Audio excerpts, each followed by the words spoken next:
Chapter 22. 1.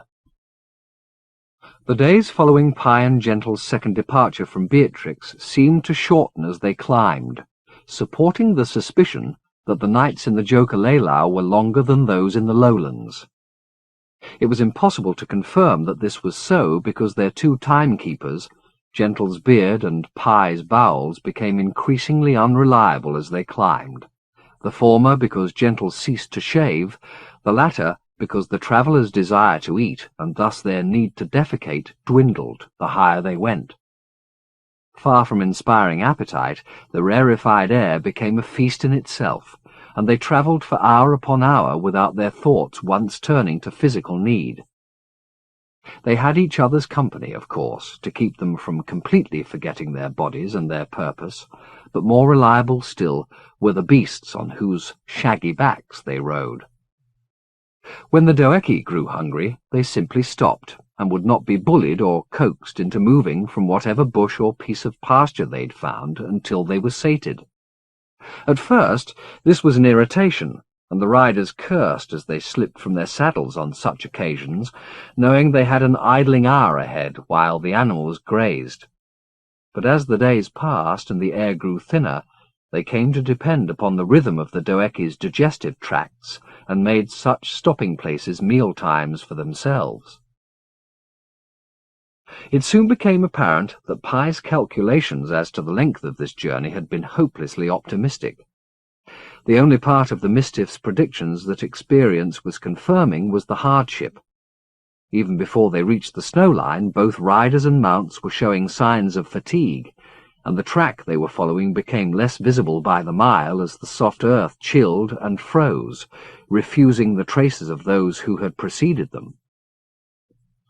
With the prospect of snowfields and glaciers ahead, they rested the Doeki for a day and encouraged the beasts to gorge themselves on what would be the last available pasture until they reached the other side of the range. Gentle had called his mount Chester, after dear old Klein, with whom it shared a certain ruminative charm. Pye declined to name the other beast, however, claiming it was bad luck to eat anything you knew by name, and circumstances might very well oblige them to dine on Doeki meat before they reached the borders of the Third Dominion. That small disagreement aside, they kept their exchanges frictionless when they set off again, both consciously skirting any discussion of the events in Beatrix or their significance. The cold soon became aggressive. The coats they'd been given barely adequate defence against the assault of winds that blew up walls of dusty snow so dense they often obliterated the way ahead. When that happened, Pye pulled out the compass, the face of which looked more like a star map to Gentle's untutored eye, and assessed their direction from that. Only once did Gentle remark that he hoped the Mistiff knew what it was doing, earning such a withering glance for his troubles it silenced him utterly on the matter thereafter. Despite weather that was worsening by the day, making Gentle think wistfully of an English January, good fortune did not entirely desert them. On the fifth day beyond the snow line, in a lull between gusts, Gentle heard bells ringing, and following the sound, they discovered a group of half a dozen mountain men, tending to a flock of 100 or more cousins to the terrestrial goat, these shaggier by far and purple as crocuses. The herders spoke no English, and only one of them, whose name was Cut-Huss, and who boasted a beard as shaggy and as purple as his beasts, leading Gentle to wonder what marriages of convenience had occurred in these lonely uplands, had any words in his vocabulary that Pye could comprehend. What he told was grim. The herders were bringing their herds down from the high pass early because the snow had covered ground the beasts would have grazed for another 20 days in a normal season. This was not, he repeated several times, a normal season. He had never known the snow to come so early or fall so copiously, never known the winds to be so bitter. In essence, he advised them not to attempt the route ahead. It would be tantamount to suicide. Pye and Gentle talked this advice over. The journey was already taking far longer than they'd anticipated if they went back down below the snow line, tempting as the prospect of relative warmth and fresh food was, they were wasting yet more time. Days when all manner of horrors could be unfolding, 100 villages like Beatrix destroyed and countless lives lost. "Remember what I said when we left Beatrix?" Gentle said. "No, to be honest, I don't. I said we wouldn't die, and I meant it. We'll find a way through." "I'm not sure I like this messianic conviction," Pi said. "People with the best intentions die, Gentle. Come to think of it, they're often the first to go." "What are you saying? That you won't come with me?" "I said I'd go wherever you go, and I will. But good intentions won't impress the cold." "How much money have we got?" "Not much. Enough to buy some goatskins off these men, and maybe some meat." A complex exchange ensued in 3 languages, with Pi translating Gentle's words into the language Cut-Hus understood, and Cut-Hus in turn translating for his fellow herders. A deal was rapidly struck. The herders seemed much persuaded by the prospect of hard cash. Rather than give over their own coats, however, 2 of them got about the business of slaughtering and skinning 4 of the animals. The meat they cooked and shared among the group. It was fatty and underdone, but neither Gentle nor Pi declined, and it was washed down with a beverage they brewed from boiled snow, dried leaves, and a dash of liquor which Pi understood Cut-Hus to have called the piss of the goat. They tasted it in spite of this. It was potent, and after a shot of it, downed like vodka, Gentle remarked that if this made him a piss drinker, so be it. The next day, having been supplied with skins, meat, and the makings of several pots of the herder's beverage, plus a pan and 2 glasses, they made their inarticulate farewells and parted company. The weather closed in soon after, and once again they were lost in a white wilderness. But their spirits had been buoyed up by the meeting, and they made steady progress for the next 2.5 days, until, as twilight approached on the 3rd, the animal Gentle was riding started to show signs of exhaustion, its head drooping, its hooves barely able to clear the snow they were trudging through. "I think we'd better rest him," Gentle said. They found a niche between boulders so large they were almost hills in themselves, and lit a fire to brew up some of the herder's liquor. It, more than the meat, was what had sustained them through the most demanding portions of the journey so far, but try as they might to use it sparingly, they had almost consumed their modest supply. As they drank, they talked about what lay ahead. Cut-Hus's predictions were proving correct. The weather was worsening all the time, and the chances of encountering another living soul up here if they were to get into difficulty was surely 0. Pi took a moment to remind Gentle of his conviction that they weren't going to die.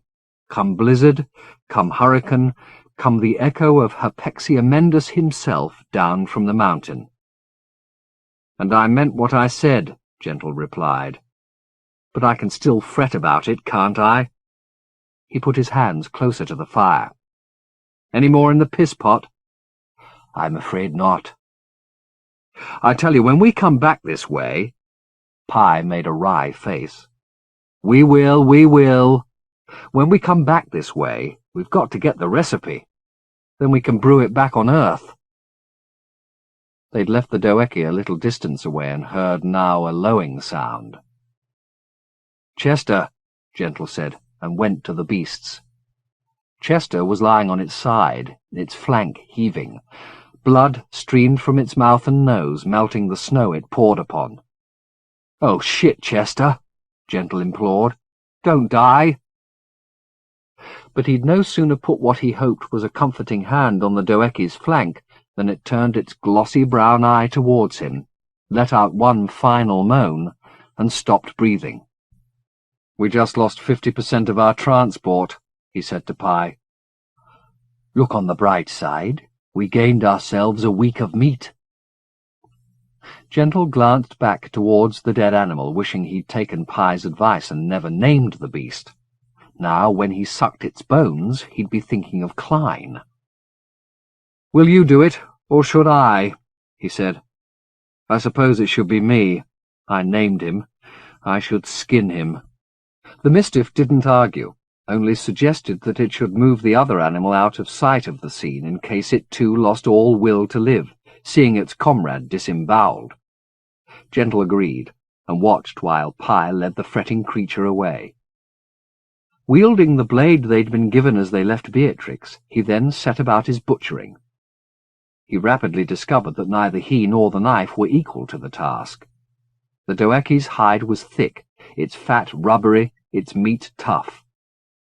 After an hour of hacking and tearing, he'd only managed to strip the hide from the upper half of its back leg and a small portion of its flank.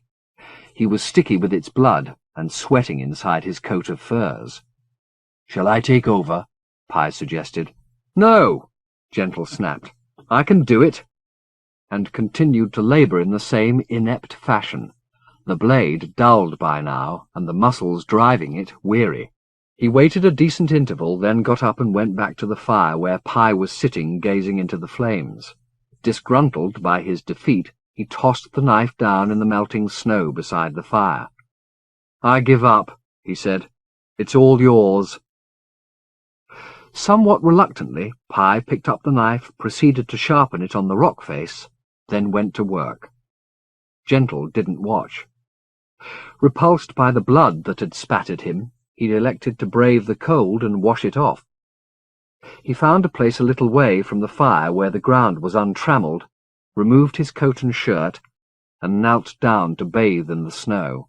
His skin crawled at the chill, but some urge to self-mortification was satisfied by this testing of will and flesh, and when he'd cleaned his hands and face, he rubbed the pricking snow into his chest and belly, though the doeki's fluids hadn't stained him there.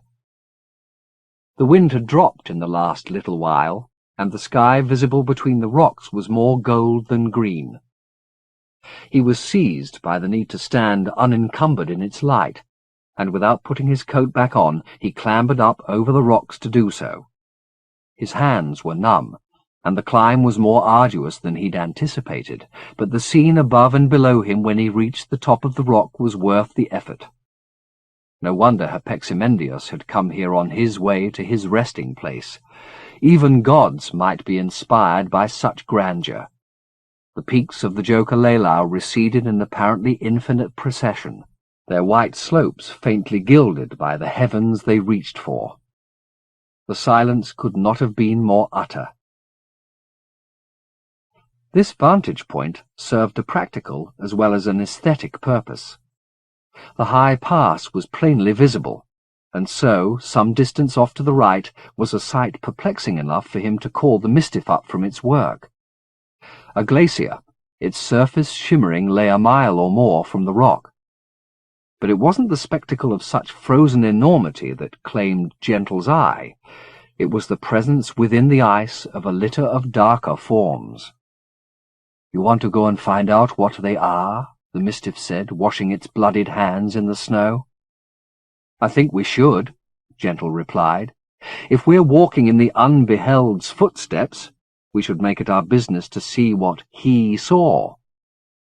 "Or what he caused," Pie said. They descended, and Gentle put his shirt and coat back on. The clothes were warm, having been left beside the fire, and he was glad of that comfort. But they also stank of his sweat and of the animals whose backs they'd been stripped from, and he half wished he could go naked rather than be burdened by another hide. "Have you finished with the skinning?"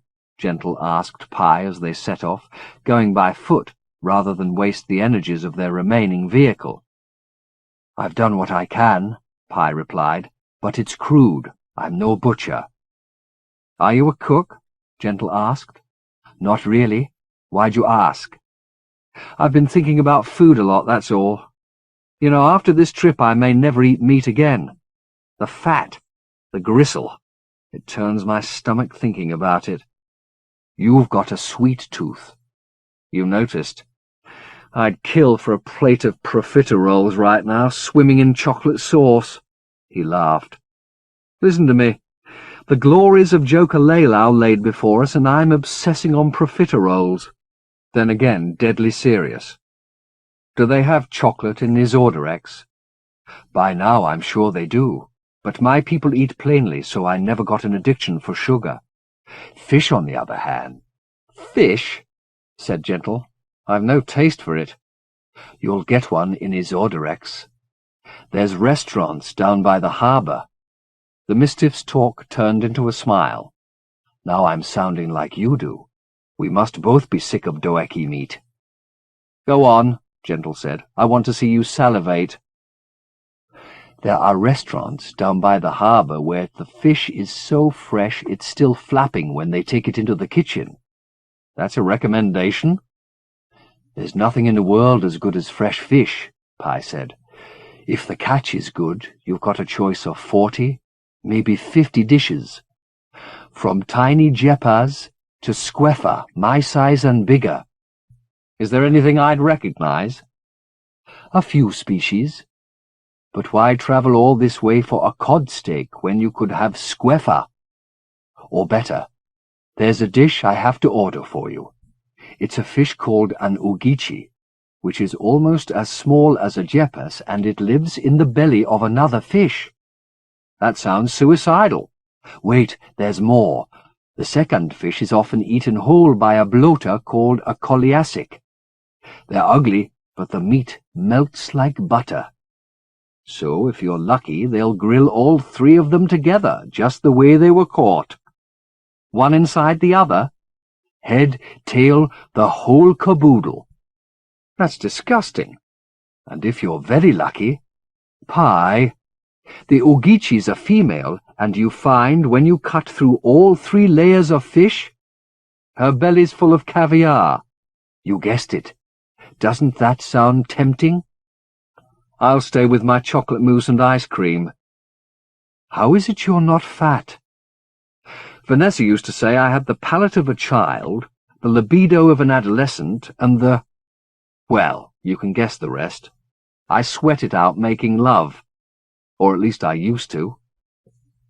They were close to the edge of the glacier now, and their talk of fish and chocolate ceased, replaced by a grim silence as the identity of the forms encased in the ice became apparent. They were human bodies, a dozen or more, ice locked around them, a collection of debris, fragments of blue stone, immense bowls of beaten metal, the remnants of garments, the blood on them still bright. Gentle clambered and skidded across the top of the glacier until the bodies were directly beneath him. Some were buried too deeply to be studied, but those closer to the surface, faces upturned, limbs fixed in attitudes of desperation, were almost too visible. They were all women, the youngest barely out of childhood, the oldest a naked, many-breasted hag who'd perished with her eyes still open, her stare preserved for the millennium. Some massacre had occurred here or farther up the mountain, and the evidence been thrown into this river while it still flowed. Then, apparently, it had frozen around the victims and their belongings. "Who are they?" Gentle asked. "Any idea?" Though they were dead, the past tense didn't seem appropriate for corpses so perfectly preserved. "When the Unbeheld passed through the dominions, he overthrew all the cults he deemed unworthy. Most of them were secret to goddesses. Their oracles and devotees were women." "So you think Hapaximendius did this?" "If not him, then his agents, his righteous. Though on second thought, he's supposed to have walked here alone, so maybe this is his handiwork." "Then whoever he is," Gentle said, looking down at the child in the ice, "he's a murderer. No better than you or me." "I wouldn't say that too loudly," Pi advised. "Why not? He's not here. If this is his doing, he may have left entities to watch over it." Gentle looked around. The air could not have been clearer. There was no sign of motion on the peaks or the snowfields gleaming below. "If they're here, I don't see 'em," he said. "The worst are the ones you can't see," Pi replied. "Shall we go back to the fire?" 2. They were weighed down by what they'd seen, and the return journey took longer than the outward. By the time they made the safety of their niche in the rocks to welcoming grunts from the surviving Doeki, the sky was losing its golden sheen and dusk was on its way. They debated whether to proceed in darkness and decided against it. Though the air was calm at present, they knew from past experience that conditions on these heights were unpredictable. If they attempted to move by night, and a storm descended from the peaks, they'd be twice blinded and in danger of losing their way. With the high pass so close and the journey easier, they hoped, once they were through it, the risk was not worth taking. Having used up the supply of wood they'd collected below the snow line, they were obliged to fuel the fire with the dead Doeki's saddle and harness. It made for a smoky, pungent, and fitful blaze, but it was better than nothing. They cooked some of the fresh meat, Gentle observing as he chewed that he had less compunction about eating something he'd named than he thought, and brewed up a small serving of the herder's piss liquor. As they drank, Gentle returned the conversation to the women in the ice. Why would a god as powerful as Hypexamendius slaughter defenseless women? Whoever said they were defenseless, Pi replied. I think they were probably very powerful. Their oracles must have sensed what was coming, so they had their armies ready. Armies of women? Certainly. Warriors in their tens of thousands. There are places to the north of the Lenten Way where the earth used to move every 50 years or so and uncover one of their war graves. They were all slaughtered? The armies, the oracles? Or driven so deep into hiding they forgot who they were after a few generations? Don't look so surprised. It happens. One god defeats how many goddesses? 10? 20? Innumerable. How? He was one, and simple. They were many and diverse. Singularity is strength. At least in the short term. Who told you that? I'm trying to remember. Somebody I didn't like much. Clive, maybe. Whoever said it, it's true. Hypexamendius came into the dominions with a seductive idea that wherever you went, whatever misfortune attended you, you needed only one name on your lips, one prayer, one altar, and you'd be in his care. And he brought a species to maintain that order once he'd established it. Yours. Those women back there looked human enough to me. So do I, Pi reminded him. But I'm not. No, you're pretty diverse, aren't you? I was once. So that puts you on the side of the goddesses, doesn't it? Gentle whispered. The Mistiff put its fingers to his lips. Gentle mouthed one word by way of response. Heretic. It was very dark now, and they both settled to studying the fire. It was steadily diminishing as the last of Chester's saddle was consumed. Maybe we should burn some fur, Gentle suggested. No, said Pi. Let it dwindle, but keep looking. At what? Anything. There's only you to look at. Then look at me. He did so. The privations of the last many days had seemingly taken little toll on the Mistiff. It had no facial hair to disfigure the symmetry of its features, nor had their Spartan diet pinched its cheeks or hollowed its eyes. Studying its face was like returning to a favourite painting in a museum. There it was, a thing of calm and beauty. But unlike the painting, the face before him, which presently seemed so solid, had the capacity for infinite change.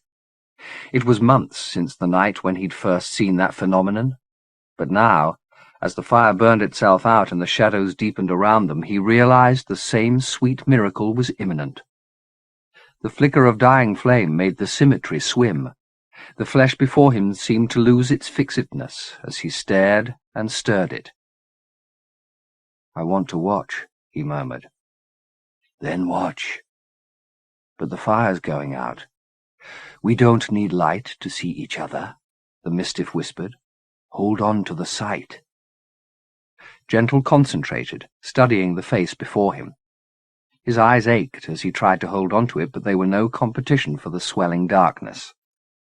Stop looking, Pi said, in a voice that seemed to rise from the decay of the embers. Stop looking and see. Gentle fought for the sense of this, but it was no more susceptible to analysis than the darkness in front of him. Two senses were failing him here, one physical, one linguistic, two ways to embrace the world slipping from him at the same moment. It was like a little death, and a panic seized him, like the fear he'd felt some midnights, waking in his bed and body and knowing neither. His bones a cage, his blood a gruel, his dissolution the only certainty. At such times he turned on all the lights for their comfort, but there were no lights here, only bodies, growing colder as the fire died. "Help me," he said. The Mistiff didn't speak. "Are you there, Pi? I'm afraid. Touch me, will you? Pi?" The Mistiff didn't move. Gentle started to reach out in the darkness, remembering as he did so the sight of Taylor lying on a pillow from which they'd both known he'd never rise again, asking for Gentle to hold his hand. With that memory, the panic became sorrow, for Taylor, for Clem, for every soul sealed from its loved ones by senses born to failure, himself included. He wanted what the child wanted, knowledge of another presence proved in touch. But he knew it was no real solution. He might find the Mistiff in the darkness, but he could no more hold on to its flesh forever than he could hold the senses he'd already lost. Nerves decayed, and fingers slipped from fingers at the last. Knowing this little solace was as hopeless as any other, he withdrew his hand and instead said, "I love you." Or did he simply think it? Perhaps it was thought, because it was the idea rather than the syllables that formed in front of him, the iridescence he remembered from Pi's transforming self shimmering in a darkness that was not, he vaguely understood, the darkness of the starless night, but his mind's darkness. And this seeing not the business of eye and object, but his exchange with a creature he loved and who loved him back. He let his feelings go to Pi, if there was indeed a going, which he doubted. Space, like time, belonged to the other tale, to the tragedy of separation they'd left behind. Stripped of his senses and their necessities, almost unborn again, he knew the Mistiff's comfort as it knew his, and that dissolution he'd woken in terror of so many times stood revealed as the beginning of bliss. A gust of wind, blowing between the rocks, caught the embers at their side, and their glow became a momentary flame. It brightened the face in front of him, and the sight summoned him back from his unborn state. It was no great hardship to return. The place they'd found together was out of time and could not decay, and the face in front of him, for all its frailty, or perhaps because of it, was beautiful to look at. Pi smiled at him but said nothing. "We should sleep," Gentle said. "We've got a long way to go tomorrow." Another gust came along, and there were flecks of snow in it, stinging Gentle's face. He pulled the hood of his coat up over his head and got up to check on the welfare of the doeki. It had made a shallow bed for itself in the snow and was asleep. By the time he got back to the fire, which had found some combustible morsel and was devouring it brightly, the Mistiff was also asleep, its hood pulled up around its head. As he stared down at the visible crescent of Pi's face, a simple thought came, that though the wind was moaning at the rock, ready to bury them, and there was death in the valley behind and a city of atrocities ahead, he was happy. He lay down on the hard ground beside the Mistiff. His last thought as sleep came was of Taylor, lying on a pillow which was becoming a snowfield as he drew his final breaths, his face growing translucent and finally disappearing, so that when Gentle slipped from consciousness, it was not into darkness, but into the whiteness of that deathbed, turned into untrodden snow. Chapter 23. 1. Gentle dreamed that the wind grew harsher and brought snow down off the peaks, fresh minted. He nevertheless rose from the relative comfort of his place beside the ashes and took off his coat and shirt, took off his boots and socks, took off his trousers and underwear, and naked walked down the narrow corridor of rock, past the sleeping doeki, to face the blast. Even in dreams the wind threatened to freeze his marrow, but he had his sights set on the glacier, and he had to go to it in all humility, bare-loined, bare-backed, to show due respect for those souls who suffered there.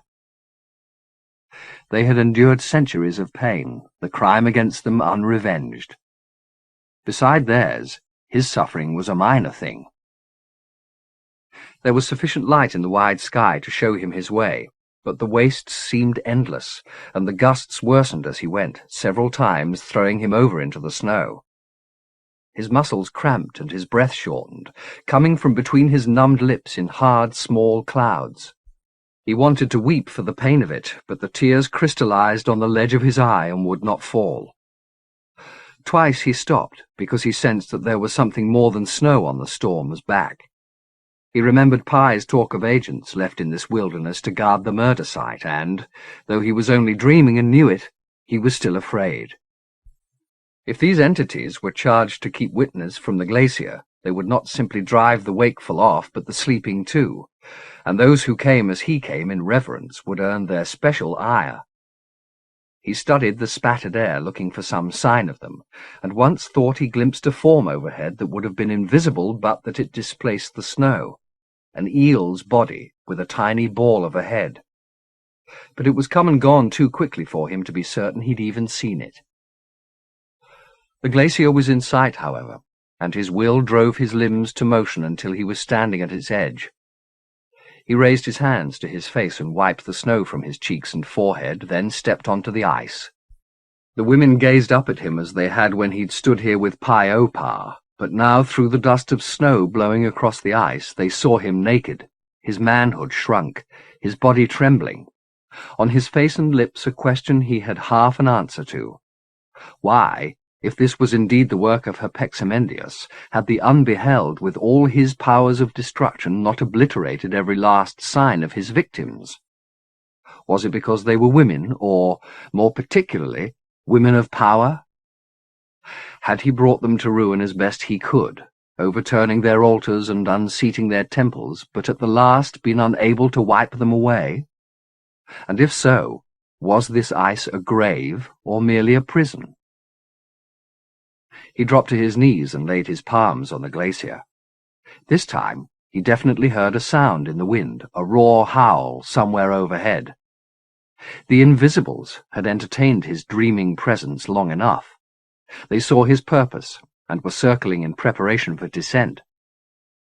He blew against his palm and made a fist before the breath could slip, then raised his arm and slammed his hand against the ice, opening it as he did so. The pneuma went off like a thunderclap. Before the tremors had died, he snatched a second breath and broke it against the ice, then a third and fourth in quick succession, striking the steely surface so hard that had the pneuma not cushioned the blow, he'd have broken every bone from wrist to fingertip. But his efforts had effect. There were hairline cracks spreading from the point of impact. Encouraged, he began a second round of blows, but he delivered only 3 when he felt something take hold of his hair, wrenching his head back. A second grip instantly seized his raised arm. He had time to feel the ice splintering beneath his legs. Then he was hauled up off the glacier by wrist and hair. He struggled against the claim, knowing that if his assaulters carried him too high, death was assured. They'd either tear him apart in the clouds or simply drop him. The hold on his head was the less secure of the two, and his gyrations were sufficient to slip it, though blood ran down his brow. Freed, he looked up at the entities. There were 2, 6 feet long, their bodies scantily fleshed spines sprouting innumerable ribs, their limbs 12-fold and bereft of bone, their heads vestigial. Only their motion had beauty, a sinuous knotting and unknotting. He reached up and snatched at the closer of the 2 heads. Though it had no discernible features, it looked tender, and his hand had sufficient echo of the pneumas it had discharged to do harm. He dug his fingers into the flesh of the thing, and it instantly began to writhe, coiling its length around its companion for support, its limbs flailing wildly. He twisted his body to the left and right, the motion violent enough to wrench him free. Then he fell, a mere 6 feet, but hard, onto slivered ice. The breath went from him as the pain came. He had time to see the agents descending upon him, but none in which to escape. Waking or sleeping, this was the end of him, he knew. Death by these limbs had jurisdiction in both states. But before they could find his flesh and blind him, and unman him, he felt the shattered glacier beneath him shudder, and with a roar it rose, throwing him off its back into the snow. Shards pelted down upon him, but he peered up through their hail to see that the women were emerging from their graves, clothed in ice. He hauled himself to his feet as the tremors increased, the din of this unshackling echoing off the mountains. Then he turned and ran. The storm was discreet, and quickly drew its veil over the resurrection, so that he fled not knowing how the events he'd begun had finished. Certainly the agents of Herpeximendius made no pursuit, or, if they did, they failed to find him. Their absence comforted him only a little. His adventures had done him harm, and the distance he had to cover to get back to the camp was substantial. His run soon deteriorated into stumbling and staggering, blood marking his route. It was time to be done with this dream of endurance, he thought, and open his eyes, to roll over and put his arms around Pi Opar, to kiss the Mistiff's cheek and share this vision with it. But his thoughts were too confounded to take hold of wakefulness long enough for him to rouse himself, and he dared not lie down in the snow in case a dreamed death came to him before morning woke him. All he could do was push himself on, weaker by the step, putting out of his head the possibility that he'd lost his way and that the camp didn't lie ahead but off in another direction entirely. He was looking down at his feet when he heard the shout, and his first instinct was to peer up into the snow above him, expecting one of the unbeheld's creatures. But before his eyes reached its zenith, they found the shape approaching him from his left. He stopped and studied the figure. It was shaggy and hooded, but its arms were outspread in invitation.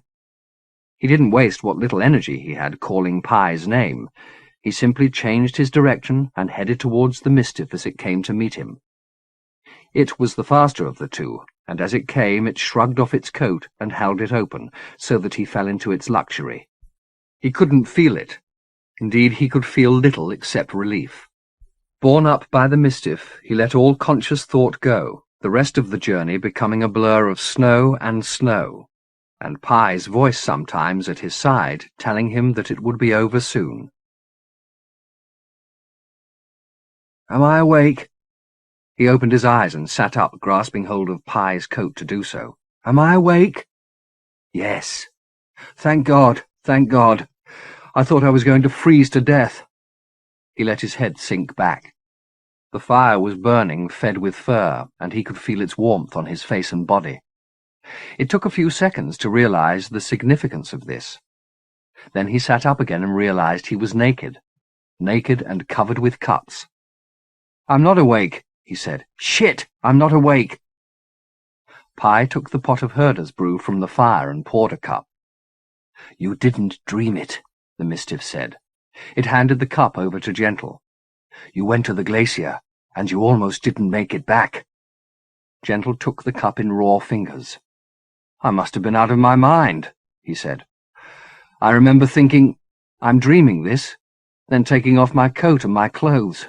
Why the hell did I do that?" He could still recall struggling through the snow and reaching the glacier. He remembered pain and splintering ice, but the rest had receded so far he couldn't grasp it. Pi read his perplexed look. "Don't try and remember now," the Mistiff said. "It'll come back when the moment's right. Push too hard and you'll break your heart. You should sleep for a while." "I don't fancy sleeping," he said. "It's a little too much like dying." "I'll be here," Pi told him. "Your body needs rest. Let it do what it needs to do." The Mistiff had been warming Gentle's shirt in front of the fire, and now helped him put it on, a delicate business. Gentle's joints were already stiffening. He pulled on his trousers without Pi's help, however, up over limbs that were a mass of bruises and abrasions. "Whatever I did out there, I certainly made a mess of myself," he remarked. "You heal quickly," Pi said. This was true, though Gentle couldn't remember sharing that information with the Mistiff. "Lie down. I'll wake you when it's light."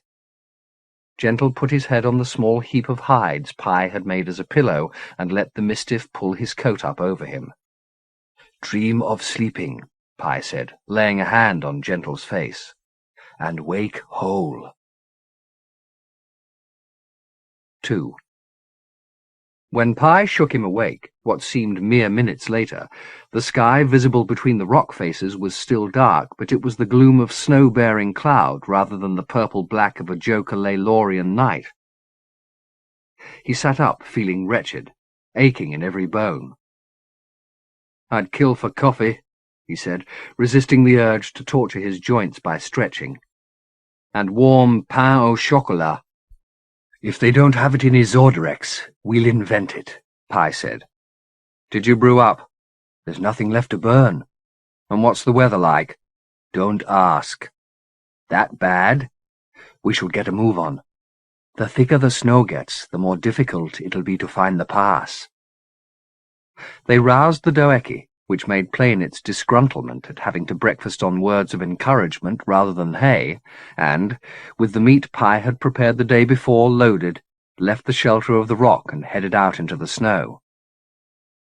There had been a short debate before they left as to whether they should ride or not, Pi insisting that Gentle should do so, given his present delicacy, but he'd argued that they might need the Doeki's strength to carry them both if they got into worse difficulties, and they should preserve such energies as it still possessed for such an emergency. But he soon began to stumble in snow that was waist-high in places, his body, though somewhat healed by sleep, not equal to the demands upon it. "We'll go more quickly if you ride," Pi told him.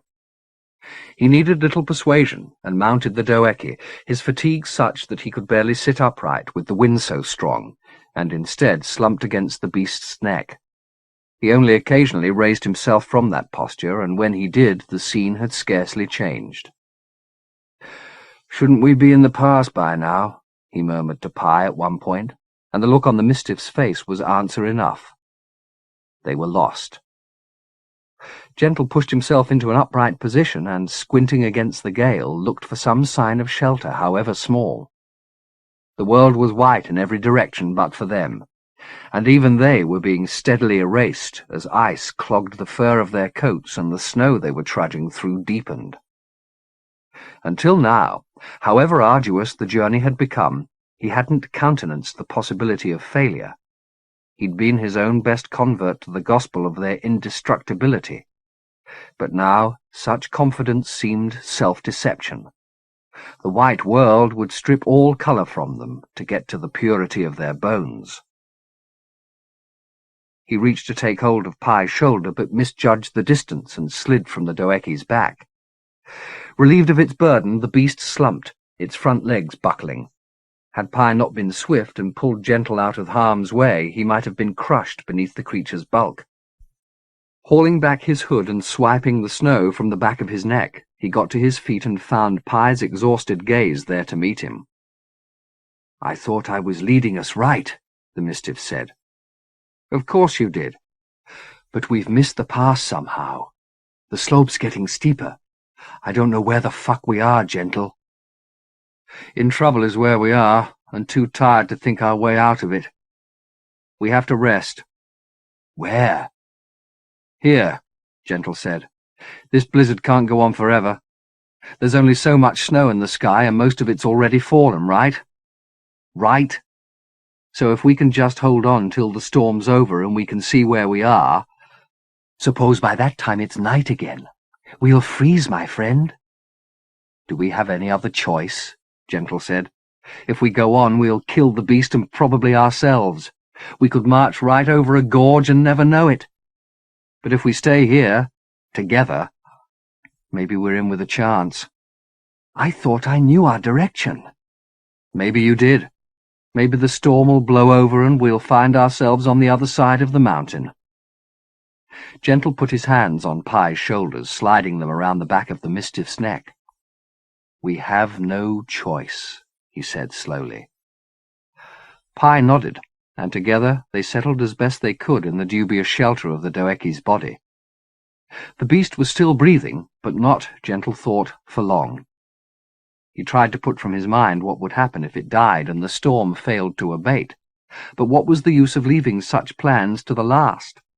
If death seemed inevitable, would it not be better for him and Pi to meet it together, to slit their wrists and bleed to death side by side, rather than slowly freeze, pretending to the end that survival was plausible? He was ready to voice that suggestion now, while he still had the energy and focus to do so. But as he turned to the Mistiff, some tremor reached him that was not the wind's tirade, but a voice beneath its harangue, calling him to stand up. He did so.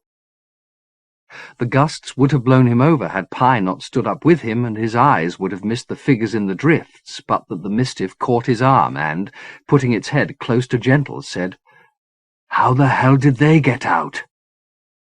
The women stood 100 yards from them. Their feet were touching the snow, but not impressing themselves upon it. Their bodies were wound with cloth brought from the ice, which billowed around them as the wind filled it. Some held treasures claimed from the glacier, pieces of their temple, and ark, and altar. One, the young girl whose corpse had moved Gentle so much, held in her arms the head of a goddess carved in blue stone. It had been badly vandalized. There were cracks in its cheeks, and parts of its nose and an eye were missing. But it found light from somewhere and gave off a serene radiance. "What do they want?" Gentle said. "You, maybe?" Pi ventured. The woman standing closest to them, her hair rising half her height again above her head, courtesy of the wind, beckoned. "I think they want us both to go," Gentle said. "That's the way it looks," Pi said, not moving a muscle. "What are we waiting for?" "I thought they were dead," the Mistiff said. "Maybe they were." "So we take the lead from phantoms. I'm not sure that's wise." "They came to find us, Pi," Gentle said. Having beckoned, the woman was turning slowly on her toe-tips, like a mechanical Madonna that Clem had once given Gentle, which had played Ave Maria as it turned. "We're going to lose them if we don't hurry. What's your problem, Pi? You've talked with spirits before." "Not like these," Pi said. "The goddesses weren't all forgiving mothers, you know, and their rites weren't all milk and honey. Some of them were cruel. They sacrificed men." "You think that's why they want us?" "It's possible. So we weigh that possibility against the absolute certainty of freezing to death where we stand," Gentle said. "It's your decision." "No, this one we make together. You've got 50% of the vote and 50% of the responsibility." "What do you want to do?" "There you go again. Make up your own mind for once." Pi looked at the departing women, their forms already disappearing behind a veil of snow, then at Gentle, then at the Doeki, then back at Gentle. "I heard they eat men's balls." "So what are you worried about?" "All right," the Mistiff growled. "I vote we go." "Then it's unanimous." Pi started to haul the Doeki to its feet. It didn't want to move, but the Mistiff had a fine turn of threat when pressed and began to berate it rightly. "Quick, or we'll lose them," Gentle said. The beast was up now, and tugging on its bridle, Pi led it in pursuit of Gentle, who was forging ahead to keep their guides in sight. The snow obliterated the women completely at times, but he saw the beckoner glance back several times, and knew that she'd not let her foundlings get lost again. After a time their destination came in sight. A rock face, slate-grey and sheer, loomed from the murk, its summit lost in mist. "If they want us to climb, they can think again," Pi yelled through the wind. "No, there's a door," Gentle shouted over his shoulder. "See it?" The word rather flattered what was no more than a jagged crack, like a bolt of black lightning burned into the face of the cliff, but it represented some hope of shelter if nothing else. Gentle turned back to Pi. "Do you see it, Pi?" "I see it," came the response, "but I don't see the women." One sweeping glance along the rock face confirmed the Mistiff's observation. They'd either entered the cliff or floated up its face into the clouds. Whichever, they'd removed themselves quickly. Phantoms, Pi said fretfully. What if they are? Gentle replied. They brought us to shelter. He took the Doeki's rein from Pi's hands and coaxed the animal on, saying, See that hole in the wall? It's going to be warm inside. Remember warm? The snow thickened as they covered the last 100 yards until it was almost waist-deep again. But all three, man, animal, and Mistiff, made the crack alive. There was more than shelter inside. There was light. A narrow passageway presented itself, its black walls encased in ice, with a fire flickering somewhere out of sight in the cavern's depths. Gentle had let slip the Doeki's reins, and the wise animal was already heading away down the passage, the sound of its hooves echoing against the glittering walls. By the time Gentle and Pi caught up with it, a slight bend in the passage had revealed the source of the light and warmth it was heading towards. A broad but shallow bowl of beaten brass was set in a place where the passage widened, and the fire was burning vigorously in its centre. There were two curiosities, however. One, that the flame was not gold but blue. Two, that it burned without fuel, the flames hovering 6 inches above the bottom of the bowl. But oh, it was warm. The cobs of ice in Gentle's beard melted and dropped off. The snowflakes became beads on Pi's smooth brow and cheek. The warmth brought a whoop of pure pleasure to Gentle's lips, and he opened his aching arms to Pi-O-Pa. "We're not going to die," he said. "Didn't I tell you? We're not going to die." The Mistiff hugged him in return, its lips first pressed to Gentle's neck, then to his face. "All right, I was wrong," it said. "There, I admit it. So we go on and find the women, yes?" "Yes," it said. A sound was waiting for them when the echoes of their enthusiasm died. A tinkling, as of ice bells. "They're calling us," Gentle said. The Doeki had found a little paradise by the fire and was not about to move for all Pi's attempts to tug it to its feet. "Leave it a while," Gentle said before the Mistiff began a fresh round of profanities. "It's given good service, let it rest. We can come back and fetch it later." The passage they now followed not only curved but divided many times, the routes all lit by fire bowls. They chose between them by listening for the sound of the bells, which didn't seem to be getting any closer. Each choice, of course, made the likelihood of finding their way back to the Doeki more uncertain. "This place is a maze," Pi said, with a touch of the old unease creeping back into its voice. "I think we should stop and assess exactly what we're doing. Finding the goddesses, and losing our transport while we do it. We're neither of us in any state to go much farther on foot." "I don't feel so bad, except for my hands." He raised them in front of his face, palm up. They were puffy and bruised, the lacerations livid. "I suppose I look like that all over." "Did you hear the bells?" "They're just around the corner, I swear." "They've been just around the corner for the last 3/4 of an hour. They're not getting any closer, Gentle. It's some kind of trick. We should go back for the animal before it's slaughtered." "I don't think they'd shed blood in here," Gentle replied. The bells came again. "Listen to that. They are closer." He went to the next corner, sliding on the ice. "Pi, come look." Pi joined him at the corner. Ahead of them the passageway narrowed to a doorway. "What did I tell you?" Gentle said, and headed onto the door and through it. The sanctum on the other side wasn't vast, the size of a modest church, no more, but it had been hewn with such cunning it gave the impression of magnificence. It had sustained great damage, however. Despite its myriad pillars chased by the finest craft and its vaults of ice-sleek stone, its walls were pitted, its floors gouged. Nor did it take great wit to see that the objects that had been buried in the glacier had once been part of its furniture. The altar lay in hammered ruins at its centre, and among the wreckage were fragments of blue stone matching that of the statue the girl had carried. Now, more certainly than ever, they were standing in a place that carried the marks of Herpeximendios's passing. In his footsteps, Gentle murmured. Oh, yes, Pye murmured. He was here. And so were the women, Gentle said. But I don't think they ate men's balls. I think their ceremonies were more loving than that. He went down on his haunches, running his fingers over the carved fragments. I wonder what they did. I'd like to have seen the rites. They'd have ripped you limb from limb. Why? Because their devotions weren't for men's eyes. You could have got in, though, couldn't you? Gentle said. You would have been a perfect spy. You could have seen it. It's not the seeing, Pye said softly. It's the feeling. Gentle stood up, gazing at the Mistiff with new comprehension. I think I envy you, Pye, he said. You know what it feels like to be both, don't you? I never thought of that before.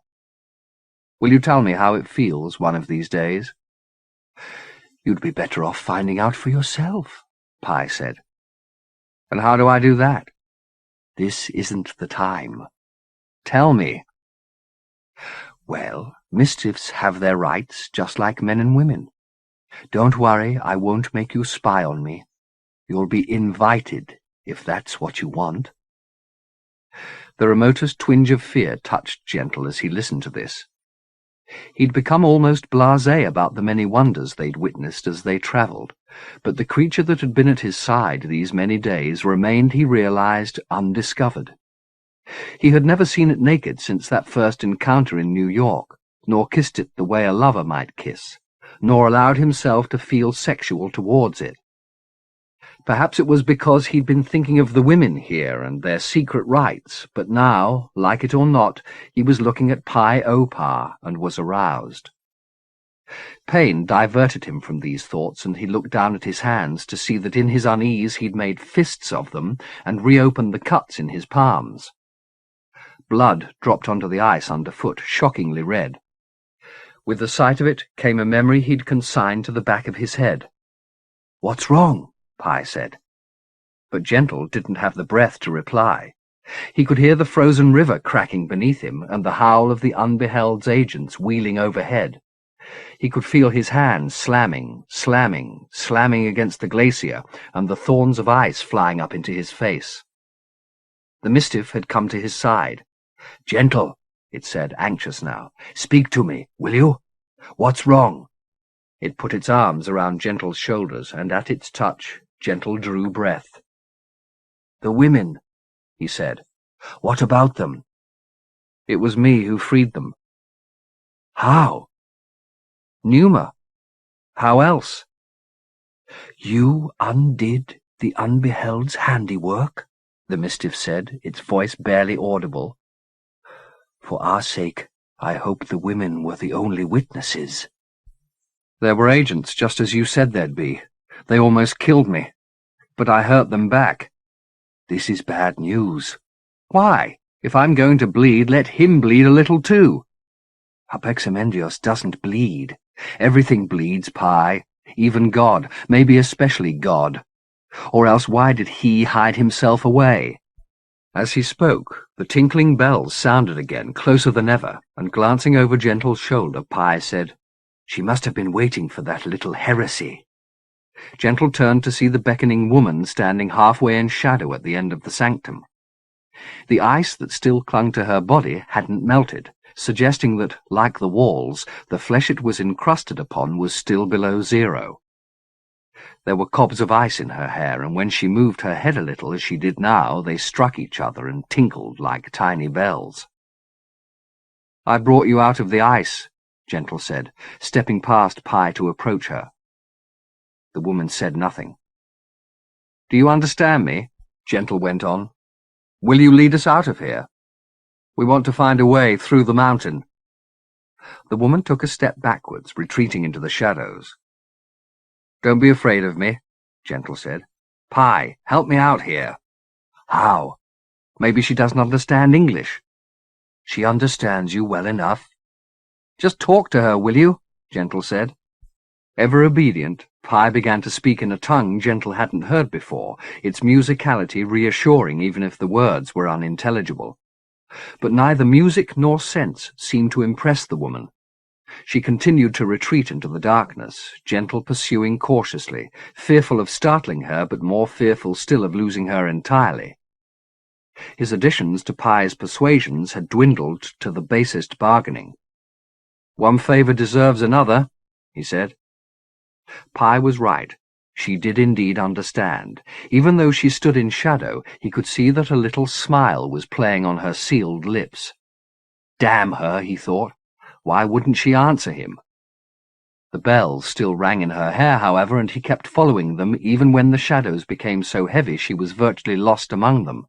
He glanced back towards the Mistiff, who had by now given up any attempt to communicate with the woman and instead addressed Gentle. "Don't go any further," it said. Though he was no more than 50 yards from where the Mistiff stood, its voice sounded unnaturally remote, as though another law besides that of distance and light held sway in the space between them. "I'm still here. Can you see me?" he called back, and, gratified to hear the Mistiff reply that it could, he returned his gaze to the shadows. The woman had disappeared, however. Cursing, he plunged on towards the place where she'd last stood, his sense that this was equivocal terrain intensifying. The darkness had a nervous quality, like a bad liar attempting to shoo him off with shrugs. He wouldn't go. The more it trembled, the more eager he became to see what it was hiding. Sightless though he wasn't blind to the risk he was taking. Minutes before, he'd told Pye that everything was vulnerable, but nobody, not even the unbeheld, could make darkness bleed. If it closed on him, he could claw at it forever and not make a mark on its hideless back. He heard Pye calling behind him now. "Where the hell are you?" The Mistiff was following him into the shadows, he saw. "Don't come any further," he told it. "Why not?" "I may need a marker to find my way back." "Just turn around." "Not till I find her," Gentle said, forging on with his arms outstretched. The floor was slick beneath him, and he had to proceed with extreme caution. But without the woman to guide them through the mountain, this maze might prove as fatal as the snows they'd escaped. He had to find her. "Can you still hear me?" he called back to Pye. The voice that told him yes was as faint as a long-distance call on a failing line. "Keep talking!" he yelled. "What do you want me to say?" "Anything. Sing a song." "I'm tone deaf." "Talk about food, then." "All right," said Pye. "I already told you about the Ugichi and the bellyful of eggs." "It's the foulest thing I ever heard," Gentle replied. "You'll like it once you taste it." "As the actress said to the bishop." He heard Pye's muted laughter come his way.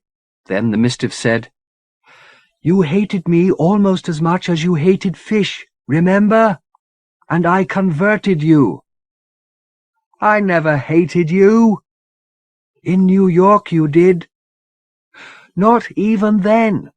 I was just confused. I'd never slept with a Mistiff before." "How did you like it?" "It's better than fish, but not as good as chocolate." "What did you say?" "I said—" "Gentle, I can hardly hear you." "I'm still here," he replied, shouting now. "I'd like to do it again sometime, Pye." "Do what?" "Sleep with you." "I'll have to think about it."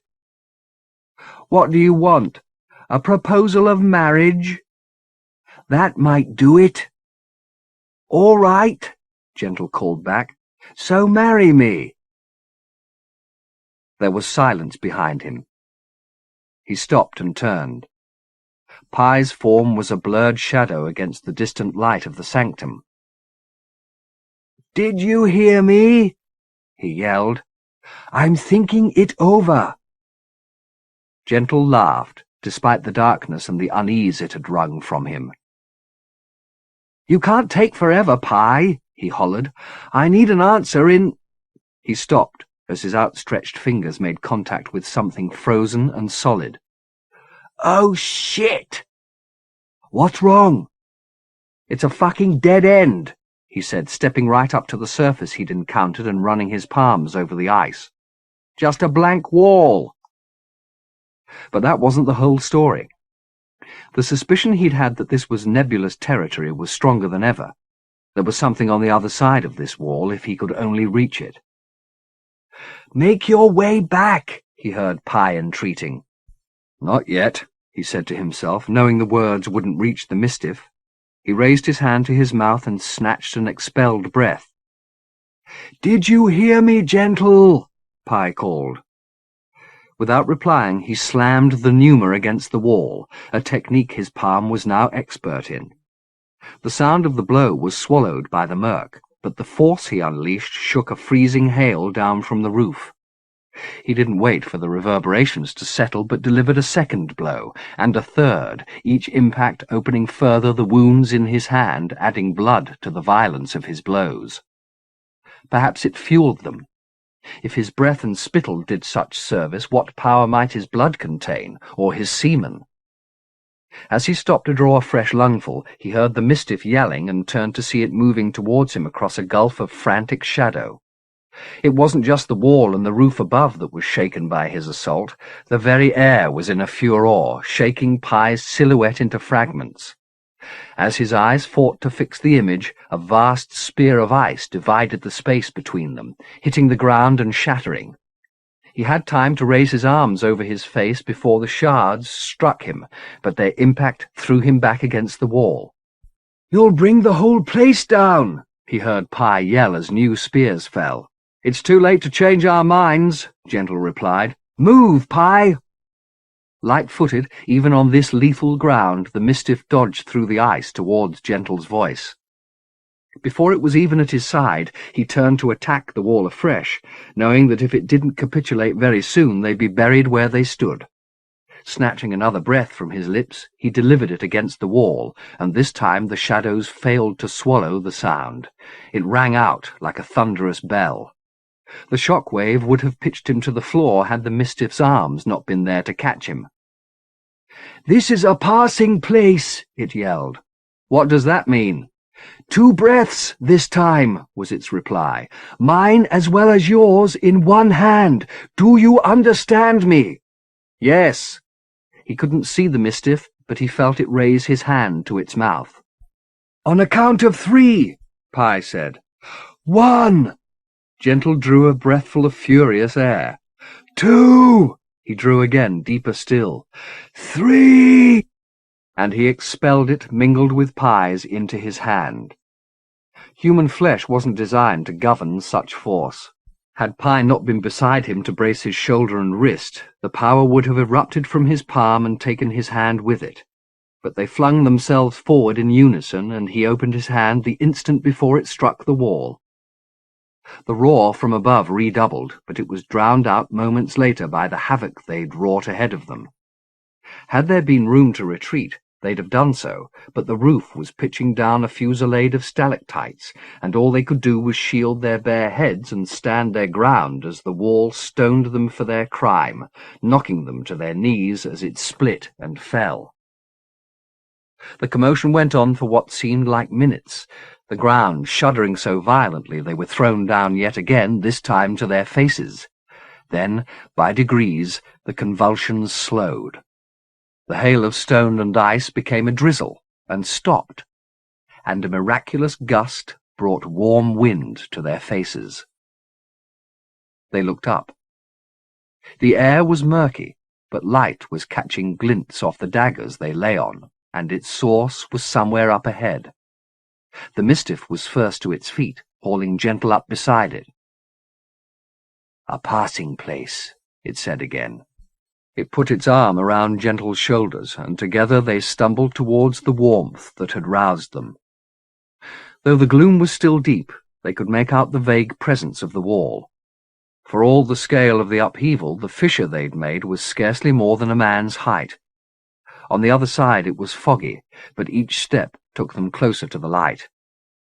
As they went, their feet sinking into a soft sand that was the colour of the fog, they heard the ice bells again and looked back, expecting to see the women following. But the fog already obscured the fissure and the sanctum beyond, and when the bells stopped, as they did moments later, they lost all sense of its direction. "We've come out into the third dominion," Pi said. "No more mountains? No more snow?" "Not unless you want to find your way back to them." Gentle peered ahead into the fog. "Is this the only way out of the fourth?" "Lord, no," said Pi. "If we'd gone the scenic route, we'd have had the choice of 100 places to cross. But this must have been their secret way before the ice sealed it up." The light showed Gentle the Mistiff's face now, and it bore a wide smile. "You did fine work," Pi said. "I thought you'd gone crazy." "I think I did a little," Gentle replied. "I must have a destructive streak. Apexamendius would be proud of me." He halted to give his body a moment's rest. "I hope there's more than fog in the third." "Oh, believe me, there is. It's the dominion I've longed to see more than any other while I've been in the fifth. It's full of light and fertility. We'll rest, and we'll feed, and we'll get strong again. Maybe go to Limby and see my friend Skopeak. We deserve to indulge ourselves for a few days before we head for the second and join the Lenten Way." "Will that take us to Isordarex?" "Indeed it will," Pi said, coaxing Gentle into motion again. "The Lenten Way's the longest road in the Imajica. It must be the length of the Americas and more." "A map," said Gentle. "I must start making that map." The fog was beginning to thin, and with the growing light came plants. The first greenery they'd seen since the foothills of the Joka Leilau. They picked up their pace as the vegetation became lusher and scented, calling them on to the sun.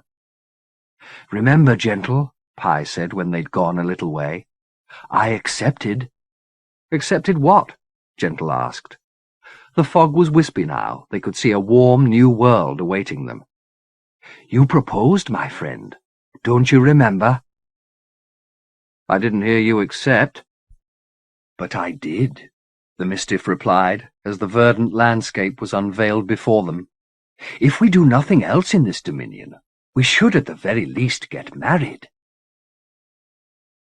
Chapter 24 1. England saw an early spring that year, with the days becoming balmy at the end of February, and, by the middle of March, warm enough to have coaxed April and May flowers forth.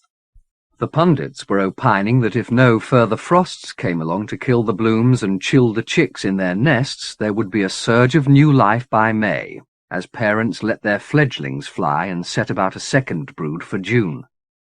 More pessimistic souls were already predicting drought, their divining dampened when, at the beginning of March, the heavens opened over the island. When, on that first day of rain, Jude looked back over the weeks since she'd left the Godolphin estate with Oscar and Dowd, they seemed well occupied. But the details of what had filled that time were at best sketchy. She had been made welcome in the house from the very beginning and was allowed to come and go whenever it pleased her to do so, which was not often. The sense of belonging she'd discovered when she'd set eyes on Oscar had not faded, though she had yet to uncover its true source.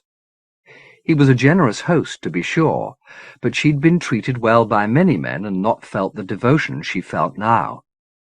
That devotion was not returned, at least not overtly, which was something of a fresh experience for her. There was a certain reserve in Oscar's manner, and a consequent formality in their exchanges which merely intensified her feelings for him. When they were alone together, she felt like a long-lost mistress miraculously returned to his side, each with sufficient knowledge of the other that overt expressions of affection were superfluous. When she was with him in company, at the theatre or at dinner with his friends, she was mostly silent, and happily so. This too was odd for her.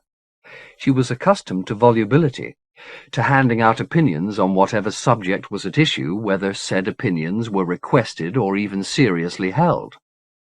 But now it didn't trouble her not to speak. She listened to the tittle-tattle and the chat, politics, finance, social gossip, as to the dialogue of a play. It wasn't her drama. She had no drama, just the ease of being where she wanted to be, and with such contentment to be had from simply witnessing, there seemed little reason to demand more. Godolphin was a busy man, and though they spent some portion of every day together, she was more often than not alone. When she was, a pleasant languor overcame her, which contrasted forcibly with the confusion that had preceded her coming to stay with him. In fact, she tried hard to put thoughts of that time out of her mind, and it was only when she went back to her flat to pick up belongings or bills, which on Oscar's instruction Dowd paid, that she was reminded of friends whose company she was at present not disposed to keep. There were telephone messages left for her, of course, from Klein, Clem, and half a dozen others. Later, there were even letters, some of them concerned for her health, and notes pushed through her door asking her to make contact. In the case of Clem, she did so, guilty that she'd not spoken to him since the funeral. They lunched near his office in Marylebone, and she told him that she'd met a man and had gone to live with him on a temporary basis. Inevitably, Clem was curious. Who was this lucky individual? Anyone he knew? How was the sex? Sublime or merely wonderful? And was it love? Most of all, was it love? She answered as best she could, named the man and described him, explained that there was nothing sexual between them as yet, though the thought had passed through her mind on several occasions, and as to love, it was too soon to tell. She knew Clem well and could be certain that this account would be public knowledge in 24 hours, which suited her fine. At least with this telling she'd allayed her friend's fears for her health. "So, when do we get to meet this paragon?" Clem asked her as they parted. "In a while," she said. "He's certainly had quite an effect on you, hasn't he?" "Has he?" "You're so— I don't know the word exactly. Tranquil, maybe? I've never seen you this way before." "I'm not sure I've ever felt this way before." "Well, just make sure we don't lose the Judy we all know and love, huh?" Clem said. "Too much serenity's bad for the circulation. Everybody needs a good rage once in a while." The significance of this exchange didn't really strike her until the evening after, when, sitting downstairs in the quiet of the house waiting for Oscar to come home, she realized how passive she'd become. It was almost as if the woman she'd been, the dude of furies and opinions, had been shed like a dead skin, and now, tender and new, she had entered a time of waiting. Instruction would come, she assumed. She couldn't live the rest of her life so becalmed, and she knew to whom she had to look for that instruction. The man whose voice in the hall made her heart rise and her head light, Oscar Godolphin. If Oscar was the good news that those weeks brought, Cutner Dowd was the bad. He was astute enough to realize after a very short time that she knew far less about the Dominions and their mysteries than their conversation at the retreat had suggested, and far from being the source of information she'd hoped he'd prove, he was taciturn, suspicious, and on occasion rude, though never the last in Oscar's company. Indeed, when all three of them were together, he lavished her with respect, its irony lost on Oscar, who was so used to Dowd's obsequious presence he barely seemed to notice the man. Jude soon learned to match suspicion with suspicion, and several times verged on discussing Dowd with Oscar. That she didn't was a consequence of what she'd seen at the retreat. Dowd had dealt almost casually with the problem of the corpses, dispatching them with the efficiency of one who had covered for his employer in similar circumstances before, nor had he sought commendation for his labour, at least not within earshot of her. When the relationship between master and servant was so ingrained that a criminal act, the disposal of murdered flesh, was passed over as an unremarkable duty, it was best, she thought, not to come between them. It was she who was the interloper here, the new girl who dreamed she'd belong to the master forever. She couldn't hope to have Oscar's ear the way Dowd did, and any attempt to sow mistrust might easily rebound upon her. She kept her silence, and things went on their smooth way. Until the day of rain. 2. A trip to the opera had been planned for March 2nd, and she had spent the latter half of the afternoon in leisurely preparation for the evening, idling over her choice of dress and shoes, luxuriating in indecision. Dowd had gone out at lunchtime on urgent business for Oscar, which she knew better than to inquire about. She'd been told upon her arrival at the house that any questions as to Oscar's business would not be welcomed, and she'd never challenged that edict. It was not the place of mistresses to do so. But today, with Dowd uncharacteristically flustered as he left, she found herself wondering as she bathed and dressed what work Godolphin was about. Was he off in Isorderex, the city whose streets she assumed Gentle now walked with his soulmate the assassin? A mere 2 months before, with the bells of London pealing in the new year, she'd sworn to go to Isorderex after him, but she'd been distracted from that ambition by the very man whose company she'd sought to take her there. Though her thoughts returned to that mysterious city now, it was without her former appetite. She'd have liked to know if Gentle was safe in those summer streets, and might have enjoyed a description of its seamier quarter, but the fact that she'd once sworn an oath to get there now seemed almost absurd. She had all that she needed here. It wasn't only her curiosity about the other dominions that had been dulled by contentment. Her curiosity about events in her own planet was similarly cool. Though the television burbled constantly in the corner of her bedroom, its presence soporific, she attended to its details scarcely at all and would not have noticed the mid-afternoon news bulletin but that an item she caught in passing put her in mind of Charlie. 3 bodies had been found in a shallow grave on Hampstead Heath, the condition of the mutilated corpses implying, the report said, some kind of ritualistic murder. Preliminary investigations further suggested that the deceased had been known to the community of cultists and black magic practitioners in the city, some of whom, in the light of other deaths or disappearances among their number, believed that a vendetta against them was underway. To round the piece off, there was footage of the police searching the bushes and undergrowth of Hampstead Heath, while the rain fell and compounded their misery. The report distressed her for 2 reasons, each related to one of the brothers. The first, that it brought back memories of Charlie sitting in that stuffy little room in the clinic, watching the Heath and contemplating suicide. The second, that perhaps this vendetta might endanger Oscar, who was as involved in occult practices as any man alive.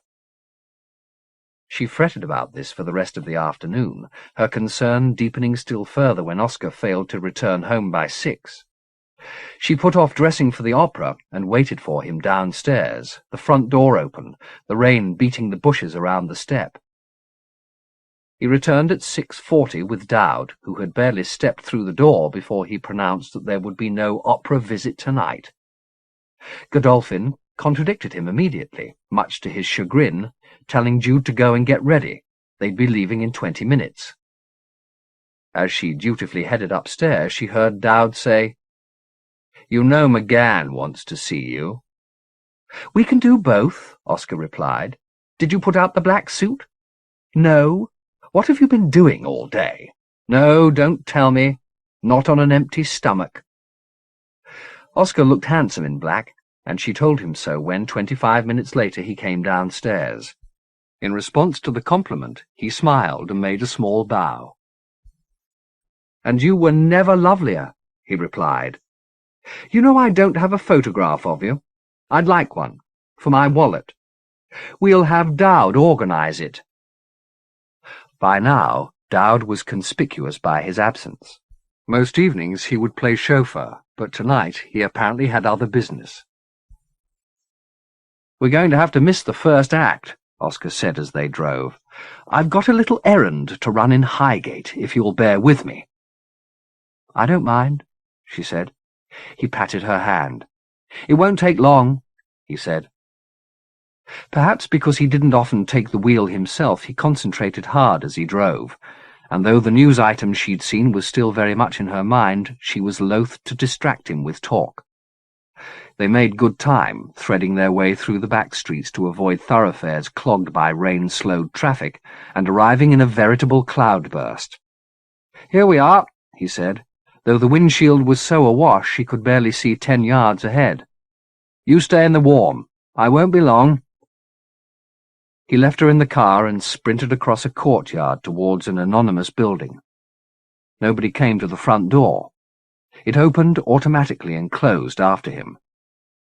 Only when he'd disappeared, and the thunderous drumming of the rain on the roof had diminished somewhat, did she lean forward to peer out through the watery windshield at the building itself.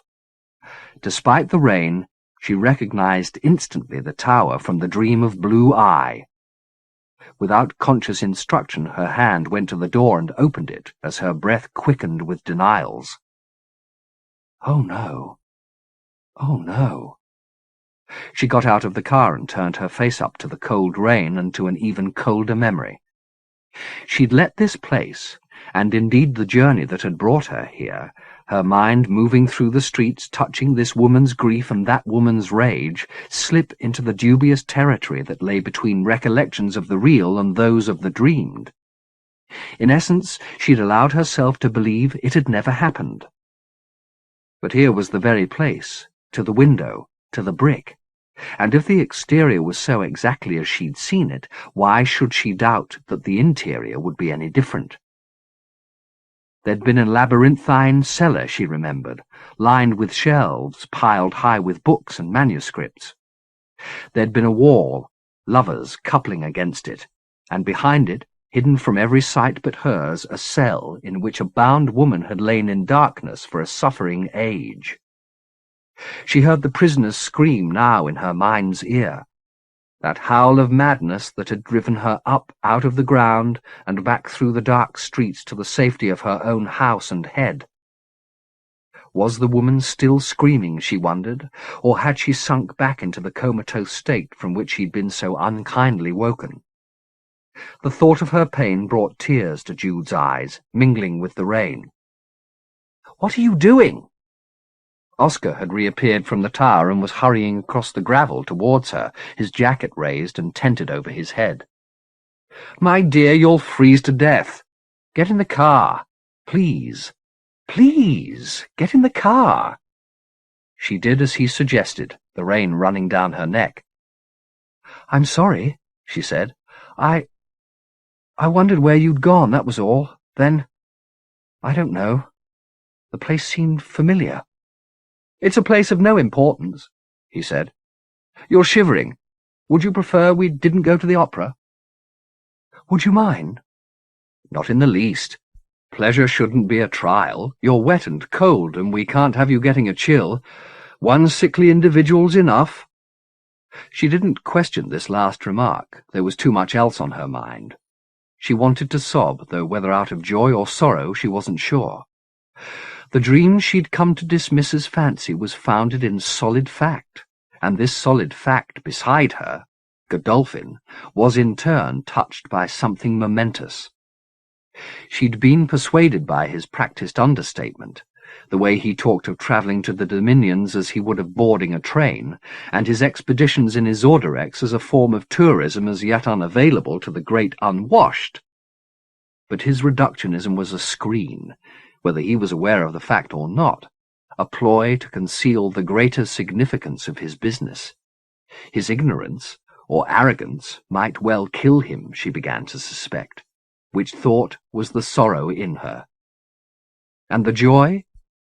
That she might save him, and he learn to love her out of gratitude. Back at the house they both changed out of their formal attire. When she emerged from her room on the top floor, she found him on the stairs waiting for her. "I wonder, perhaps we should talk." They went downstairs into the tasteful clutter of the lounge. The rain beat against the window. He drew the curtains and poured them brandies to fortify them against the cold. Then he sat down opposite her. "We have a problem, you and I." "We do. There's so much we have to say to each other. At least, Here am I presuming it's reciprocal, but for myself, certainly I've got a good deal I want to say, and I'm damned if I know where to begin. I'm aware that I owe you explanations about what you sought the estate, about Dowd and the Voiders, about what I did to Charlie. The list goes on. And I've tried, really I have, to find some way to make it all clear to you. But the truth is, I'm not sure of the truth myself. Memory plays such tricks. She made a murmur of agreement. Especially when you're dealing with places and people who seem to belong half in your dreams. Or in your nightmares. He drained his glass and reached for the bottle he'd set on the table beside him. I don't like Dowd, she said suddenly, and I don't trust him. He looked up from refilling his glass. That's perceptive, he said. You want some more brandy? She proffered her glass, and he poured her an ample measure. I agree with you, he said. He's a dangerous creature for a number of reasons. Can't you get rid of him? He knows too much, I'm afraid. He'd be more dangerous out of my employ than in it. Has he got something to do with these murders? Just today I saw the news. He waved her inquiry away. You don't need to know about any of that, my dear, he said. But if you're at risk, I'm not. I'm not. At least be reassured about that. So you know all about it? Yes, he said heavily. I know a little something. And so does Dowd. In fact, he knows more about this whole situation than you and I put together. She wondered about this. Did Dowd know about the prisoner behind the wall, for instance, or was that a secret she had entirely to herself? If so, perhaps she'd be wise to keep it that way. When so many players in this game had information she lacked, sharing anything, even with Oscar, might weaken her position. Perhaps threaten her life. Some part of her nature not susceptible to the blandishments of luxury or the need for love was lodged behind that wall with the woman she'd woken. She would leave it there, safe in the darkness. The rest, anything else she knew, she'd share. You're not the only one who crosses over, she said. A friend of mine went. Really? He said. Who? His name's Gentle. Actually, his real name's Zacharias, John Fury Zacharias. Charlie knew him a little. Charlie, Oscar shook his head. Poor Charlie. Then he said, Tell me about Gentle. It's complicated, she said. When I left Charlie, he got very vengeful. He hired somebody to kill me. She went on to tell Oscar about the murder attempt in New York and Gentle's later intervention, then about the events of New Year's Eve. As she related this, she had the distinct impression that at least some of what she was telling him he already knew, a suspicion confirmed when she'd finished her description of Gentle's removal from this dominion. The Mistiff took him, he said. My God, that's a risk. What's a Mistiff? She asked. A very rare creature indeed. One would be born into the Uhetemek tribe once in a generation. They're reputedly extraordinary lovers. As I understand it, they have no sexual identity except as a function of their partner's desire. That sounds like Gentle's idea of paradise. As long as you know what you want, Oscar said. If you don't, I dare say it could get very confusing. She laughed. He knows what he wants, believe me. You speak from experience? Bitter experience. He may have bitten off more than he can chew, so to speak, keeping the company of a Mistiff. My friend in Isorderex, Peccable, had a mistress for a while who'd been a madam. She'd had a very plush establishment in Partashokwa, and she and I got on famously. She kept telling me I should become a white slaver and bring her girls from the Fifth, so she could start a new business in Isorderex. She reckoned we'd have made a fortune. We never did it, of course. But we both enjoyed talking about things venereal. It's a pity that word's so tainted, isn't it? You say venereal, and people immediately think of disease instead of Venus. He paused, seeming to have lost his way, then said, Anyway, she told me once that she'd employed a mistiff for a while in her bordello, and it caused her no end of problems. She'd almost had to close her place because of the reputation she got. You'd think a creature like that would make the ultimate whore, wouldn't you? But apparently a lot of customers just didn't want to see their desires made flesh. He watched her as he spoke, a smile playing around his lips. I can't imagine why. Maybe they were afraid of what they were. You'd consider that foolish, I assume. Yes, of course. What you are, you are. That's a hard philosophy to live up to. No harder than running away. Oh, I don't know. I've thought about running away quite a lot of late. Disappearing forever. Really? She said, trying to stifle any show of agitation. Why? Too many birds coming home to roost. But you're staying? I vacillate. England's so pleasant in the spring, and I'd miss the cricket in the summer months. They play cricket everywhere, don't they? Not in Isorderex, they don't. You go there forever? Why not? Nobody would find me, because nobody would ever guess where I'd gone. I'd know.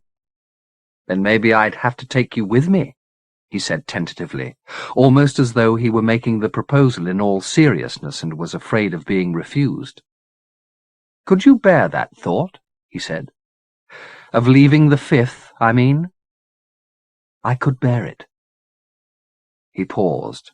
Then, I think it's about time I showed you some of my treasures, he said, rising from his chair. Come on. She'd known from oblique remarks of Dowd's that the locked room on the 2nd floor contained some kind of collection, but its nature, when he finally unlocked the door and ushered her in, astonished her. All this was collected in the Dominions, Oscar explained, and brought back by hand. He escorted her around the room, giving her a capsule summary of what some of the stranger objects were and bringing from hiding tiny items she might otherwise have overlooked. Into the former category, among others, went the Boston Bowl and Gord Maybellum's Encyclopedia of Heavenly Signs. Into the latter, a bracelet of beetles caught by the killing jar in their daisy-chain coupling. 14 generations, he explained, male entering female, and female in turn devouring the male in front, the circle joined by the youngest female and the oldest male, who, by dint of the latter's suicidal acrobatics, were face to face. She had many questions, of course, and he was pleased to play the teacher, but there were several inquiries he had no answers to. Like the Empire looters from whom he was descended, he'd assembled the collection with commitment, taste, and ignorance in equal measure. Yet when he spoke of the artifacts, even those whose function he had no clue to, there was a touching fervour in his tone, familiar as he was with the tiniest detail of the tiniest piece. "You gave some objects to Charlie, didn't you?" she said. "Once in a while." "Did you see them?" "Yes, indeed," she said, the brandy tempting her tongue to confess the dream of the blue eye, her brain resisting it. "If things had been different," Oscar said, "Charlie might have been the one wandering the Dominions. I owe him a glimpse." "A piece of the miracle," she quoted. "That's right, but I'm sure he felt ambivalent about them." "That was Charlie." True, he was too English for his own good. He never had the courage of his feelings, except where you were concerned, and who could blame him? She looked up from the trinket she was studying to find that she too was a subject of study, the look on his face unequivocal. "It's a family problem," he said, "when it comes to matters of the heart." This confession made, a look of discomfort crossed his face, and his hand went to his ribs. "I'll leave you to look around, if you like," he said. "There's nothing in here that's really volatile." "Thank you. Will you lock up after yourself?" "Of course." She watched him go, unable to think of anything to detain him but feeling forsaken once he'd gone. She heard him go to his bedroom, which was down the hall on the same floor, and close the door behind him. Then she turned her attention back to the treasures on the shelves. It wouldn't stay there, however. She wanted to touch and be touched by something warmer than these relics. After a few moments of hesitation, she left them in the dark, locking the door behind her. She would take the key back to him, she'd decided. If his words of admiration were not simply flattery, if he had bed on his mind, she'd know it soon enough, and if he rejected her, at least there'd be an end to this trial by doubt. She knocked on the bedroom door. There was no reply. There was light seeping from under the door, however, so she knocked again and then turned the handle and, saying his name softly, entered. The lamp beside the bed was burning, illuminating an ancestral portrait that hung over it. Through its gilded window, a severe and sallow individual gazed down on the empty sheets. Hearing the sound of running water from the adjacent bathroom, Jude crossed the bedroom, taking in a dozen details of this, his most private chamber, as she did so. The plushness of the pillows and the linen, the spirit decanter and glass beside the bed, the cigarettes and ashtray on a small heap of well-thumbed paperbacks.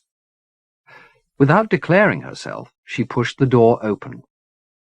Oscar was sitting on the edge of the bath in his undershorts, dabbing a washcloth to a partially healed wound in his side. Reddened water ran over the furry swell of his belly. Hearing her, he looked up. There was pain on his face. She didn't attempt to offer an excuse for being there, nor did he request one. He simply said, "Charlie did it." "You should see a doctor." "I don't trust doctors. Besides, it's getting better." He tossed the washcloth into the sink. "Do you make a habit of walking into bathrooms unannounced?" he said. "You could have walked in on something even less." "Venereal?" she said. "Don't mock me," he replied. "I'm a crude seducer, I know. It comes from years of buying company." "Would you be more comfortable buying me?" she said. "My God," he replied, his look appalled. "What do you take me for?" "A lover," she said plainly. "My lover?" "I wonder if you know what you're saying." "What I don't know I'll learn," she said. "I've been hiding from myself, Oscar, putting everything out of my head so I wouldn't feel anything. But I feel a lot, and I want you to know that." "I know," he said. "More than you can understand, I know. And it makes me afraid, Judith." "There's nothing to be afraid of," she said, astonished that it was she who was mouthing these words of reassurance when he was the elder and presumably the stronger, the wiser. She reached out and put her palm flat against his massive chest. He bent forward to kiss her, his mouth closed until he met hers and found it open. One hand went around her back, the other to her breast. Her murmur of pleasure smeared between their mouths. His touch moved down, over her stomach, past her groin, to hoist up her skirt and retrace its steps. His fingers found her sopping. She'd been wet since first stepping into the treasure room, and he slid his whole hand down into the hot pouch of her underwear, pressing the heel of his palm against the top of her sex, while his long middle digit sought out her fundament, gently catching its flukes with his nail. "Bed," she said. He didn't let her go. They made an ungainly exit from the bathroom, with him guiding her backwards until she felt the edge of the bed behind her thighs. There she sat down, taking hold of the waistband of his blood-stained shorts and easing them down while she kissed his belly. Suddenly bashful, he reached to stop her, but she pulled them down until his penis appeared. It was a curiosity. Only a little engorged, it had been deprived of its foreskin, which made its outlandishly bulbous carmine head look even more inflamed than the wound in its wielder's side. The stem was very considerably thinner and paler, its length knotted with veins bearing blood to its crown. If it was this disproportion that embarrassed him, he had no need. and to prove her pleasure she put her lips against the head. His objecting hand was no longer in evidence. She heard him make a little moan above and looked up to see him staring down at her with something very like awe on his face. Sliding her fingers beneath testicles and stem, she raised the curiosity to her mouth and took it inside. Then she dropped both hands to her blouse and began to unbutton.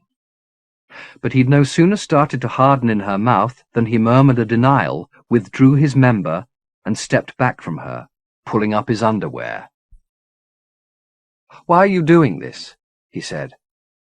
"I'm enjoying it." He was genuinely agitated, she saw, shaking his head, covering the bulge in his underwear in a new fit of bashfulness. "For whose sake?" he said. "You don't have to, you know." "I know."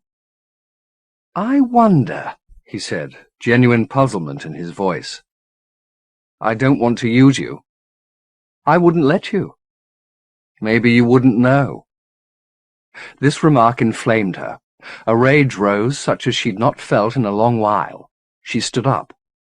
"I know what I want," she said, "but I'm not about to beg for it." "That's not what I'm saying." "What are you saying?" "That I want you too." "So do something about it," she said.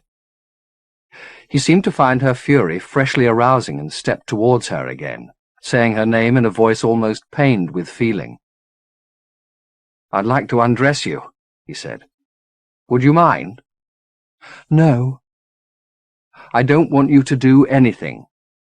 "Then I won't, except lie down." She did so.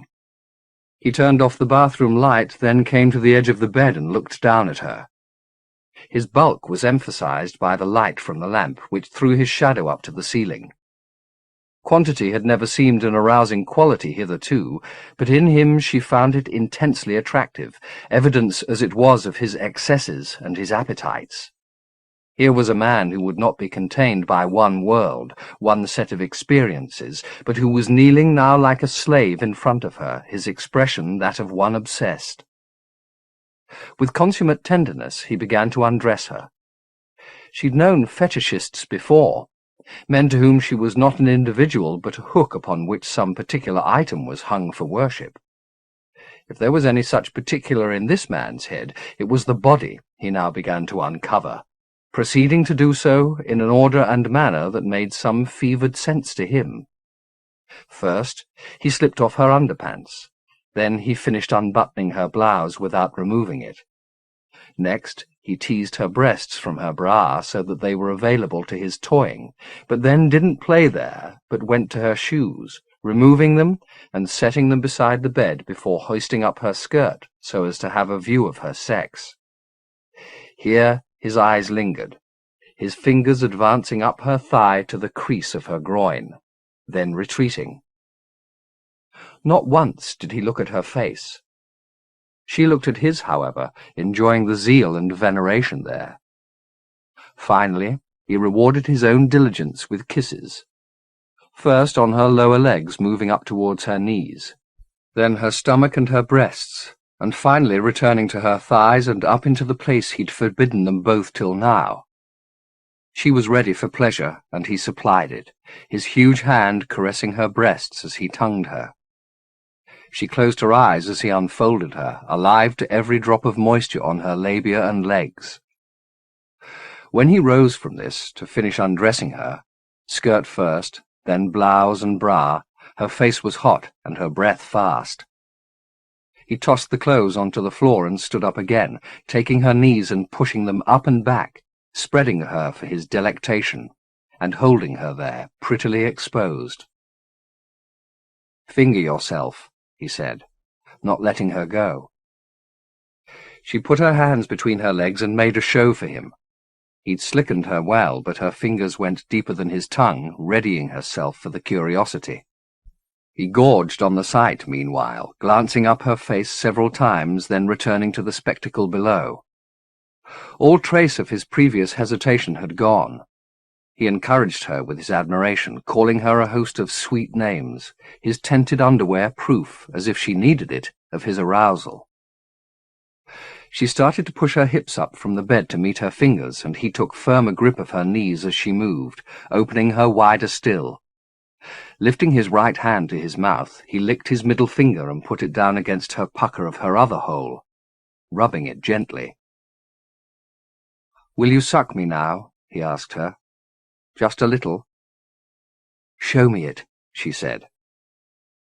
He stepped away from her and took off his underwear. The curiosity was now fully risen and florid.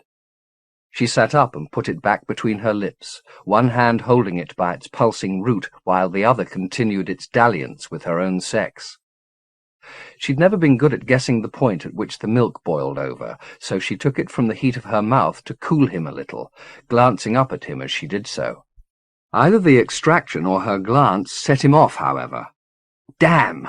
he said. "Damn!" and started to step back from her, his hand going down to his groin to take the curiosity in a stranglehold. It seemed he might have succeeded, as two desultory dribbles ran from its head. Then his testicles unleashed their flood, and it came forth in uncommon abundance. He moaned as it came, as much in self-admonishment as pleasure, she thought, that assumption confirmed when he'd emptied his sack upon the floor. "I'm sorry," he said.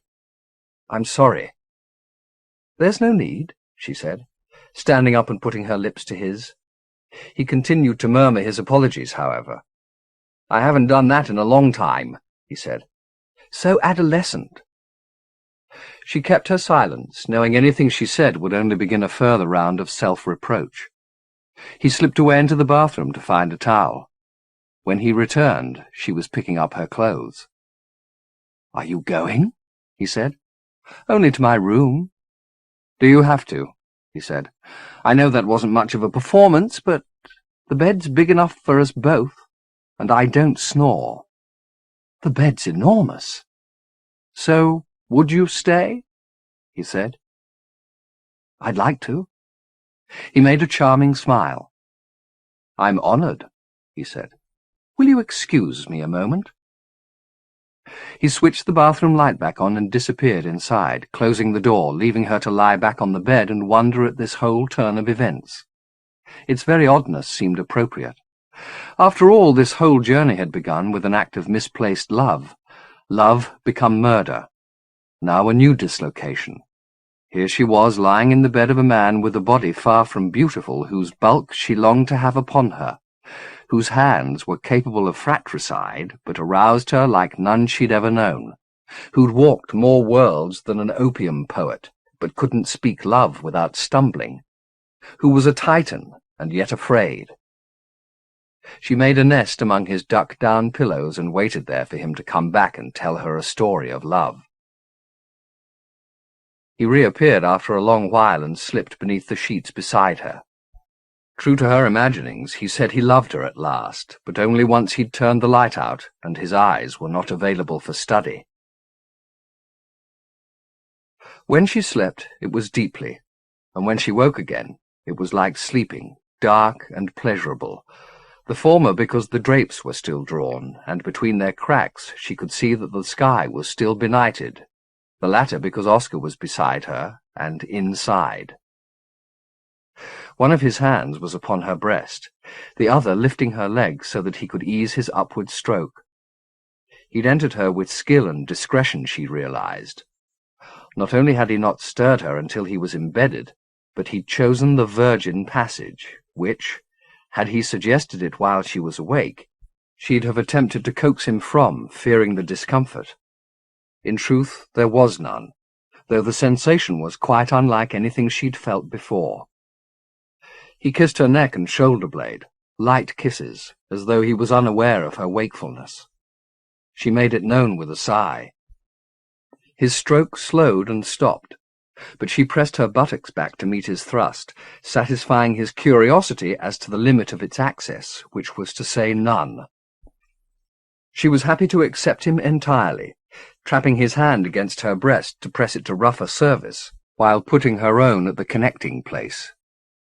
He'd dutifully slipped on a condom before entering her, which, together with the fact that he'd already poured forth once tonight, made him a near-perfect lover. Slow and certain. She didn't use the dark to reconfigure him. The man pressing his face into her hair and biting at her shoulder wasn't, like the mischief he'd described, a reflection of imagined ideals.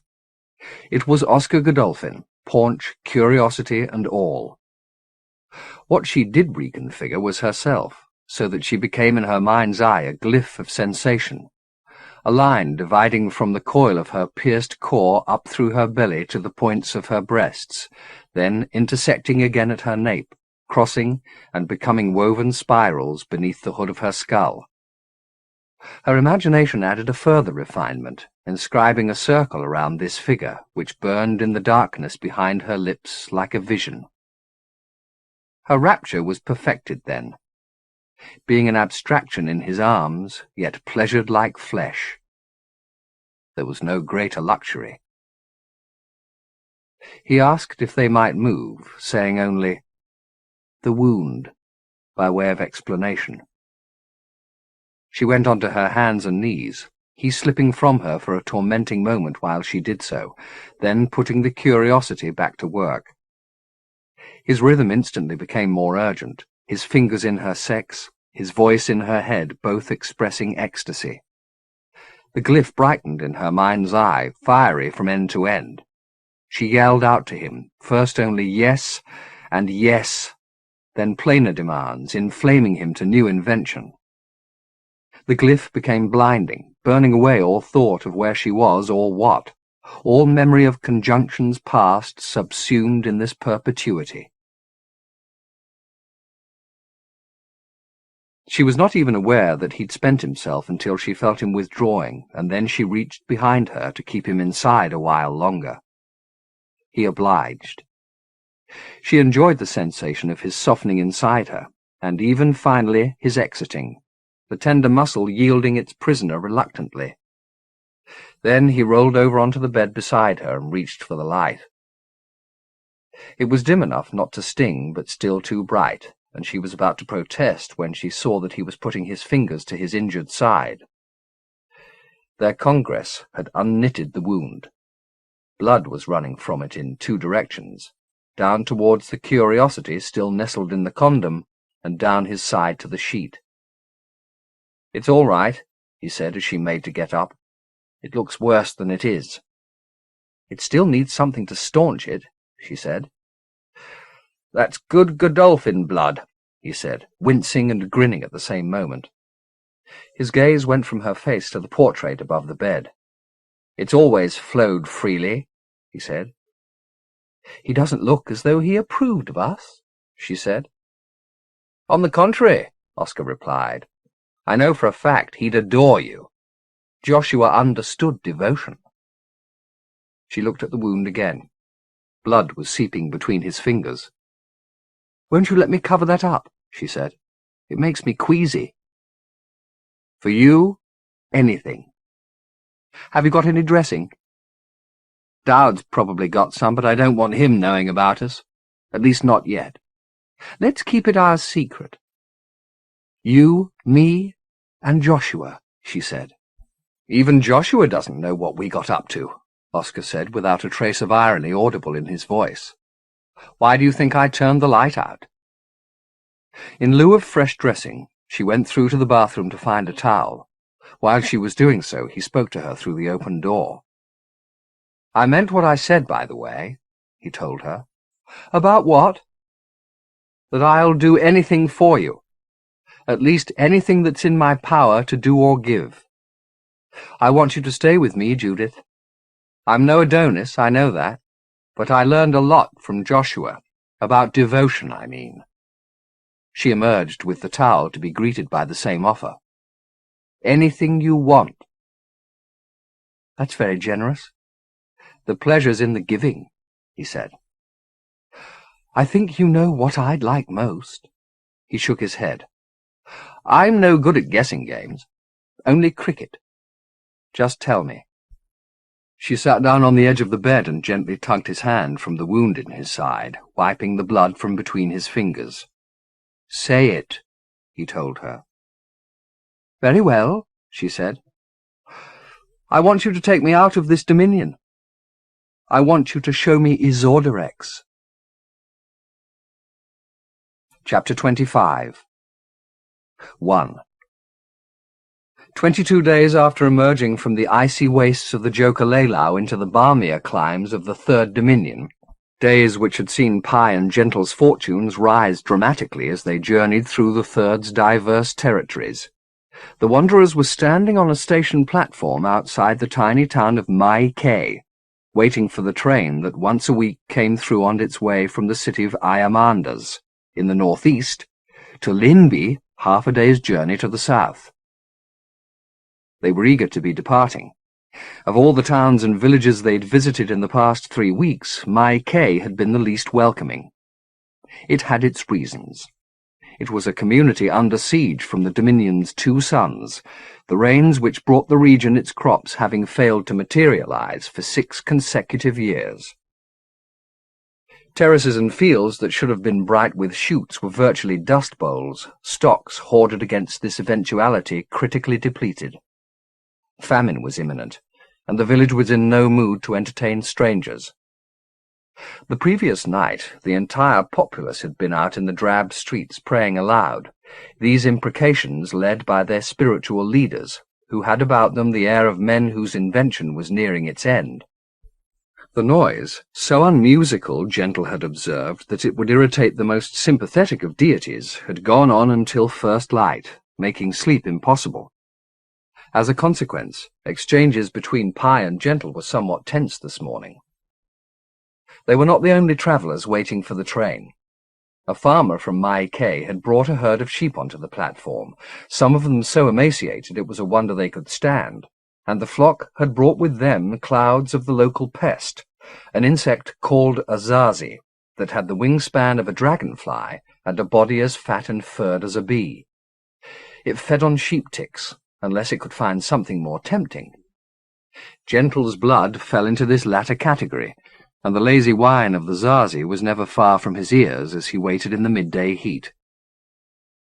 Their one informant in Imajica, a woman called Hairstone Banty, had predicted that the train would be on time, but it was already well overdue, which didn't augur well for the 100 other pieces of advice she'd offered them the night before. Swatting zazi to left and right, Gentle emerged from the shade of the platform building to peer down the track. It ran without crook or bend to its vanishing point, empty every mile of the way.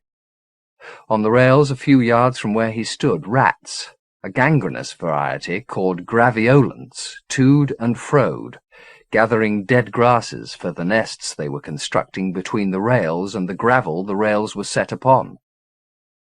Their industry only served to irritate Gentle further. "We're stuck here forever," he said to Pi, who was squatting on the platform making marks on the stone with a sharp pebble.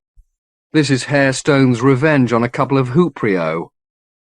He'd heard this term whispered in their presence countless times. It meant anything from exotic stranger to repugnant leper, depending on the facial expression of the speaker. The people of Imajica were keen face-pullers, and when they'd used the word in Gentle's company there was little doubt which end of the scale of affections they had in mind.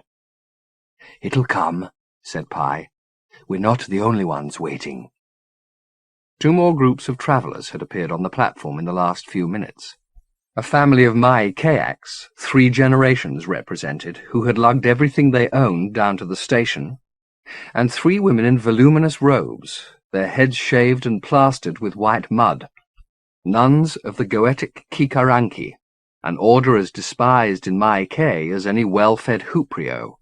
Gentle took some comfort from the appearance of these fellow travellers, but the track was still empty, the graviolants, who would surely be the first to sense any disturbance in the rails, going about their nest-building unperturbed. He wearied of watching them very quickly, and turned his attention to Pi's scrawlings. "What are you doing?" "I'm trying to work out how long we've been here." 2 days in Imajica, a day and a half on the road from Attaboy." No, said the Mistiff. "I'm trying to work it out in Earth days, right from first arriving in the Dominions." "We tried that in the mountains and we didn't get anywhere." "That's because our brains were frozen stiff." "So have you done it?" "Give me a little time." "Time we've got," Gentle said. returning his gaze to the antics of Graviolence. "These little buggers'll have grandchildren by the time the damn train arrives." The Mistiff went on with its calculations, leaving Gentle to wander back into the comparative comfort of the waiting room, which, to judge by the sheep droppings on the floor, had been used to pen entire flocks in the recent past.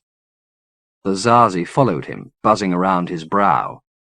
He pulled from his ill-fitting jacket, bought with money he and Pi had won gambling in Attaboy, a dog-eared copy of Fanny Hill, the only volume in English besides Pilgrim's Progress which he'd been able to purchase, and used it to flail at the insects, then gave up.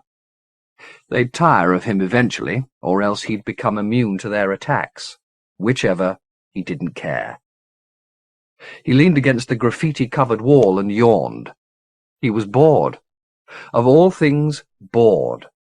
If when they'd first arrived in Van Eyck, Pi had suggested that a few weeks later the wonders of the reconciled dominions would have become tedious, Gentle would have laughed, the thought off as nonsense. With the gold-green sky above and the spires of Patashokwa gleaming in the distance, the scope for adventure had seemed endless. But by the time he'd reached Beatrix, the fond memories of which had not been entirely erased by images of its ruin, he was travelling like any man in a foreign land, prepared for occasional revelations, but persuaded that the nature of conscious, curious bipeds was a constant under any heaven. They'd seen a great deal in the last few days, to be sure, but nothing he might not have imagined had he not stayed at home and got seriously drunk. Yes, there had been glorious sights, but there had also been hours of discomfort, boredom, and banality. On their way to Mai Kay, for instance, they'd been exhorted to stay in some nameless hamlet to witness the community's festival, the annual donkey drowning. The origins of this ritual were, they were told, shrouded in fabulous mystery. They declined, Gentle remarking that this surely marked the nadir of their journey, and travelled on in the back of a wagon whose driver informed them that the vehicle had served his family for 6 generations as a dung carrier. He then proceeded to explain at great length the life cycle of his family's ancient foe, the pensanu, or shite rooster, a beast that with one turd could render an entire wagon-load of dung inedible. They didn't press the man as to who in the region dined thusly, but they peered closely at their plates for many days following. As he sat rolling the hard pellets of sheep dung under his heel, Gentle turned his thoughts to the one high point in their journey across the Third. That was the town of Effertoy, which Gentle had rechristened Attaboy. It wasn't that large, the size of Amsterdam perhaps, and with that city's charm, but it was a gambler's paradise, drawing souls addicted to chance from across the Dominion. Here, every game in the Imajica could be played. If your credit wasn't good in the casinos or the cockpits, you could always find a desperate man somewhere who'd bet on the colour of your next piss if it was the only game on offer.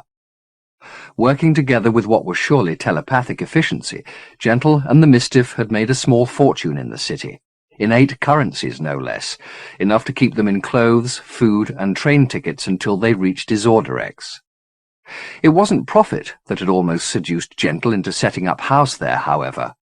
It was a local delicacy, a cake of strudel pastry and the honey-softened seeds of a marriage between peach and pomegranate, which he ate before they gambled to give him vim, then while they gambled to calm his nerves, and then again in celebration when they'd won. It was only when Pi assured him that the confection would be available elsewhere, and if it wasn't, they now had sufficient funds to hire their own pastry chef to make it, that Gentle was persuaded to depart. Limby called. "We have to move on," the Mistiff had said. "Skopeek will be waiting." "You make it sound like he's expecting us." "I'm always expected," Pi said. "How long since you were in Limby?" "At least 230 years. "Then he'll be dead." "Not Skopeek," Pi said. "It's important you see him, Gentle, especially now with so many changes in the air." "If that's what you want to do, then we'll do it," Gentle had replied. "How far is Limby?" "A day's journey, if we take the train." That had been the first mention Gentle had heard of the Iron Road that joined the city of Iamanders and Liimbi, the city of furnaces and the city of temples. "You'll like Liimbi," Pi had said. "It's a place of meditation." Rested and funded, they left Attaboy the following morning, travelling along the River Pfeiffer for a day, then via Hapi and Umutujive into the province called the Ched Lo Ched, the flowering place, now bloomless, and finally to Mai Kay, caught in the twin pincers of poverty and puritanism. On the platform outside, Gentle heard Pi say, "Good." He raised himself from the comfort of the wall and stepped out into the sunshine again. "The train?" he said. "No, the calculations. I finished them." The Mistiff stared down at the marks on the platform at his feet. "This is only an approximation, of course, but I think it's sound within a day or two, 3 at the most." "So what day is it?" "Take a guess." "March. The 10th. "Way off," said Pi. "By these calculations, and remember this is only an approximation, it's the 17th of May. "Impossible." "It's true. Spring's almost over." "Are you wishing you were back there?" Pi asked. Gentle chewed on this for a while, then said, "Not particularly. I just wish the fucking trains ran on time." He wandered to the edge of the platform and stared down the line. "There's no sign," Pi said. "We'd be quicker going by Doeki." "You keep doing that." "Doing what?" "Saying what's on the tip of my tongue. Are you reading my mind?" "No," said the Mistiff, rubbing out its calculation with its soul. "So how did we win all that in Attaboy?" "You don't need teaching," Pi replied. "Don't tell me it comes naturally," Gentle said. "I've got through my entire life without winning a thing, and suddenly, when you're with me, I can do no wrong. That's no coincidence. Tell me the truth." "That is the truth. You don't need teaching. Reminding, maybe." Pi gave a little smile. "And that's another thing," Gentle said, snatching at one of the zazi as he spoke. Much to his surprise, he actually caught it. He opened his palm. He'd cracked its casing, and the blue mush of its innards was oozing out, but it was still alive. Disgusted, he flicked his wrist, depositing the body on the platform at his feet. He didn't scrutinize the remains, but pulled up a fistful of the sickly grass that sprouted between the slabs of the platform and set about scrubbing his palms with it. "What were we talking about?" he said. Pi didn't reply. "Oh, yes. Things I'd forgotten." He looked down at his clean hand. "Pneuma," he said. "Why would I ever forget having a power like the pneuma? Either because it wasn't important to you any longer, which is doubtful, or you forgot because you wanted to forget." There was an oddness in the way the Mistiff pronounced its reply which grated on Gentle's ears, but he pursued the argument anyway. "Why would I want to forget?" he said. Pi looked back along the line. The distance was obscured by dust, but there were glimpses through it of a clear sky. "Well?" said Gentle. "Maybe because remembering hurts too much," it said, without looking around. The words were even uglier to Gentle's ear than the reply that had preceded it. He caught the sense, but only with difficulty. "Stop this," he said. "Stop what?" "Talking in that damn fool way. It turns my gut." "I'm not doing anything," the Mistiff said, its voice still distorted, but now more subtly. "Trust me, I'm doing nothing." "So tell me about the pneuma," Gentle said. "I want to know how I came by a power like that." Pi started to reply, but this time the words were so badly disfigured and the sound itself so ugly, it was like a fist in Gentle's stomach, stirring the stew there. "Jesus!" he said, rubbing his belly in a vain attempt to soothe the churning. "Whatever you're playing at." "It's not me," Pi protested. "It's you. You don't want to hear what I'm saying."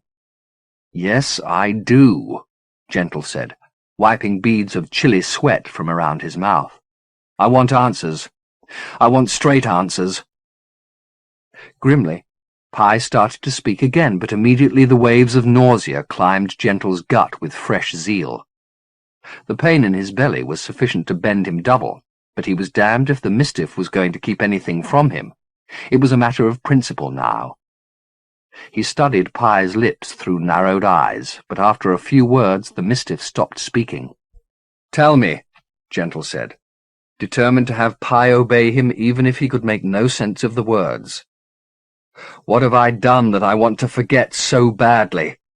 Tell me!" Its face all reluctance, the Mistiff once again opened its mouth.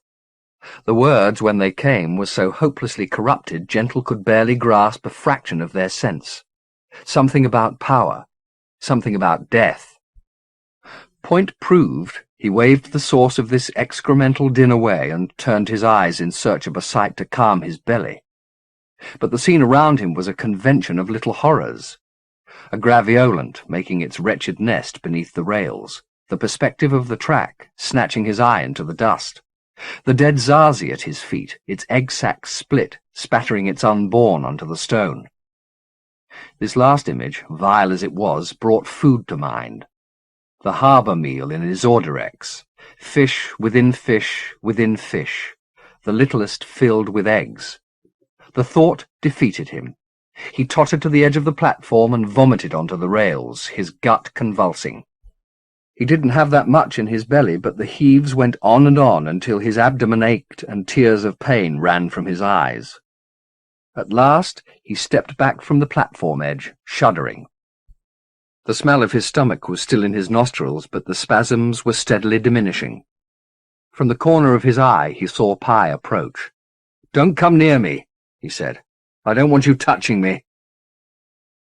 He turned his back on the vomit and its cause and retired to the shade of the waiting room, sitting down on the hard wood bench, putting his head against the wall and closing his eyes. As the pain eased and finally disappeared, his thoughts turned to the purpose behind Pi's assault.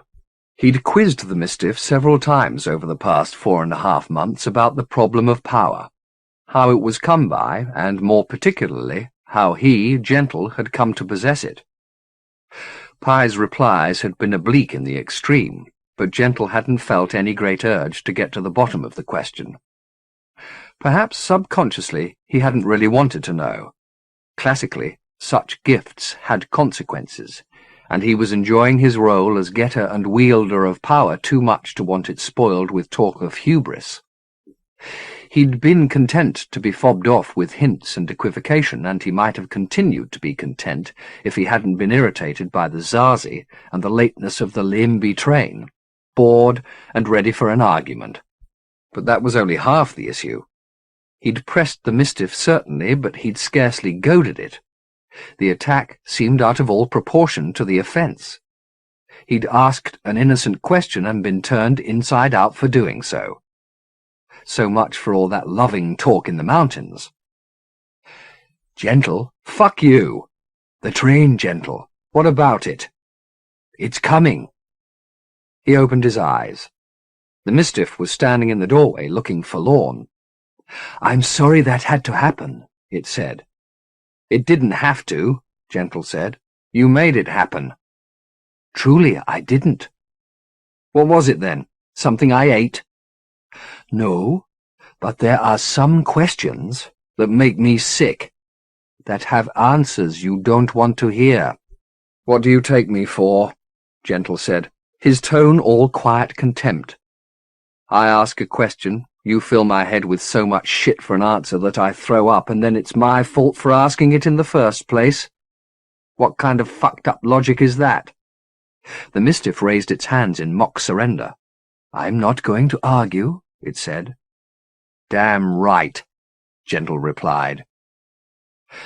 Any further exchange would have been impractical anyway, with the sound of the train's approach steadily getting louder, and its arrival being greeted by cheers and clapping from an audience that had gathered on the platform.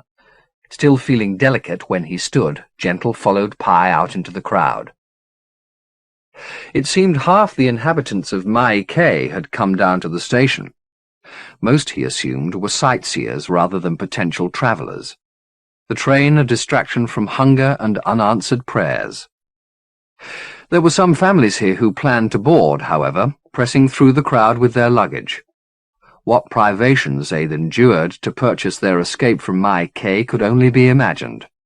There was much sobbing as they embraced those they were leaving behind, most of whom were old folk, who, to judge by their grief, did not expect to see their children and grandchildren again. The journey to Limby, which for Gentle and Pi was little more than a jaunt, was for them a departure into memory. That said, there could be few more spectacular means of departure in the Imajica than the massive locomotive which was only now emerging from a cloud of evaporating steam. Whoever had made blueprints for this roaring, glistening machine knew its Earth counterpart, the kind of locomotives outdated in the West but still serving in China and India very well.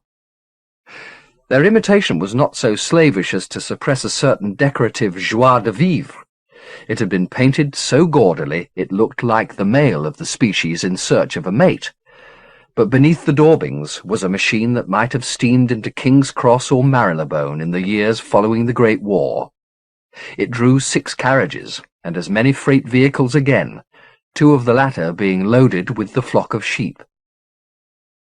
Pi had already been down the line of carriages and was now coming back towards Gentle. "The second. It's fuller down the other end." They got in. The interiors had once been lush, but usage had taken its toll. Most of the seats had been stripped of both padding and headrests, and some were missing backs entirely. The floor was dusty, and the walls, which had once been decorated in the same riot as the engine, were in dire need of a fresh coat of paint. There were only 2 other occupants, both male, both grotesquely fat, and both wearing frock coats, from which elaborately bound limbs emerged, lending them the look of clerics who'd escaped from an accident ward. Their features were minuscule, crowded in the centre of each face as if clinging together for fear of drowning in fat. Both were eating nuts, cracking them in their pudgy fists and dropping little rains of pulverized shell on the floor between them. "Brothers of the Boulevard," Pi remarked, as Gentle took a seat as far from the nutcrackers as possible. Pi sat across the aisle from him, the bag containing what few belongings they'd accrued to date alongside. There was then a long delay while recalcitrant animals were beaten and cajoled into boarding for what they perhaps knew was a ride to the slaughterhouse, and those on the platform made their final farewells. It wasn't just the vows and tears that came in through the windows. So did the stench of the animals, and the inevitable Zazi, though with the brothers and their meal to attract them the insects were uninterested in Gentle's flesh. Wearied by the hours of waiting and wrung out by his nausea, Gentle dozed and finally fell into so deep a sleep that the train's long-delayed departure didn't stir him, and when he woke 2 hours of their journey had already passed. Very little had changed outside the window. Here were the same expanses of grey-brown earth that had stretched around Imajica, clusters of dwellings, built from mud in times of water and barely distinguishable from the ground they stood upon, dotted here and there. Occasionally they would pass a plot of land, either blessed with a spring or better irrigated than the ground around it, from which life was rising. Even more occasionally saw workers bending to reap a healthy crop. But generally the scene was just as Hairstone Banty had predicted. There would be many hours of dead land, she'd said. Then they would travel through the steppes and over the 3 rivers to the province of Bem, of which Limby was the capital city. Gentle had doubted her competence at the time. She'd been smoking a weed too pungent to be simply pleasurable, and wearing something unseen elsewhere in the town, a smile, but dope fiend or no, she knew her geography. As they travelled, Gentle's thoughts turned once again to the origins of the power Pi had somehow awakened in him. If, as he suspected, the mischief had touched a hitherto passive portion of his mind and given him access to capabilities dormant in all human beings, why was it so damned reluctant to admit the fact? Hadn't Gentle proved in the mountains that he was more than willing to accept the notion of mind embracing mind? Or was that commingling now an embarrassment to the Mistiff, and its assault on the platform a way to re-establish a distance between them? If so, it had succeeded. They travelled half a day without exchanging a single word. In the heat of the afternoon, the train stopped at a small town and lingered there while the flock from Mai Kay disembarked.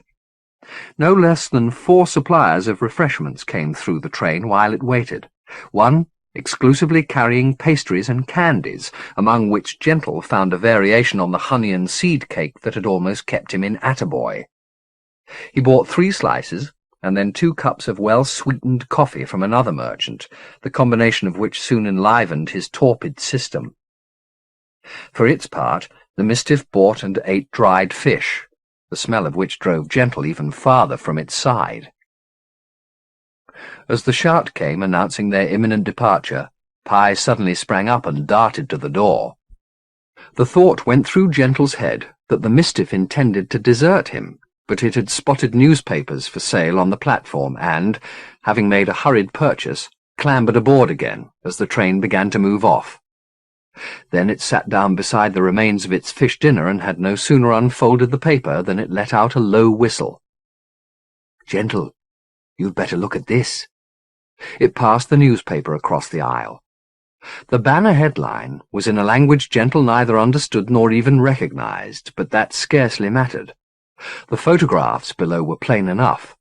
Here was a gallows, with 6 bodies hanging from it, and, inset, the death portraits of the executed individuals, among them Hamerioch and Pontiff Pharaoh, the lawgivers of Vaneath.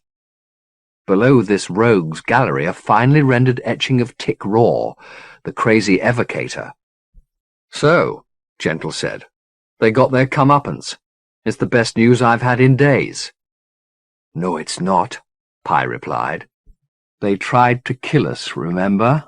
Gentle said reasonably, determined not to be infuriated by Pye's contentiousness. "If they got hanged, I'm not going to mourn them. What did they do, try and steal the Merrow TET? The Merrow TET doesn't exist." "That was a joke, Pye," Gentle said, deadpan. "I missed the humour of it. I'm sorry," the Mistiff said, unsmiling. "Their crime—" It stopped and crossed the aisle to sit opposite Gentle, claiming the paper from his hands before continuing. "Their crime is far more significant," it went on, its voice lowered. It began to read in the same whisper, praising the text of the paper. "They were executed a week ago for making an attempt on the autarch's life while he and his entourage were on their peace mission in Vaneath." "Are you kidding?" "No joke. That's what it says." "Did they succeed?" "Of course not." The Mistiff fell silent while it scanned the columns. "It says they killed 3 of his advisers with a bomb and injured 11 soldiers. The device was— wait, my Umutajevak is rusty. The device was smuggled into his presence by Pontiff Pharaoh. They were all caught alive, it says, but hanged dead, which means they died under torture, but the autarch made a show of the execution anyway. That's fucking barbaric.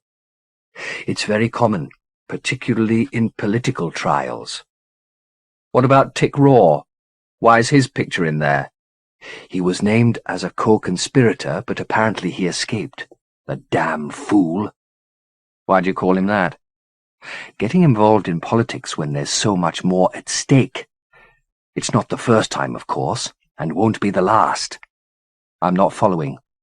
"People get frustrated with waiting and they end up stooping to politics. But it's so short-sighted, stupid sod." "How well do you know him?" "Who? Tick Raw?" The placid features were momentarily confounded. Then Pye said, "He has a certain reputation, shall we say. They'll find him for certain. There isn't a sewer in the Dominions he'll be able to hide his head in." "Why should you care?" "Keep your voice down." "Answer the question," Gentle replied. dropping his volume as he spoke. "He was a maestro, Gentle. He called himself an evocator, but it amounts to the same thing. He had power." Then why was he living in the middle of a shithole like Van Eyck? "Not everybody cares about wealth and women, Gentle. Some souls have higher ambition." "Such as?" "Wisdom. Remember why we came on this journey? To understand. That's a fine ambition." Pi looked at Gentle, making eye-to-eye contact for the first time since the episode on the platform. "Your ambition, my friend. You and Tick Raw had a lot in common." "And he knew it?" "Oh, yes." "Is that why he was so riled when I wouldn't sit down and talk with him?" "I'd say so." "Shit! Hammeriock and Furrow must have taken us for spies, come to wheedle our plots laid against the autarch." "But Tick Raw saw the truth." "He did. He was once a great man, Gentle. At least, that was the rumour. Now I suppose he's dead or being tortured, which is grim news for us." "You think he'll name us?" "Who knows? Maestros have ways of protecting themselves from torture, but even the strongest man can break under the right kind of pressure." "Are you saying we've got the autarch on our tails?" "I think we'd know it if we had. We've come a long way from Van Eyck. The trail's probably cold by now." "And maybe they didn't arrest Tick, eh? Maybe he escaped." "They still caught Hammeriock and the Pontiff. I think we can assume they've got a hair-by-hair description of us." Gentle laid his head back against the seat. "Shit," he said. "We're not making many friends, are we?" "All the more reason that we don't lose each other," the Mistiff replied. The shadows of passing bamboo flickered on its face, but it looked at him unblinking. "Whatever harm you believe I may have done you now or in the past, I apologize for it. I'd never wish you any hurt, Gentle. Please believe that. Not the slightest." "I know," Gentle murmured. "And I'm sorry too, truly." "Shall we agree to postpone our argument until the only opponents we've got left in the Imajica are each other?" "That may be a very long time." "All the better." Gentle laughed. "Agreed," he said, leaning forward and taking the Mistiff's hand. "We've seen some amazing sights together, haven't we?" "Indeed we have." "Back there in my K, I was losing my sense of how marvellous all this is." "We've got a lot more wonders to see." "Just promise me one thing." "Ask it." "Don't eat raw fish in eyeshot of me again. It's more than a man can take." 2. From the yearning way that Hairstone Banty had described Limby, Gentle had been expecting some kind of Kathmandu, a city of temples, pilgrims, and free dope. Perhaps it had been that way once in Banty's long-lost youth, but when, a few minutes after night had fallen, Gentle and Pi stepped off the train, it was not into an atmosphere of spiritual calm. There were soldiers at the station gates, most of them standing idle, smoking and talking, but a few casting their eyes over the disembarking passengers. As luck had it, however, another train had arrived at an adjacent platform minutes before, and the gateway was choked with passengers, many hugging their life's belongings. It wasn't difficult for Pi and Gentle to dig their way through to the densest part of the crowd and pass unnoticed through the turnstiles and out of the station. There were many more troops in the wide lamplit streets, their presence no less disturbing for the air of lassitude that hung about them. The uncommissioned ranks wore a drab grey, but the officers wore white, which suited the subtropical night. All were conspicuously armed. Gentle made certain not to study either men or weaponry too closely for fear of attracting unwelcome attention, but it was clear from even a furtive glance that both the armaments and the vehicles parked in every other alleyway were of the same elaborately intimidating design as he'd seen in Beatrix. The warlords of his Orderex were clearly past masters in the crafts of death, their technology several generations beyond that of the locomotive that had brought the travellers here. To Gentle's eye, the most fascinating sight was not the tanks or the machine guns, however. It was the presence among these troops of a subspecies he'd not encountered hitherto. Ethacs, Pi called them. They stood no taller than their fellows, but their heads made up a third or more of that height, their squat bodies grotesquely broad to bear the weight of such a massive load of bone. Easy targets, Gentle remarked, but Pi whispered that their brains were small, their skulls thick, and their tolerance for pain heroic, the latter evidenced by the extraordinary array of livid scars and disfigurements they all bore on skin that was as white as the bone it concealed. It seemed this substantial military presence had been in place for some time, because the populace went about their evening business as if these men and their killing machines were completely commonplace. There was little sign of fraternization, but there was no harassment either. "Where do we go from here?" Gentle asked Pi once they were clear of the crowds around the station. "Skopeek lives in the northeast part of the city close to the temples. He's a doctor, very well respected." "You think he may be still practicing?" "He doesn't mend bones, Gentle. He's a doctor of theology. He used to like the city because it was so sleepy." "It's changed, then?" "It certainly has. It looks as though it's got rich." There was evidence of Limby's newfound wealth everywhere. In the gleaming buildings, many of them looking as though the paint on their doors was barely dry, in the proliferation of styles among the pedestrians, and in the number of elegant automobiles on the street. There were a few signs still remaining of the culture that had existed here before the city's fortunes had boomed. Beasts of burden still wove among the traffic, honked at and cursed. A smattering of facades had been preserved from older buildings and incorporated, usually crudely, into the designs of the newer. And then there were the living facades, the faces of the people Gentle and Pi were mingling with. The natives had a physical peculiarity unique to the region, clusters of small crystalline growths, yellow and purple, on their heads, sometimes arranged like crowns or coxcombs, but just as often erupting from the middle of the forehead or irregularly placed around the mouth. To Pi's knowledge, they had no particular function, but they were clearly viewed as a disfigurement by the sophisticates, many of whom went to extraordinary lengths to disguise their commonality of stock with the undecorated peasants. Some of these stylists wore hats, veils, and make-up to conceal the evidence. Others had tried surgery to remove the growths and went proudly about unhatted, wearing their scars as proof of their wealth. "It's grotesque," Pi said, when Gentle remarked upon this. "But that's the pernicious influence of fashion for you.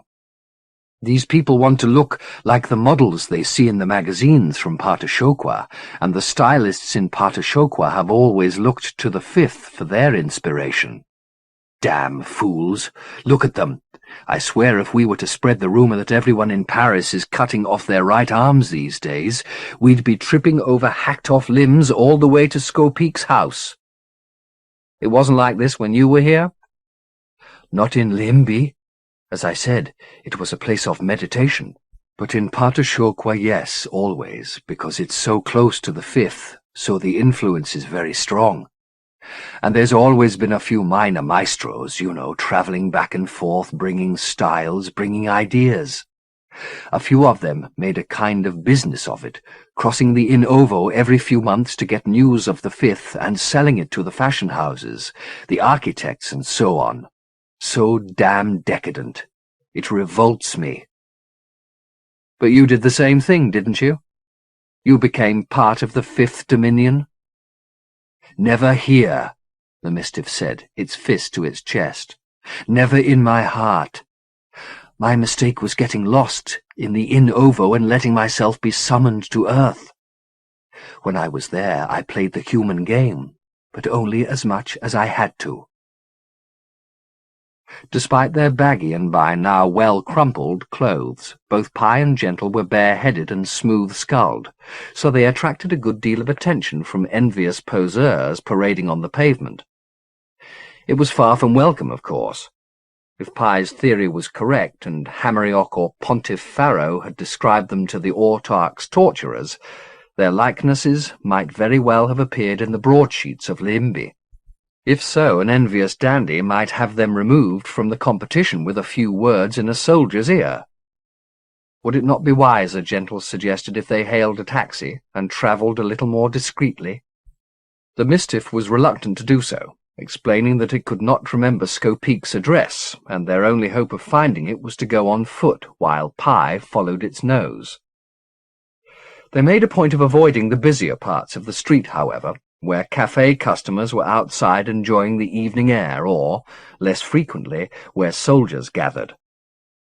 Though they continued to attract interest and admiration, nobody challenged them, and after 20 minutes they turned off the main thoroughfare, the well-tended buildings giving way within a couple of blocks to grimier structures, the fops to grimmer souls. "This feels safer," Gentle said, a paradoxical remark, given that the streets they were wandering through now were the kind they would have instinctively avoided in any city of the Fifth, ill-lit backwaters where many of the houses had fallen into severe disrepair. Lamps burned in even the most dilapidated, however, and children played in the gloomy streets despite the lateness of the hour. Their games were those of earth, give or take a detail, not filched but invented by young minds from the same basic materials: a ball and a bat, some chalk and a pavement, a rope and a rhyme. Gentle found it reassuring to walk among them and hear their laughter, which was indistinguishable from that of human children. Eventually, the tenanted houses gave way to total dereliction, and it was clear from the Mistiff's disgruntlement that it was no longer sure of its whereabouts. Then, a little noise of pleasure as it caught sight of a distant structure. "That's the temple." Pye pointed to a monolith some miles from where they stood. It was unlit and seemed forsaken, the ground in its vicinity levelled. "Scopeek had that view from his toilet window, I remember. On fine days, he said, he used to throw open the window and contemplate and defecate simultaneously." Smiling at the memory, the Mistiff turned its back on the sight. The bathroom faced the temple, and there were no more streets between the house and the temple. It was common land for the pilgrims to pitch their tents. "So we're walking in the right direction," Gentle said. "We just need the last street on our right." "That seems logical," Pye said. "I was beginning to doubt my memory." They didn't have much farther to look. 2 more blocks, and the rubble-strewn streets came to an abrupt end. "This is it." There was no triumph in Pye's voice, which was not surprising, given the scene of devastation before them. While it was time that had undone the splendour of the streets they'd passed through, this last had been prey to more systematic assault. Fires had been set in several of the houses. Others looked as though they'd been used for target practice by a panzer division. "Somebody got here before us," Gentle said. "So it seems," Pye replied. "I must say I'm not altogether surprised." "So why the hell did you bring us here?" "I had to see it for myself," Pye said. "Don't worry, the trail doesn't end here. He'll have left a message." Gentle didn't remark on how unlikely he thought this, but followed the Mistiff along the street until it stopped in front of a building that, while not reduced to a heap of blackened stones, looked ready to succumb. Fire had eaten out its eyes, and the once fine door had been replaced with partially rotted timbers. All this illuminated not by lamplight, the street had none, but by a scattering of stars. "Better you stay out here," Pye said. "Scopeek may have left defences." "Like what?" "The unbeheld isn't the only one who can conjure guardians," Pye replied. "Please, Gentle, I'd prefer to do this alone." Gentle shrugged. "Do as you wish," he said. Then, as an afterthought, "You usually do." He watched Pye climb the debris-covered steps, pull several of the timbers off the door, and slip out of sight. Rather than wait at the threshold, Gentle wandered farther along the row to get another view of the temple, musing as he went that this dominion, like the fourth, had confounded not only his expectations but those of Pi as well. The safe haven of Van Eyck had almost seen their execution, while the murderous wastes of the mountains had offered resurrections, and now Leimbi, a sometime city of meditation, reduced to gaud and rubble. What next? He wondered. Would they arrive in Isorderex only to find it had spurned its reputation as the Babylon of the Dominions and become a new Jerusalem? He stared across at the shadowy temple, his mind straying back to a subject that had occupied him several times on their journey through the third. How best to address the challenge of making a map of the dominions, so that when they finally returned to the fifth dominion, he could give his friends some sense of how the lands lay. They'd travelled on all kinds of roads, from the Partashoquan highway to the dirt tracks between Happy and Mai Kay. They'd wound through verdant valleys and scaled heights where even the hardiest moss would perish. They'd had the luxury of chariots and the loyalty of Doeki. They'd sweated and frozen and gone dreamily like poets into some place of fancy, doubting their senses and themselves. All this needed setting down. The routes, the cities, the ranges, and the plains all needed laying in 2 dimensions to be pored over at leisure. In time, he thought, putting the challenge off yet again. In time. He looked back towards Skopeek's house. There was no sign of Pi emerging, and he began to wonder if some harm had befallen the Mistiff inside. He walked back to the steps, climbed them, and, feeling a little guilty, slid through the gap between the timbers.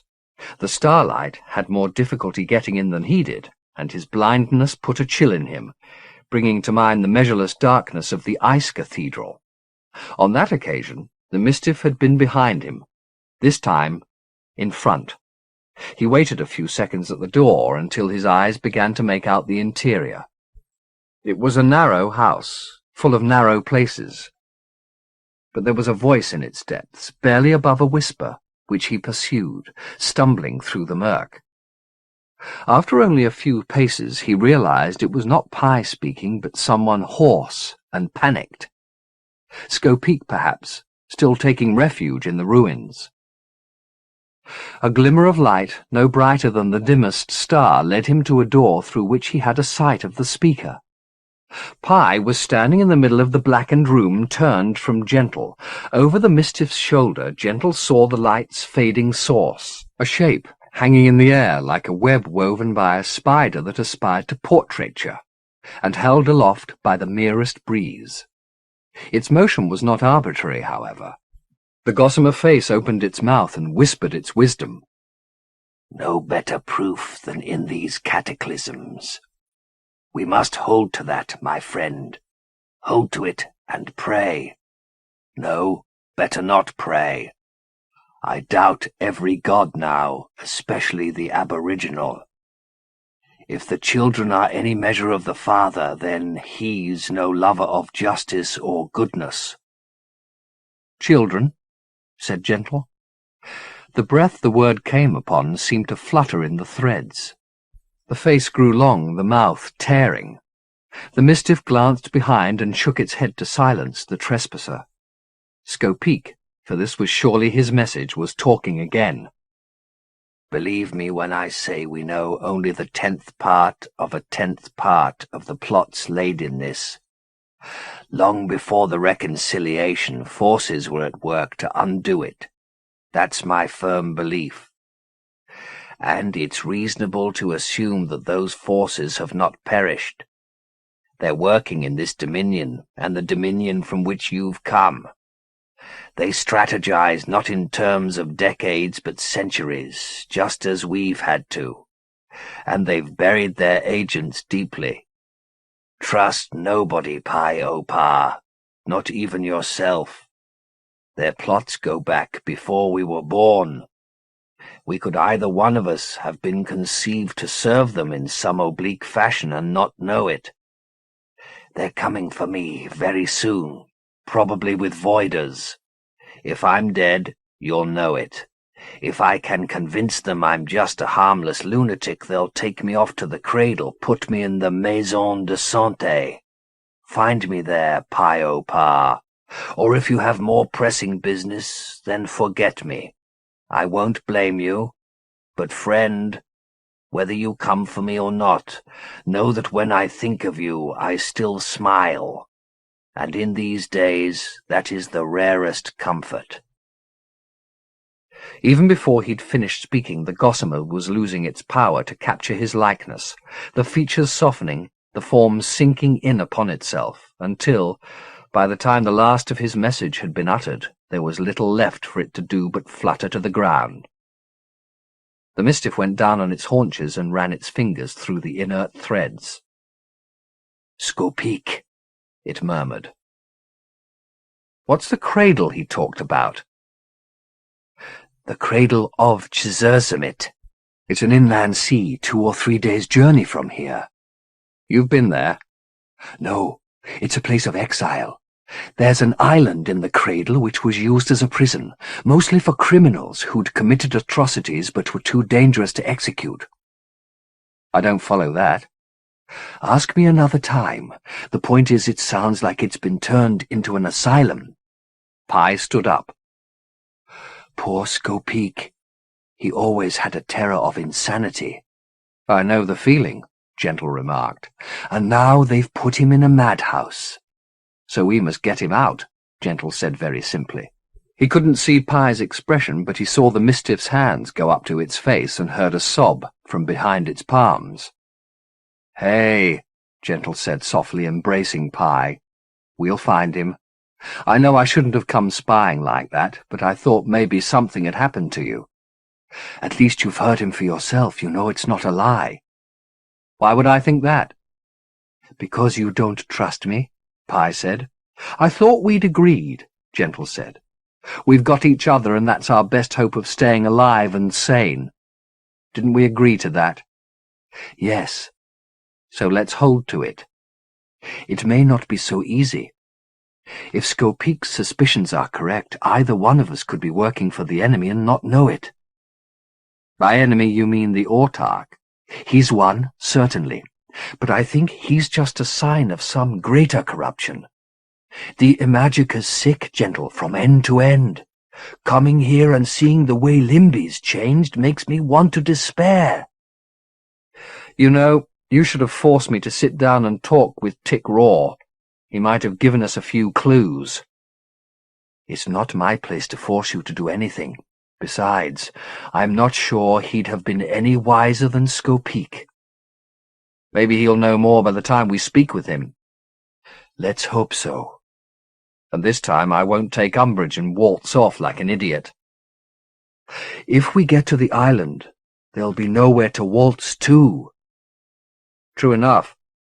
So now we need a means of transport." "Something anonymous. Something fast. Something easy to steal." "Do you know how to get to the cradle?" Gentle asked. "No, but I can inquire around while you steal the car." "Good enough. Oh, and Pi, buy some booze and cigarettes while you're at it, will you?" "You'll make a decadent of me yet." "My mistake. I thought it was the other way round." 3. They left Limby well before dawn in a car that Gentle chose for its colour, grey, and its total lack of distinction. It served them well. For 2 days they travelled without incident on roads that were less trafficked the farther from the Temple City and its spreading suburbs they went. There was some military presence beyond the city perimeters, but it was discreet, and no attempt was made to stop them.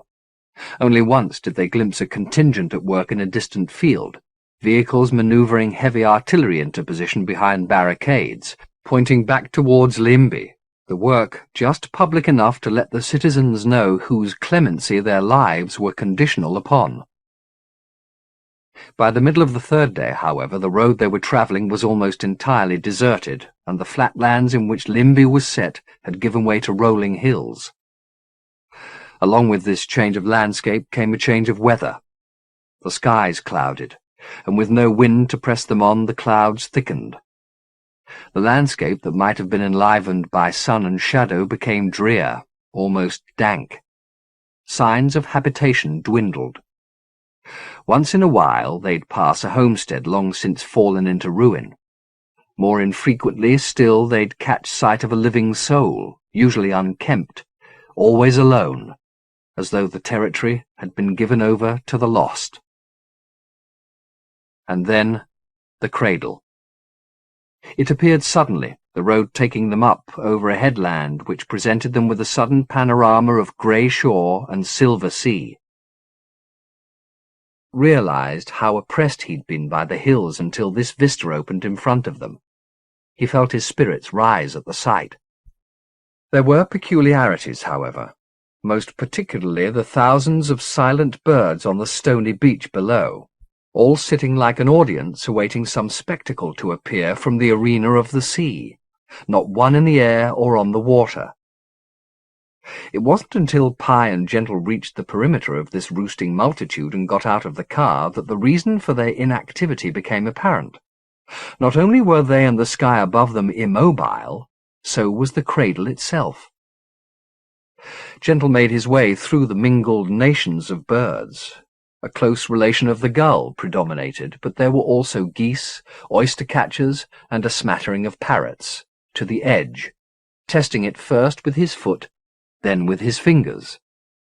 It wasn't frozen. He knew what ice felt like from bitter experience. It was simply solidified. The last wave still plainly visible, every curl and eddy fixed as it broke against the shore. "At least we won't have to swim," the Mistiff said. It was already scanning the horizon, looking for Skopeek's prison. The far shore wasn't visible, but the island was, a sharp grey rock rising from the sea several miles from where they stood, the Maison de Santé, as Skopeek had called it, a cluster of buildings teetering on its heights. "Do we go now or wait until dark?" Gentle asked. "We'll never find it after dark," Pye said. "We have to go now." They returned to the car and drove down through the birds, who were no more inclined to move for wheels than they'd been for feet. A few took to the air briefly, only to flutter down again. Many more stood their ground and died for their stoicism. The sea made the best road they'd travelled since the Partashokwan highway. It had apparently been as calm as a mill pond when it had solidified. They passed the corpses of several birds who'd been caught in the process, and there was still meat and feathers on their bones, suggesting that the solidification had occurred recently. "I've heard of walking on water," Gentle said as they drove. "But driving? That's a whole other miracle." "Have you any idea of what we're going to do when we get to the island?" Pye said. "We ask to see Skopeek, and when we've found him, we leave with him. If they refuse to let us see him, we use force. It's as simple as that. They may have armed guards." "See these hands?" Gentle said, taking them off the wheel and thrusting them at Pye. "These hands are lethal." He laughed at the expression on the Mistiff's face. "Don't worry. I won't be indiscriminate." He seized the wheel again. "I like having the power, though. I really like it. The idea of using it sort of arouses me. Hey, will you look at that? The suns are coming out."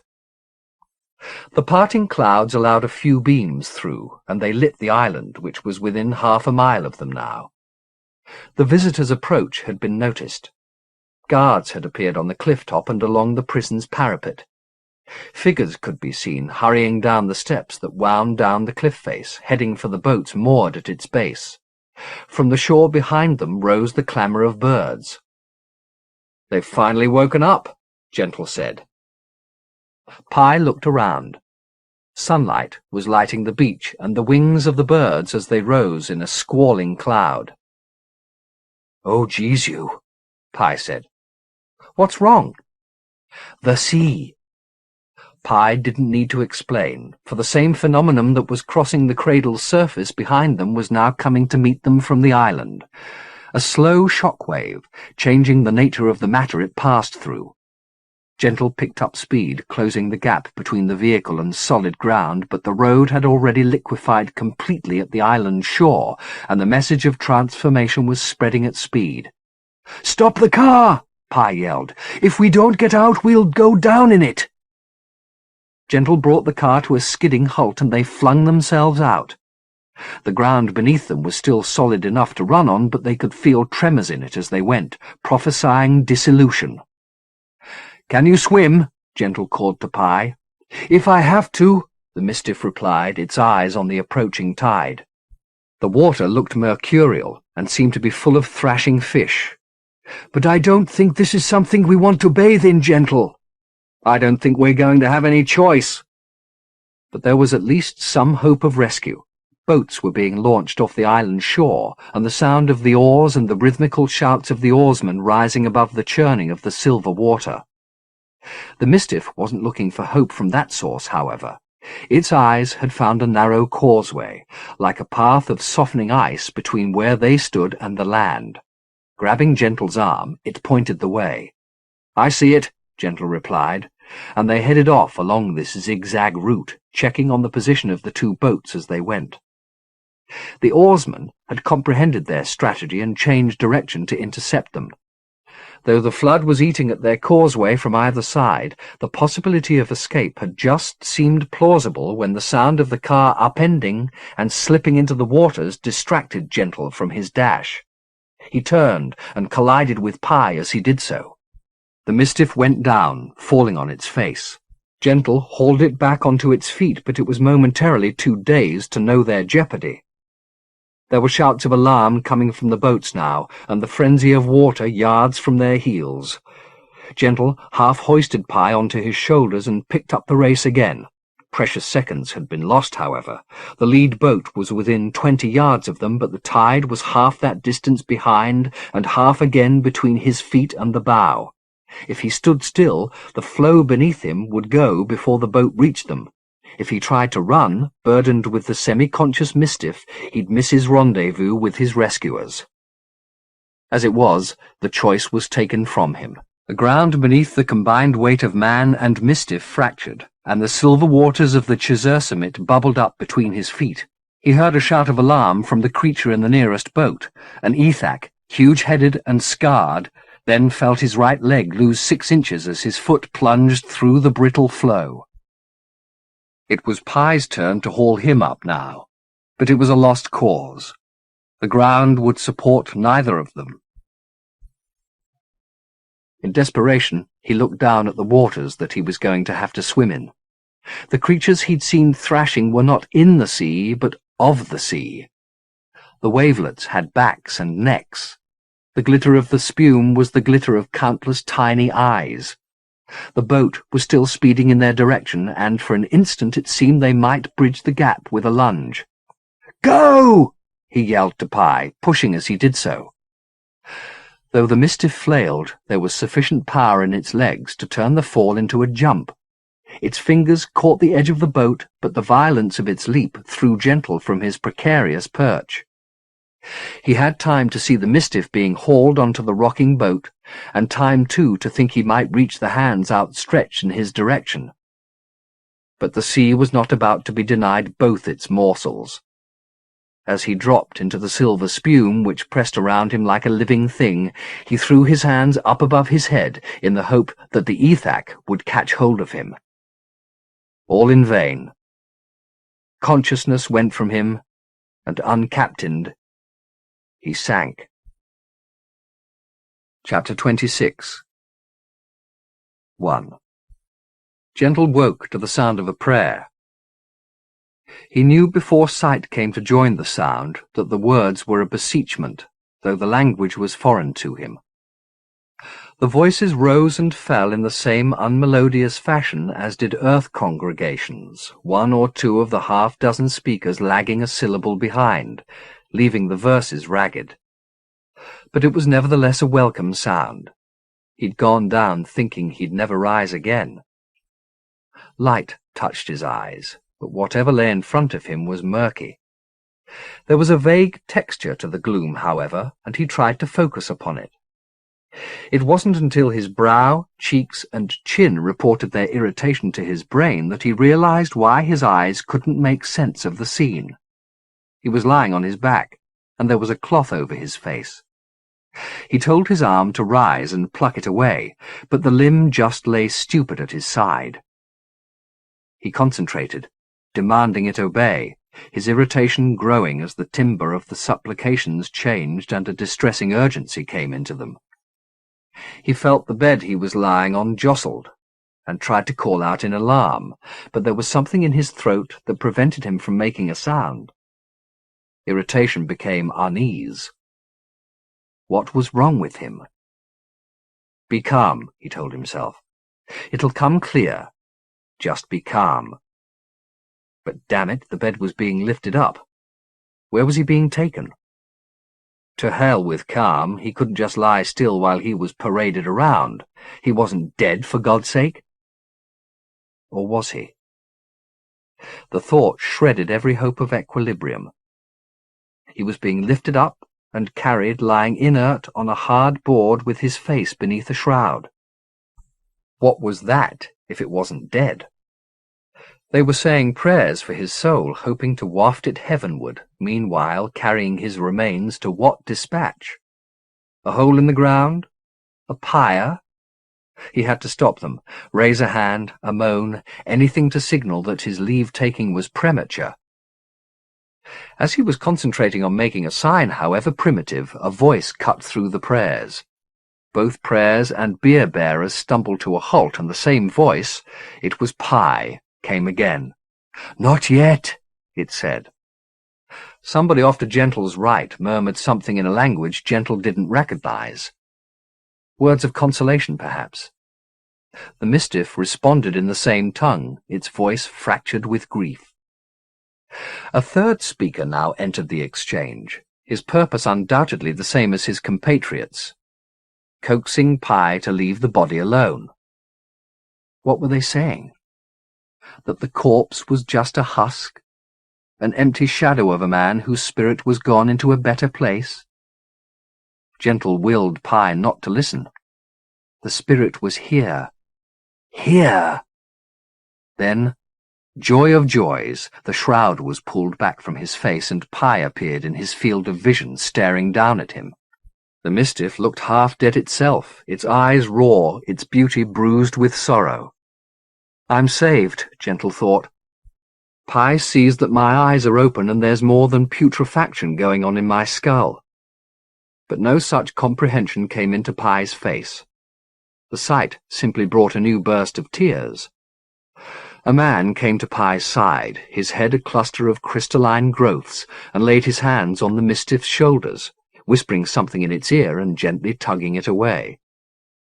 Pi's fingers went to Gentle's face and lay for a few seconds close to his lips. But his breath, which he'd used to shatter the wall between dominions, was so piffling now it went unfelt, and the fingers were withdrawn by the hand of Pi's consoler, who then reached down and drew the shroud back over Gentle's face. The prayer-sayers picked up their dirge, and the bearers their burden. Blinded again, Gentle felt the spark of hope extinguished, replaced with panic and anger.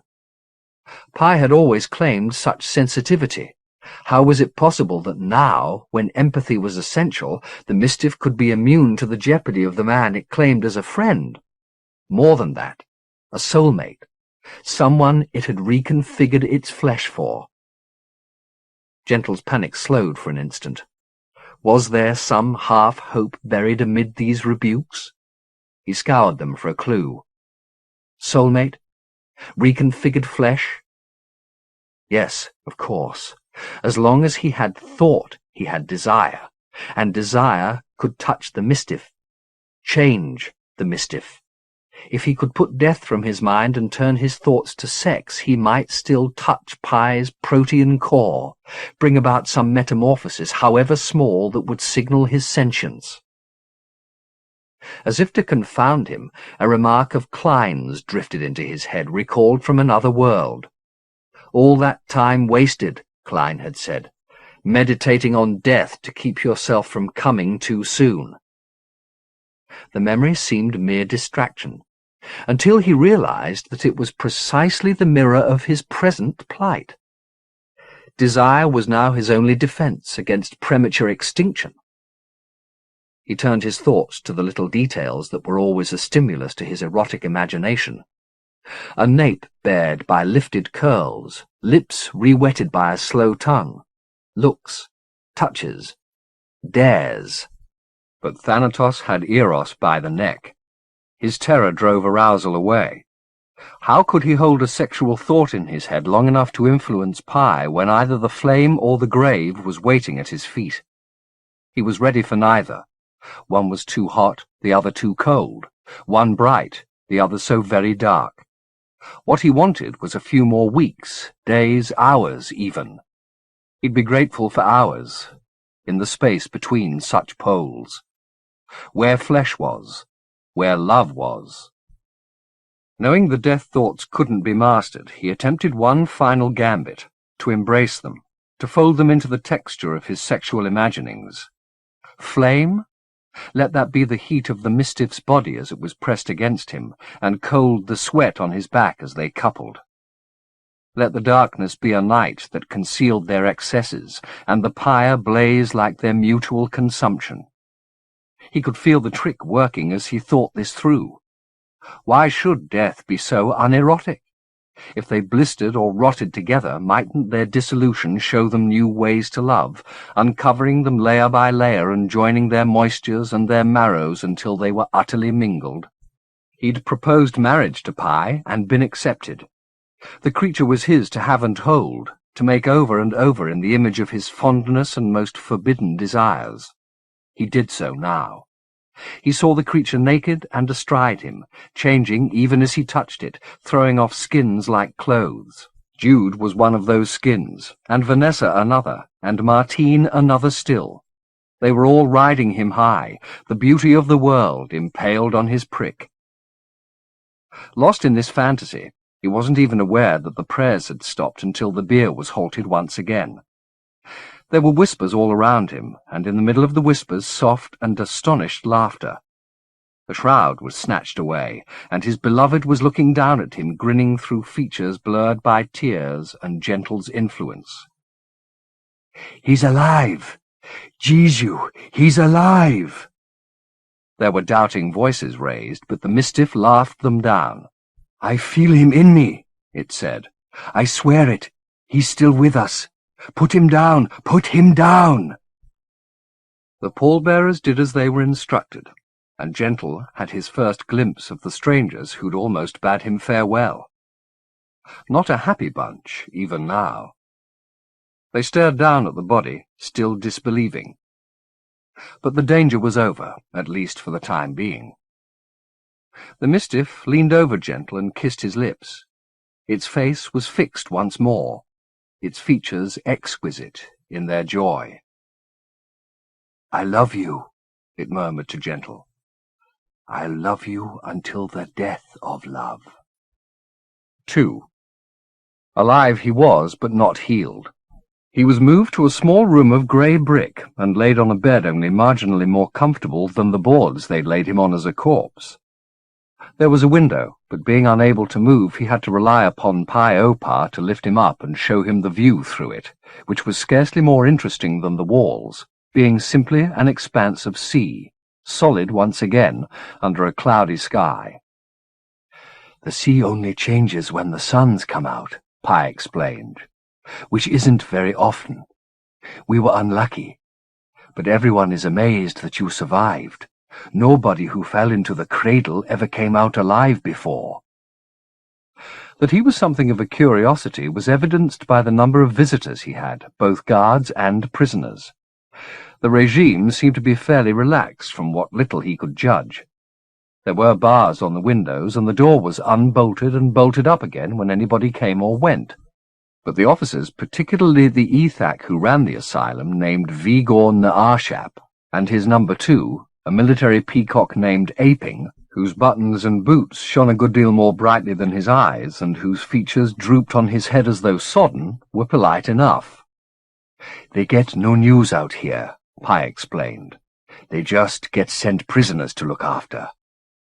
Naashap knows there was a plot against the Autarch, but I don't believe he knows whether it's been successful or not.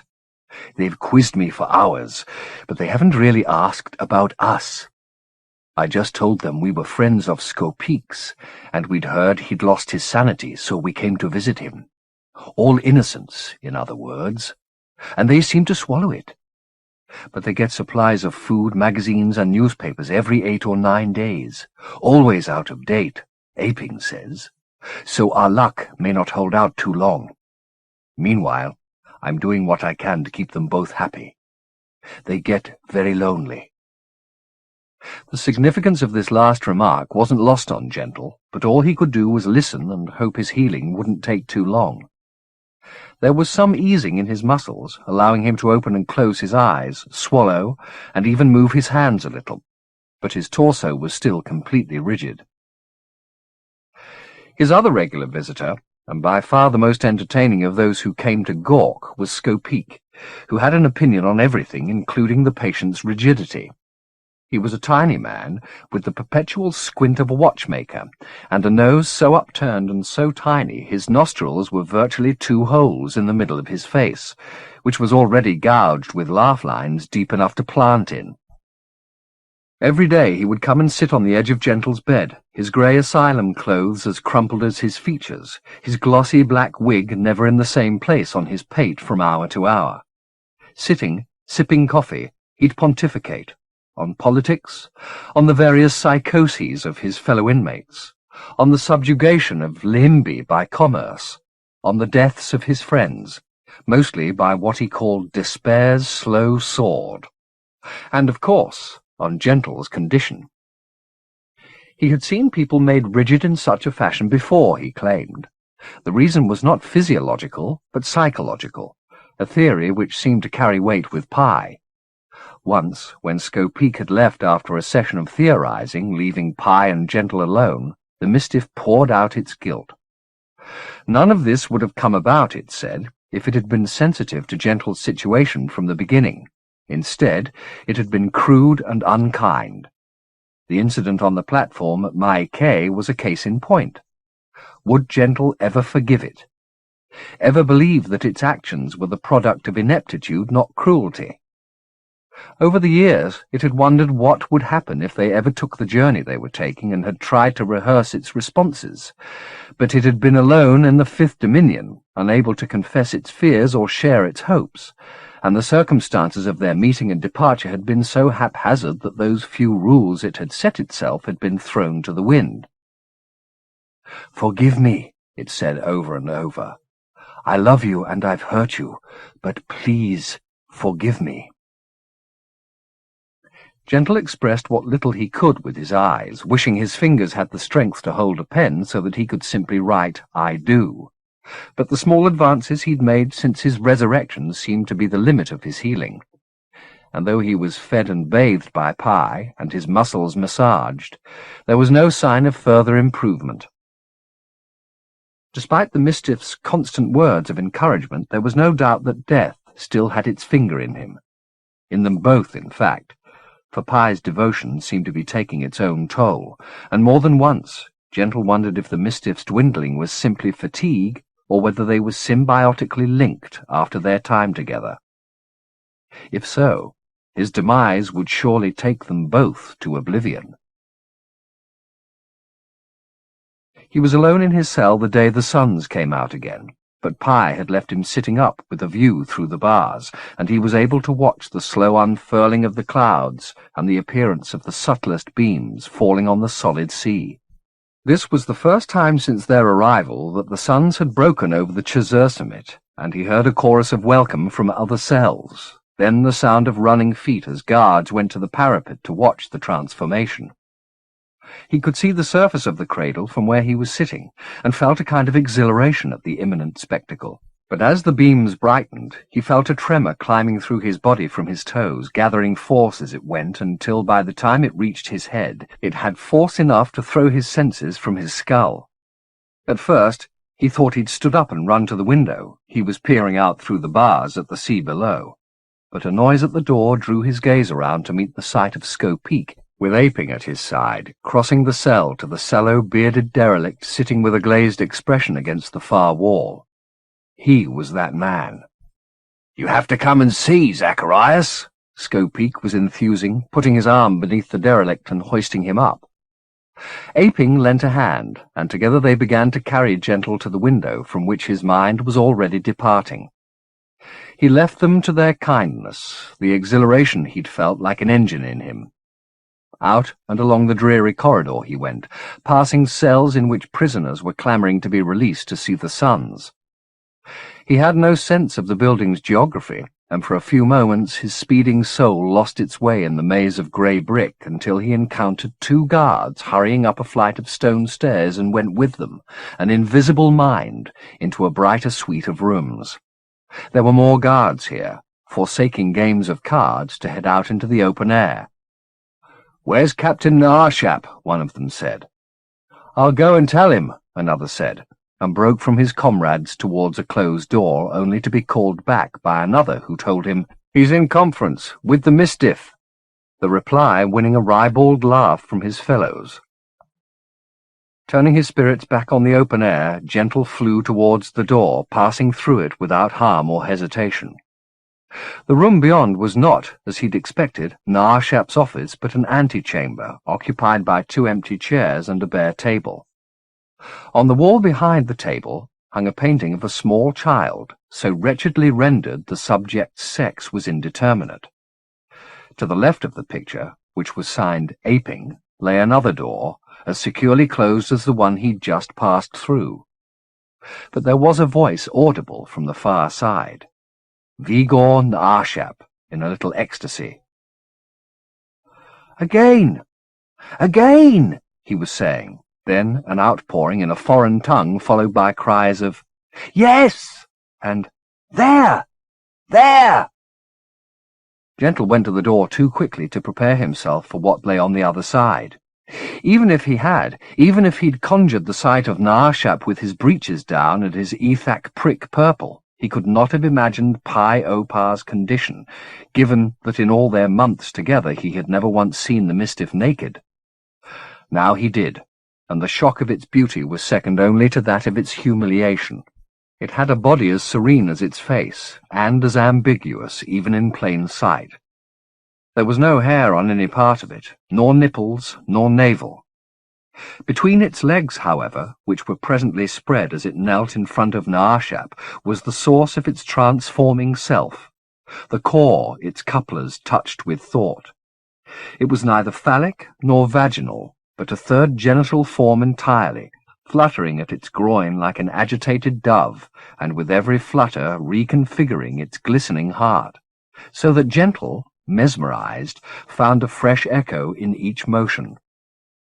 His own flesh was mirrored there, unfolding as it passed between dominions. So was the sky above Patashokwa, and the sea beyond the shuttered window turning its solid back to living water. And breath, blown into a closed fist, and the power breaking from it. All there, all there. Narshap was disdainful of the sight. Perhaps, in his heat, he didn't even see it. He had the Mistiff's head clamped between his scarred hands and was pushing the sharp tip of his member into its mouth. The Mistiff made no objection. Its hands hung by its sides until Narshap demanded their attention upon his shaft. Gentle could bear the sight no longer. He pitched his mind across the room towards the Ethak's back. Hadn't he heard Skopeek say that thought was power? If so, Gentle thought, "I'm a mote, diamond hard." Gentle heard Narshap gasp with pleasure as he pierced the Mistiff's throat. Then he struck the Ethak's skull. The room disappeared and hot meat pressed on him from all sides, but his momentum carried him out the other side, and he turned to see Narshap's hands go from the Mistiff's head to his own, a shriek of pain coming from his lipless mouth. Pi's face, slack until now, filled with alarm as blood poured from Narshap's nostrils. Gentle felt a thrill of satisfaction at the sight, but the Mistiff rose and went to the officer's assistance, picking up a piece of its own discarded clothing to help staunch the flow. Naashap twice waved its help away at first, but Pye's pliant voice softened him, and after a time the captain sank back in his cushioned chair and allowed himself to be tended. The Mistiff's cooings and caresses were almost as distressing to Gentle as the scene he'd just interrupted, and he retreated, confounded and repulsed, first to the door, then through it into the antechamber. There he lingered, his sight fixed upon Aping's picture. In the room behind him, Naashap had begun to moan again. The sound drove Gentle out, through the labyrinth and back to his room. Skopeek and Aping had laid his body back on the bed. His face was devoid of expression, and one of his arms had slid from his chest and hung off the edge of the boards. He looked dead already. Was it any wonder Pye's devotion had become so mechanical when all it had before it to inspire hope of recovery was this gaunt mannequin, day in, day out? He drew closer to the body, half tempted never to enter it again, to let it wither and die. But there was too much risk in that. Suppose his present state was conditional upon the continuance of his physical self. Thought without flesh was certainly possible. He'd heard Skopeek pronounce on the subject in this very cell. But not, he guessed, for spirits so unevolved as his. Skin, blood, and bone were the school in which the soul learned flight, and he was still too much a fledgling to dare truancy. He had to go, vile as that notion was, back behind the eyes. He went one more time to the window and looked out at the glittering sea. The sight of its waves beating at the rocks below brought back the terror of his drowning. He felt the living waters squirming around him, pressing at his lips like Naashap's prick, demanding he open and swallow. In horror, he turned from the sight and crossed the room at speed, striking his brow like a bullet. Returning into his substance, with the images of Naashap and sea on his mind, he comprehended instantly the nature of his sickness. Skopeek had been wrong. All wrong. There was a solid, oh, so solid physiological reason for his inertia. He felt it in his belly now, wretchedly real. He'd swallowed some of the waters, and they were still inside him, living, prospering at his expense. Before intellect could caution him, he let his revulsion loose upon his body, threw his demands into each extremity. Move, he told them, move. He fueled his rage with the thought of Naashap using him as he'd used Pye, imagining the Ethak semen in his belly. His left hand found power enough to take hold of the bedboard, its purchase sufficient to pull him over. He toppled onto his side, then off the bed entirely, hitting the floor hard. The impact dislodged something in the base of his belly. He felt it scrabble to catch hold of his innards again. Its violent motion, enough to throw him around like a sack full of thrashing fish, each twist unseating the parasite a little more and, in turn, releasing his body from its tyranny. His joints cracked like walnut shells. His sinews stretched and shortened. It was agony, and he longed to shriek his complaint, but all he could manage was a retching sound. It was still music. The first sound he'd made since the yell he'd given as the cradle swallowed him up. It was short-lived, however. His racked system was pushing the parasite up from his stomach. He felt it in his chest. Like a meal of hooks, he longed to vomit up but could not, for fear he'd turn himself inside out in the attempt. It seemed to know they'd reached an impasse, because its flailing slowed, and he had time to draw a desperate breath through pipes half clogged by its presence. With his lungs as full as he had hope of getting them, he hauled himself up off the ground by clinging to the bed, and before the parasite had time to incapacitate him with a fresh assault, he stood to his full height, then threw himself face down. As he hit the ground, the thing came up into his throat and mouth in a surge, and he reached between his teeth to snatch it out of him. It came with two pulls, fighting to the end to crawl back down his gullet. It was followed immediately by his last meal. Gasping for air, he dragged himself upright and leaned against the bed, strings of puke hanging from his chin. The thing on the floor flapped and flailed, and he let it suffer. Though it had felt huge when inside him, it was no bigger than his hand, a formless scrap of milky flesh and silver vein, with limbs no thicker than string, but fully 20 in number. It made no sound except for the slap its spasms made in the bilious mess on the cell floor. Too weak to move, Gentle was still slumped against the bed when, some minutes later, Skopeek came back to look for Pie. Skopeek's astonishment knew no bounds. He called for help, then hoisted Gentle back onto the bed, question following question so fast Gentle barely had breath or energy to answer. But sufficient was communicated for Skopeek to berate himself for not grasping the problem earlier. "I thought it was in your head, Zacharias, and all the time it was in your belly, this bastard thing." Aping arrived, and there was a new round of questions answered this time by Skopeek, who then went off in search of Pie, leaving the guard to arrange for the filth on the floor to be cleaned up and the patient brought fresh water and clean clothes. "Is there anything else you need?" Aping wanted to know. "Food," Gentle said. His belly had never felt emptier. "It'll be arranged. It's strange to hear your voice and see you move. I got used to you the other way." He smiled. "When you're feeling stronger," he said, "we must find some time to talk. I hear from the Mistiff you're a painter." "I was, yes," said Gentle, adding an innocent inquiry. "Why, are you?" Aping beamed. "I am," he said. "Then we must talk," Gentle said. "What do you paint?" "Landscapes. Some figures." "Nudes? Portraits?" "Children." "Ah, children. Do you have any yourself?" A trace of anxiety crossed Aping's face. "Later," he said, glancing out towards the corridor, then back at Gentle. "In private." "I'm at your disposal," Gentle replied. There were voices outside the room. Skopeek, returning with Narshap, who glanced down into the bucket containing the parasite as he entered. There were more questions, or rather the same rephrased and answered on this third occasion by both Skopeek and Aping. Narshap listened with only half an ear, studying Gentle as the drama was recounted, then congratulating him with a curious formality. Gentle noted with satisfaction the plugs of dried blood in his nose. "We must make a full account of this incident to his Orderex," Narshap said. "I'm sure it will intrigue them as much as it does me." So saying, he left, with an order to Aping that he follow immediately. "Our commander looks less than well," Skopeek observed. "I wonder why."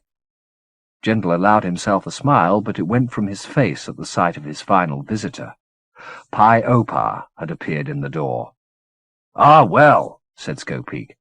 "Here you are. I'll leave you two alone." He withdrew, closing the door behind him. The Mistiff didn't move to embrace Gentle or even take his hand. Instead, it went to the window and gazed out over the sea, upon which the suns were still shining. "Now we know why they call this the cradle," it said. "What do you mean?" "Where else could a man give birth?" "That wasn't birth," Gentle said. "Don't flatter it." "Maybe not to us," Pi said, "but who knows how children were made here in ancient times? Maybe the men immersed themselves, drank the water, let it grow." "I saw you," Gentle said. "I know," Pi replied, not turning from the window. "And you almost lost us both an ally." "Narshap, an ally?" "He's the power here." "He's an Ethak, and he's scum, and I'm going to have the satisfaction of killing him." "Are you my champion now?" Pi said, finally looking back at Gentle. "I saw what he was doing to you." "That was nothing," Pi replied. "I knew what I was doing. Why do you think we've had the treatment we've had? I've been allowed to see Skopeek whenever I want. You've been fed and watered, and Narshap was asking no questions about either of us. Now he will. Now he'll be suspicious. We'll have to move quickly before he gets his questions answered. Better that than you having to service him. I told you it was nothing. It was to me, Gentle said, the words scraping in his bruised throat. It took some effort, but he got to his feet so as to meet the Mistiff eye to eye. At the beginning you talked to me about how you thought you'd hurt me, remember? You kept talking about the station at Mai Kay and saying you wanted me to forgive you, and I kept thinking there would never be anything between us that couldn't be forgiven or forgotten, and that when I had the words again I'd say so. But now I don't know. He saw you naked, Pi. Why him and not me? I think that's maybe unforgivable, that you granted him the mystery but not me. He saw no mystery, Pi replied. He looked at me, and he saw a woman he'd loved and lost in Isorderex. A woman who looked like his mother, in fact. That's what he was obsessing on, an echo of his mother's echo. And as long as I kept supplying the illusion discreetly, he was compliant. That seemed more important than my dignity. Not any more, Gentle said. If we're to go from here, together, then I want whatever you are to be mine. I won't share you, Pi. Not for compliance, not for life itself. I didn't know you felt like this. If you'd told me... I couldn't. Even before we came here I felt it, but I couldn't bring myself to say anything. For what it's worth, I apologize. I don't want an apology. What then? A promise. An oath. He paused. A marriage. The Mistiff smiled. Really? More than anything. I asked you once and you accepted. Do I need to ask again? I will if you want me to. No need, Pi said. Nothing would honor me more. But here of all places? The Mistiff's frown became a grin. Skopeek told me about a Dirther who's locked up in the basement. He could do the honors. What's his religion? He's here because he thinks he's Jesus Christ. Then he can prove it with a miracle. What miracle's that? He can make an honest man of John Fury Zacharias. 3. The marriage of the Yerhetemek Mistiff and the fugitive John Fury Zacharias, called Gentle, took place that night in the depths of the asylum.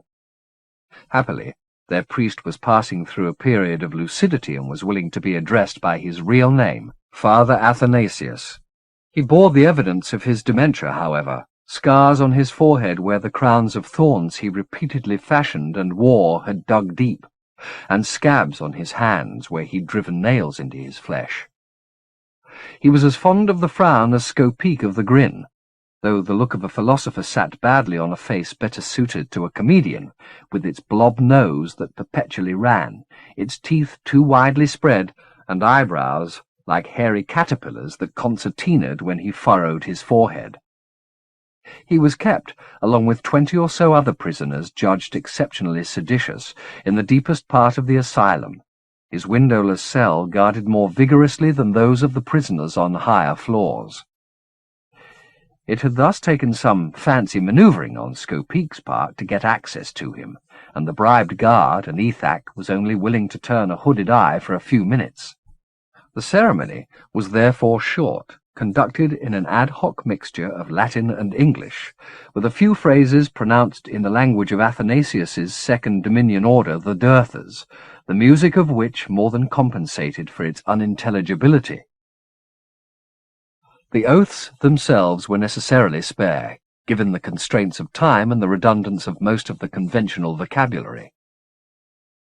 "This isn't done in the sight of Herpexamendius," Athanasius said, "nor in the sight of any god or the agent of any god.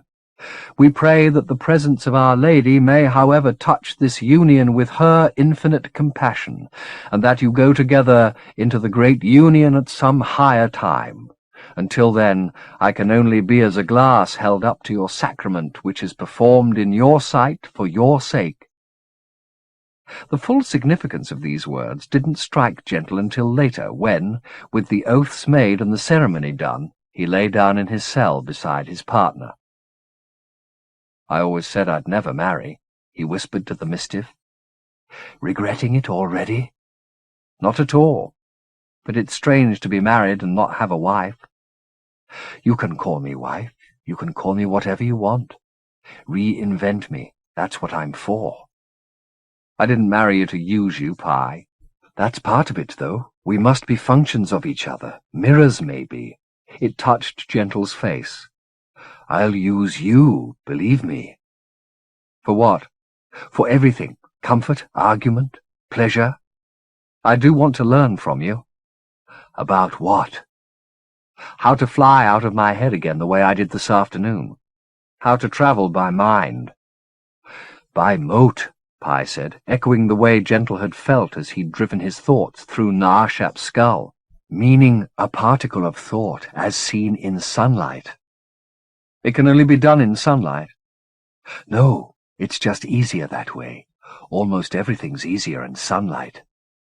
"Except this," Gentle said, kissing the Mistiff. "I've always preferred the night for this." He had come to their marriage bed determined that he would make love with the Mistiff as it truly was, allowing no fantasy to intrude between his senses and the vision he'd glimpsed in Naarshap's office. That oath made him as nervous as a virgin groom, demanding as it did a double unveiling. Just as he unbuttoned and discarded the clothes that concealed the Mistiff's essential sex, so he had to tear from his eyes the comfort of the illusions that lay between his sight and its object. What would he feel then? It was easy to be aroused by a creature so totally reconfigured by desire that it was undistinguishable from the thing desired. But what of the configurer itself, seen naked by naked eyes? In the shadows, its body was almost feminine, its planes serene, its surface smooth, but there was an austerity in its sinew he couldn't pretend was womanly, nor were its buttocks lush or its chest ripe. It was not his wife, and though it was happy to be imagined that way, and his mind teetered over and over on the edge of giving in to such invention, he resisted, demanding his eyes hold to their focus and his fingers to the facts. He began to wish it were lighter in the cell so as not to give ease to ambiguity. When he put his hand into the shadow between its legs and felt the heat and motion there, he said, "I want to see." And Pi dutifully stood up in the light from the window so that Gentle could have a plainer view. His heart was pumping furiously, but none of the blood was reaching his groin.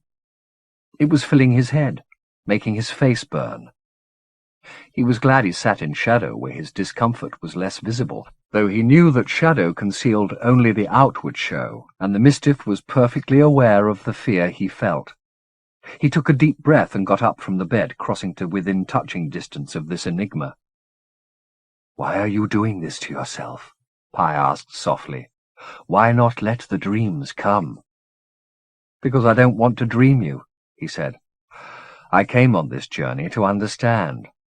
How can I understand anything if all I look at is illusions?" "Maybe that's all there is." "That isn't true," he said simply. "Tomorrow, then," Pi said temptingly. "Look plainly tomorrow. Just enjoy yourself tonight. I'm not the reason we're in the Imajica. I'm not the puzzle you came to solve." "On the contrary," Gentle said, a smile creeping into his voice. "I think maybe you are the reason, and the puzzle. I think if we stayed here locked up together we could heal the Imajica from what's between us." The smile appeared on his face now. "I never realized that till now. That's why I want to see you clearly, Pi, so there's no lies between us." He put his hand against the Mistiff's sex.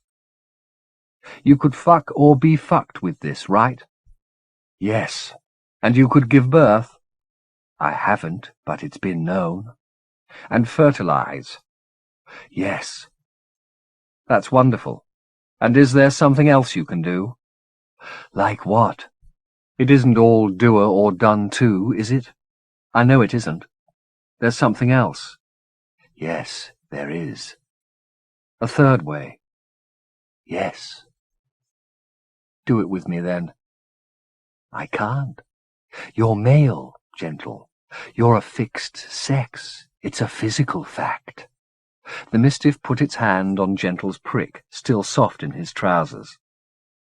I can't take this away. You wouldn't want me to. It frowned. Would you?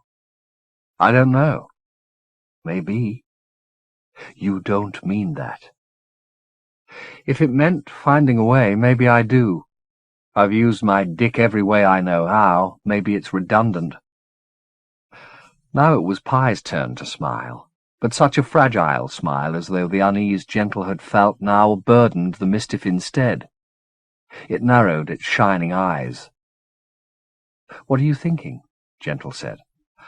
How you make me a little afraid. Of what? Of the pain ahead. Of losing you. You're not going to lose me, Gentle said, putting his hand around the back of Pie's neck and stroking the nape with his thumb. I told you, we could heal the Imajica from here. We're strong, Pie. The anxiety didn't go from the Mistiff's face, so Gentle coaxed its face towards his and kissed it, first discreetly, then with an ardour it seemed reluctant to match. Only moments before, sitting on the bed, he'd been the tentative one. Now it was the other way around. He put his hand down to its groin, hoping to distract it from its sadness with caresses. The flesh came to meet his fingers, warm and fluted, trickling into the shallow cup of his palm, a moisture his skin drank like liquor. He pressed deeper, feeling the elaboration grow at his touch. There was no hesitation here, no shame or sorrow in this flesh to keep it from displaying its need, and need had never failed to arouse him. Seeing it on a woman's face was a sure aphrodisiac, and it was no less so now. He reached up from this play to his belt, unbuckling it with one hand. But before he could take hold of his prick, which was becoming painfully hard, the Mistiff did so, guiding him inside it with an urgency its face still failed to betray. The bath of its sex soothed his ache, immersing him, balls and all. He let out a long sigh of pleasure, his nerve endings, starved of this sensation for months, rioting. The Mistiff had closed its eyes, its mouth open. He put his tongue hard between its lips, and it responded with a passion he had never seen it manifest before. Its hands wrapped around his shoulders, and in possession of them both it fell back against the wall, so hard the breath went from it into Gentle's throat. He drew it down into his lungs, inciting a hunger for more, which the Mistiff understood without need of words, inhaling from the heated air between them and filling Gentle's chest as though he were a just drowned man being pumped back to life. He answered its gift with thrusts, its fluids running freely down the inside of his thighs. It gave him another breath, and another. He drank them all, eating the pleasure off its face in the moments between, the breath received as his prick was given. In this exchange they were both entered and enterer, a hint perhaps of the third way Pie had spoken of, the coupling between unfixed forces that could not occur until his manhood had been taken from him. Now, as he worked his prick against the warmth of the Mistiff's sex, the thought of relinquishing it in pursuit of another sensation seemed ludicrous. There could be nothing better than this, only different. He closed his eyes, no longer afraid that his imagination would put a memory or some invented perfection in Pie's place, only that if he looked at the Mistiff's bliss too much longer he'd lose all control. What his mind's eye pictured, however, was more potent still, the image of them locked together as they were, inside each other, breath and prick swelling inside each other's skins until they could swell no further. He wanted to warn the Mistiff that he could hold on no longer, but it seemed to have that news already. It grasped his hair, pulling him off its face, the sting of it just another spur now, and the sobs, too, coming out of them both. He let his eyes open, wanting to see its face as he came, and in the time it took for his lashes to unknit, the beauty in front of him became a mirror. It was his face he was seeing, his body he was holding. The illusion didn't cool him. Quite the reverse. Before the mirror softened into flesh, its glass becoming the sweat on Pye's sweet face, he passed the point of no return, and it was with that image in his eye, his face mingled with the mischiefs, that his body unleashed its little torrent. It was, as ever, exquisite and racking, a short delirium followed by a sense of loss he'd never made peace with. The mischief began to laugh almost before he was finished, and when Gentle drew his first clear breath, it was to ask, "What's so funny?" "The silence," Pye said, suppressing the music so that Gentle could share the joke. He'd lain here in this cell hour after hour, unable to make a moan, but he'd never heard a silence such as this. The whole asylum was listening, from the depths where Father Athanasius wove his piercing crowns to Naarshap's office, its carpet indelibly marked with the blood his nose had shed. There was not a waking soul who'd not heard their coupling. "Such a silence," the mischief said.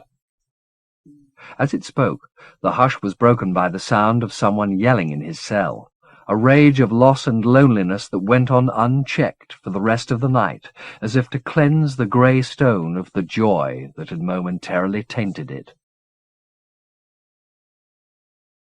Chapter 27. 1. If pressed, Jude could have named a dozen men, lovers, suitors, slaves, who'd offered her any prize she set her heart on in return for her affections.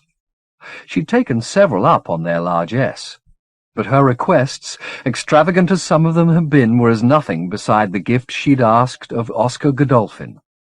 "Show me Isorderex," she'd said, and watched his face fill with trepidation.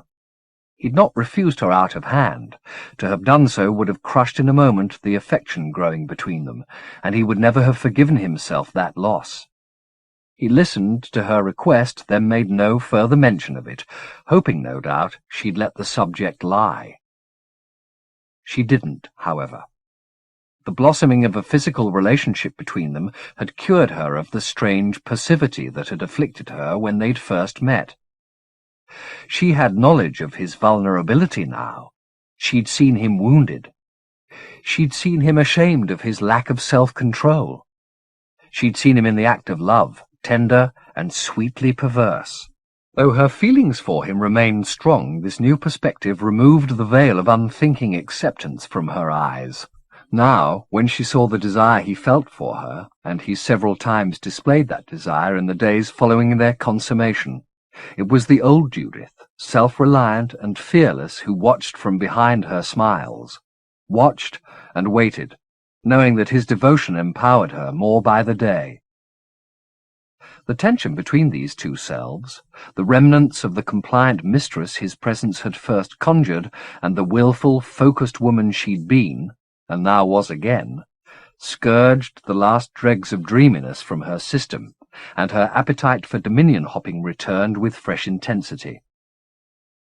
She didn't shrink from reminding him of his promise to her as the days went by, but on the first two occasions he made some polite but spurious excuse so as to avoid talking further about it. On the third occasion her insistence won her a sigh and eyes cast to heaven. "Why is this so important to you?" he asked.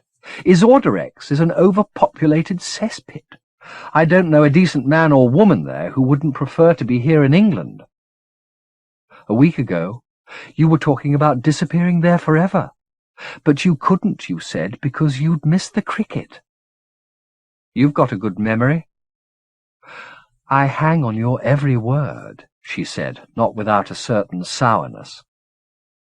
"Well, the situation's changed. There's most likely going to be a revolution. If we went now, we'd probably be executed on sight." "You've come and gone often enough in the past," she pointed out. "So have hundreds of others, haven't they? You're not the only one. That's what magic is for, passing between dominions." He didn't reply. "I want to see Isorderex, Oscar," she said, "and if you won't take me, I'll find a magician who will." "Don't even joke about it." "I mean it," she said fiercely. "You can't be the only one who knows the way." "Near enough." "There are others. I'll find them if I have to." "They're all crazy," he said. "Or dead." "Murdered," she said, the word out of her mouth before she'd fully grasped its implication. The look on his face, however, or rather its absence, the willed blankness, was enough to confirm her suspicion. The bodies she'd seen on the news being carted away from their games were not those of burned-out hippies and sex-crazed Satanists. They were possessors of true power, men and women who'd maybe walked where she longed to walk, in the Imajica. "Who's doing it, Oscar? It's somebody you know, isn't it?" He got up and crossed to where she sat, his motions so swift she thought for an instant he meant to strike her. But instead he dropped to his knees in front of her, holding her hands tight and staring up at her with almost hypnotic intensity. "Listen to me carefully," he said. "I have certain familial duties which I wish to God I didn't have. They make demands upon me I'd willingly shrug off if I could. This is all to do with the tower, isn't it?" "I'd prefer not to discuss that." "We are discussing it, Oscar." "It's a very private and a very delicate business. I'm dealing with individuals quite without any sense of morality. If they were to know that I've said even this much to you, both our lives would be in the direst jeopardy. I beg you, never utter another word about this to anyone. I should never have taken you up to the tower." If its occupants were half as murderous as he was suggesting, she thought, how much more lethal would they be if they knew how many of the tower's secrets she'd seen? "Promise me you'll let this subject alone," he went on. "I want to see Isorderex, Oscar." "Promise me. No more talk about the tower in this house or out of it. Say it, Judith." "All right. I won't talk about the tower in this house. Or out of it. But, Oscar—" "What, sweet?" "I still want to see Isorderex." 2. The morning after this exchange, she went up to Highgate. It was another rainy day, and failing to find an unoccupied cab, she braved the Underground. It was a mistake. She'd never liked travelling by tube at the best of times. It brought out her latent claustrophobia. But she recalled as she rode that 2 of those murdered in the spate of killings had died in these tunnels. One pushed in front of a crowded train as it drew into Piccadilly Station, the other stabbed to death at midnight, somewhere on the Jubilee line. This was not a safe way to travel for someone who had even the slightest inkling of the prodigies half hidden in the world, and she was one of those few. So it was with no little relief she stepped out into the open air at Archway Station. The clouds had cleared, and started up Highgate Hill on foot. She had no difficulty finding the tower itself, though the banality of its design, together with the shield of trees in full leaf in front of it, meant few eyes were likely to look its way. Despite the dire warnings issued by Oscar, it was difficult to find much intimidating about the place, with the spring sunshine warm enough to make her slip off her jacket, and the grass busy with sparrows quarrelling over worms raised by the rain. She scanned the windows, looking for some sign of occupation, but saw none. Avoiding the front door, with its camera trained on the step, she headed down the side of the building, her progress unimpeded by walls or barbed wire. The owners had clearly decided the tower's best defence lay in its utter lack of character, and the less they did to keep trespassers out, the fewer would be attracted in the first place. There was even less to see from the back than the front. There were blinds down over most of the windows, and those few that were not covered let onto empty rooms. She made a complete circuit of the tower, looking for some other way into it, but there was none. As she returned to the front of the building, she tried to imagine the passageways buried beneath her feet, the books piled in the darkness, and the imprisoned soul lying in a deeper darkness still, hoping her mind might be able to go where her body could not. But that exercise proved as fruitless as her window-watching. The real world was implacable. It wouldn't shift a particle of soil to let her through. Discouraged, she made one final circuit of the tower, then decided to give up. Maybe she'd come back here at night, she thought, when solid reality didn't insist on her senses so brutally. Or maybe seek another journey under the influence of the blue eye, though this option made her nervous. She had no real grasp of the mechanism by which the eye induced such flights, and she feared giving it power over her. Oscar already had enough of that. She put her jacket back on and headed away from the tower. To judge by the absence of traffic on Hornsey Lane, the hill, which had been clogged with traffic, was still blocked, preventing drivers from making their way in this direction. The gulf, usually filled with the din of vehicles, was not empty, however. There were footsteps close behind her, and a voice. "Who are you?" She glanced around, not assuming the question was directed at her, but finding that she and the questioner, a woman in her 60s, shabbily dressed and sickly, were the only people in sight. Moreover, the woman's stare was fixed upon her with a near-manic intensity. Again the question, coming from a mouth that had about it a spickle-flecked asymmetry that suggested the speaker had suffered a stroke in the past. "Who are you?" Already irritated by her failure at the tower, Judith was in no mood to humour what was plainly the local schizophrenic, and was turning on her heel to walk away when the woman spoke again. "Don't you know they'll hurt you?" "Who will?" she said. "The people in the tower. The tabula rasa. What were you looking for?" "Nothing." "You were looking very hard for nothing." "Are you spying for them?" The woman made an ugly sound that Judith took to be a laugh. "They don't even know I'm alive," she said. Then, for the third time, "Who are you?" "My name's Judith." "I'm Clara Leash," the woman said. She cast a glance back in the direction of the tower. "Walk on," she said. "There's a church halfway up the hill. I'll meet you there." "What is this all about?" "At the church, not here." So saying, she turned her back on Judith and walked off, her agitation enough to dissuade Judith from following. 2 words in their short exchange convinced her she should wait at the church and find out what Clara Leash had to say, however. Those words were tabula rasa. She hadn't heard them spoken since her conversation with Charlie at the estate, when he told her how he'd been passed over for membership in favour of Oscar. He'd made light of it at the time, and much of what he'd said had been blotted from her mind by the violence and the revelations that followed. Now she found herself digging for recollections of what he'd said about the organisation. Something about the tainted soil of England, and her saying, tainted by what? And Charlie making some comical reply. Now she knew what that taint was. Magic.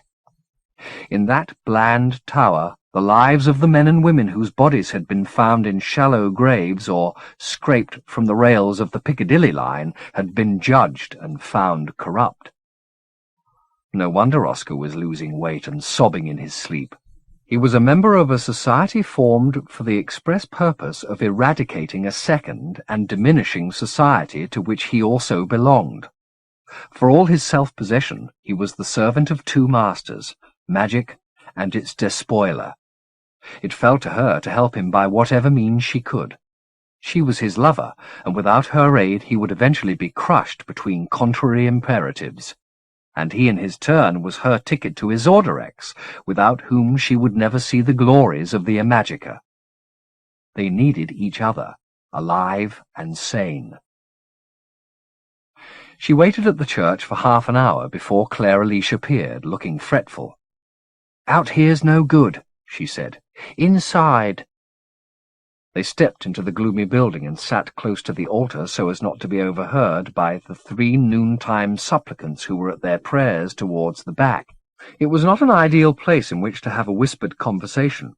Their sibilance carried even if the sense did not, its echoes coming back to meet them off the bare walls.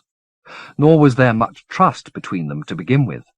To defend herself from Clara's glare, Judith spent the early part of their exchange with her back half turned to the woman, only facing her fully when they'd disposed of the circumlocutions and she felt confident enough to ask the question most on her mind.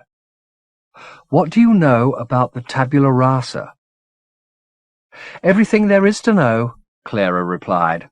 "I was a member of the society for many years." "But they think you're dead?"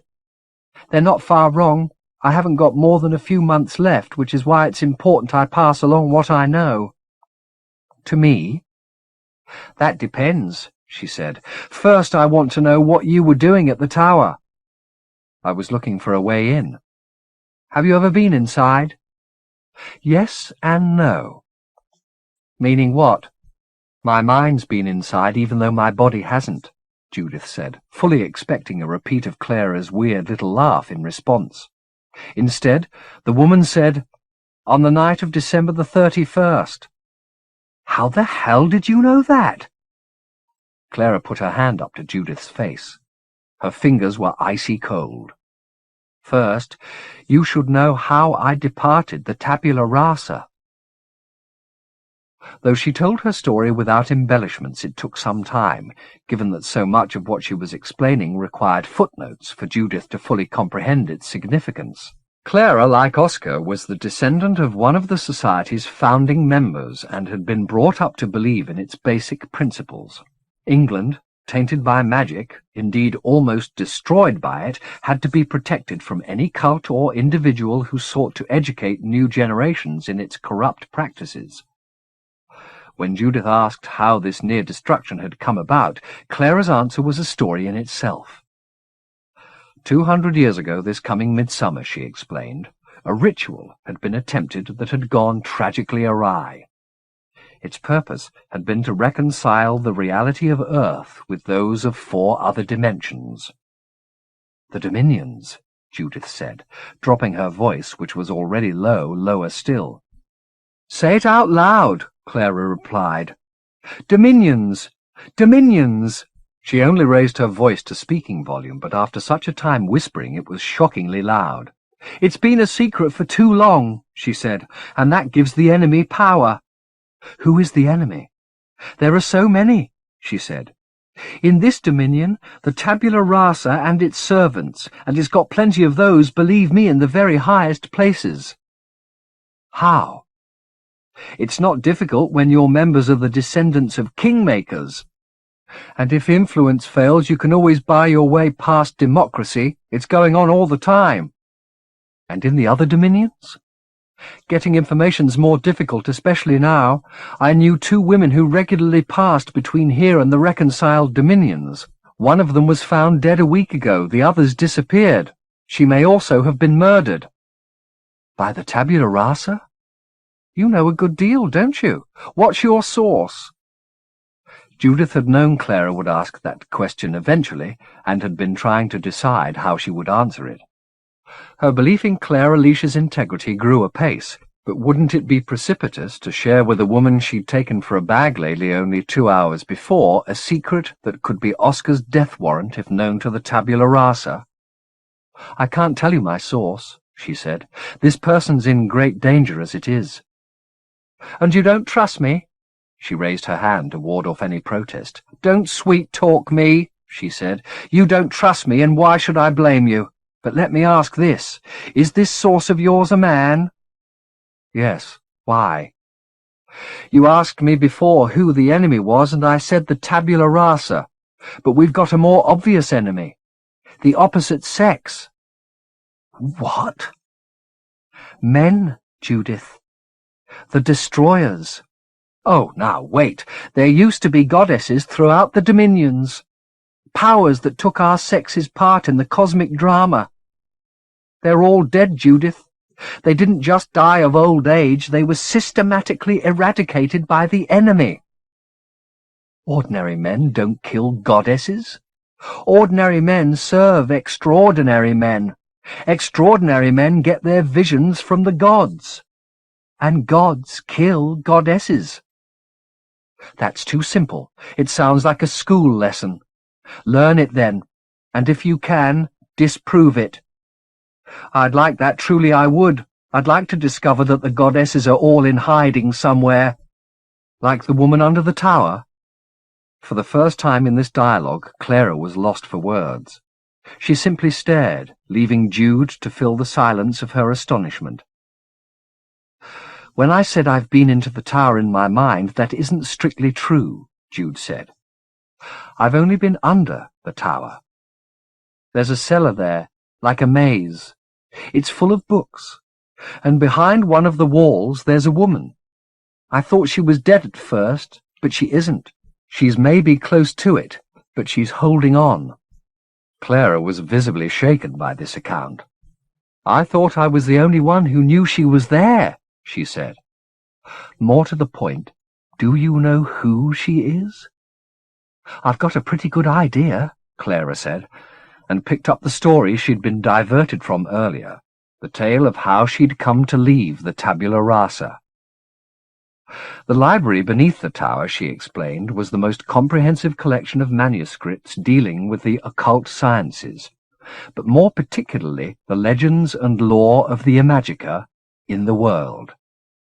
It had been gathered by the men who'd founded the society, led by Roxburgh and Godolphin, to keep from the hands and minds of innocent Englishmen the stain of things imagical. But rather than cataloguing the collection, making an index of these forbidden books, generations of the tabula rasa had simply left them to fester. I took it upon myself to sort through the collection. Believe it or not, I was once a very ordered woman. I got it from my father. He was in the military. At first I was watched by 2 members of the society. That's the law. No member of the society is allowed into the library alone, and if anyone judges either of the other 2 to be in any way unduly interested or influenced by the volumes, they can be tried by the society and executed. I don't think it's ever been done. Half the books are in Latin, and who reads Latin? The other half, you've seen for yourself, they're rotting on their spines like all of us. But I wanted order the way Daddy would have liked it, everything neat and tidy. My companions soon got tired of my obsession and left me to it, and in the middle of the night I felt something, or somebody, pulling at my thoughts, plucking them out of my scalp one by one like hairs. Of course, I thought it was the books at first. I thought the words had got some power over me. I tried to leave, but you know I really didn't want to. I'd been Daddy's repressed little daughter for 50 years, and I was about ready to crack. Celestine knew it too. Celestine is the woman in the wall? I believe it's her, yes. But you don't know who she is? I'm coming to that, Clara said. Roxburgh's house stood on the land where the tower now stands. The cellar is the cellar of that house. Celestine was, indeed still is, Roxburgh's prisoner. He walled her up because he didn't dare kill her. She'd seen the face of Herpexamendios, the god of gods. She was insane, but she'd been touched by divinity, and even Roxburgh didn't dare lay a finger on her. How do you know all this? Roxburgh wrote a confession a few days before he died. He knew the woman he'd walled up would outlive him by centuries, and I suppose he also knew that sooner or later somebody would find her. So the confession was also a warning to whatever poor victimized man came along, telling him that she was not to be touched. "Bury her again," he said. "I remember that very clearly. Bury her again, in the deepest abyss your wits may devise." Where did you find this confession? In the war, that night when I was alone. I believe Celestine led me to it by plucking thoughts out of my head and putting new ones in. But she plucked too hard. My mind gave up. I had a stroke down there. I wasn't found for 3 days. That's horrible. My suffering's nothing compared to hers. Roxburgh had found this woman in London, or his spies had, and he knew she was a creature of immense power. He probably realized it more clearly than she did, in fact, because he says in the confession she was a stranger to herself. But she'd seen sights no other human being had ever witnessed. She'd been snatched from the Fifth Dominion, escorted across the Imajica, and taken into the presence of her Pexamendios. Why? It gets stranger. When he interrogated her, she told him she'd been brought back into the Fifth Dominion pregnant. She was having God's child? That's what she told Roxburgh. She could have been inventing it all just to keep him from hurting her. I don't think he'd have done that. In fact, I think he was half in love with her. He said in the confession he felt like his friend Godolphin. "I'm broken by a woman's eye," he wrote. That's an odd phrase, Jude thought, thinking of the stone as she did so. Its stare, its authority. Well, Godolphin died obsessing on some mistress he'd loved and lost, claiming he'd been destroyed by her. The men were always the innocents, you see, victims of female connivings. I dare say Roxburgh persuaded himself that walling Celestine up was an act of love, keeping her under his thumb forever. "What happened to the child?" Judith said. "Maybe she can tell us herself," Claire replied. "Then we have to get her out." "Indeed. Do you have any idea how?" "Not yet," Clara said. "Until you appeared, I was ready to despair. But between the two of us, we'll find some way to save her." It was getting late, and Jude was anxious that her absence not be noted, so the plans they laid were sketchy in the extreme.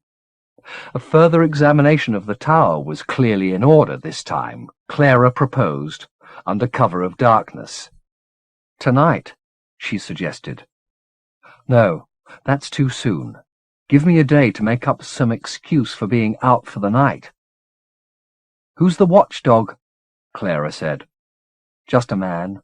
"Suspicious?" "Sometimes." "Well, Celestine's waited a long time to be set free. She can wait another 24 hours. But please, no longer. I'm not a well woman."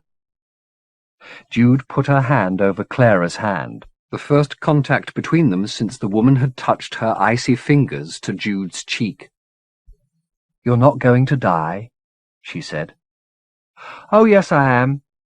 It's no great hardship, but I want to see Celestine's face before I leave." "We will," Judith said. "If not tomorrow night, soon after." 3. She didn't believe what Clara had said about men pertained to Oscar. He was no destroyer of goddesses either by hand or proxy. But Dowd was another matter entirely. Though his facade was civilized, almost prissy at times, she would never forget the casual way he'd disposed of the voiders' bodies, warming his hands at the pyre as though they were branches, not bones, that were cracking in the flames. And, as bad luck would have it, Dowd was back at the house when she returned, and Oscar was not, so it was his questions she was obliged to answer if she wasn't to arouse his suspicions with silence. When he asked her what she'd done with the day, she told him she'd gone out for a long walk along the embankment. He then inquired as to whether the tube had been crowded, though she'd not told him she'd travelled that way. She said it was. "You should take a cab next time," he said, "or better still allow me to drive you. I'm certain Mr. Godolphin would prefer you to travel in comfort," he said. She thanked him for his kindness. "Will you be planning other trips soon?" he asked. She had her story for the following evening already prepared, but Dowd's manner never failed to throw her off balance, and she was certain any lie she told now would be instantly spotted, so she said she didn't know, and he let the subject drop. Oscar didn't come home until the middle of the night, slipping into bed beside her as gently as his bulk allowed. She pretended to wake. He murmured a few words of apology for stirring her, and then some of love. Feigning a sleepy tone, she told him she was going to see her friend Clem tomorrow night, and did he mind? He told her she should do whatever she wanted, but keep her beautiful body for him. Then he kissed her shoulder and neck and fell asleep. She had arranged to meet Clara at 8 in the evening outside the church, but she left for that rendezvous 2 hours before in order to go via her old flat. She didn't know what place in the scheme of things the carved blue eye had, but she'd decided the night before that it should be with her when they made their attempt to liberate Celestine. The flat felt cold and neglected, and she spent only a few minutes there, first retrieving the eye from her wardrobe, then quickly leafing through the mail, most of it junk, that had arrived since she'd last visited. These tasks completed, she set out for Highgate, taking Dowd's advice and hailing a taxi to do so. It delivered her to the church 25 minutes early, only to find that Clara was already there. "Have you eaten, my girl?" Clara wanted to know. Jude told her she had. "Good," Clara said. "We'll need all our strength tonight." "Before we go any further," Jude said, "I want to show you something. I don't know what use it can be to us, but I think you ought to see it." She brought the parcel of cloth out of her bag. "Remember what you said about Celestine plucking the thoughts out of your head?" "Of course." "This is what did the same to me." She began to unwrap the eye, a subtle tremor in her fingers as she did so. 4 months and more had passed since she'd hidden it away with such superstitious care, but her memory of its effect was undimmed, and she half expected it to exercise some power now. It did nothing, though. It lay in the folds of its covering, looking so unremarkable she was almost embarrassed to have made such a show of unveiling it. Clara, however, stared at it with a smile on her lips. "Where did you get this?" she said. "I'd rather not say." "This is no time for secrets," Clara snapped. "How did you come by it?" "It was given to my husband, my ex-husband." "Who by?" "His brother." "And who's his brother?" She took a deep breath, undecided even as she drew it whether she'd expel it again as truth or fabrication. "His name's Oscar Godolphin," she said. At this reply, Clara physically retreated from Judith almost as though this name was proof of the plague. "Do you know Oscar Godolphin?" she said, her tone appalled. "Yes, I do." "Is he the watchdog?" she said. "Yes, he is." "Cover it up," she said, shunning the eye now. "Cover it up and put it away." She turned her back on Judith, running her crabbed hands through her hair. "You and Godolphin," she said, half to herself. "What does that mean? What does that mean?" "It doesn't mean anything," Jude said. "What I feel for him and what we're doing now are completely different issues." "Don't be naive," Clara replied, glancing back at Jude. "Godolphin's a member of the tabula rasa and a man. You and Celestine are both women and his prisoners." "I'm not his prisoner," Jude said, infuriated by Clara's condescension. "I do what I want when I want." "Until you defy history," Clara said, "then you'll see how much he thinks he owns you." She approached Jude again, taking her voice down to a pained whisper. "Understand this," she said. "You can't save Celestine and keep his affections. You're going to be digging at the very foundations, literally the foundations of his family and his faith. And when he finds out, and he will, when the tabula rasa starts to crumble, whatever's between you will mean nothing. We're not another sex, Judith. We're another species.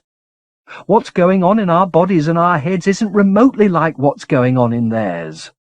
Our hells are different. So are our heavens. We're enemies, and you can't be on both sides in a war." "It isn't a war," Jude said. "If it was a war, I'd be angry, and I've never been calmer." "We'll see how calm you are when you see how things really stand." Jude took another deep breath.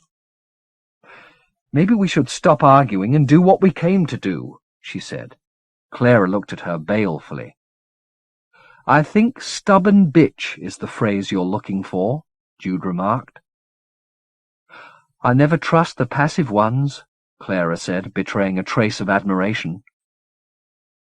"I remember that." The tower was in darkness, and the trees clogged the lamplight from the street, leaving the forecourt shadowy and the route down the flank of the building virtually lightless. Clara had obviously wandered here by night many times, however, because she went with confidence, leaving Jude to trail, snared by the brambles and stung by the nettles it had been easy to avoid in the sunshine. By the time she reached the back of the tower, her eyes were better accustomed to the murk and found Clara standing 20 yards from the building, staring at the ground. "What are you doing back here?" Jude said. "You know there's only one way in." "Barred and bolted," she said. "I'm thinking there may be some other entrance to the cellar under the turf, even if it's only a ventilation pipe. The first thing we should do is locate Celestine's cell."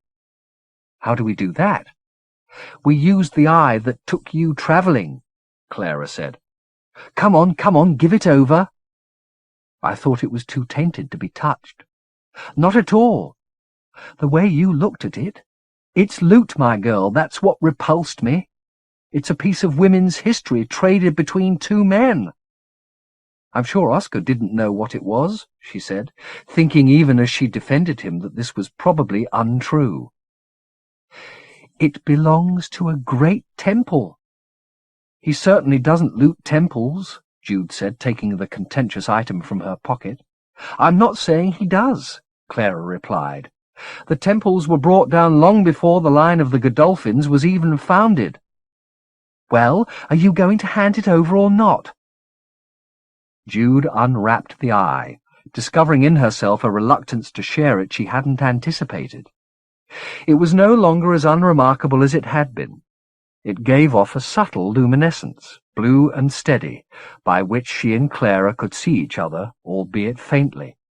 Their gazes met, the eyes' light gleaming between them like the glance of a third conspirator, a woman wiser than them both, whose presence, despite the dull murmur of traffic and jets droning through the clouds above, exalted the moment. Jude found herself wondering how many women had gathered in the glow of this light or its like down the ages, gathered to pray, or make sacrifice, or shelter from the destroyer. Countless numbers, no doubt, dead and forgotten, but, in this brief time out of time, reclaimed from anonymity, not named, but at least acknowledged by these new acolytes. She looked away from Clara towards the eye. The solid world around her suddenly seemed irrelevant, at best a game of veils, at worst a trap in which the spirit struggled, and, struggling, gave credence to the lie. There was no need to be bound by its rules. She could fly beyond it with a thought. She looked up again to confirm that Clara was also ready to move, but her companion was glancing out of the circle towards the corner of the tower. "What is it?" Jude said, following the direction of Clara's gaze. Somebody was approaching them through the darkness, in the walk a nonchalance she could name in a syllable. Dowd. "You know him?" Clara said. "A little," Dowd said, his voice as casual as his gait. "But really there's so much she doesn't know." Clara's hands dropped from Jude's, breaking the charm of 3.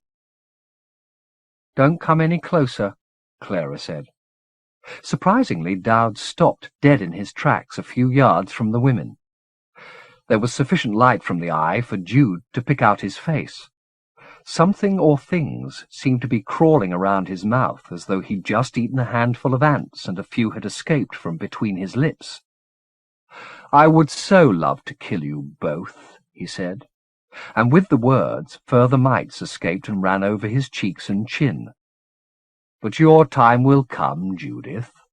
Very soon. For now, it's just Clara. It is Clara, isn't it?" "Go to hell, Dowd," Jude said. "Step away from the old woman," Dowd replied. Jude's response was to take hold of Clara's arm. "You're not going to hurt anybody, you little shit," she said. There was a fury rising in her, the like of which she'd not felt in months. The eye was heavy in her hand. She was ready to brain the bastard with it if he took a step towards them. "Did you not understand me, whore?" he said, moving towards her as he did so. "I told you, step away." In her rage, she went to meet his approach, raising her weighted hand as she did so. But in the instant that she let go of Clara, he sidestepped her, and she lost sight of him. Realizing that she'd done exactly as he'd planned, she reeled around, intending to take hold of Clara again. But he was there before her. She heard a shout of horror and saw Clara staggering away from her attacker. The mites were at her face already, blinding her. Jude ran to catch hold of her before she fell, but this time Jude moved towards her, not away, and with a single blow struck the stone from Jude's hand. She didn't turn to reclaim it, but went to Clara's aid. The woman's moans were terrible, so were the tremors in her body. "What have you done to her?" she yelled at Dowd. "Undone, lovely, undone. Let her be. You can't help her now." Clara's body was light, but when her legs buckled, she carried Jude down with her. Her moans had become howls now as she reached up to her face as if to scratch out her eyes, for there the mites were at some agonizing work. In desperation, Jude tried to feel for the creatures in the darkness, but either they were too fast for her fingers, or they'd gone where her fingers couldn't follow. All she could do was beg for a reprieve. "Make them stop," she said to Dowd. "Whatever you want, I'll do, but please make them stop." "They're voracious little sods, aren't they?" he said. He was crouching in front of the eye, the blue light illuminating his face, which wore a mask of chilling serenity. As she watched, he picked mites from around his mouth and let them drop to the ground. "I'm afraid they've got no ears, so I can't call them back," he said. "They only know how to unmake. And they'll unmake anything but their maker. In this case, that's me. So I'd leave her alone if I were you. They're indiscriminate." She turned her attention back to the woman in her arms. Clara had given up scratching at her eyes, and the tremors in her body were rapidly diminishing. "Speak to me," Jude said. She reached for Clara's face, a little ashamed of how tentative Dowd's warning had made her. There was no answer from the body, unless there were words in Clara's dying moans. Jude listened, hoping to find some vestigial sense there, but there was none. She felt a single spasm pass down Clara's spine as though something in her head had snapped, and then the whole system stopped dead. From the moment when Dowd had first appeared, perhaps 90 seconds had passed. In that time, every hope that had gathered here had been undone. She wondered if Celestine had heard this tragedy unfold, another's suffering adding to her own sum. "Dead then, lovey," Dowd said. Jude let Clara's body slip from her arms into the grass. "We should be going," he went on, his tone so bland they might have been forsaking a picnic instead of a corpse. "Don't worry about Clara. I'll fetch what's left of her later." She heard the sound of his feet behind her and stood up rather than be touched by him. Overheard, another jet was roaring in the clouds. She looked towards the eye, but it too had been unmade. "Destroyer," she said. Chapter 28. 1. Gentle had forgotten his short exchange with Aping about their shared enthusiasm for painting, but Aping had not. The morning after the wedding in Athenaeus's cell, the sergeant came to fetch Gentle and escorted him to a room at the other end of the building, which he had turned into a studio. It had plenty of windows, so the light was as good as this region was ever likely to supply, and he had gathered over the months of his posting here an enviable selection of materials. The products of this workplace were, however, those of the most uninspired dilettante. Designed without compositional skill and painted without sense of colour, their only real point of interest lay in their obsessiveness. There were, Aping proudly told Gentle, 153 pictures, and their subject was unchanging, his child Huzzar, the merest mention of whom had caused the loving portraitist such unease. Now, in the privacy of his place of inspiration, he explained why. His daughter was young, he said, and her mother dead. He'd been obliged to bring her with him when orders from Imajica moved him to the cradle. "I could have left her in Limby," he told Gentle, "but who knows what kind of harm she'd have come to if I'd done that. She's a child." "So she's here on the island?" "Yes, she is, but she won't step out of her room in the daytime. She's afraid of catching the madness, she says. I love her very much, and as you can see," he indicated the paintings, "she's very beautiful." Gentle was obliged to take the man's word for it. "Where is she now?" he asked. "Where she always is," Aping said. "In her room. She has very strange dreams." "I know how she feels," Gentle said. "Do you?" Aping replied with a fervour in his voice that suggested that art was not, after all, the subject Gentle had been brought here to debate. "You dream too, then?" "Everybody does." "That's what my wife used to tell me." He lowered his voice. "She had prophetic dreams. She knew when she was going to die to the very hour. But I don't dream at all, so I can't share what Huzzar feels." "Are you suggesting that maybe I could?" "This is a very delicate matter," Aping said. "Isordorexian law prohibits all prophetics." "I didn't know that. Especially women, of course," Aping went on. "That's the real reason I keep her out of sight. It's true, she fears the madness, but I'm afraid for what's inside her even more." "Why?" "I'm afraid if she keeps company with anyone but me, she'll say something out of turn, and Naashap will realize she has visions like her mother.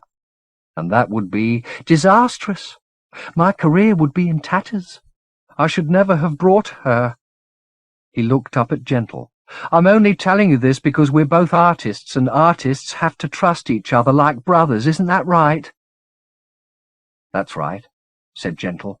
Aping's large hands were trembling, he saw. The man looked to be on the verge of collapse. "Do you want me to speak to your daughter?" he asked. "More than that." "Tell me." "I want you to take her with you when you and the Mistiff leave. Take her to Isordorex." "What makes you think we're going there, or anywhere, come to that?" "I have my spies, and so does Naashap. Your plans are better known than you'd like. Take her with you, Mr. Zacharias. Her mother's parents are still alive. They'll look after her." "It's a big responsibility to take a child all that way." Aping pursed his lips. "I would, of course, be able to ease your departure from the island if you were to take her." "Suppose she won't go," Gentle said. "You must persuade her," he said simply, as though he knew Gentle had long experience of persuading little girls to do what he wanted. Nature had played Huzzar Aping 3 cruel tricks. 1. It had lent her powers that were expressly forbidden under the autarch's regime. 2. It had given her a father who, despite his sentimental dotings, cared more for his military career than for her, and 3. It had given her a face that only a father could ever have described as beautiful. She was a thin, troubled creature of 9 or 10, her black hair cut comically, her mouth tiny and tight. When, after much cajoling, those lips deigned to speak, her voice was wan and despairing. It was only when Aping told her that her visitor was the man who'd fallen into the sea and almost died that her interest was sparked. "You went down into the cradle?" she said. "Yes, I did," Gentle replied, coming to the bed on which she sat, her arms wrapped around her knees. "Did you see the cradle lady?" the girl said. "See who?" Aping started to hush her, but Gentle waved him into silence. See who? He said again. She lives in the sea, Hussar said. I dream about her, and I hear her sometimes. But I haven't seen her yet. I want to see her. Does she have a name? Gentle asked. Tishalule, Hussar replied, pronouncing the run of the syllables without hesitation. That's the sound the waves made when she was born, she explained. Tishalule. That's a lovely name. I think so, the girl said gravely. Better than Hussar. Hussar's pretty too, Gentle replied. Where I come from, Hussar's the noise people make when they're happy. She looked at him as though the idea of happiness was utterly alien to her, which Gentle could believe. Now he saw aping in his daughter's presence, he better understood the paradox of the man's response to her. He was frightened of the girl. Her illegal powers upset him for his reputation's sake, certainly, but they also reminded him of a power he had no real mastery over. The man painted Hussar's fragile face over and over as an act of perverse devotion, perhaps, but also of exorcism. Nor was the child much better served by her gift. Her dreams condemned her to this cell and filled her with obscure longings. She was more their victim than their celebrant. Gentle did his best to draw from her a little more information on this woman Tishalule, but she either knew very little or was unprepared to vouchsafe further insights in her father's presence. Gentle suspected the latter. As he left, however, she asked him quietly if he would come and visit her again, and he said he would. He found Pi in their cell, with a guard on the door. The Mistiff looked grim. Narshap's revenge, it said, nodding towards the guard. I think we've outstayed our welcome. Gentle recounted his conversation with Aping and the meeting with Hussar. So, the law prohibits prophetics, does it? That's a piece of legislation I hadn't heard about. The way she talked about the cradle lady. Her mother, presumably. Why do you say that? She's frightened, and she wants her mother. Who can blame her? And what's a cradle lady if not a mother? I hadn't thought of it that way, Gentle said. I'd suppose there might be some literal truth to what she was saying. I doubt it. Are we going to take her with us or not? It's your choice, of course, but I say absolutely not. Aping said he'd help us if we took her. What's his help worth if we're burdened with a child? Remember, we're not going alone. We've got to get Skopik out too, and he's confined to his cell the way we are. Narshap has ordered a general clampdown. He must be pining for you.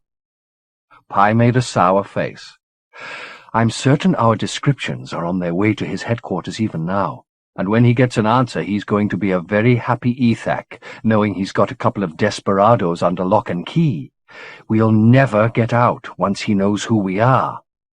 So we have to escape before he realizes. I just thank God the telephone never made it to this dominion. Maybe the autarch banned it. The less people talk, the less they can plot.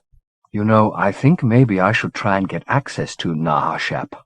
I'm sure I could persuade him to give us a freer rein if I could just talk with him for a few minutes. He's not interested in conversation, Pi, Gentle said. He'd prefer to keep your mouth busy some other way. So, you simply want to fight your way out? Pi replied. Use Numa against Narshap's men? Gentle paused to think this option through. I don't think that'd be too clever, he said. Not with me still weak. In a couple of days, maybe we could take them on, but not yet. We don't have that long. I realize that, and even if we did, we'd be better avoiding a face-to-face conflict. Narshap's troops may be lethargic, but there's a good number of them. Perhaps you should see him then and try to mellow him a little. I'll talk to Aping and praise his pictures some more. Is he any good? Put it this way. As a painter, he makes a damn fine father. But he trusts me with us being fellow artists and all. The Mistiff got up and called to the guard, requesting a private interview with Captain Narshap. The man mumbled something smutty and left his post, having first beaten the bolts on the door with his rifle butt to be certain they were firmly in place. The sound drove Gentle to the window to stare out at the open air. There was a brightness in the cloud layer that suggested the suns might be on their way through. The Mistiff joined him, slipping its arms around his neck. "What are you thinking?" it said. "Remember of Freet's mother, in Beatrix?" "Of course. She told me she'd dreamt about me coming to sit at her table, though she wasn't certain whether I'd be a man or a woman. Naturally you were deeply offended." "I would have been once," Gentle said. "But it didn't mean that much when she said it. After a few weeks with you, I didn't give a shit what sex I was. See how you've corrupted me?" "My pleasure. Is there any more to this story, or is that it?" "No, there's more. She started talking about goddesses, I remember. About how they were hidden away." "And you think Hussars found one?" "We saw acolytes in the mountains, didn't we? Why not a deity? Maybe Hussar did go dreaming for her mother." "But instead she found a goddess." "Yes. Tishalule, out there in the cradle, waiting to rise." "You like the idea, don't you?" "Of hidden goddesses? Oh, yes. Maybe it's just the woman chaser in me. Or maybe I'm like Hussar, waiting for someone I can't remember, wanting to see some face or other come to fetch me away." "I'm already here," Pi said, kissing the back of Gentle's neck. "Every face you ever wanted." "Even a goddess?" "Ah." The sound of the bolts being drawn aside silenced them. The guard had returned with the news that Captain Narshap had consented to see the Mistiff. "If you see Aping," Gentle said as it left, "will you tell him I'd love to sit and talk painting with him?" "I'll do that." They parted and Gentle returned to the window. The clouds had thickened their defences against the suns, and the cradle lay still and empty again beneath their blanket. Gentle said again the name Hussar had shared with him, the word that was shaped like a breaking wave. Tishalule. The sea remained motionless. Goddesses didn't come at a call. At least, not his. He was just estimating the time that Pi had been away, and deciding it was an hour or more, when Aping appeared at the cell door, dismissing the guard from his post while he talked. "Since when have you been under lock and key?" he asked Gentle. "Since this morning." "But why? I understood from the captain that you and the Mistiff were guests after a fashion." "We were." A twitch of anxiety passed over Aping's features. "If you're a prisoner here," he said stiffly, "then of course the situation's changed." "You mean we won't be able to debate painting?" "I mean you won't be leaving." "What about your daughter?" "That's academic now." "You'll let her languish, will you? You'll let her die?" "She won't die." "I think she will." Aping turned his back on his tempter. "The law is the law," he said. "I understand," Gentle replied softly. "Even artists have to bow to that master, I suppose." "I understand what you're doing," Aping said. "Don't think I don't." "She's a child, Aping." "Yes, I know, but I'll have to tend to her as best I can." "Why don't you ask her whether she's seen her own death?" "Oh, Jesu," Aping said, stricken. He began to shake his head. "Why must this happen to me?" "It needn't. You can save her." "It isn't so clear-cut," Aping said, giving Gentle a harried look. "I have my duty." He took a handkerchief from his trouser pocket and wiped hard at his mouth, back and forth, as though a residue of guilt clung there and he was afraid it would give him away. "I have to think," he said, going back to the door. "It seems so easy, but now I have to think." The guard was at his post again when the door opened, and Gentle was obliged to let the sergeant go without having the chance to broach the subject of Skopeek. There was further frustration when Pi returned. Narshap had kept the Mistiff waiting 2 hours and had finally decided not to grant the promised interview. "I heard him even if I didn't see him," Pi said. "He sounded to be roaring drunk." So both of us were out of luck. I don't think Aping's going to help us. If the choice is between his daughter and his duty, he'll choose his duty. So we're stuck here. Until we plot another plot. Shit. 2. Night fell without the sun's appearing again. The only sound throughout the building that of the guards proceeding up and down the corridors, bringing food to the cells, then slamming and locking the doors until dawn. Not a single voice was raised to protest the fact that the privileges of the evening, games of horsebone, recitations of scenes from Quexos and Mal Baker's Numbubo, works many here knew by heart, had been withdrawn. There was a universal reluctance to make a peep, as if each man alone in his cell was prepared to forego every comfort, even that of praying aloud, to keep themselves from being noticed. "Narshap must be dangerous when drunk," Pi said, by way of explanation for this breathless hush. "Maybe he's fond of midnight executions. I'd take a bet on who's top of his list. I wish I felt stronger. If they come for us, we'll fight, right?" "Of course," Pi said. "But until they do, why don't you sleep for a while?" "You must be kidding." "At least stop pacing about." "I've never been locked up by anybody before. It makes me claustrophobic." "One pneuma, and you could be out of here," Pi reminded him. "Maybe that's what we should be doing." "If we're pressed. But we're not yet. For Christ's sake, lie down." Reluctantly, Gentle did so, and despite the anxieties that lay down beside him to whisper in his ear, his body was more interested in rest than their company, and he quickly fell asleep. He was woken by Pi, who murmured, "You've got a visitor." He sat up. The cell's lights had been turned off, and had it not been for the smell of oil paint, he'd not have known the identity of the man at the door. "Zacharias, I need your help." "What's wrong?" "Huzzah is... I think she's going crazy. You've got to come." His whispering voice trembled. So did the hand he laid on Gentle's arm. "I think she's dying," he said. "If I go, Pi comes too." "No, I can't take that risk." "And I can't take the risk of leaving my friend here," Gentle said.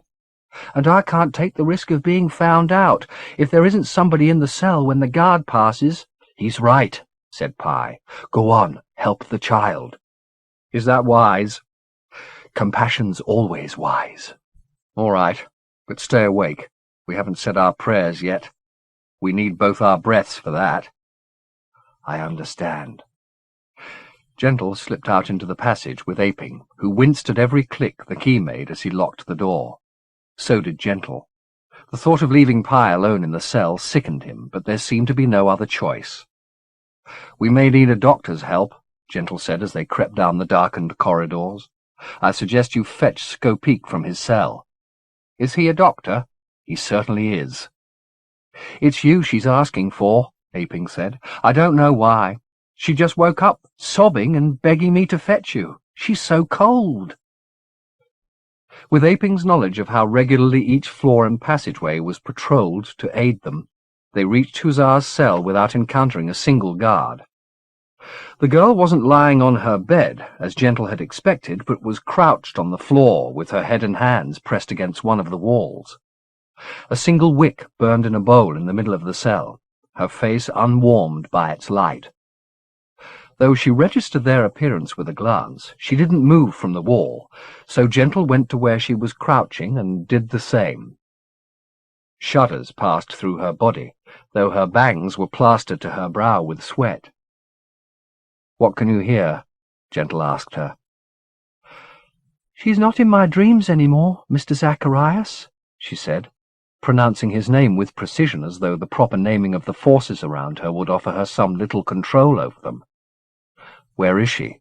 Gentle inquired. "She's outside. I can hear her. Listen." He put his head to the wall. There was indeed a murmur in the stone, though he guessed its source was either the asylum's generator or its furnace, rather than the cradle lady. "Do you hear?" "Yes, I hear." "She wants to come in," Huzzar said. "She tried to come in through my dreams, but she couldn't, so now she's coming through the wall." "Maybe "We should move away, then," Gentle said, reaching to put his hand on the girl's shoulder. She was icy. "Come on, let me take you back to bed. You're cold." "I was in the sea," she said, allowing Gentle to put his arms around her and draw her to her feet. He looked towards Aping and mouthed the word Skopeek. Seeing his daughter's frailty, the sergeant went from the door as obediently as a dog, leaving his hussar clinging to Gentle. He set her down on the bed and wrapped a blanket around her. "The cradle lady knows you're here," Hussar said. "Does she?" "She told me she almost drowned you, but you wouldn't let her." "Why would she want to do that?" "I don't know. You'll have to ask her when she comes in." "You're not afraid of her?" "Oh, no. Are you?" "Well, if she tried to drown me—" "She won't do that again, if you stay with me. She likes me, and if she knows I like you, she won't hurt you." "That's good to know," Gentle said. "What would she think if we were to leave here tonight?" "We can't do that." "Why not?" "I don't want to go up there," she said. "I don't like it." "Everybody's asleep," he said. "We could just tiptoe away. You and me and my friends, that wouldn't be so bad, would it?" She looked unpersuaded. "I think your papa would like us to go to Azordirex. Have you ever been there?" "When I was very little." "We could go again." Hussar shook her head. "The cradle lady won't let us," she said. "She might, if she knew that was what you wanted. Why don't we go up and have a look?" Hussar glanced back towards the wall as if she was expecting Tishalule's tide to crack the stone there and then. When nothing happened, she said, "Azordirex is a very long way, isn't it?" "It's quite a journey, yes." "I've read about it in my books." "Why don't you put on some warm clothes?" Gentle said. Her doubts banished by the tacit approval of the goddess, Hussar got up and went to select some clothes from her meagre wardrobe, which hung from hooks on the opposite wall.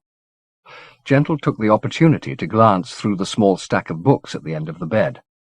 Several were entertainments for children, keepsakes, perhaps, of happier times.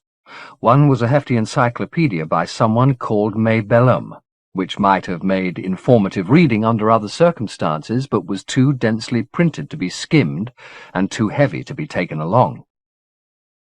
There was a volume of poems that read like nonsense rhymes, and what appeared to be a novel, Hussar's place in it marked with a slip of paper. He pocketed it when her back was turned, as much for himself as her, then went to the door in the hope that Aping and Skopeek were within sighting distance. There was no sign. Hussar had meanwhile finished dressing. "I'm ready," she said. "Shall we go? Papa will find us." "I hope so," Gentle replied. Certainly remaining in the cell was a waste of valuable time. Hussar asked if she could take Gentle's hand, to which he said of course, and together they began to thread their way through the passageways, all of which looked bewilderingly alike in the semi-darkness. Their progress was halted several times when the sound of boots on stone announced the proximity of guards, but Hussar was as alive to their danger as Gentle, and twice saved them from discovery. And then, as they climbed the final flight of stairs that would bring them out into the open air, a din erupted not far from them. They both froze, drawing back into the shadows, but they weren't the cause of the commotion. It was Naarshap's voice that came echoing along the corridor, accompanied by a dreadful hammering. Gentle's first thought was of Pi, and before common sense could intervene, he'd broken cover and was heading towards the source of the sound, glancing back once to signal that Hussar should stay where she was, only to find that she was already on his heels. He recognized the passageway ahead. The open door, 20 yards from where he stood, was the door of the cell he'd left Pi in, and it was from there that the sound of Naarshap's voice emerged, a garbled stream of insults and accusations that was already bringing guards running. Gentle drew a deep breath, preparing for the violence that was surely inevitable now. "No further," he told Hussar, then raced towards the open door. 3 guards, 2 of them Ethaks, were approaching from the opposite direction, but only one of the 2 had his eyes on Gentle. The man shouted an order which Gentle didn't catch over Naarshap's cacophony, but Gentle raised his arms open-palmed, fearful that the man would be trigger-happy, and at the same time slowed his run to a walk. He was within 10 paces of the door, but the guards were there ahead of him.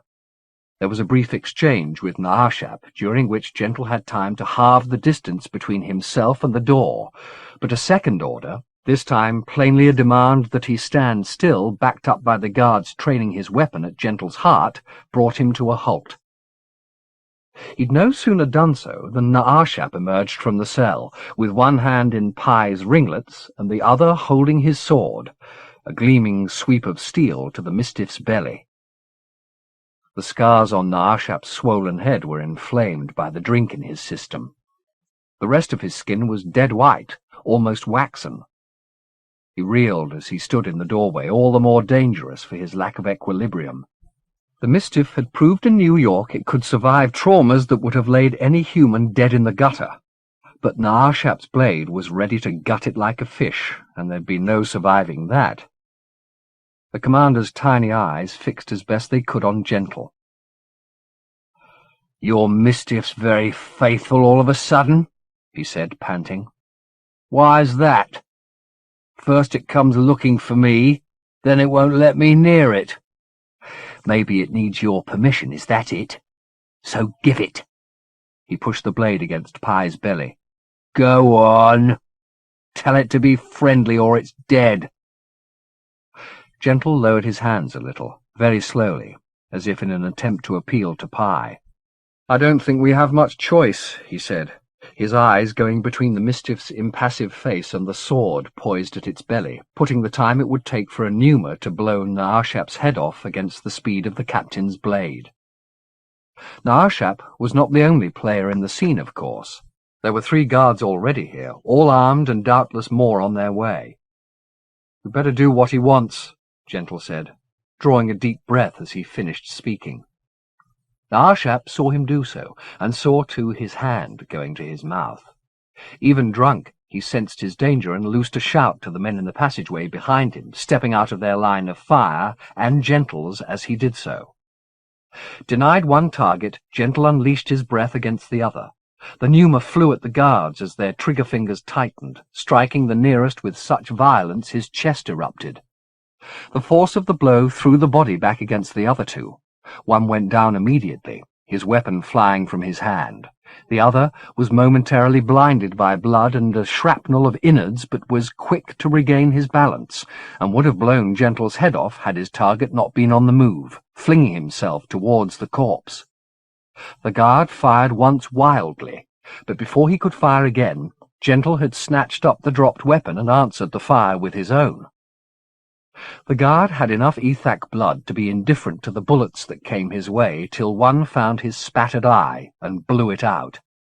He shrieked and fell back, dropping his gun to clamp both hands to the wound. Ignoring the 3rd man, still moaning on the floor, Gentle went to the cell door. Inside, Captain Naarshap stood face to face with Pye O'Par. The Mistiff's hand was on the blade. Blood ran from the sliced palm, but the commander was making no attempt to do further damage. He was staring at Pye's face, his own expression perplexed. Gentle halted, knowing any intervention on his part would snap Naarshap out of his distracted state. Whoever he was seeing in Pye's place, the whore who resembled his mother, perhaps, another echo of Tishalule, in this place of lost mammas, it was sufficient to keep the blade from removing the Mistiff's fingers. Tears began to well in Naarshap's eyes. The Mistiff didn't move, nor did its gaze flicker from the captain's face for an instant. It seemed to be winning the battle between Naarshap's desire and his murderous intention. His hand unknotted from around the sword. The Mistiff opened its own fingers, and the weight of the sword carried it out of the captain's grip to the ground. The noise it made, striking the stone, was too loud to go unheard by Naarshap, however entranced he was, and he shook his head violently, his gaze going instantly from Pye's face to the weapon that had fallen between them. The Mistiff was quick, at the door in 2 strides. Gentle drew breath, but as his hand went to his mouth he heard a shriek from Hussar. He glanced down the corridor towards the child who was retreating before two more guards, both Ethaks, one snatching at her as she fled, the other with his sights on Gentle. Pi seized his arm and dragged him back from the door as Narshap, still rising as he came, ran at them with his sword. The time to dispatch him with the pneuma had passed. All Gentle had space to do was seize the door handle and slam the cell closed. The key was in the lock, and he turned it as Narshap's bulk slammed against the other side. Hussar was running now, her pursuer between the second guard and his target. Tossing the gun to Pi, Gentle went to snatch Hussar up before the Ethak took her. She was in his arms with a stride to spare, and he flung them both aside to give Pi a clear line of fire. The pursuing Ethak realized his jeopardy and went for his own weapon. Gentle looked around at Pi. "Kill the fuckers!" he yelled. But the Mistiff was staring at the gun in its hand as though it had found shite there. "Pi! For Christ's sake, kill them!" Now the Mistiff raised the gun, but still it seemed incapable of pulling the trigger. "Do it!" Gentle yelled. The Mistiff shook its head, however, and would have lost them all their lives had two clean shots not struck the back of the guards' necks, dropping them both to the ground. "Papa!" Hussar said. It was indeed the sergeant, with Skopeek in tow, who emerged through the smoke. His eyes weren't on his daughter, whom he'd just saved from death. They were on the soldiers he'd dispatched to do so. He looked traumatized by the deed. Even when Hussar went to him, sobbing with relief and fear, he barely noticed her. It wasn't until Gentle shook him from his daze of guilt, saying they should get going while they had half a chance, that he spoke. "They were my men," he said. "And this is your daughter," Gentle replied. "You made the right choice." Narshap was still battering at the cell door, yelling for help. It could only be moments before he got it. "What's the quickest way out?" Gentle asked Skopeek. "I want to let the others out first," Skopeek replied. "Father Athanasius, Isaac, squalling." "There's no time," Gentle said. "Tell him, Pi. We have to go now or not at all. Pi, are you with us?" "Yes." "Then stop dreaming and let's get going." Still protesting that they couldn't leave the rest under lock and key, Skopeek led the quintet up by a back way into the night air. They came out not onto the parapet, but onto bare rock. "Which way now?" Gentle asked. There was already a proliferation of shouts from below. Narshap had doubtless been liberated and would be ordering a full alert. "We have to head for the nearest landfall." "That's the peninsula," Skopeek said, redirecting Gentle's gaze across the cradle towards an arm of low-lying land that was barely discernible in the murk of the night. That murk was their best ally now. If they moved fast enough, it would cloak them before their pursuers even knew which direction they'd headed in. There was a beetling pathway down the island's face to the shore, and Gentle led the way, aware that every one of the four who were following was a liability. Hussar a child, her father still racked by guilt, Skopeek casting backwards glances, and Pi still dazed by the bloodshed. This last was odd in a creature he'd first encountered in the guise of an assassin, but then this journey had changed them both. As they reached the shore, Skopeek said, "I'm sorry, I can't go. You all head on. I'm going to try and get back in and let the others out." Gentle didn't attempt to persuade him otherwise. "If that's what you want to do, good luck," he said. "We have to go." "Of course you do. Pi, I'm sorry, my friend, but I couldn't live with myself if I turned my back on the others. We've suffered too long together." He took the Mistiff's hand. "Before you say it, I'll stay alive. I know my duty, and I'll be ready when the time comes." "I know you will," the Mistiff replied, drawing the handshake into an embrace. "It will be soon," Skopeek said. "Sooner than I'd wish," Pi replied. Then, leaving Skopeek to head back up the cliff face, the Mistiff joined Gentle, Hussar, and Aping, who were already 10 yards from the shore. The exchange between Pi and Skopeek, with its intimation of a shared agenda hitherto kept secret, had not gone unnoted by Gentle, nor would it go unquestioned. But this was not the time. They had at least 6 miles to travel before they reached the peninsula, and there was already a swell of noise from behind them, signalling pursuit. Torch beams raked the shore as the first of Naarshap's troops emerged to give chase, and from within the walls of the asylum rose the din of the prisoners, finally giving voice to their rage. That, like the murk, might confound the hounds, but not for long. The torches had found Skopeak, and the beams now scanned the shore he'd been ascending from, each sweep wider than the one that preceded it.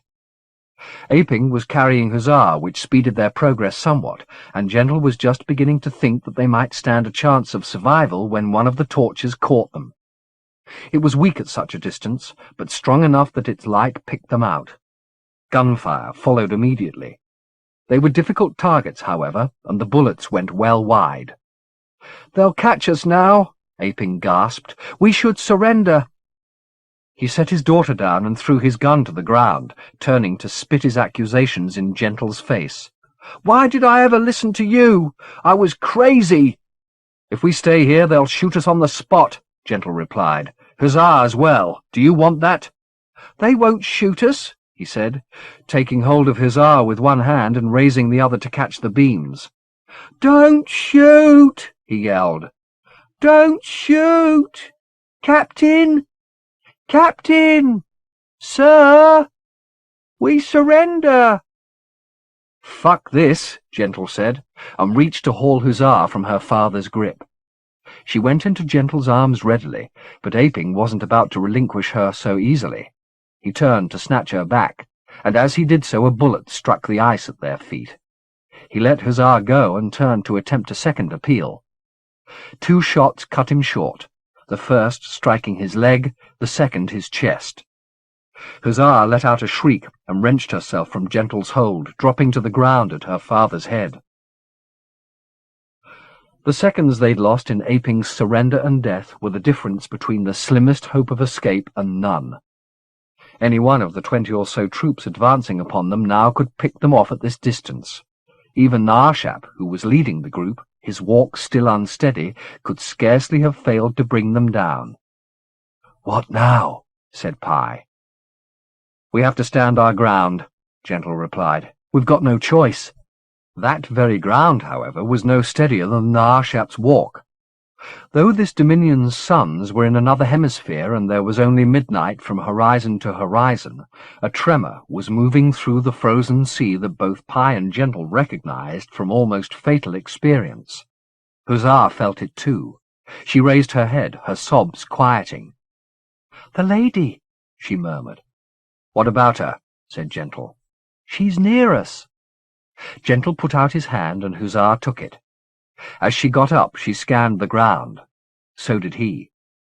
His heart had started to pound furiously as the memories of the cradle's liquefaction flooded back. "Can you stop her?" he murmured to Hussar.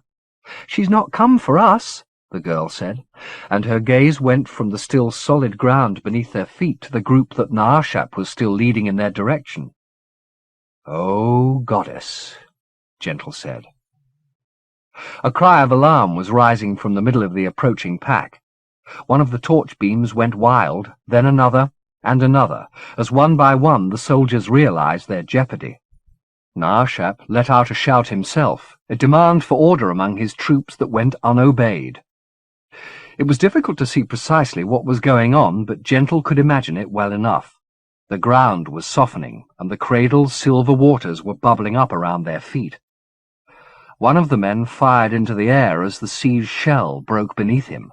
Another 2 or 3 started back towards the island, only to find their panic excited a quicker dissolution. They went down as if snatched by sharks, silver spume fountaining where they'd stood. Naarshap was still attempting to preserve some measure of command, but it was a lost cause. Realizing this, he began to fire towards the trio, but with the ground rocking beneath him and the beams no longer trained on his targets, he was virtually shooting blind. "We shall get out of here," Gentle said, but Hussar had better advice. "She won't hurt us if we're not afraid," she said. Gentle was half tempted to reply that he was indeed afraid, but he kept his silence and his place, despite the fact that the evidence of his eyes suggested the goddess had no patience with dividing the bad from the misguided, or the unrepentant from the prayerful. All but 4 of their pursuers, Naarshap numbered among them, had already been claimed by the sea, some gone beneath the tide entirely, others still struggling to reach some solid place. Gentle saw one man scrambling up out of the water, only to have the ground he was crawling upon liquefy beneath him with such speed the cradle had closed over him before he had time to scream. Another went down shouting at the water that was bubbling up around him, the last sight of him his gun, held high and still firing. All the torch-carriers had succumbed now, and the only illumination was from the cliff-top, where soldiers who'd had the luck to be left behind were training their beams on the massacre, throwing into silhouette the figures of Naarshap and the other 3 survivors, one of whom was making an attempt to race towards the solid ground where Gentle, Pi, and Hussar stood. His panic undid him. He'd only run 5 strides when silvery foam bubbled up in front of him. He turned to retrace his steps, but the route had already gone to seething silver. In desperation he flung away his weapons and attempted to leap to safety, but fell short and went from sight in an instant. One of the remaining trio, an Ethak, had fallen to his knees to pray, which merely brought him closer to his executioner, who drew him down in the throes of his imprecation, giving him time only to snatch at his comrade's leg and pull him down at the same time. The place where they'd vanished did not cease to seethe, but redoubled its fury now. Naarshap, the last alive, turned to face it, and as he did so, the sea rose up like a fountain, until it was half his height again. "Lady," Hussar said. It was. Carved in water, a breasted body, and a face dancing with glints and glimmers. The goddess, or her image, made of her native stuff, then gone the same instant as it broke and dropped upon Naarshap. He was borne down so quickly, and the cradle left rocking so placidly the instant after, it was as though his mother had never made him. Slowly Hussar turned to Gentle. Though her father was dead at her feet, she was smiling in the gloom, the first open smile Gentle had seen on her face. "The cradle lady came," she said. They waited a while, but there were no further visitations. What the goddess had done, whether it was to save the child, as Hussar would always believe, or because circumstance had put within her reach the forces that had tainted her cradle with their cruelty, she had done with an economy she wasn't about to spoil with gloating or sentiment. She closed the sea with the same efficiency she'd employed to open it, leaving the place unmarked. There was no further attempt at pursuit from the guards left on the cliff, though they kept their places, torches piercing the murk. "We've got a lot of sea to cross before dawn," Pi said. "We don't want the sun's coming up before we reach the peninsula." Hussar took Gentle's hand. "Did Papa ever tell you where we're going in his Order X?" "No," he said, "but we'll find the house." She didn't look back at her father's body, but fixed her eyes on the grey bulk of the distant headland and went without complaint, sometimes smiling to herself, as she remembered that the night had brought her a glimpse of a parent that would never again desert her. Chapter 29. 1. The territory that lay between the shores of the Cradle and the limits of the Third Dominion had been, until the Autarch's intervention, the site of a natural wonder universally held to mark the centre of the Imajica, a column of perfectly hewn and polished rock, to which as many names and powers had been ascribed as there were shamans, poets, and storytellers to be moved by it. There was no community within the reconciled dominions that had not enshrined it in their mythology and found an epithet to mark it as their own. But its truest name was also perhaps its plainest: the Pivot. Controversy had raged for centuries about whether the Unbeheld had set it down in the smoky wastes of the Quem to mark the midpoint between the perimeters of the Imajica, or whether a forest of such columns had once stood in the area, and some later hand, moved perhaps by Herpeximendius's wisdom, had levelled all but this one. Whatever the arguments about its origins, however, nobody had ever contested the power that it had accrued standing at the centre of the dominions. Lines of thought had passed across the Quem for centuries, carrying a freight of force which the pivot had drawn to itself with a magnetism that was virtually irresistible. By the time the autarch came into the Third Dominion, having already established his particular brand of dictatorship in Isorderex, the pivot was the single most powerful object in the Imajica.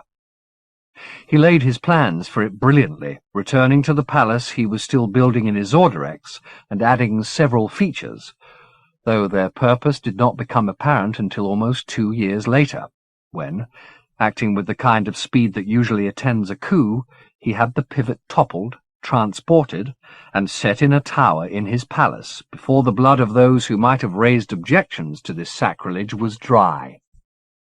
Overnight, the geography of the Imajica was transformed. Isorderex became the heart of the dominions. Thereafter, there would be no power, either secular or sacred, that did not originate in that city. There would be no crossroads sign in any of the reconciled dominions that did not carry its name, nor any highway that did not have upon it somewhere a petitioner or penitent who turned his eyes towards Isorderex in hope of salvation. Prayers were still uttered in the name of the unbeheld, and blessings murmured in the forbidden names of the goddesses, but Isorderex was the true lord now, the autarch its mind, and the pivot its phallus. 179 years had passed since the day the Quem had lost its great wonder, but the autarch still made pilgrimages into the wastes when he felt the need for solitude. Some years after the removal of the pivot, he'd had a small palace built close to the place where it had stood, Spartan by comparison with the architectural excesses of the folly that crowned Isorderex.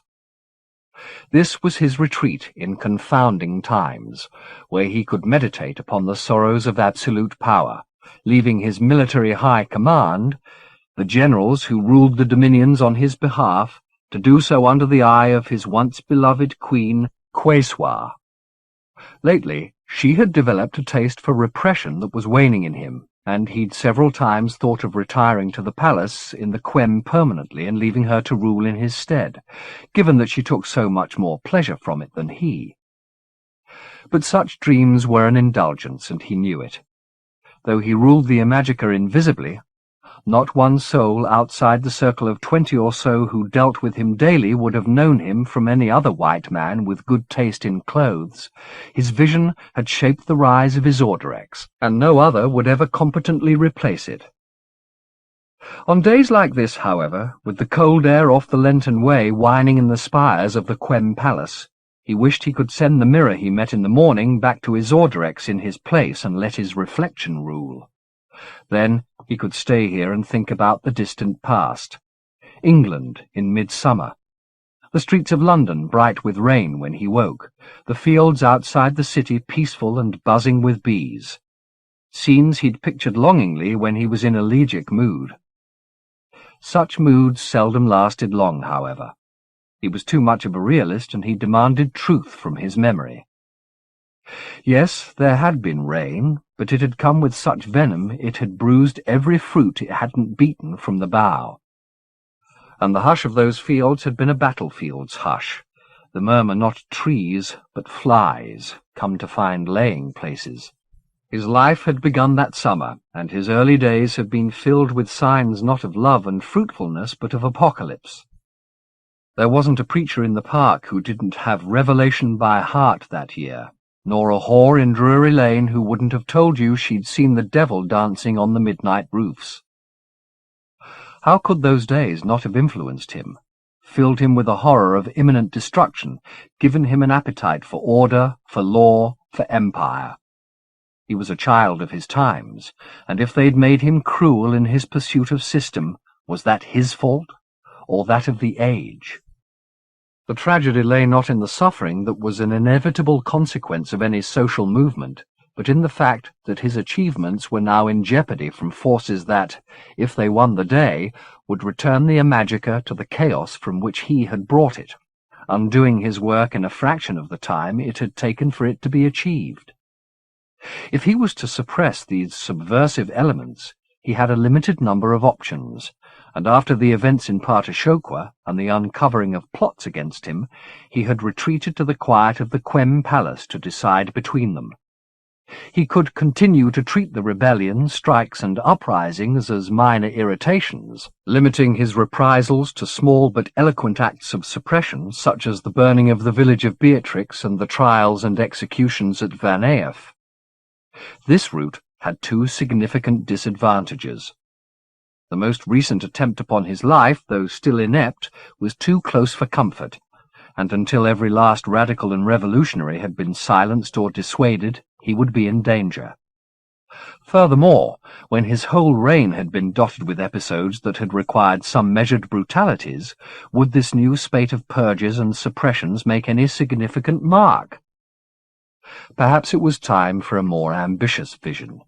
Cities put under martial law, tetrarchs imprisoned so that their corruptions could be exposed in the name of a just Isorderex, governments toppled, and resistance met with the full might of the Second Dominion's armies.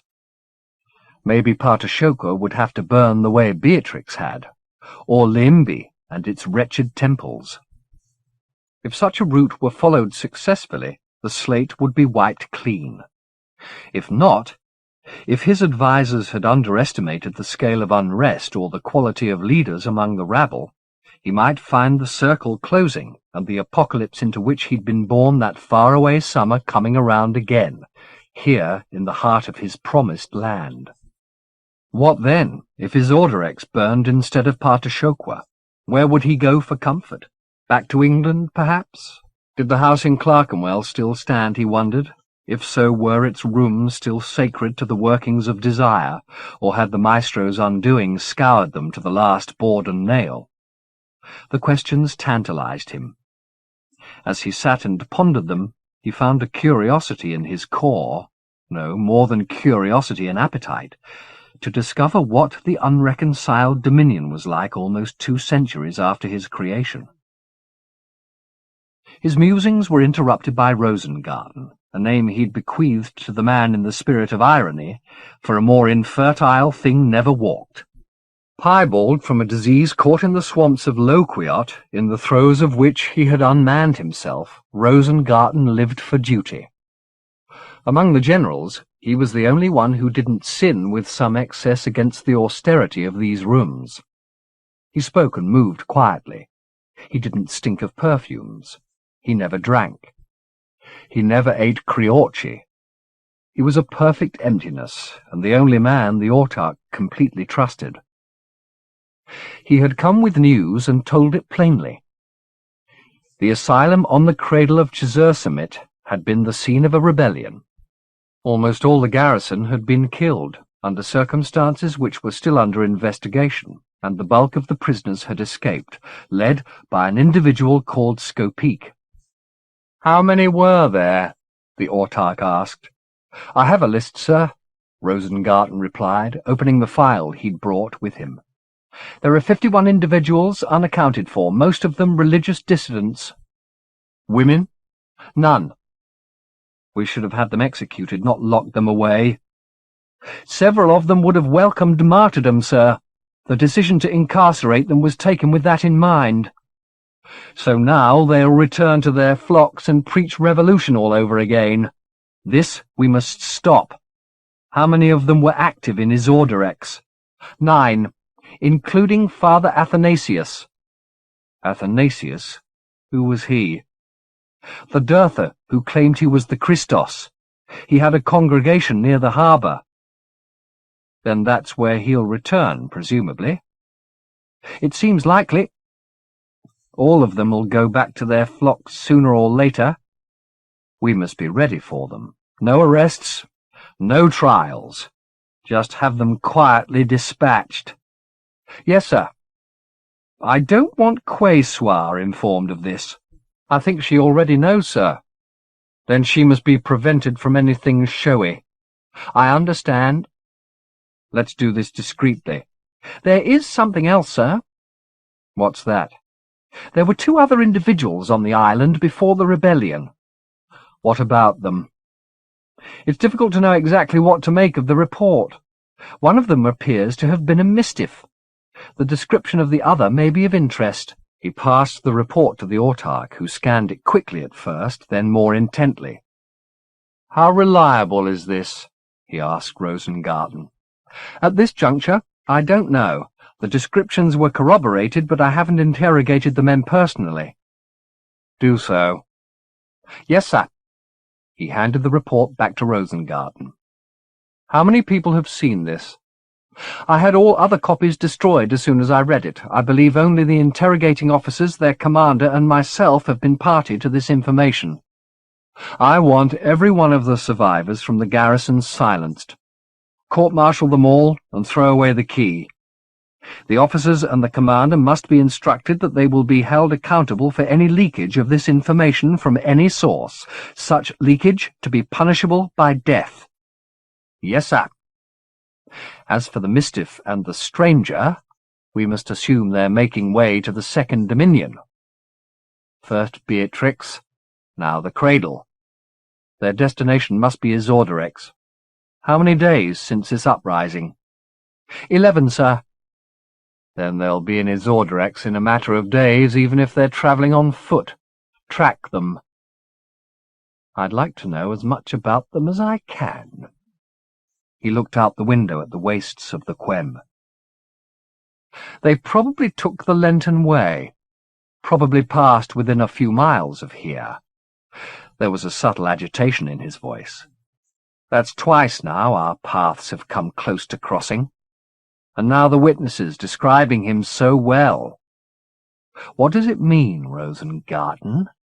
What does it mean? When the commander had no answers, as now, he kept his silence, an admirable trait. I don't know either, the autarch said. Perhaps I shall go out and take the air. I feel old today. The hole from which the pivot had been uprooted was still visible, though the driving winds of the region had almost healed the scar. Standing on the lips of the hole was a fine place to meditate on absence, the autarch had discovered. He tried to do so now, his face swathed in silk to keep the stinging gust from his mouth and nostrils, his long fur coat closely buttoned, and his gloved hands driven into his pockets. But the calm he'd always derived from such meditations escaped him now.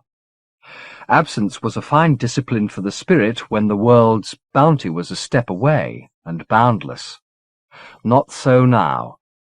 Now it reminded him of an emptiness that he both feared and feared to be filled, like the haunted place at the shoulder of a twin who'd lost its other in the womb. However high he built his fortress walls, however tightly he sealed his soul, there was one who would always have access, and that thought brought palpitations. This other knew him as well as he knew himself, his frailties, his desires, his highest ambition. Their business together, most of it bloody, had remained unrevealed and unrevenged for 2 centuries, but he had never persuaded himself that it would remain so forever. It would be finished at last, and soon.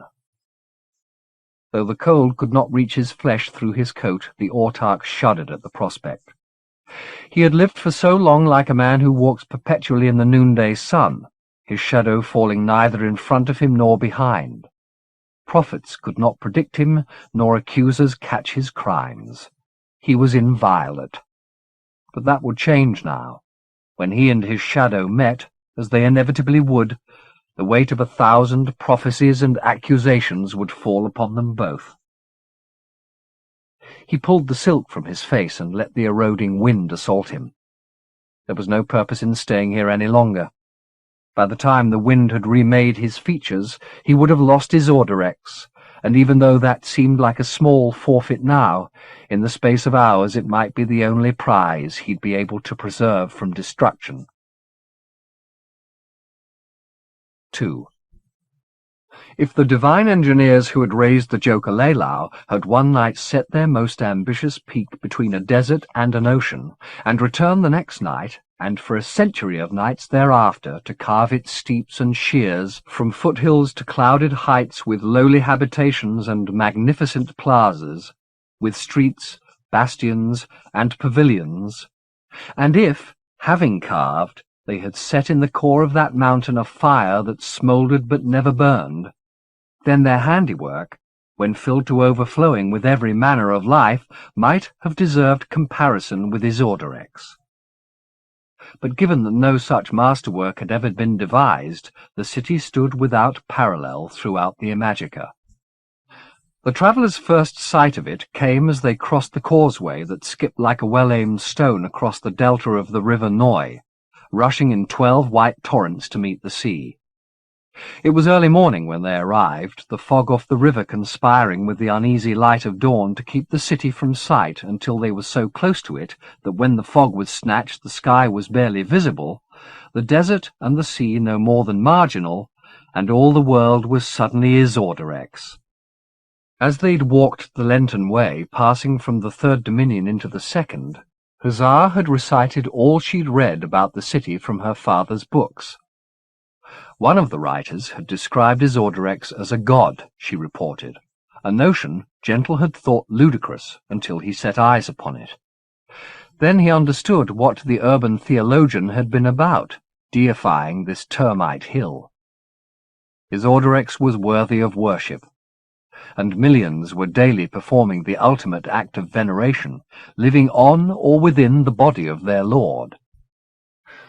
Their dwellings clung like a million panicked climbers to the cliffs above the harbour and teetered on the plateaus that rose tier on tier towards the summit, many so crammed with houses that those closest to the edge had to be buttressed from below, the buttresses in turn encrusted with nests of life, winged perhaps, or else suicidal.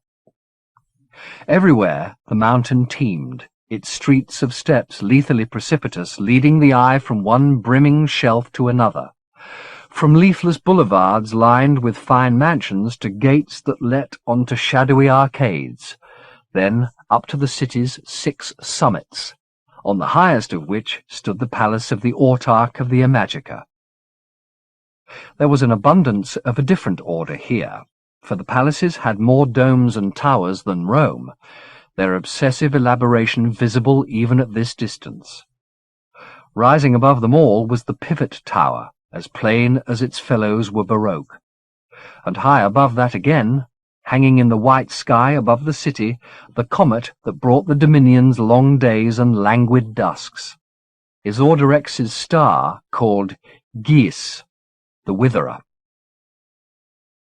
They stood for only a minute or so to admire the sight. The daily traffic of workers who, having found no place of residence on the back or in the bowels of the city, commuted in and out daily, had begun, and by the time the newcomers reached the other end of the causeway, they were lost in a dusty throng of vehicles, bicycles, rickshaws, and pedestrians, all making their way into Isorderex. 3 among tens of thousands, a scrawny young girl wearing a wide smile, a white man, perhaps once handsome but sickly now, his pale face half lost behind a ragged brown beard, and a Yohetemek, Mistiff, its eyes, like so many of its breed, barely concealing a private grief. The crowd bore them forward, and they went unresisting where countless multitudes had gone before, into the belly of the city god Isorderex. Chapter 30. 1. When Dowd brought Judith back to Godolphin's house after the murder of Clara Leash, it was not as a free agent, but as a prisoner. She was confined to the bedroom she'd first occupied, and there she waited for Oscar's return. When he came in to see her, it was after a half-hour conversation with Dowd. She heard the murmur of their exchange, but not its substance, and he told her as soon as he appeared that he had no wish to debate what had happened. She'd acted against his best interests, which were finally, did she not realize this yet, against her own too, and he would need time to think about the consequences for them both. "I trusted you," he said, "more than I've ever trusted any woman in my life. You betrayed me, exactly the way Dowd predicted you would. I feel foolish, and I feel hurt." "Let me explain," she said. He raised his hands to hush her. "I don't want to hear," he said. "Maybe in a few days we'll talk, but not now." Her sense of loss at his retreat was almost overwhelmed by the anger she felt at his dismissal of her.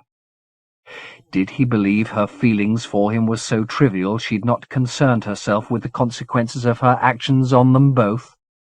Or worse, had Dowd convinced him that she'd been planning to betray him from the outset, and she'd calculated everything, the seduction, the confessions of devotion, in order to weaken him? This latter scenario was the likelier of the two, but it didn't clear Oscar of guilt. He had still failed to give her a chance to justify herself. She didn't see him for 3 days. Her food was served in her room by Dowd, and there she waited, hearing Oscar come and go, and, on occasion, hints of conversation on the stairs, enough to gather the impression that the tabula rasa's purge was reaching a critical point. More than once she contemplated the possibility that what she'd been up to with Clara Leash made her a potential victim, and that day by day Dowd was eroding Oscar's reluctance to dispatch her. Paranoia, perhaps. But if he had any scrap of feeling for her, why didn't he come and see her? Didn't he pine the way she did? Didn't he want her in his bed for the animal comfort of it, if nothing else? Several times she asked Dowd to tell Oscar she needed to speak with him, and Dowd, who affected the detachment of a jailer with 1,000 other such prisoners to deal with daily, had said he'd do his best, but he doubted that Mr. Godolphin would want to have any dealings with her. Whether the message was communicated or not, Oscar left her solitary in her confinement, and she realized that unless she took more forcible action she might never see daylight again. Her escape plan was simple. She forced the lock on her bedroom door with a knife unreturned after one of her meals. It wasn't the lock that kept her from straying. It was Dowd's warning that the mites which had murdered Clara were ready to claim her if she attempted to leave, and slipped out onto the landing. She deliberately waited until Oscar was home before she made the attempt, believing perhaps naively that despite his withdrawal of affection he'd protect her from Dowd if her life was threatened. She was sorely tempted to seek him out there and then, but perhaps it would be easier to treat with him when she was away from the house and felt more like a mistress of her own destiny. If, once she was safely away from the house, he chose to have no further contact with her, then her fear that Dowd had soured his feelings towards her permanently would be confirmed, and she would have to look for another way to get to Isorderex. She made her way down the stairs with the utmost caution, and, hearing voices at the front of the house, decided to make her exit through the kitchen. The lights were burning everywhere as usual. The kitchen was deserted. She crossed quickly to the door, which was bolted top and bottom, crouching to slide the lower bolt aside. As she stood up, Dowd said, "You won't get out that way." She turned to see him standing at the kitchen table bearing a tray of supper dishes. His laden condition gave her hope that she might yet outmaneuver him, and she made a dash for the hallway. But he was faster than she'd anticipated, setting down his burden and moving to stop her so quickly she had to retreat again, her hand catching one of the glasses on the table. It fell, smashing musically. "Now look what you've done," he said, with what seemed to be genuine distress.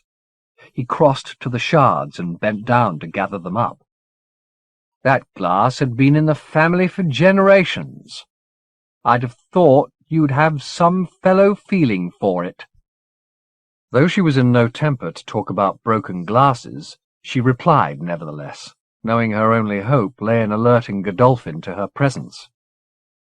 "Why should I give a damn about a glass?" she said. Dowd picked up a piece of the bowl, holding it to the light. "You've got so much in common, lovey," he said. "Both made in ignorance of yourselves, beautiful but fragile." He stood up. "You've always been beautiful. Fashions come and go, but Judith is always beautiful." "You don't know a damn thing about me," she said. He put the shards on the table beside the rest of the dirty plates and cutlery. "Oh, but I do," he said. "We're more alike than you realize." He'd kept a glittering fragment back, and as he spoke he put it to his wrist. She only just had time to register what he was about to do before he cut into his own flesh. She looked away, but then, hearing the piece of glass dropped among the litter, glanced back. The wound gaped, but there was no blood forthcoming, just an ooze of brackish sap. Nor was the expression on Dowd's face pained. It was simply intent. "You have a piffling recall of the past," he said. "I have too much. You have heat. I have none. You're in love. I've never understood the word. But, Judith, we are the same. Both slaves." She looked from his face to the cut, to his face, to the cut, to his face, and with every move of her pupils her panic increased.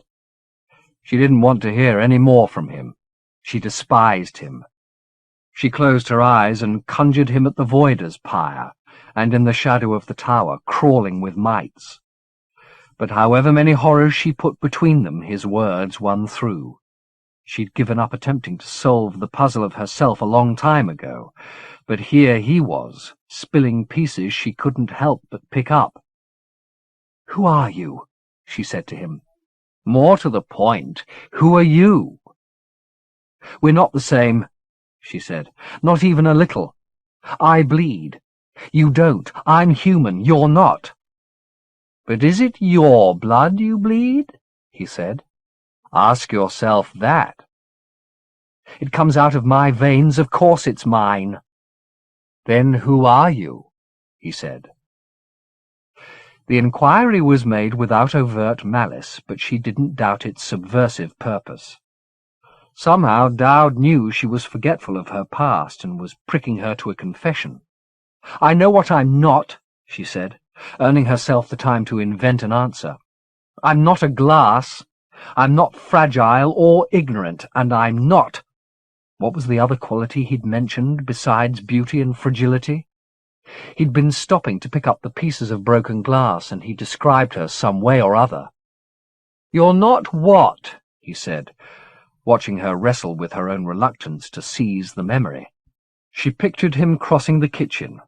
"Now look what you've done," he'd said. Then he'd stooped. She saw him do so in her mind's eye, and as he'd begun to pick up the pieces, the words had come to his lips. And now to her memory, too.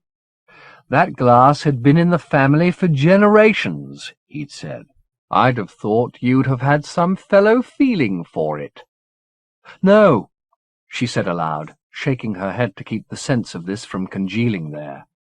But the motion only shook up other memories, of her trip to the estate with Charlie, when that pleasurable sense of belonging had suffused her and voices had called her sweet names from the past, of meeting Oscar on the threshold of the retreat and knowing instantly she belonged at his side, without question or care to question, of the portrait above Oscar's bed, gazing down on the bed with such a possessive stare he had turned off the light before they made love.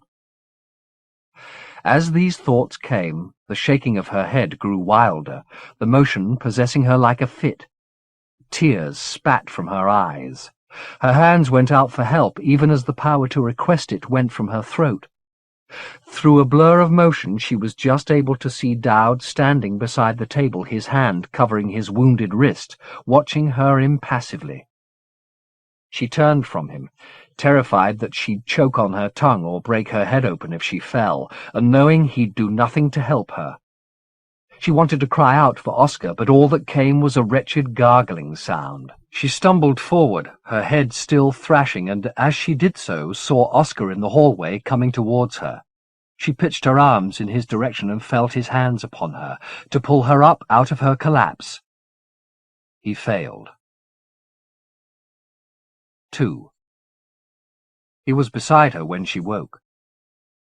She wasn't lying in the narrow bed she'd been consigned to for the last few nights, but in the wide four-poster in Oscar's room, the bed she'd come to think of as theirs. It wasn't, of course. Its true owner was the man whose image in oils had come back to her in the throes of her fit, the mad Lord Godolphin, hanging above the pillows on which she lay and sitting beside her in a later variation, caressing her hand and telling her how much he loved her. As soon as she came to consciousness and felt his touch, she withdrew from it. "I'm not a pet," she struggled to say. "You can't just stroke me when it suits you." He looked appalled. "I apologize unconditionally," he said, in his gravest manner. "I have no excuse. I let the Society's business take precedence over understanding you and caring for you. That was unforgivable." Then Dowd, of course, whispering in my ear. "Was he very cruel?" "You're the one who's been cruel. I've done nothing intentionally. Please believe that at least." "You've lied to me over and over again," she said, struggling to sit up in bed. "You know things about me that I don't. Why didn't you share them with me? I'm not a child." "You've just had a fit," Oscar said. "Have you ever had a fit before?" "No." "Some things are better left alone, you see." "Too late," she said. "I've had my fit, and I survived it. I'm ready to hear the secret, whatever it is." She glanced up at Joshua. "It's something to do with him, isn't it? He's got a hold on you." "Not on me." "You liar! You liar!" she said, throwing the sheets aside and getting onto her knees so that she was face to face with the deceiver. "Why do you tell me you love me one moment and lie to me the next? Why don't you trust me?" "I've told you more than I've ever told anybody. But then I find you've plotted against the Society." "I've done more than plot," she said, thinking of her journey into the cellars of the tower. Once again she teetered on the edge of telling him what she'd seen, but Clara's advice was there to keep her from falling. "You can't save Celestine and keep his affection," she'd said. "You're digging at the foundations of his family and his faith." It was true. She understood that more clearly than ever. And if she told him all she knew, pleasurable as that unburdening would be, could she be absolutely certain that he wouldn't cleave to his history at the last, and use what he knew against her? What would Clara's death and Celestine's suffering have been worth then? She was now their only agent in the living world, and she had no right to gamble with their sacrifices. "What have you done?" Oscar said. "Besides plot, what have you done?" "You haven't been honest with me," she replied. "Why should I tell you anything?" "Because I can still take you to Visorderex," he said. "Bribes now?" "Don't you want to go any longer?" "I want to know the truth about myself more." He looked faintly saddened by this. "Ah," he sighed. "I've been lying for so long I'm not sure I'd know the truth if I tripped over it. Except—" "Yes?" "What we've felt for each other," he murmured. "At least, what I feel for you. That was true, wasn't it?"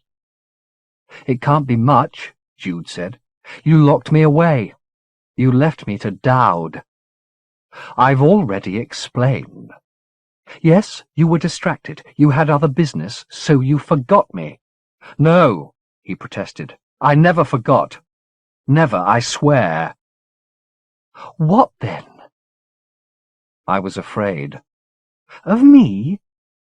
"Of everything. You, Dowd, the Society. I started to see plots everywhere.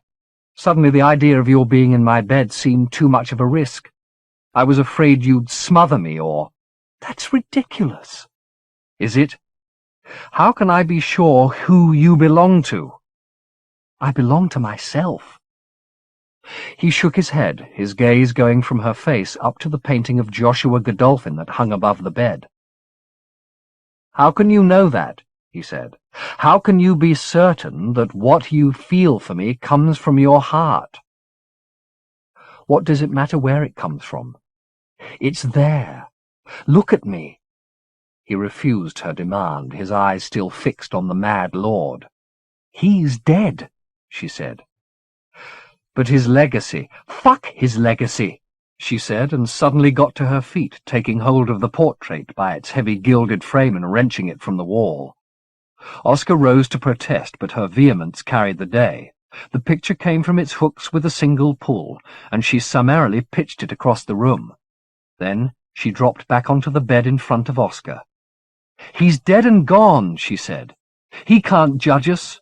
He can't control us. Whatever it is we feel for each other, and I don't pretend to know what it is, it's ours. She put her hands to his face, her fingers woven with his beard. Let go of the fears, she said. Take hold of me instead. He put his arms around her. You're going to take me to Isorderex, Oscar. Not in a week's time, not in a few days. Tomorrow. I want to go tomorrow. Or else. Her hands dropped from his face. Let me go now. Out of here. Out of your life. I won't be your prisoner, Oscar. Maybe his mistresses put up with that, but I won't. I'll kill myself before I'll let you lock me up again. She said all of this dry-eyed. Simple sentiments, simply put. He took hold of her hands and raised them to his cheeks again, as if inviting her to possess him. His face was full of tiny creases she'd not seen before, and they were wet with tears. We'll go, he said. 3. There was a balmy rain falling as they left London the next day, but by the time they'd reached the estate the sun was breaking through, and the parkland gleamed around them as they entered. They didn't make any detours to the house, but headed straight to the copse that concealed the retreat. There was a breeze in the branches, and they flickered with light leaves. The smell of life was everywhere, stirring her blood for the journey ahead. Oscar had advised her to dress with an eye to practicality and warmth. The city, he said, was subject to rapid and radical shifts in temperature, depending on the direction of the wind. If it came off the desert, the heat in the streets could bake the flesh like unleavened bread, and if it swung and came off the ocean, it brought marrow-chilling fogs and sudden frosts. None of this daunted her, of course. She was ready for this adventure as for no other in her life.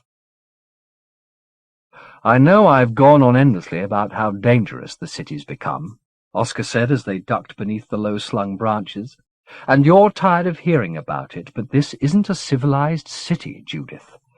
About the only man I trust there is Peccable. If for any reason we were to be separated, or if anything were to happen to me, you can rely upon him for help.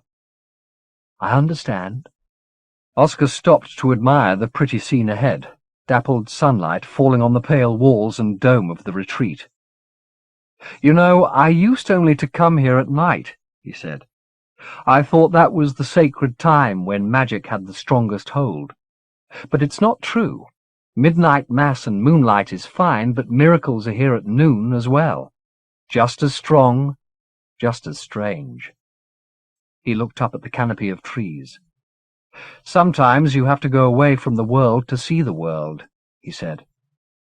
I went to Isorderex a few years back and stayed, I don't know, 2 months, maybe 2.5, and when I came back to the 5th, I saw it like a child. I swear, like a child. This trip won't just show you other dominions. If we get back safe and sound, we will. Such faith. If we do, this world will be different too. Everything changes after this, because you'll be changed. So be it, she said. She took hold of his hand, and they started towards the retreat. Something made her uneasy, however. Not his words. His talk of change had only excited her, but the hush between them, perhaps, which was suddenly deep. "Is there something wrong?" he said, feeling her grip tighten. "The silence. There's always an odd atmosphere here. I've felt it before. A lot of fine souls died here, of course. At the reconciliation. You know about that, do you?" "From Clara. It was 200 years ago this midsummer," she said. "Perhaps the spirits are coming back to see if someone's going to try again." He stopped, tugging on her arm. "Don't talk about it, even in jest. Please. There'll be no reconciliation this summer or any other. The maestros are dead. The whole thing's—" "All right," she said. "Calm down. I won't mention it again." "After this summer it'll be academic anyway," he said with feigned lightness, "at least for another couple of centuries. I'll be dead and buried long before this hoopla starts again. I've got my plot, you know. I chose it with Peccable. It's on the edge of the desert, with a fine view of Isordarex." His nervous babble concealed the quiet until they reached the door. Then he let it drop. She was glad he was silent. The place deserved reverence. Standing at the step, it wasn't difficult to believe phantoms gathered here, the dead of centuries past mingling with those she'd last seen living on this very spot. Charlie, for one, of course, coaxing her inside, telling her with a smile that the place was nothing special, just stone. And the voiders, too, one burned, one skinned, both haunting the threshold. "Unless you see any just impediment," Oscar said, "I think we should do this." He led her inside to the middle of the mosaic. "When the time comes," he said, "we have to hold on to each other. Even if you think there's nothing to hold on to, there is. It's just changed for a time. I don't want to lose you between here and there. The in-ovo's no place to go wandering." "You won't lose me," she said.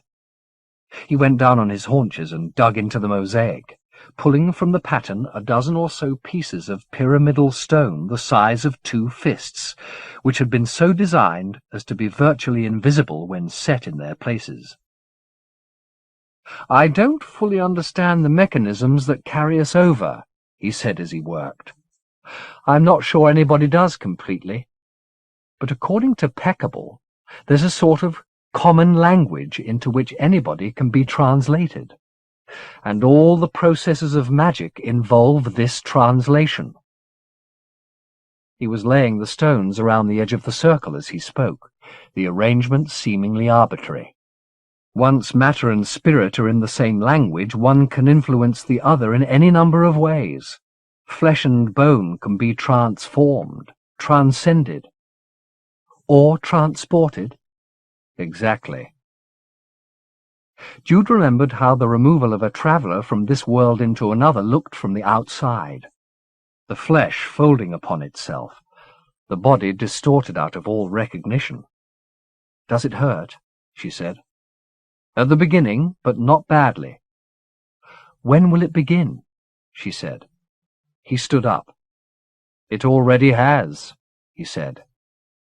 She felt it as he spoke, a pressure in her bowels and bladder, a tightness in her chest that made her catch her breath. "Breathe slowly," he said, putting his palm against her breastbone. "Don't fight it. Just let it happen. There's no harm going to come to you." She looked down at his hand, then beyond it to the circle that enclosed them, and out through the door of the retreat to the sunlit grass that lay just a few paces from where she stood. Close as it was, she couldn't return there. The train she'd boarded was gathering speed around her. It was too late for doubts or second thoughts. She was trapped. "It's all right," she heard Oscar say, but it didn't feel that way at all. There was a pain in her belly so sharp it felt as though she'd been poisoned, and an ache in her head, and an itch too deep in her skin to be scratched. She looked at Oscar. Was he enduring the same discomforts? If so, he was bearing them with remarkable fortitude, smiling at her like an anaesthetist. "It'll be over soon," he was saying. "Just hold on, it'll be over soon." He drew her closer to him, and as he did so she felt a tingling pass through her cells, as though a rainstorm was breaking inside her, sluicing the pain away. "Better?" he said, the word more shape than sound. "Yes," she told him, and, smiling, put her lips to his, closing her eyes with pleasure as their tongues touched. The darkness behind her lids was suddenly brightened by gleaming lines falling like meteors across her mind's eye. She lifted her lids again, but the spectacle came out of her skull, daubing Oscar's face with streaks of brightness. A dozen vivid hues picked out the furrows and creases of his skin. Another dozen, the geology of bone beneath, and another, the lineaments of nerves and veins and vessels to the tiniest detail. Then, as though the mind interpreting them had done with its literal translation and could now rise to poetry, the layered maps of his flesh simplified. Redundancies and repetitions were discarded, the forms that emerged so simple and so absolute that the matter they represented seemed one by comparison and receded before them.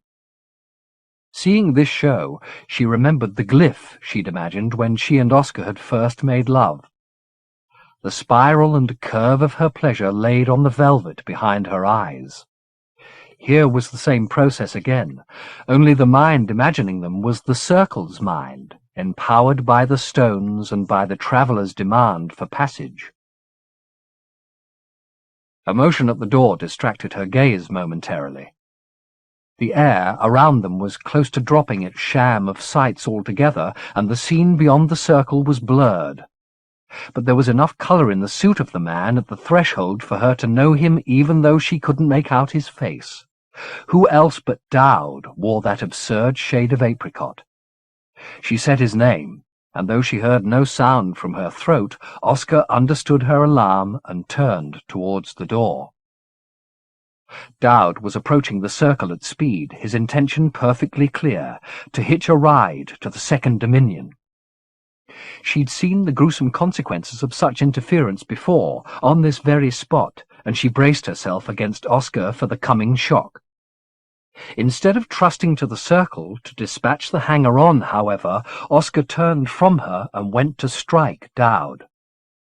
The circle's flux multiplied his violence tenfold, and the glyph of his body became an illegible scrawl, the colours dirtied in an instant. The pain she'd thought washed away swept back over her. Blood ran from her nose and into her open mouth. Her skin itched so violently she'd have brought blood to that too had the pain in her joints not kept her from moving. She could make no sense of the scribble in front of her until her glance caught sight of Oscar's face, smeared and raw, screaming back at her as he toppled from the circle. She reached to haul him back, despite the searing pain her motion brought, and took hold of an arm, determined that wherever they were delivered, to Isorderex or death, they'd go there together. He returned her grasp, seizing her outstretched arms and dragging himself back onto the express. As his face emerged from the blur beyond the smile, she realized her error. It was Dowd she'd hauled aboard. She let go of her hold in revulsion more than rage.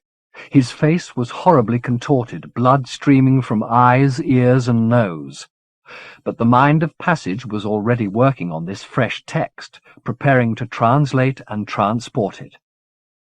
She had no way of breaking the process, and to leave the circle now would be certain suicide. Beyond it, the scene was blurred and darkening, but she caught sight of Oscar rising from the ground, and thanked whatever deities protected these circles that he was at least alive.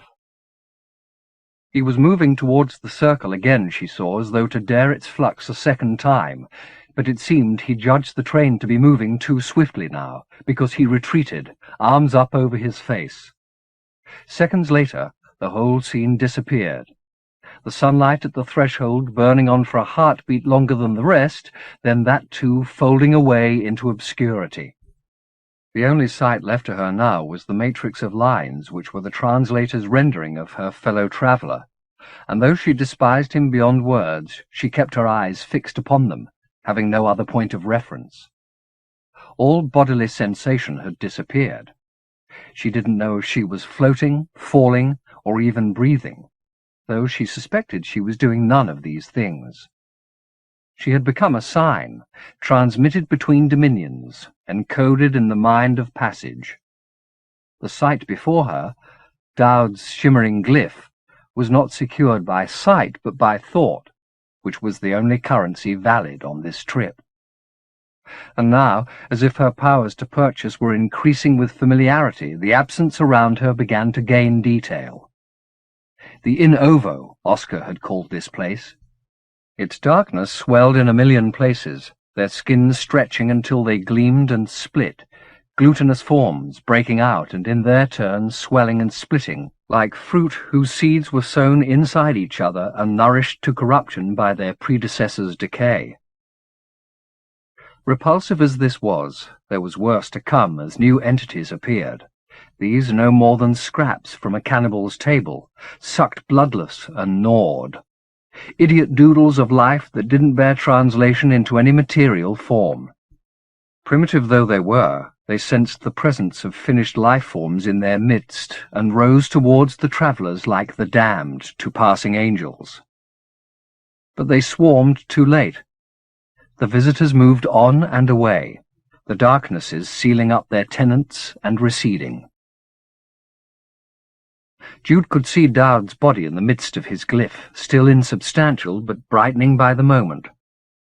With the sight, the agonies of ferriage returned, though not as sharply as those that had pained her at the outset of the journey. She was glad to have them if they proved her nerves were hers again. Surely it meant the journey was almost over. The horrors of the In Ovo had almost disappeared entirely when she felt the faint heat on her face. But the scent this heat raised to her nostrils brought more certain proof that the city was near. A mingling of the sweets and sours she'd first smelled on the wind that had issued from the retreat months before. She saw a smile come over Dowd's face, cracking the blood already dried on it. A smile which became a laugh in a beat or two, ringing off the walls of the merchant Peckable's cellar as it grew solid around them. She didn't want to share his pleasure, after all the harms he'd devised, but she couldn't help herself. Relief that the journey hadn't killed her and sheer exhilaration that after all this time she was here brought laughter onto her face and, with every breath between, the air of the second dominion into her lungs. Chapter 31 1. 5 miles up the mountainside from the house in which Jude and Dowd were taking their first gasps of Isordorexian air, the autarch of the reconciled dominions sat in one of his watchtowers and surveyed the city he had inspired to such notorious success. It was 3 days since his return from the Quem Palace, and almost every hour somebody, it was usually Rosengarten, had brought news of further acts of civil defiance. Some in regions of the Imajica so remote that word of the mutinies had been weeks in coming, some, these more disturbing, barely beyond the palace walls. As he mused, he chewed on Criorci, a drug to which he'd been addicted for some 70 years. Its side effects were severe and unpredictable for those unused to it. Periods of lethargy alternated with bouts of priapism and psychotic hallucination. Sometimes the fingers and toes swelled to grotesque proportions. But the autarch's system had been steeped in Criorci for so many years, the drug no longer assaulted either his physique or his faculties, and he could enjoy its capacity to lift him from dolor without having to endure its discomforts. Or at least such had been the case until recently. Now, as if in league with the forces that were destroying his dream below, the drug refused to give him relief. He demanded a fresh supply while meditating at the place of the pivot, only to get back to his Ordrex to find that his procurers in the Scorii Kesperate had been murdered.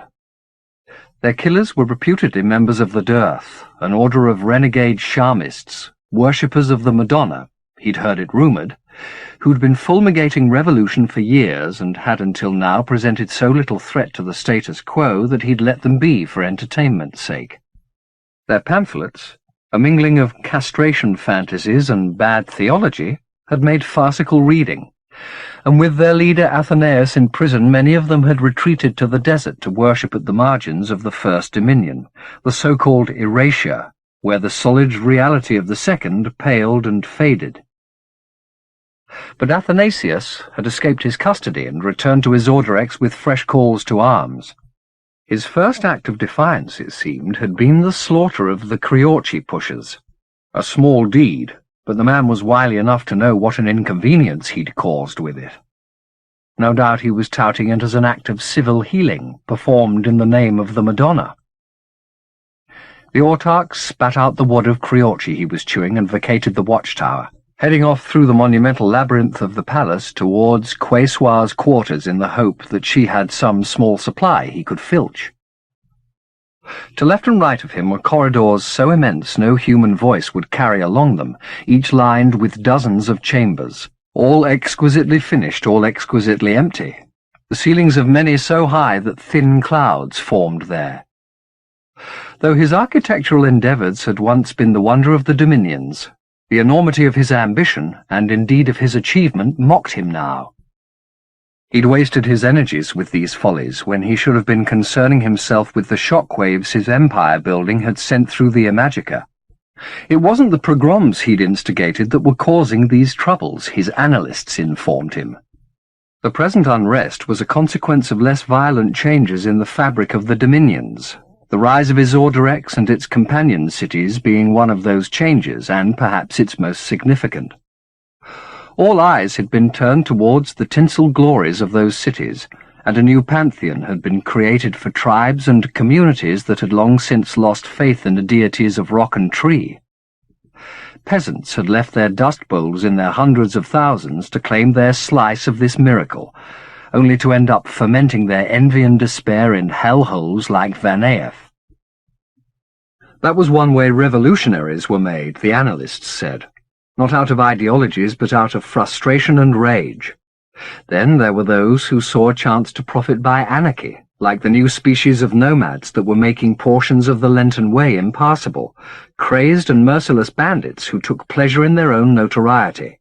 And finally there were the new rich, the dynasties created by the boom in consumption that had come with his Orderex's rise. In the early days they'd repeatedly turned to the regime for protection against the acquisitive poor, but the autarch had been too busy building his palace, and the help had not been forthcoming, so the dynasties had formed private armies to police their lands, swearing their continued allegiance to the empire even as they plotted against it. Now those plots were no longer theory. With their armies primed to defend their estates, the boom barons were announcing themselves independent of his Orderex and its taxes. There was, the analysts said, no evidence of collusion among these elements. How could there be? They didn't have a single philosophical notion in common. They were neo-feudalists, neo-communists, neo-anarchists, all enemies of the others. It was purely coincidence that had roused them to rebellion at the same moment. Either that, or unfortuitous stars. The autarch barely listened to such assessments. What little pleasure he'd taken in politics at the beginning of his regime had quickly staled. It wasn't the craft he'd been born to, and he found it tiresome and dull. He'd appointed his tetrarchs to rule over the 4 reconciled dominions, the tetrarch of the first doing so in absentia, of course, leaving him to obsess upon making his Orderex the city to end all cities, and the palace its glorious crown. What he'd in fact created was a monument to purposelessness, which, when he was under the influence of Criorci, he would rail against as at some enemy. One day, for instance, in visionary mood, he'd had all the windows in the chambers facing the desert smashed, and great tonnages of rancid meat laid on the mosaics.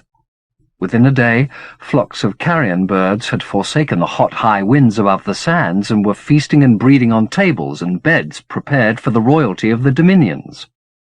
In another such mood, he'd had fishes brought up from the delta and housed in the baths, The water was warm, the food plentiful, and they proved so fecund he could have walked on their backs within weeks. Then they became overcrowded, and he spent many hours watching the consequences: patricide, fratricide, infanticide. But the cruelest revenge he wreaked against his folly was the most private. One by one, he was using the high halls with their drizzling clouds as stages for dramas in which nothing was feigned, not even death, and when the final act had been performed, he had each theatre sealed as elaborately as a king's tomb and moved on to another chamber. Little by little, the glorious palace of Isorderex was becoming a mausoleum. The suite of chambers he was entering now was exempt from this process, however. Quesoir's bathrooms, bedrooms, lounges, and chapel were a state unto themselves, and he'd long ago sworn to her he would never violate them. She'd decorated the rooms with any lush or luxurious item that pleased her eclectic eye. It was an aesthetic he himself had favoured before his present melancholia. He'd filled the bedrooms now nested by carrion birds with immaculate copies of Baroque and Rococo furniture, had commissioned the walls to be mirrored like Versailles, and had the toilets gilded.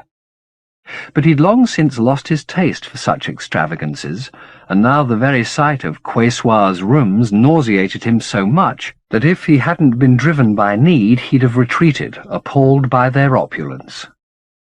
He called his wife's name as he went. First, through the lounges strewn with the leavings of a dozen meals. All were empty. Then into the stateroom, which was appointed even more grandly than the lounges, but also empty. Finally to the bedroom. At its threshold he heard the slap of feet on the marble floor, and Quesoir's servant Concupiscentia paddled into view.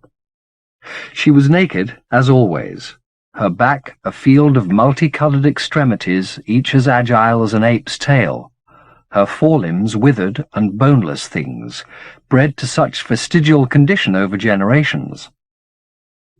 Her large green eyes seeped constantly, the feathery fans to either side of her face dipping to brush the moisture from her rouged cheeks. "Where's Quesoir?" he demanded. She drew a coquettish fan of her tails over her lower face and giggled behind them like a geisha. The autarch had slept with her once, in a Creorci fugue, and the creature never let him by without a show of flirtation. "Not now, for Christ's sake," he said, disgusted at the display. "I want my wife. Where is she?" Concupiscentia shook her head, retreating from his raised voice and fist. He pushed past her into the bedroom. If there was any tiny wad of Creorci to be had, it would be here, in her boudoir, where she lazed away so many days, listening to Concupiscentia sing hymns and lullabies. The chamber smelled like a harbour bordello, a dozen sickly perfumes draping the air like the veils that hung around the bed. "I want Creorci," he said. "Where is it?" Again a great shaking of the head from Concupiscentia, this time accompanied by whimpering. "Where?" he shouted. "Where?" The perfume and the veils sickened him, and he began to rip at the silks and gossamers in his rage. The creature didn't intervene until he picked up the Bible laying open on the pillows and threatened to rip out its onion-leaf pages. "Please, Sep," she squealed. "Please, Ep. Shellem beat I if ye tore at the book. Quesoir love at the book." It wasn't often he heard the gloss, the pidgin English of the islands, and the sound of it, as misshapen as its source, infuriated him even more. He tore half a dozen pages from the Bible just to make her squeal again. She obliged. "I want Creorci," he said. I have it, the creature said, and led him from the bedroom into the enormous dressing-room that lay next door, where she began to search through the gilded boxes on Quesoir's dressing-table. Catching sight of the autarch's reflection in the mirror, she made a tiny smile like a guilty child before bringing a package out of the smallest of the boxes. He snatched it from her fingers before she had a chance to proffer it. He knew from the smell that stung his nostrils that this was good quality, and without hesitating he unwrapped it and put the whole wad into his mouth. "Good girl," he told Concupiscentia. "Good girl. Now, Do you know where your mistress got it? Concupiscentia shook her head. She go a lot alone unto the Kesperates many nights. Sometimes shellem a goat beggar, sometimes shellem goat. A whore. No, Queswa ism a whore. Is that where she is now? The autarch said. Is she out whoring? It's a little early for that, isn't it? Or is she cheaper in the afternoon? The Criorci was better than he'd hoped.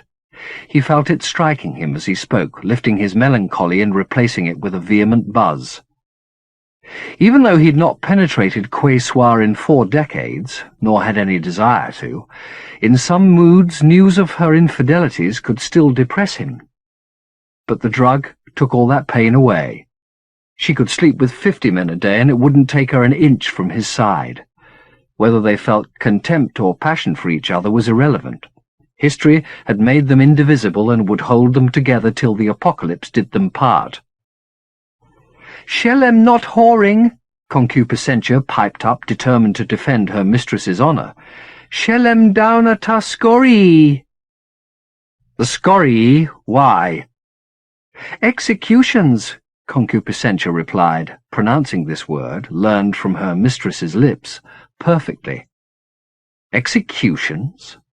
The autarch said, a vague unease surfacing through the Criorci's soothings. "What executions?" Concupiscentia shook her head. "I didn't knee," she said. "Just executions. Alavat's executions. She prayat to them." "I'm sure she does." "We all prayat for the souls. So ta go intat the presence of the unbeheld washed." Here were more phrases repeated parrot fashion, the kind of Christian cant he found as sickening as the decor. And, like the decor, these were Quesoir's work. She'd embraced the man of sorrows only a few months ago, but it hadn't taken her long to claim she was his bride. Another infidelity less syphilitic than the hundreds that had gone before, but just as pathetic.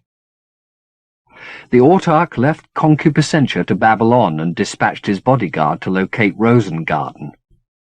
There were questions to be answered here, and quickly, or else it wouldn't only be the scorii where heads would roll. 2.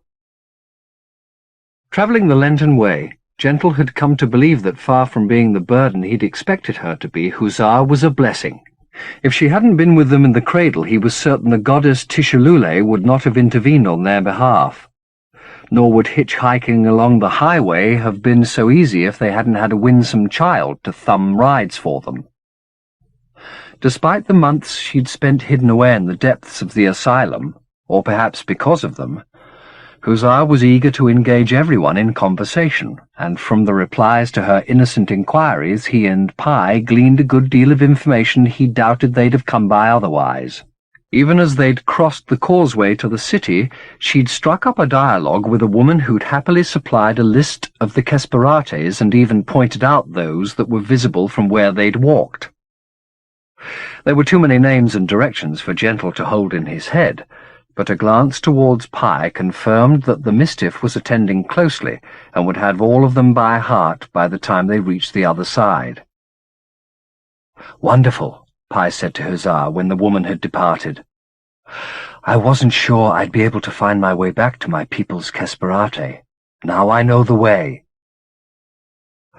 "Up through the Oak to Noon to the Karamess, where they make the autarch sweetmeats," Hussar said, repeating the directions as if she was reading them off a blackboard. "Follow the wall of the Karamess till we get to Smook Street, then up to the Viaticum, and we'll be able to see the gates from there." "How did you remember all that?" Gentle said, to which Hussar somewhat disdainfully asked how he could have allowed himself to forget. "We mustn't get lost," she said. "We won't," Pi replied.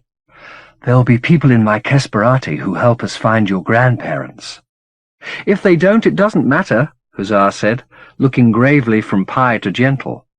"I'll come with you to the First Dominion. I don't mind. I'd like to see the unbeheld." "How do you know that's where we're going?" Gentle said. "I've heard you talking about it," she replied. "That's what you're going to do, isn't it? Don't worry, I'm not scared. We've seen a goddess, haven't we? He'll be the same, only not as beautiful." This unflattering notion amused Gentle mightily. "You're an angel, you know that," he said, going down on his haunches and sliding his arms around her. She'd put on a few pounds in weight since they'd begun their journey together, and her hug, when she returned it, was strong. "I'm hungry," she murmured in his ear. "Then we'll find somewhere to eat," he replied. "We can't have our angel going hungry." They walked up through the steep streets of the Oak to Noon until they were clear of the throng of itinerants coming off the causeway. Here there were any number of establishments offering breakfast, from stalls selling barbecued fish to cafes that might have been transported from the streets of Paris, but that the customers sipping coffee were more extraordinary than even that city of exotics could boast. Many were species whose peculiarities he now took for granted. Ethax and Heratia, distant relatives of Mother Splendid and Hamarioch. Even a few who resembled the one-eyed croupier from Attaboy. But for every member of a tribe whose features he recognized, there were 2 or 3 he did not. As in Van Eyck, Pi had warned him that staring too hard would not be in their best interests, and he did his best not to enjoy too plainly the array of courtesies, humours, lunacies, gaits, skins, and cries that filled the streets. But it was difficult. After a time they found a small cafe from which the smell of food was particularly tempting, and Gentle sat down beside one of the windows, from which he could watch the parade without drawing too much attention. "I had a friend called Klein," he said as they ate, "back in the 5th Dominion. He liked to ask people what they'd do if they knew they only had 3 days to live." "Why 3?" Hussar asked. "I don't know. Why 3 anything? It's one of those numbers." "In any fiction there's only ever room for 3 players," the Mistiff remarked. "The rest must be—" Its flow faltered in mid-quotation. "Agents, something and something else. That's a line from Plutharoquexos." "Who's he?" "Never mind." "Where was I?" "Klein," said Hussar. "When he got around to asking me this question, I told him if I had 3 days left, I'd go to New York, because you've got more chance of living out your wildest dreams there than anywhere. But now I've seen his Orderex." "Not much of it," Hussar pointed out. "It's enough, Angel. If he asks me again, I'm going to tell him I'd like to die in his Orderex." "Eating breakfast with Pi and Hussar," she said. "Perfect." "Perfect," she replied, echoing his intonation precisely. "Is there anything I couldn't find here if I looked hard enough?" "Some peace and quiet," Pi remarked. The hubbub from outside was certainly loud, even in the cafe. "I'm sure we'll find some little courtyards up in the palace," Gentle said. "Is that where we're going?" Hussar asked. "Now listen," said Pi. "For one thing, Mr. Zacharias doesn't know what the hell he's talking about." "Language, Pi," Gentle put in. "And for another, we brought you here to find your grandparents, and that's our first priority. Right, Mr. Zacharias?" "What if you can't find them?" Hussar said. "We will," Pi replied. "My people know this city from top to bottom." "Is that possible?" Gentle said. "I somehow doubt it." "When you've finished your coffee," Pi said, "I'll allow them to prove you wrong." With their bellies filled, they headed on through the streets, following the route they'd had laid out for them. From the Oak to Noon to the Karamess, following the wall until they reached Smook Street. In fact, the directions were not entirely reliable. Smook Street, which was a narrow thoroughfare, and far emptier than those they'd left, did not lead them on to the Viaticum as they'd been told it would, but rather into a maze of buildings as plain as barracks. There were children playing in the dirt, and among them wild ragami, an unfortunate cross between porcine and canine strains that Gentle had seen spitted and served in Mai Kay, but which here seemed to be treated as pets. Either the mud, the children, or the ragami stank, and their smell had attracted Zazi in large numbers. "We must have missed a turning," the Mistiff said. "We'd be best to—" It stopped in mid-sentence as the sound of shouting rose from nearby, bringing the children up out of the mud and sending them off in pursuit of its source. There was a high, unmusical holler in the midst of the din, rising and falling like a warrior cry. Before either Pi or Gentle could remark on this, Hussar was following the rest of the children, darting between the puddles and the rooting ragami to do so. Gentle looked at Pi, who shrugged. Then they both headed after Hussar, the trail leading them down an alleyway into a broad and busy street, which was emptying at an astonishing rate as pedestrians and drivers alike sought cover from whatever was racing down the hill in their direction. The hollerer came first, an armoured man of fully twice Gentle's height, carrying in each fist scarlet flags that snaked behind him as he ran, the pitch and volume of his cry undimmed by the speed at which he moved. On his heels came a battalion of similarly armoured soldiers, none, even in the troop, under 8 feet tall, and behind them again a vehicle which had clearly been designed to mount and descend the ferocious slopes of the city with minimum discomfort to its passengers. The wheels were the height of the hollerer, the carriage itself low-slung between them, its bodywork sleek and dark, its windows darker still. A gull had become caught between the spokes of the wheels on the way down the hill, and it flapped and bled there as the wheels turned, its screeches a wretched but perfect complement to the cacophony of wheels, engine, and hollerer. Gentle took hold of Hussar as the vehicle raced past. Though she was in no danger of being struck, she looked around at him wearing a wide grin. "Who was that?" she said. "I don't know." A woman sheltering in the doorway beside them furnished the answer. "Quesoir," she said. "The Autarch's woman. There's arrests being made down in the Scorii, more Dirthas." She made a small gesture with her fingers, moving them across her face from eye to eye, then down to her mouth, pressing the knuckles of first and third fingers against her nostrils, while the middle digit tugged at her lower lip, all this with the speed of one who made the sign countless times in a day. Then she turned off down the street, keeping close to the wall as she went. "Athanasius was a Dirtha, wasn't he?" Gentle said. "We shall go down and see what's happening." "It's a little too public," Pi said. "We'll stay to the back of the crowd," Gentle said. "I want to see how the enemy works." Without giving Pi time to object, Gentle took Hussar's hand and headed after Quesoir's troop. It wasn't a difficult trail to follow. Everywhere along the route, faces were once more appearing at windows and doors like anemones showing themselves again after being brushed by the underbelly of a shark. Tentative, ready to hide their tender heads again at the merest sign of a shadow.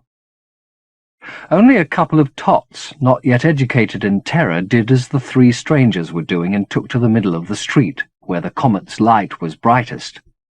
They were quickly reclaimed for the relative safety of the doorways in which their guardians hovered. The ocean came into view as the trio descended the hill, and the harbour was now visible between the houses, which were considerably older in this neighbourhood than in the Oak to Noon or up by the Karamess.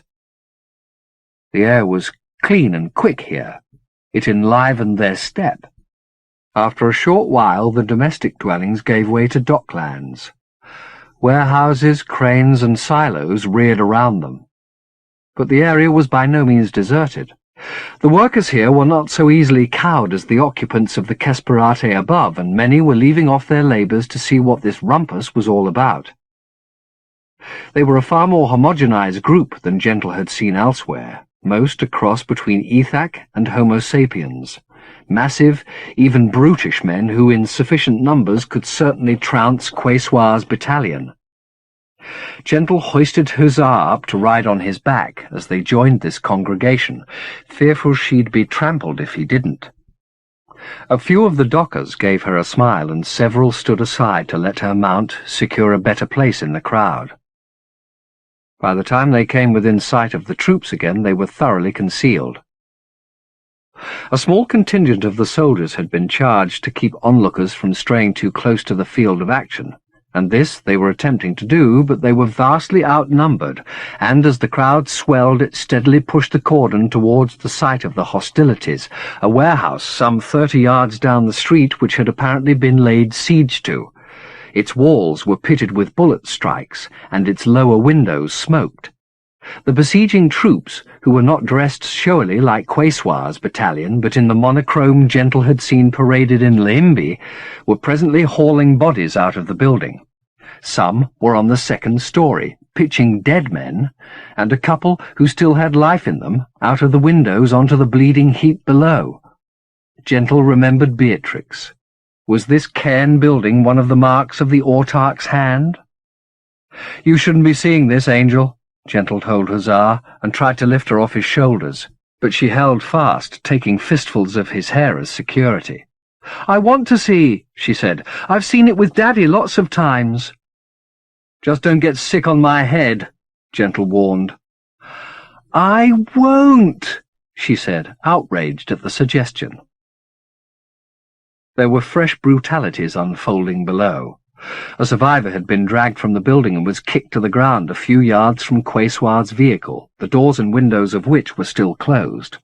Another was defending himself as best he could from bayonet jabs, yelling in defiance as his tormentors encircled him. But everything came to a sudden halt with the appearance on the warehouse roof of a man wearing little more than ragged underwear, who opened his arms like a soul in search of martyrdom and proceeded to harangue the assembly below.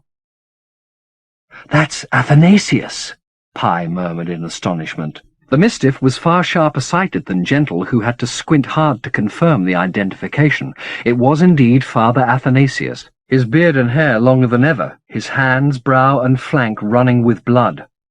"What the hell's he doing up there?" Gentle said. "Giving a sermon?" Athanasius's address wasn't simply directed at the troop and their victims on the cobblestones below. He repeatedly turned his head towards the crowd, shouting in their direction too. Whether he was issuing accusations, prayers, or a call to arms, the words were lost to the wind, however. Soundless, his display looked faintly absurd and undoubtedly suicidal. Rifles were already being raised below to put him in their sights. But before a shot could be fired, the first prisoner who'd been kicked to his knees close to Quesoir's vehicle slipped custody. His captors, distracted by Athanasius's performance, were slow to respond, and by the time they did so, their victim was already dashing towards the crowd, ignoring quicker escape routes to do so. The crowd began to part, anticipating the man's arrival in its midst, but the troops behind him were already turning their muzzles his way. Realizing they intended to fire in the direction of the crowd, Gentle dropped to his haunches, yelling for Hussar to clamber down.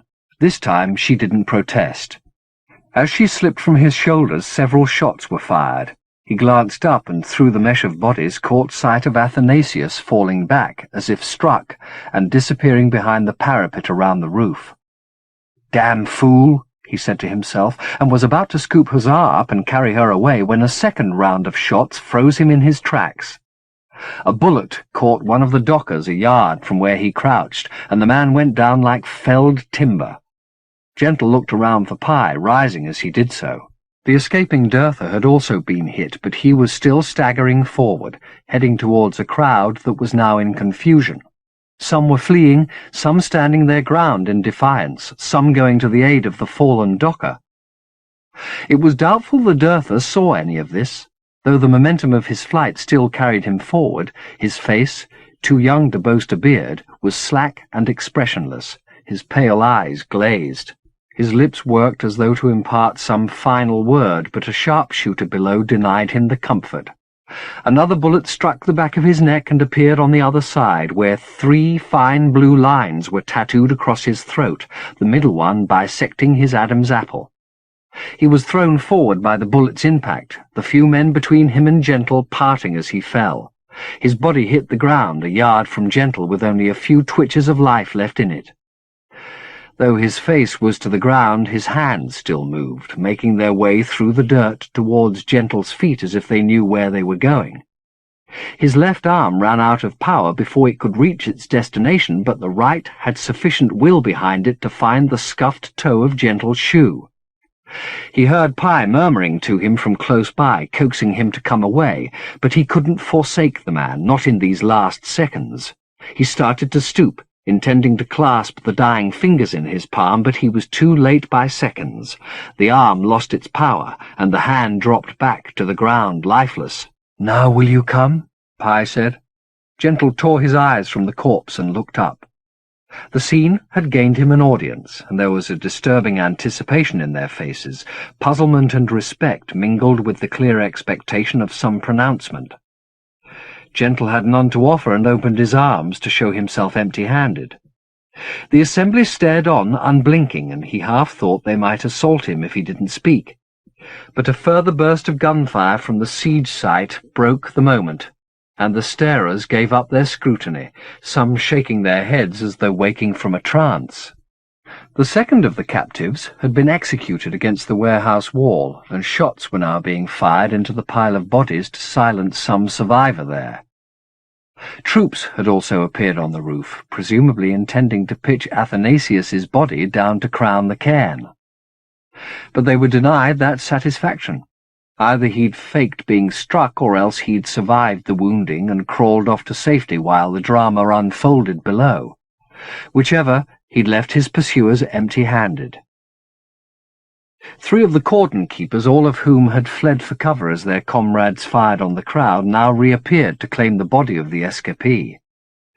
They encountered a good deal of passive resistance, however, the crowd coming between them and the dead youth, jostling them. They forced their way through with well-aimed jabs from bayonets and rifle butts, but Gentle had time to retreat from in front of the corpse as they did so. He had also had time to look back at the corpse-strewn stage visible beyond the heads of the crowd. The door of Quesoir's vehicle had opened, and with her elite guard forming a shield around her, she finally stepped out into the light of day. This was the consort of the Imajica's vilest tyrant, and Gentle lingered a dangerous moment to see what mark such intimacy with evil had made upon her. When she came into view, the sight of her, even with eyes that were far from perfect, was enough to snatch the breath from him. She was human and a beauty, nor was she simply any beauty. She was Judith. Pye had hold of his arm, drawing him away, but he wouldn't go. "Look at her. Jesus! Look at her! Pye! Look!" The Mistiff glanced towards the woman. "It's Judith," Gentle said. "That's impossible." "It is. It is. Use your fucking eyes. It's Judith." As if his raised voice was a spark to the bone-dry rage of the crowd all around, violence suddenly erupted. Its focus the trio of soldiers who were still attempting to claim the dead youth. One was bludgeoned to the ground, while another retreated, firing as he did so. Escalation was instantaneous. Knives were slid from their sheaths, machetes unhooked from belts. In the space of 5 seconds, the crowd became an army, and 5 seconds later claimed its first 3 lives. Judith was eclipsed by the battle, and Gentle had little choice but to go with Pye, more for the sake of Hussar than for his own safety. He felt strangely inviolate here, as though that circle of expectant stares had lent him a charmed life. "It was Judith, Pye," he said again, once they were far enough from the shouts and shots to hear each other speak. Hussar had taken firm hold of his hand and swung on his arm excitedly. "Who's Judith?" she said. "A woman we know," Gentle said. "How could that be her?" The Mistiff's tone was as fretful as it was exasperated. "Ask yourself, how could that be her? If you've got an answer, I'm happy to hear it. Truly I am. Tell me." "I don't know how," Gentle said, "but I trust my eyes. We left her in the 5th, Gentle. If I got through, why shouldn't she? And in the space of 2 months, she takes over as the autarch's wife? That's a meteoric rise, wouldn't you say?" A fresh fusillade of shots rose from the siege site, followed by a roar of voices so profound it reverberated in the stone beneath their feet. Gentle stopped, walked, and looked back down the slope towards the harbour. "There's going to be a revolution," he said simply. "I think it's already begun," Pye replied.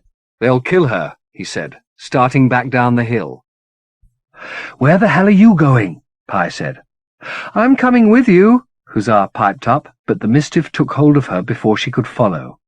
"You're not going anywhere," Pi said, "except home to your grandparents." "Gentle, will you listen to me? It's not Judith." Gentle turned to face the Mistiff, attempting a reasoning tone. "If it's not her, then it's her double. It's her echo. Some part of her here in his Ordorex." The Mistiff didn't reply. It merely studied Gentle as if coaxing him with its silence to articulate his theory more fully. "Maybe people can be in two places at one time," Gentle said. Frustration made him grimace. "I know it was her, and nothing you can say is going to change my mind. You two go into the Kesperate. Wait for me. I'll—" Before he could finish his instructions, the holler that had first announced Quesoir's descent from the heights of the city was raised again, this time at a higher pitch, to be drowned out almost instantly by a surge of celebratory cheering. "That sounds like a retreat to me," Pi said, and was proved right 20 seconds later with the reappearance of Quesoir's vehicle surrounded by the tattered remnants of her retinue. The trio had plenty of time to step out of the path of wheels and boots as they thundered up the slope, for the pace of the retreat was not as swift as that of the advance. Not only was the ascent steep, but many of the elite had sustained wounds in defending the vehicle from assault and trailed blood as they ran. "There's going to be such reprisals now," Pi said. Gentle murmured his agreement as he stared up the slope where the vehicle had gone. "I have to see her again," he said. "That's going to be difficult," Pi replied. "She'll see me," Gentle said. "If I know who she is, then she's going to know who I am. I'll lay money on it." The Mistiff didn't take up the bet. It simply said, "What now?" "We go to your Kesperate and we send out a search party to look for Huzzah's folks. Then we go up," he nodded towards the palace, "and get a closer look at Quesoir. I've got some questions to ask her, whoever she is." 3.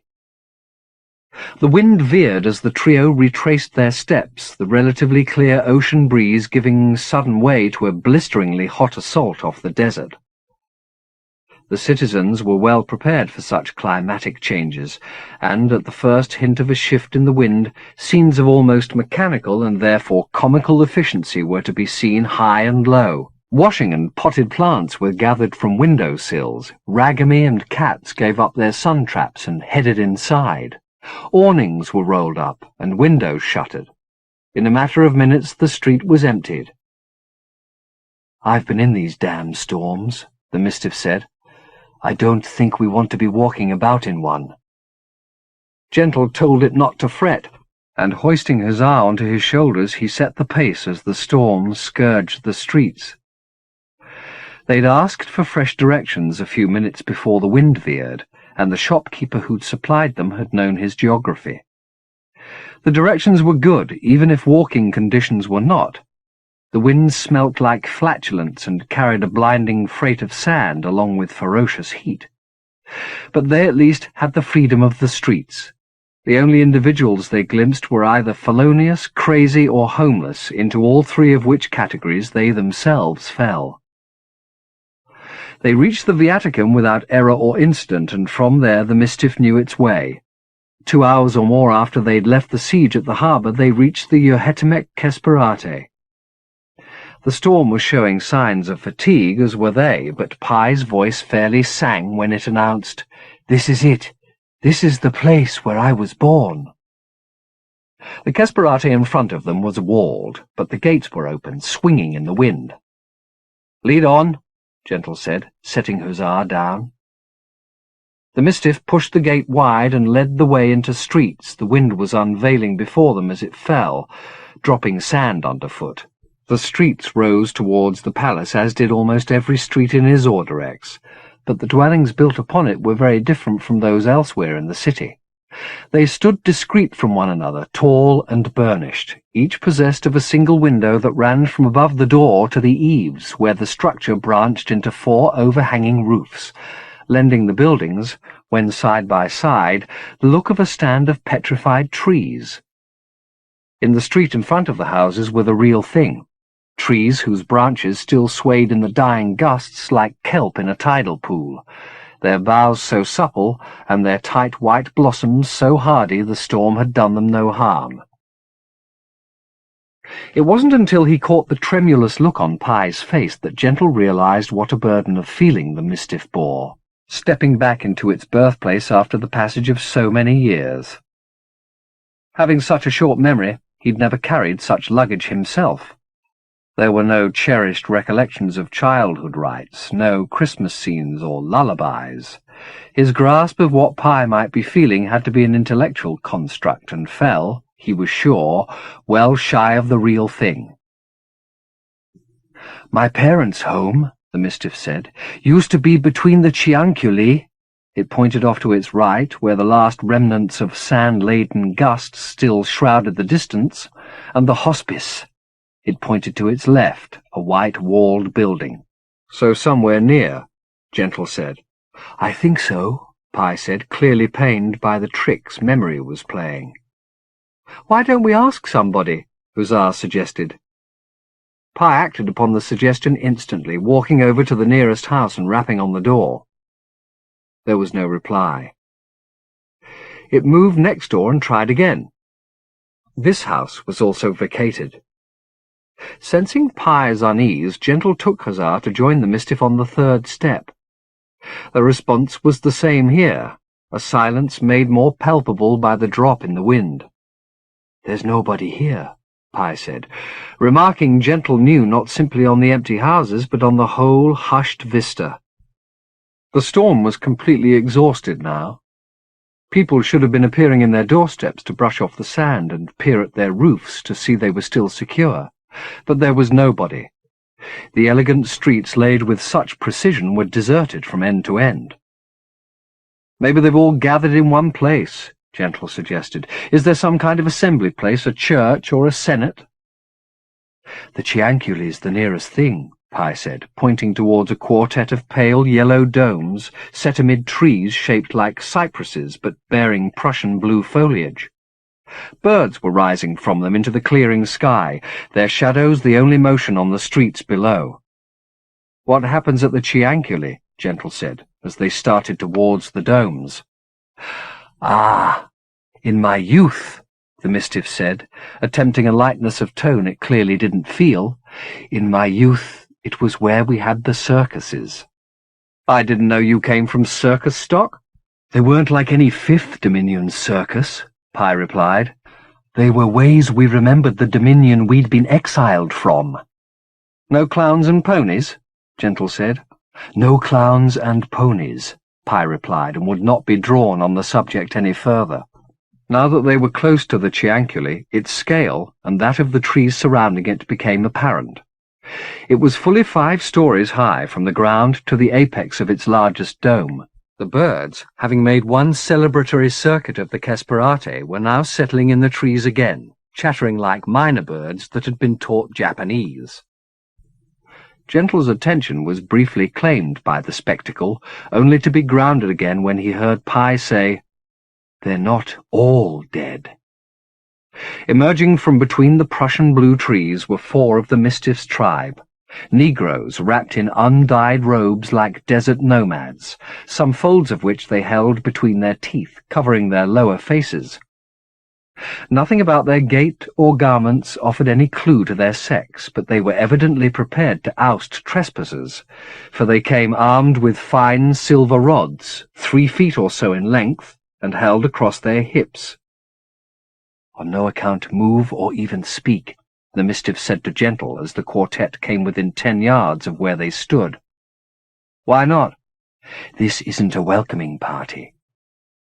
"What is it then?" "An execution squad."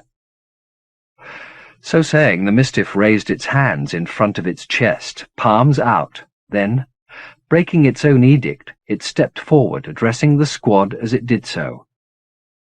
The language it spoke was not English, but had about it the same oriental lilt Gentle had heard from the beaks of the settling birds. Perhaps they'd indeed been speaking in their owner's tongue. One of the quartet now let the bitten veil drop, revealing a woman in early middle age, her expression more puzzled than aggressive. Having listened to Pi for a time, she murmured something to the individual at her right, winning only a shaken head by way of response. The squad had continued to approach Pi as it talked, their strides steady. But now, as Gentle heard the syllables Pi-O-Pa appear in the Mistiff's monologue, the woman called a halt. Two more of the veils were dropped, revealing men as finely boned as their leader.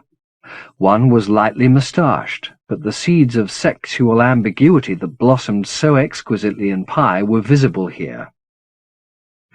Without further word from the woman, her companion went on to reveal a second ambiguity, altogether less attractive. He let one hand drop from the silver rod he carried, and the wind caught it, a ripple passing through its length as though it were made not of steel but of silk. He lifted it to his mouth and draped it over his tongue. It fell in soft loops from his lips and fingers, still glinting like a blade, even though it folded and fluttered. Whether this gesture was a threat or not, Gentle couldn't know, but in response to it, the Mistiff dropped to its knees and indicated with a wave of its hand that Gentle and Hussar should do the same. The child cast a rueful glance in Gentle's direction, looking to him for endorsement. He shrugged and nodded, and they both knelt, though to Gentle's way of thinking this was the last position to adopt in front of an execution squad. "Get ready to run," he whispered across to Hussar, and she returned a nervous little nod. The mustachioed man had now begun to address Pi, speaking in the same tongue the Mistiff had used. There was nothing in either his tone or attitude that was particularly threatening, though neither, Gentle knew, were foolproof indications.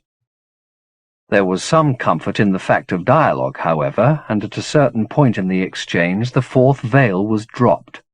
Another woman, younger than the leader, and altogether less amiable, was taking over the conversation with a more strident tone, waving her ribbon blade in the air inches from Pi's inclined head. Its lethal capacity could not be in doubt. It whistled as it sliced and hummed as it rose again, its motion, for all its ripples, chillingly controlled. When she'd finished talking, the leader apparently ordered them to their feet. Pi obliged, glancing around at Gentle and Hussar to indicate they should do the same. "Are they going to kill us?" Hussar murmured. Gentle took her hand.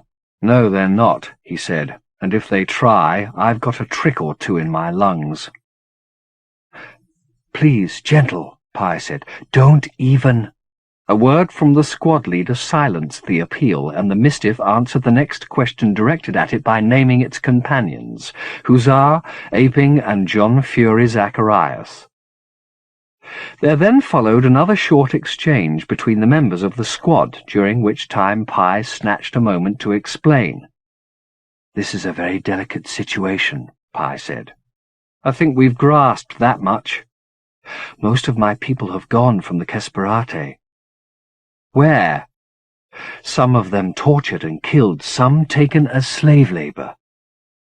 "But now the prodigal returns. Why aren't they happy to see you?" "They think I'm probably a spy, or else I'm crazy. Either way, I'm a danger to them. They're going to keep me here to question me. It was either that or a summary execution." "Some homecoming."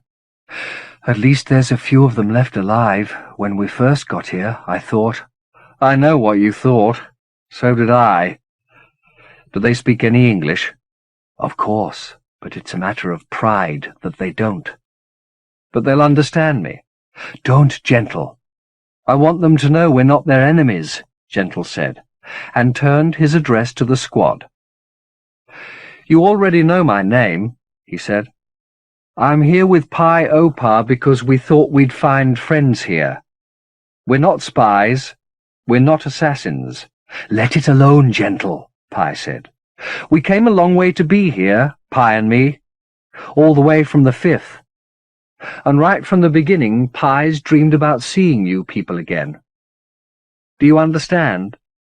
You're the dream Pi's come all this way to find." "They don't care, Gentle," Pi said. "They have to care. It's their Kesperate. Pi replied. Let them do it their way. Gentle mused on this a moment. Pi's right, he said. It's your Kesperate and we're just visitors here, but I want you to understand something. He turned his gaze on the woman whose ribbon blade had danced so threateningly close to the Mistiff's pate. Pi's my friend, he said.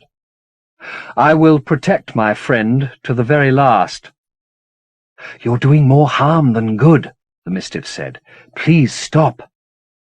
I thought they'd welcome you with open arms, Gentle said, surveying the quartet's unmoved faces. What's wrong with them? They're protecting what little they've got left, Pi said. The autarchs sent in spies before. There have been purges and abductions, children taken, heads returned. Oh, Jesus. Gentle made a small apologetic shrug. I'm sorry, he said. Not just to Pi, but to them all. I just wanted to say my piece. Well, it's said. Will you leave it to me now? Give me a few hours and I can convince them we're sincere. Of course, if that's what it'll take. Huzzah, and I can wait around until you've worked it all out. Not here, Pi said. I don't think that would be wise. Why not? I just don't, Pi said, softly insisting. You're afraid they're going to kill us all, aren't you? There is some doubt. Yes. Then we'll all leave now. That's not an option. I stay and you leave. That's what they're offering. It's not up for negotiation. I see. I'll be all right, Gentle, Pi said. Why don't you go back to the cafe where we had breakfast? Can you find it again? I can, Huzzah said. She'd spent the time of this exchange with downcast eyes. Now that they were raised, they were full of tears. Wait for me there, Angel, Pi said, conferring Gentle's epithet upon her for the first time. Both of you angels. If you're not with us by twilight, we'll come back and find you, Gentle said. He threw his gaze wide as he said this, a smile on his lips and threat in his eyes. Pi put out a hand to be shaken. Gentle took it, drawing the Mistiff closer. This is very proper, he said. Any more would be unwise, Pi replied. Trust me. I always have. I always will. We're lucky, Gentle, Pi said. How so? To have had this time together. Gentle met the Mistiff's gaze as it spoke and realized there was a deeper farewell beneath this formality which he didn't want to hear. For all its bright talk, the Mistiff was by no means certain they would be meeting again. I'm going to see you in a few hours, Pi, Gentle said. I'm depending on that. Do you understand? We have vows. The Mistiff nodded and let its hand slip from Gentle's grasp. Huzzah's smaller, warmer fingers were there, ready to take its place. We'd better go, Angel, he said, and led Huzzah back towards the gate, leaving Pi in the custody of the squad. She glanced back at the Mistiff twice as they walked, but Gentle resisted the temptation. It would do Pi no good to be sentimental at this juncture. Better just to proceed on the understanding that they'd be reunited in a matter of hours, drinking coffee in the oak to noon. At the gate, however, he couldn't keep himself from glancing down the street of blossom-laden trees for one last glimpse of the creature he loved. But the execution squad had already disappeared into the Chianculi, taking the prodigal with them. Chapter 32 1. With the long Isordorexian twilight still many hours from falling, the autarch had found himself a chamber close to the pivot tower where the day could not come. Here the consolations brought by the Criorci were not spoiled by light. It was easy to believe that everything was a dream, and, being a dream, not worth mourning if, or rather when, it passed. In his unerring fashion, Rosengarten had discovered the niche, however, and to it he brought news as disruptive as any light. A quiet attempt to eradicate the cell of Dirthas, led by Father Athanasius, had been turned into a public spectacle by Quesoir's arrival. Violence had flared and was already spreading. The troops who had mounted the original siege were thought to have been massacred to a man, though this could not now be verified because the docklands had been sealed off by makeshift barricades. "This is the signal the factions have been waiting for," Rosengarten opined. "If we don't stamp this out immediately, every little cult in the Dominion's going to tell its disciples that the day's come." "Time for judgment, eh?" "That's what they'll say." "Perhaps they're right," the autarch replied. "Why don't we let them run riot for a while? None of them like each other. The scintillants hate the Durthers hate the Zenetics. They can all slit each other's throats." "But the city, sir." The city. What about the frigging city? It's forfeit, Rosengarten. Don't you see that?" "I've been sitting here thinking. If I could call the comet down on top of it, I would. Let it die the way it's lived. Beautifully." "Why so tragic, Rosengarten? There'll be other cities. I can build another Isorderex." "Then maybe we should get you out now before the riots spread." "We're safe here, aren't we?" the autarch said. A silence followed. "You're not so sure. There's such a swell of violence out there." "And you say she started it?" "It was in the air. But she was the inspiring spark." He sighed. "Oh, damn her, damn her." "You'd better fetch the generals." "All of them?" "Matalaus and Residio. They can turn this place into a fortress." He got to his feet. "I'm going to speak with my loving wife." "Shall we come and find you there?" "Not unless you want to witness murder, no." As before, he found Quesoir's chambers empty, but this time Concupiscentia, no longer flirtatious but trembling and dry-eyed, which was like tears to her seeping clan, knew where her mistress was, in her private chapel. He stormed in to find Quesoir lighting candles at the altar. "I was calling for you," he said. "Yes, I heard," she replied. Her voice, which had once made every word an incantation, was drab, as was she. "Why didn't you answer?" "I was praying," she said. She blew out the taper she'd lit the candles with and turned from him to face the altar. It was, like her chamber, a study in excess. A carved and painted Christ hung on a gilded cross, surrounded by cherubim and seraphim. "Who were you praying for?" he asked her. "For myself," she said simply. He took hold of her shoulder, spinning her around.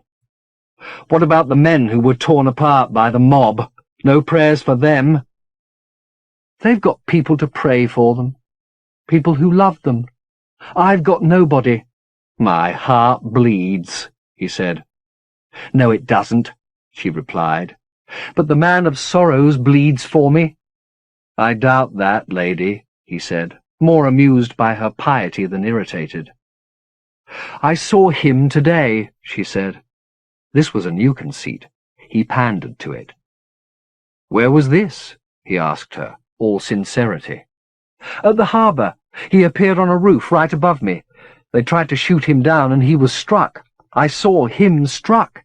But when they looked for the body, it had gone." "You know, you should go down to the bastion with the rest of the mad women," he told her. "You can wait for the second coming there. I'll have all this transported down there if you like." "He'll come for me here," she said. "He's not afraid. You're the one who's afraid." The autarch looked at his palm. "Am I sweating?" "No." "Am I on my knees begging him to be kind?" "No." "Accuse me of most crimes, and I'm probably guilty. But not fear. You know me better than that." "He's here, in Isorderex." "Then let him come. I won't be leaving. He'll find me if he wants me so badly. He won't find me praying, you understand. Pissing, maybe, if he could bear the sight." The autarch took Quesoir's hand and tugged it down between his legs. "He might find he's the one who's humbled," he laughed.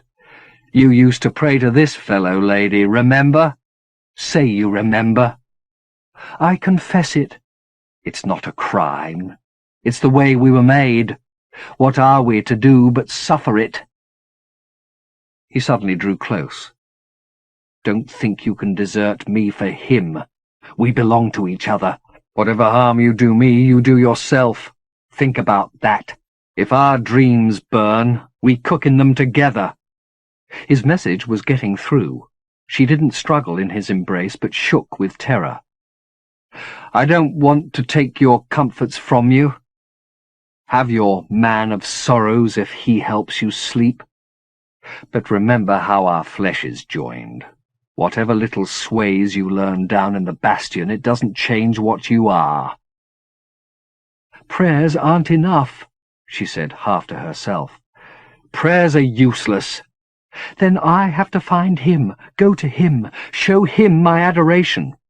You're going nowhere. I have to. It's the only way. He's in the city waiting for me. She pressed him away from her.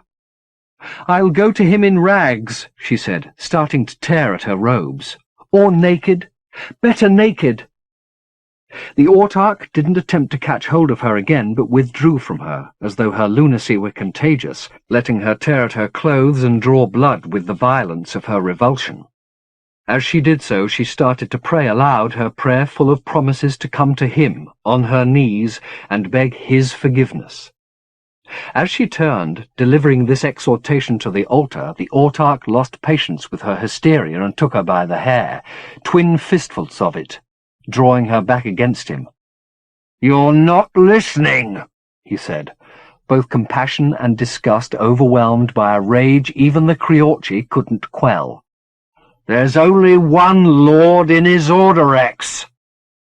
He threw her aside and mounted the steps of the altar in 3 strides, clearing the candles from it with one backward sweep of his arm. Then he clambered up onto the altar itself to drag down the crucifix. Quesoir was on her feet to stop him, but neither her appeals nor her fists slowed him. The gilded seraphim came first, wrenched from their carved clouds and pitched behind him to the ground. Then he put his hands behind the Saviour's head and pulled. The crown he wore was meticulously carved, and the thorns punctured his fingers and palms, but the sting only gave fire to his sinews, and a snarl of splintered wood announced his victory. The crucifix came away from the wall, and all he had to do was step aside to let gravity take it. For an instant he thought Quesoir intended to fling herself beneath its weight, but a heartbeat before it toppled, she stumbled back from the steps, and it fell amid the litter of dismembered seraphim, cracking as it struck the stone floor.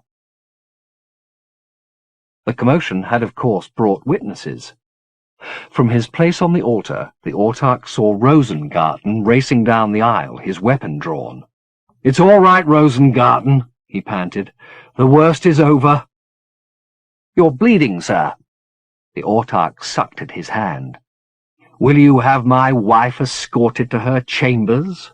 he said, spitting out the gold-flecked blood. "She's to be allowed no sharp instruments nor any object with which she could do herself any harm. I'm afraid she's very sick. We'll have to watch over her night and day from now on." Quesoir was kneeling among the pieces of the crucifix, sobbing there. "Please, lady," the autarch said, jumping down from the altar to coax her up. "Why waste your tears on a dead man? Worship nothing, lady, except in adoration." He stopped, puzzled by the words. Then he took them up again. "In adoration of your true self." She raised her head, healing away the tears with her hands to stare at him. "I'll have some Criorci found for you," he said, "to calm you a little." "I don't want Criorci," she murmured, her voice washed of all colour. "I want forgiveness." "Then I forgive you," he replied, with flawless sincerity. "Not from you," she said. He studied her grief for a time. "We were going to love and live forever," he said softly. "When did you become so old?" She made no reply, so he left her there, kneeling in the debris. Rosengarten's underling, Sidux, had already arrived to take charge of her. "Be considerate," he told Sidux as they crossed at the door. "She was once a great lady." He didn't wait to watch her removal, but went with Rosengarten to meet Generals Matalaus and Residio. He felt better for his exertion. Though, like any great maestro, he was untouched by age, his system still became sluggish and needed an occasional stirring up. What better way to do it than by demolishing idols? As they passed by a window which gave onto the city, the spring went from his step, however, seeing the signs of destruction visible below. For all his defiant talk of building another Isorderex, it would be painful to watch this one torn apart, Kesperate by Kesperate. Half a dozen columns of smoke were already rising from conflagrations across the city. Ships were burning in the harbour, and there were bordellos aflame around Licorice Street. As Rosengarten had predicted, all the apocalyptics in the city would fulfill their prophecies today. Those who'd said corruption came by sea were burning boats. Those who railed against sex had lit their torches for the brothels. He glanced back towards Quesoir's chapel as his consort's sobs were raised afresh. "It's best we don't stop her weeping," he said. "She has good reason." 2. The full extent of the harm Dowd had done himself in his late boarding of the Isorderexian Express did not become apparent until their arrival in the icon-filled cellar beneath the merchant's house. Though he'd escaped being turned inside out, his trespass had wounded him considerably. He looked as though he'd been dragged face down over a freshly gravelled road, the skin on his face and hands shredded, and the sinew beneath oozing the meagre filth he had in his veins. The last time Jude had seen him bleed, the wound had been self-inflicted, and he'd seemed to suffer scarcely at all. But not so now. Though he held on to her wrist with an implacable grip and threatened her with a death that would make Clara seem merciful if she attempted to escape him, he was a vulnerable captor, wincing as he hauled her up the stairs into the house above. This was not the way she had imagined herself entering Isorderex. But then the scene she met at the top of the stairs was not as she'd imagined either. Or rather, it was all too imaginable. The house, which was deserted, was large and bright, its design and decoration almost depressingly recognizable. She reminded herself that this was the house of Oscar's business partner, Peckable, and the influence of Fifth Dominion aesthetics were likely to be strong in a dwelling that had a doorway to earth in its cellar. But the vision of domestic bliss this interior conjured was depressingly bland. The only touch of exoticism was the parrot sulking on its perch by the window. Otherwise, this nest was irredeemably suburban, from the row of family photographs beside the clock on the mantelpiece to the drooping tulips in the vase on the well-polished dining-room table. She was sure there were more remarkable sights in the street outside, but Dowd was in no mood, or indeed condition, to go exploring. He told her they would wait here until he was feeling fitter, and if any of the family returned in the meanwhile, she was to keep her silence. He'd do the talking, he said, or else she'd put not only her own life in jeopardy, but that of the whole Peckable clan.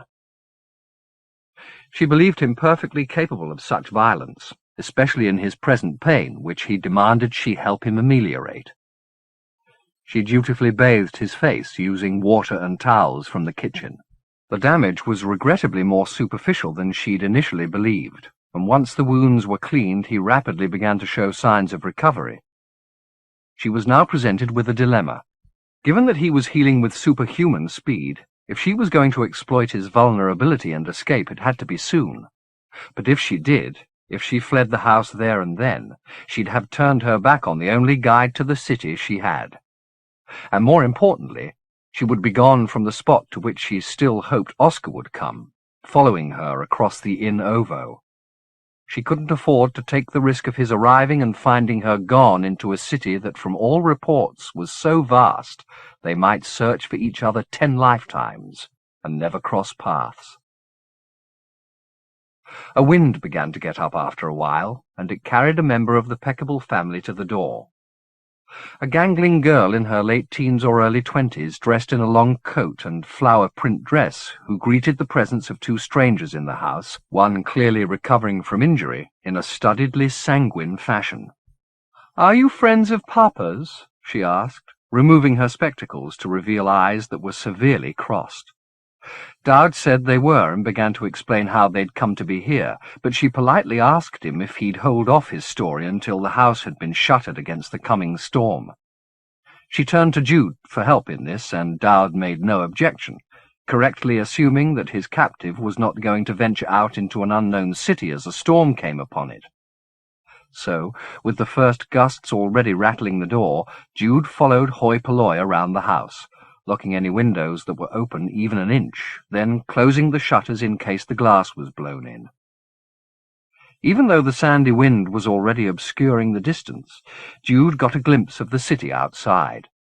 It was frustratingly brief, but sufficient to reassure her that when she finally got to walk the streets of Isorderex, her months of waiting would be rewarded with wonders. There were myriad tiers of streets set on the slopes above the house, leading up to the monumental walls and towers of what hoi polloi identified as the Autarch's palace, and just visible from the attic room window was the ocean, glittering through the thickening storm. But these were sights, ocean, rooftops, and towers she might have seen in the Fifth. What marked this place as another dominion was the people in the streets outside, some human, many not, all retreating from the wind or the commotions it carried.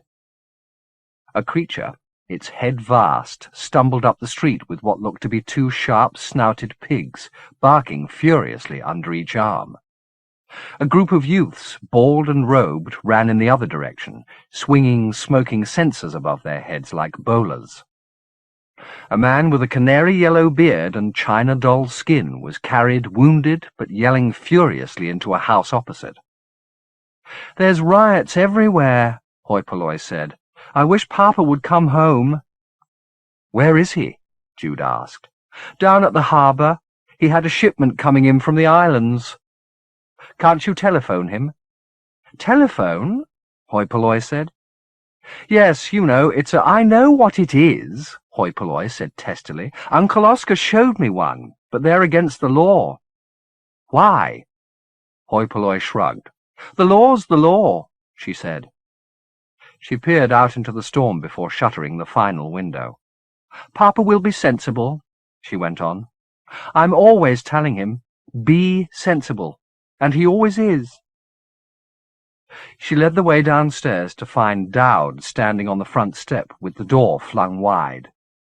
Hot, gritty air blew in, smelling of spice and distance. Hoi polloi ordered Dowd back inside with a sharpness that made Jude fear for her. But Dowd seemed happy to play the erring guest and did as he was asked. She slammed the door and bolted it, then asked if anybody wanted tea. With the lights swinging in every room and the wind rattling every loose shutter, it was hard to pretend nothing was amiss, but hoi polloi did her best to keep the chat trivial while she brewed a pot of Darjeeling and passed around slices of Madeira cake. The sheer absurdity of the situation began to amuse Jude. Here they were, having a tea party while a city of untold strangeness was racked by storm and revolution all around. If Oscar appears now, she thought, he'll be most entertained. He'll sit down, dunk his cake in his tea, and talk about cricket like a perfect Englishman. "Where's the rest of your family?" Dowd asked hoi polloi, when the conversation once more returned to her absentee father.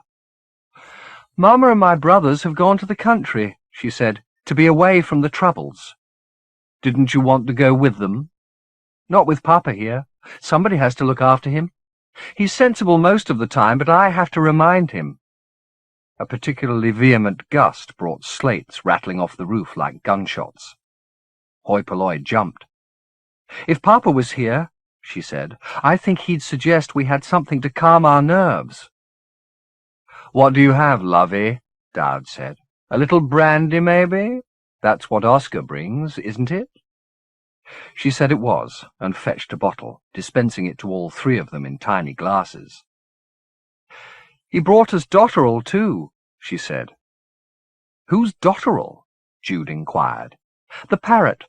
He was a present to me when I was little. He had a mate, but she was eaten by the ragamy next door. The brute. Now Dotterel's on his own, and he's not happy. But Oscar's going to bring me another parrot soon. He said he would. He brought pearls for Mama once, and for Papa he always brings newspapers. Papa loves newspapers." She babbled on in a similar vein, with barely a break in the flow. Meanwhile, the 3 glasses were filled and emptied and filled again several times, the liquor steadily taking its toll on Jude's concentration. In fact, she found the monologue and the subtle motion of the light overhead positively soporific, and finally asked if she might lie down for a while.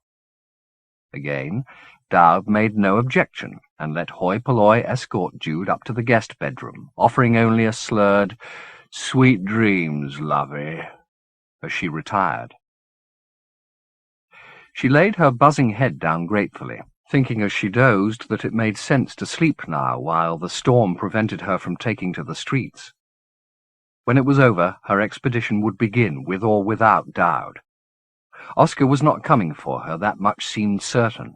Either he'd sustained too much injury to follow, or else the express had been somehow damaged by Dowd's late boarding. Whichever, she could not delay her adventures here any longer. When she woke, she'd emulate the forces rattling the shutters and take his Order X by storm. She dreamt she was in a place of great grief. A dark chamber, its shutters closed against the same storm that raged outside the room in which she slept and dreamt, and knew she slept and dreamt even as she did so, and in this chamber was the sound of a woman sobbing. The grief was so palpable it stung her, and she wanted to soothe it as much for her own sake as that of the griever. She moved through the murk towards the sound, encountering curtain after curtain as she went, all gossamer thin, as though the trousseaux of 100 brides had been hung in this chamber. Before she could reach the weeping woman, however, a figure moved through the darkness ahead of her, coming to the bed where the woman lay and whispering to her. "Criorci," the other said, and through the veils Jude glimpsed the lisping speaker. No figure as bizarre as this had ever flitted through her dreams before. The creature was pale, even in the gloom, and naked, with a back from which sprawled a garden of tails. Jude advanced a little to see her better, and the creature in her turn saw her, or at least her effect upon the veils, for she looked around the chamber as if she knew there was a haunter here. Her voice carried alarm when it came again. "There's somebody here, lady," it said. "I'll see nobody, especially Sydax." "It's not at Sydax. I see it no lady, but I feel it somebody here still." The weeping diminished. The woman looked up. There were still veils between Jude and the sleeper's face, and the chamber was indeed dark, but she knew her own features when she saw them, though her hair was plastered to her sweating scalp and her eyes puffed up with tears. She didn't recoil at the sight, but stood as still as spirits were able amid gossamer, and watched the woman with her face rise up from the bed.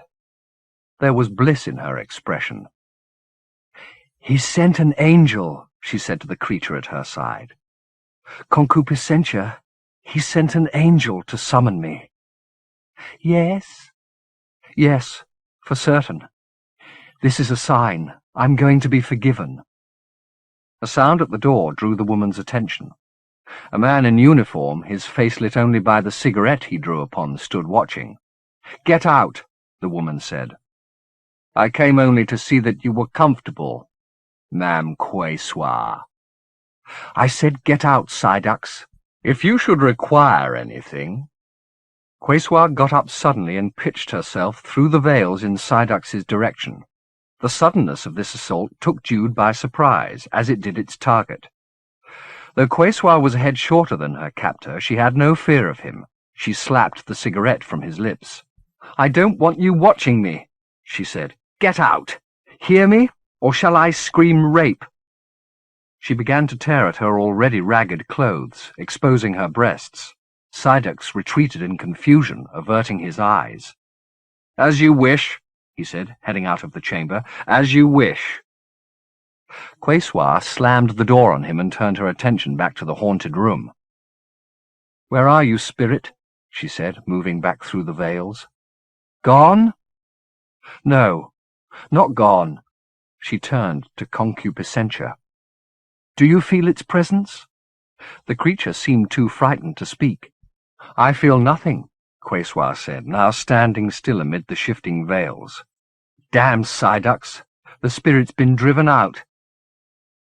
Without the means to contradict this, all Jude could do was wait beside the bed and hope that the effect of Psyducks's interruption, which had seemingly blinded them to her presence, would wear off now that he'd been exiled from the chamber. She remembered as she waited how Clara had talked about men's power to destroy. Had she just witnessed an example of that? Psyducks's mere presence enough to poison the contact between a dreaming spirit and a waking one? If so, he'd done it all unknowing, innocent of his power, but no more forgivable for that. How many times in any day did he and the rest of his kind, hadn't Clara said they were another species, spoil and mutilate in their unwitting way, Jude wondered, preventing the union of subtler natures? Quesoir sank back down on the bed, giving Jude time to ponder the mystery her face represented. She hadn't doubted from the moment she'd entered this chamber that she was travelling here much as she'd first travelled to the tower, using the freedom of a dream state to move invisibly through the real world. That she no longer needed the blue eye to facilitate such movement was a puzzle for another time. What concerned her now was to find out how this woman came to have her face. Was this dominion somehow a mirror of the world she'd left? And if not, if she was the only woman in the fifth to have a perfect twin, what did that echo signify? The wind was beginning to abate, and Quesoir dispatched her servant to the window to remove the shutters. There was still a red dust hanging in the atmosphere, but, moving to the sill beside the creature, Jude was presented with a vista that, had she possessed breath in this state, would have taken it away. They were perched high above the city, in one of the towers she'd briefly glimpsed as she'd gone around the Peccable house with hoi polloi, bolting and shuttering. It was not simply Isordarex that lay before her, but signs of the city's undoing. Fires were raging in a dozen places beyond the palace walls, and within those walls the Autarch's troops were mustering in the courtyards. Turning her dream gaze back towards Quesoir, Jude saw for the first time the sumptuousness of the chamber in which she'd found the woman. The walls were tapestries, and there was no stick of furniture that did not compete in its gilding. If this was a prison, then it was fit for royalty. Quesoir now came to the window and looked out at the panorama of fires. "I have to find him," she said. "He sent an angel to bring me to him, and Psyducks drove the angel out. So I'll have to go to him myself, tonight." Jude listened, but distractedly, her mind more occupied by the opulence of the chamber and what it revealed about her twin. It seemed she shared a face with a woman of some significance, a possessor of power now dispossessed, and planning to break the bonds set upon her. Romance seemed to be her reason. There was a man in the city below with whom she desperately wanted to be reunited, a lover who sent angels to whisper sweet nothings in her ear. What kind of man, she wondered? A maestro, perhaps? A wielder of magic? Having studied the city for a time, Quesoir left the window and went through to her dressing room. "I mustn't go to him like this," she said, starting to undress. "That would be shameful." The woman caught sight of herself in one of the mirrors and sat down in front of it, peering at her reflection with distaste. Her tears had made mud of the kohl around her eyes, and her cheeks and neck were blotchy. She took a piece of linen from the dressing table, sprinkled some fragrant oil upon it, and began to roughly clean her face. "I'll go to him naked," she said, smiling in anticipation of that pleasure. "He'll prefer me that way." This mystery lover intrigued Jude more and more. Hearing her own voice musky with talk of nakedness, she was tantalized. Would it not be a fine thing to see the consummation? The idea of watching herself couple with some Isordorexian maestro had not been among the wonderments she'd anticipated discovering in this city, but the notion carried an erotic frisson she could not deny herself. She studied the reflection of her reflection. Though there were a few cosmetic differences, the essentials were hers to the last nick and mole. This was no approximation of her face, but the thing exactly, which fact strangely excited her. She had to find a way to speak with this woman tonight. Even if their twinning was simply a freak of nature, they would surely be able to illuminate each other's lives with an exchange of histories. All she needed was a clue from her doppelganger as to where in the city she intended to go looking for her maestro lover. With her face cleansed, Quesoir got up from in front of the mirror and went back into the bedroom. Concupiscentia was sitting by the window. Quesoir waited until she was within inches of her servant before she spoke, and even then her words were barely audible. "We'll need a knife," she said. The creature shook her head. "They took at 'em all," she said. "You seem how a look at and look at." "Then we must make one," Quesoir replied. "Sydax will try to oppose our leaving." "You wish at to kill 'em?" "Yes, I do." This talk chilled Jude. Though Sydax had retreated before Quesoir when she'd threatened to cry rape, Jude doubted that he'd be so passive if challenged physically. Indeed, what more perfect excuse would he need to regain his dominance than her coming at him with a knife?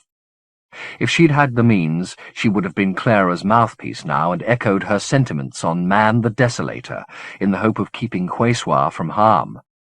It would be an unbearable irony to lose this woman now, having found her way, surely not by accident, though at present it seemed so, across half the Imajica into her very chamber. "I set sharpest knife," Concupiscentia was saying. "Then do it," Quesoir replied, leaning still closer to her fellow conspirator. Jude missed the next exchange because somebody called her name. Startled, she looked around the room, but before she'd half scanned it, she recognized the voice. It was hoi polloi, and she was rousing the sleeper after the storm. "Papa's here," Jude heard her say. "Wake up! Papa's here!" There was no time to bid farewell to the scene. It was there in front of her one moment and replaced the next with the face of Peckable's daughter, leaning to shake her awake. "Papa," she said again. "Yes, all right," Jude said brusquely, hoping the girl would leave without further exchanges coming between her and the sights sleep had brought. She knew she had scant moments to drag the dream into wakefulness with her, or it would subside and the details become hazy the deeper it sank. She was in luck. Hoi polloi hurried back down to her father's side, leaving Jude to recite aloud all she'd seen and heard. Quesoir and her servant Concupiscentia, Sydax and the plot against him, and the lover, of course. She shouldn't forget the lover, who was presumably somewhere in the city even now, pining for his mistress who was locked up in her gilded prison. With these facts fixed in her head, she ventured first to the bathroom, then down to meet Peckable. Well-dressed and better fed, Peckable had a face upon which his present ire sat badly. He looked slightly absurd in his fury, his features too round and his mouth too small for the rhetoric they were producing. Introductions were made, but there was no time for pleasantries. Peckable's fury needed venting, and he seemed not to care much who his audience was as long as they sympathized. He had reason for fury. His warehouse near the harbour had been burned to the ground, and he himself had only narrowly escaped death at the hands of a mob that had already taken over 3 of the Kesperates and declared them independent city-states, thereby issuing a challenge to the autarch. So far, he said, the palace had done little. Small contingents of troops had been dispatched to the Karames, to the Oak to Noon, and the 7 Kesperates on the other side of the hill to suppress any sign of uprisings there. But no offensive had been launched against the insurgents who had taken the harbour. "They're nothing more than rabble," the merchant said. "They've no care for property or person. Indiscriminate destruction, that's all they're good for. I'm no great lover of the autarch, but he's got to be the voice of decent people like me in times like this. I should have sold my business a year ago. I talked with Oscar about it. We planned to move away from this wretched city, but I hung on because I believe in people. That's my mistake, he said, throwing his eyes up to the ceiling like a man martyred by his own decency. I have too much faith. He looked at hoi polloi. Don't I? You do, Papa, you do. Well, not any more. You go and pack our belongings, sweet. We're getting out tonight. What about the house? Dowd said, and all the collectibles downstairs. Peckable cast a glance at hoi polloi. Why don't you start packing now? He said, clearly uncomfortable with the idea of debating his black market activities in front of his daughter. He cast a similar glance at Jude, but she pretended not to comprehend its significance and remained seated. He began to talk anyway. When we leave this house, we leave it forever, he said. There'll be nothing left to come back to, I'm convinced of that. The outraged bourgeois of minutes before, appealing for civil stability, was now replaced by an apocalyptic. It was bound to happen sooner or later. They couldn't control the cults in perpetuity. They, said Jude, the autarch, and Quayswa. The sound of the name was like a blow to her heart. Quayswa, she said. His wife, the consort, Our Lady of Isorderex, Ma'am Quayswa. She's been his undoing, if you ask me. He always kept himself hidden away, which was wise. Nobody thought about him much as long as trade was good and the streets were lit. The taxes, of course. The taxes have been a burden upon us all, especially family men like myself, but let me tell you, we're better off here than they are in Partashokwa or Ayamandas. No, I don't think he's done badly by us. The stories you hear about the state of things when he first took over. Chaos. Half the Kesperates at war with the other half. He brought stability. People prospered. No, it's not his policies, it's her. She's his undoing. Things were fine until she started to interfere. I suppose she thinks she's doing us a favour deigning to appear in public. Have you seen her, then? Jude asked. Not personally, no. She stays out of sight, even when she attends executions, though I heard that she showed herself today, out in the open. Somebody said they'd actually seen her face. Ugly, they said. Brutish. I'm not surprised. All these executions were her idea. She enjoys them, apparently. Well, people don't like that. Taxes, yes. An occasional purge, some political trials, well, yes, those too. We can accept those. But you can't make the law into a public spectacle. That's a mockery, and we've never mocked the law in Isorderex. He went on in much the same vein, but Jude wasn't listening. She was attempting to conceal the heady mixture of feelings that was coursing through her. Quayswa, the woman with her face, was not some minor player in the life of Isorderex, but one of its two potentates. By extension, therefore, one of the great rulers of the Imajica. Could she now doubt that there was purpose in her coming to this city? She had a face which owned power, a face that went in secret from the world, but that behind its veils had made the autarch of Isorderex pliant. The question was, what did that mean? After so unremarkable a life on earth, had she been called into this dominion to taste a little of the power that her other took for granted? Or was she here as a diversion, called to suffer in place of Quayswa for the crimes she'd supposedly committed? And if so, who was the summoner? Clearly it had to be a maestro with ready access to the Fifth Dominion and agents there to conspire with. Was Godolphin some part of this plot? Or Dowd, perhaps? That seemed more likely. And what about Quayswa? Was she in ignorance of the plans being laid on her behalf, or a fellow plotter? Tonight would tell, Jude promised herself. Tonight she'd find some way to intercept Quayswa as she went to meet her angel-dispatching lover, and before another day had gone by, Jude would know whether she'd been brought from the Fifth to be a sister or a scapegoat. Chapter 33. Gentle did as he'd promised Pi and stayed with Hussar at the cafe where they'd breakfasted, until the comet's arc took it behind the mountain and the light of day gave way to twilight. Doing so tried not only his patience, but his nerve, because as the afternoon wore on, the unrest from the lower Kesperates spread up through the streets, and it became increasingly apparent that the establishment would stand in the middle of a battlefield by evening. Party by party, the customers vacated their tables as the sound of rioting and gunfire crept closer. A slow rain of smuts began to fall, spiralling from a sky which was intermittently darkened now by smoke rising from the burning Kesperates.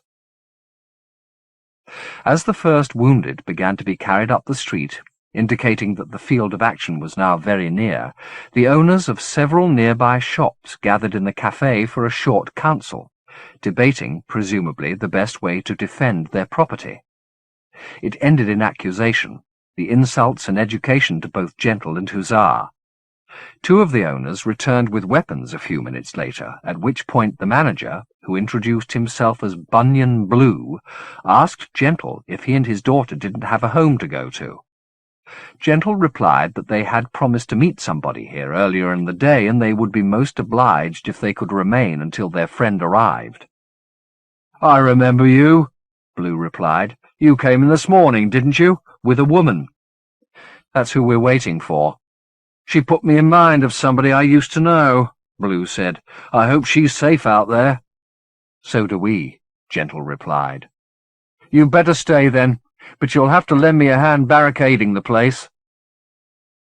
Bunyan explained that he'd known this was going to happen sooner or later and was prepared for the eventuality. There were timbers to nail over the windows and a supply of small arms should the mob try to loot his shelves. In fact, his precautions proved unnecessary. The street became a conduit for ferrying the wounded army from the combat zone, which was moving up the hill one street east of the cafe. There were 2 nerve-wracking hours, however, when the din of shouting and gunfire was coming from all compass points, and the bottles on Blue's shelves tinkled every time the ground shook, which was often. One of the shopkeepers who'd left in high dudgeon earlier came beating at the door during this siege, and stumbled over the threshold with blood streaming from his head and tales of destruction from his mouth. The army had called up heavy artillery in the last hour, he reported, and it had practically levelled the harbour and rendered the causeway impassable, thereby effectively sealing the city. This was all part of the autarch's plan, he said. Why else were whole neighbourhoods being allowed to burn unchecked? The autarch was leaving the city to consume its own citizens, knowing the conflagration would not be able to break the palace walls. "He's going to let the mob destroy the city," the man went on, "and he doesn't care what happens to us in the meantime. Selfish bastard, we're all going to burn, and he's not going to lift a finger to help us." This scenario certainly fitted the facts. When, at Gentle's suggestion, they went up onto the roof to get a better view of the situation, it seemed to be exactly as described. The ocean was obliterated by a wall of smoke climbing from the embers of the harbour. Further flame-shot columns rose from 24 neighbourhoods near and far, and through the dirty heat coming off the Oak to Noon's pyre the causeway was just visible, its rubble damming the delta. Clogged by smoke, the comet shed a diminished light on the city, and even that was fading as the long twilight deepened. "It's time to leave," Gentle told Hussar. "Where are we going to?" "Back to find Pi Opar," he replied, "while we still can." It had been apparent from the roof that there was no safe route back to the Mistiff's Kesperate. The various factions warring in the streets were moving unpredictably. A street that was empty one moment might be thronged the next, and rubble the moment after that. They would have to go on instinct and a prayer, taking as direct a path back to where they'd left Pi Opar as circumstance allowed. Dusk in this dominion usually lasted the length of an English midwinter day, 5 or 6 hours, the tail of the comet keeping traces of light in the sky long after its fiery head had dropped beneath the horizon. But the smoke thickened as Gentle and Hussar travelled, eclipsing the languid light and plunging the city into a filthy gloom. There were still the fires to compensate, of course, but between the conflagration, in streets where the lamps hadn't been lit and the citizens had shuttered their windows and blocked their keyholes to keep any sign of occupation from showing, the darkness was almost impenetrable. In such thoroughfares, Gentle hoisted Hussar onto his shoulders, from which vantage point she was able to snatch sights to steer him by. It was slow going, however, halting at each intersection to calculate the least dangerous route to follow, and taking refuge at the approach of both governmental and revolutionary troops. But for every soldier in this war there were half a dozen bystanders, people daring the tide of battle like beachcombers, retreating before each wave, only to return to their watching places when it receded, a sometimes lethal game. A similar dance was demanded of Gentle and Hussar. Driven off course again and again, they were obliged to trust to instinct as to their direction, and inevitably instinct finally deserted them. In an uncommon hush between clamours and bombardments, Gentle said, "Angel, I don't know where we are any more." A comprehensive fusillade had brought down most of the Kesperate around them, and there were precious few places of refuge amid the rubble, but Hussar insisted they find one, a call of nature that could be delayed no longer. Gentle set her down, and she headed off for the dubious cover of a semi-demolished house some yards up the street. He stood guard at the door, calling inside to her and telling her not to venture too far. He'd no sooner offered this warning than the appearance of a small band of armed men drove him back into the shadows of the doorway. But for their weapons, which had presumably been plucked from dead men, they looked ill-suited to the role of revolutionaries. The eldest, a barrel of a man in late middle age, still wore the hat and tie he'd most likely gone to work in that morning, while two of his accomplices were barely older than Hussar. Of the two remaining members, one was an Ethak woman, the other of the tribe to which the executioner in Vanaev had belonged, a Nalayanak, its head like hands joined in prayer. Gentle glanced back into the darkness, hoping to hush Hussar before she emerged, but there was no sign of her. He left the step and headed into the ruins. The floor was sticky underfoot, though he couldn't see with what. He did see Hussar, however, or her silhouette, as she rose from relieving herself. She saw him, too, and made a little noise of protest, which he hushed as loudly as he dared. A fresh bombardment close by brought shock-waves and bursts of light by which he glimpsed their refuge. A domestic interior, with a table set for the evening meal and its cook dead beneath it, her blood the stickiness under his heel. Beckoning Hussar to him and holding her tight, he ventured back towards the door as a second bombardment began. It drove the looters to the step for cover, and the Ethak caught sight of Gentle before he could retreat into shadow. She let out a shout, and one of the youths fired into the darkness where Gentle and Hussar had stood, the bullets spattering plaster and wood splinters in all directions. Backing away from the door through which their attackers were bound to come, Gentle ushered Hussar into the darkest corner and drew a breath. He barely had time to do so before the trigger-happy youth was at the doorway, firing indiscriminately. Gentle unleashed a pneuma from the darkness, and it flew towards the door. He'd underestimated his strength. The gunman was obliterated in an instant, but the pneuma took the doorframe and much of the wall to either side of it at the same time. Before the dust could clear and the survivors come after them, he went to find Hussar, but the wall against which he'd been crouching was cracked and curling like a stone wave. He yelled her name as it broke. Her shriek answered him off to his left. The Nalayanak had snatched her up, and for a terrifying instant Gentle thought it intended to annihilate her, but instead it drew her to it like a doll and disappeared into the dust clouds. He started in pursuit without a backward glance, an error that brought him to his knees before he'd covered 2 yards of ground, as the Ethak woman delivered a stabbing blow to the small of his back. The wound wasn't deep, but the shock drove his breath from him as he fell, and her second blow would have taken out the back of his skull had he not rolled out of its way.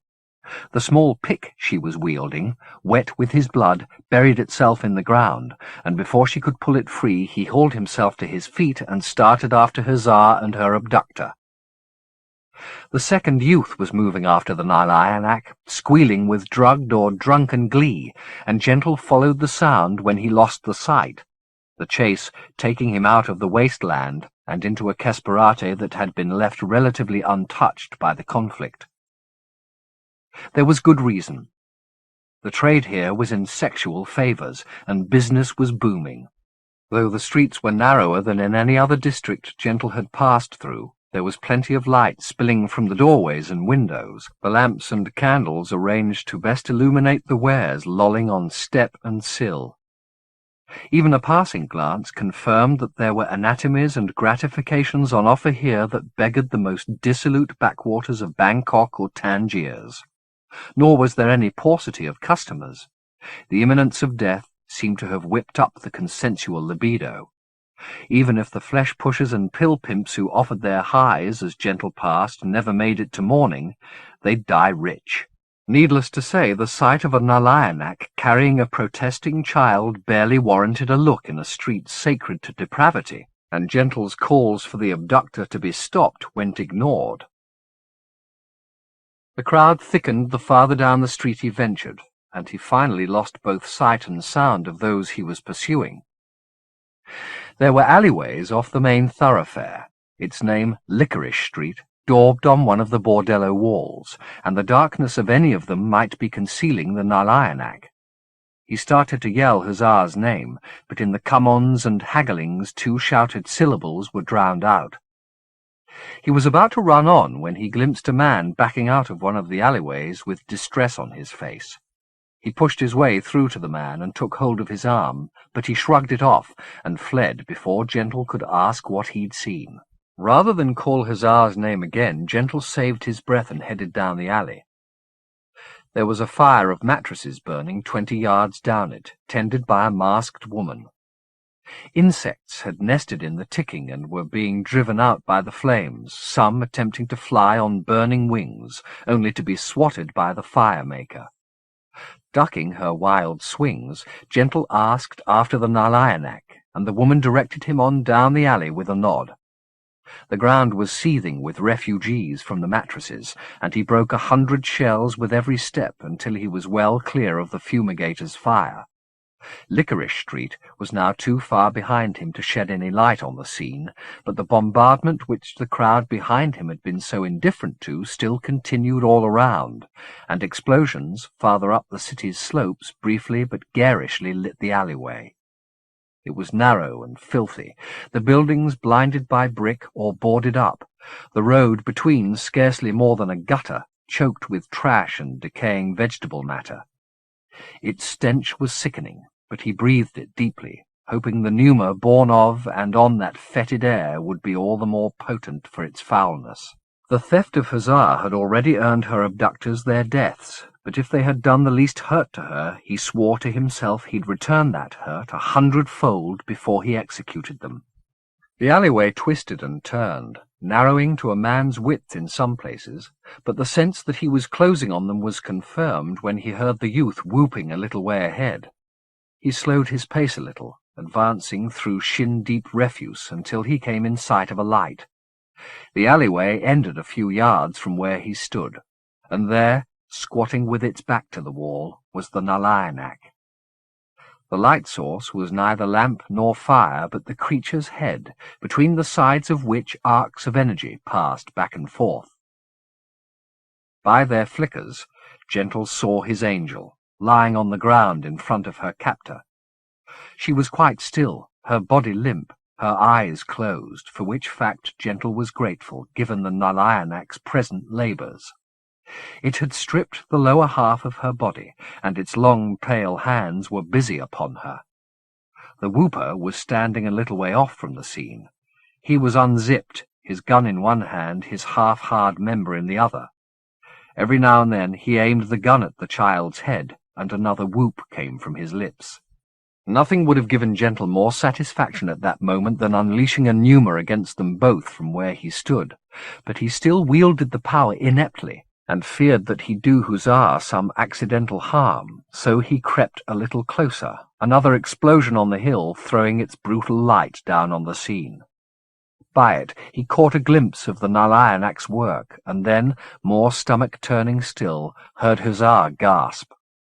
The light withered as she did so, leaving the Nalayanak's head to shed its flickering gleam on her pane. The whooper was silent now, his eyes fixed on the violation. Looking up, the Nalayanak uttered a few syllables shaped out of the chamber between its skulls, and reluctantly the youth obeyed its order, retreating from the scene a little way. Some crisis was near. The arcs in the Nalayanak's head were flaring with fresh urgency, its fingers working as if to expose Hussar to their discharge. Gentle drew breath, realizing he would have to risk hurting Hussar if he was to prevent the certainty of worse harm. The whooper heard his intake and turned to peer into the darkness. As he did so, another lethal brightness dropped around them from on high. By it, Gentle stood revealed. The youth fired on the instant, but either his ineptitude or his arousal spoiled his aim. The shots went wide. Gentle didn't give him a second chance. Reserving his pneuma for the Nalayanak, he threw himself at the youth, striking the weapon from his hand and kicking the legs from under him. The whooper went down within inches of his gun, but before he could reclaim it, Gentle drove his foot down on the outstretched fingers, bringing a very different kind of whoop from the kid's throat. Now he turned back on the Nalayanak, in time to see it raising its fireful head, the arcs cracking like slapsticks. Gentle's fist went to his mouth, and he was discharging the pneuma when the whooper seized hold of his leg. The death warrant went from Gentle's hand, but it struck the Nalayanak's flank rather than its head, wounding but not dispatching it. The kid hauled on Gentle's leg again, and this time he toppled, falling into the murk where he'd put the whooper seconds before, his punctured back striking the ground hard. The pain blinded him, and when sight returned, the youth was up and rummaging among the arsenal at his belt. Gentle glanced towards the Nalayanak. It had dropped against the wall, its head thrown back and spitting darts of fire. Their light was little, but enough for Gentle to catch the gleam of the dropped gun at his side. He reached for it as the delinquent's hand fumbled with another weapon, and he had it levelled before the youth could get his cracked finger on the trigger. He pointed not at the youth's head or heart, but at his groin. A littler target, but one which made the kid drop his gun instantly. "Don't do that, Sirrah," he said. "The belt," Gentle said, getting to his feet as the youth unbuckled and unburdened himself of his filched arsenal. By another blaze from above, he saw the boy now full of tics and jitters, pitiful and powerless. There would be no honour in shooting him down, whatever crimes he'd been responsible for. "Go home," he said, "if I see your face ever again." "You won't, Sirrah," the boy said. I swear you won't." He didn't give Gentle time to change his mind, but fled as the light that had revealed his frailty faded. Gentle turned the gun and his gaze upon the Nalayanak. It had raised itself from the ground and slid up the wall into a standing position, its fingers, their tips red with its deed, pressed to the place where the pneuma had struck. Gentle hoped it was suffering, but he had no way of knowing until it spoke. When it did, when the words came from its wretched head, they were faltering and barely comprehensible. "Which is it to be?" it said. "You or her? I will kill one of you before I pass. Which is it to be?" "I'll kill you first," Gentle said. The gun pointed at the Nalayanak's head. "You could," it said. "I know. You murdered a brother of mine outside Patashokwa." "Your brother, huh?" "We're rare and know each other's lives," it said. "So don't get any rarer," Gentle advised, taking a step towards Hussar as he spoke, but keeping his eyes fixed on her violator. "She's alive," it said. "I wouldn't kill a thing so young. Not quickly. Young deserves slow. Gentle risked a glance away from the creature. Huzzar's eyes were indeed wide open and fixed upon him in her terror. "It's all right, Angel," he said. "Nothing's going to happen to you. Can you move?" He glanced back at the Nalayanak as he spoke, wishing he had some way of interpreting the motions of its little fires. Was it more grievously wounded than he'd thought and preserving its energies for healing? Or was it biding its time, waiting for its moment to strike?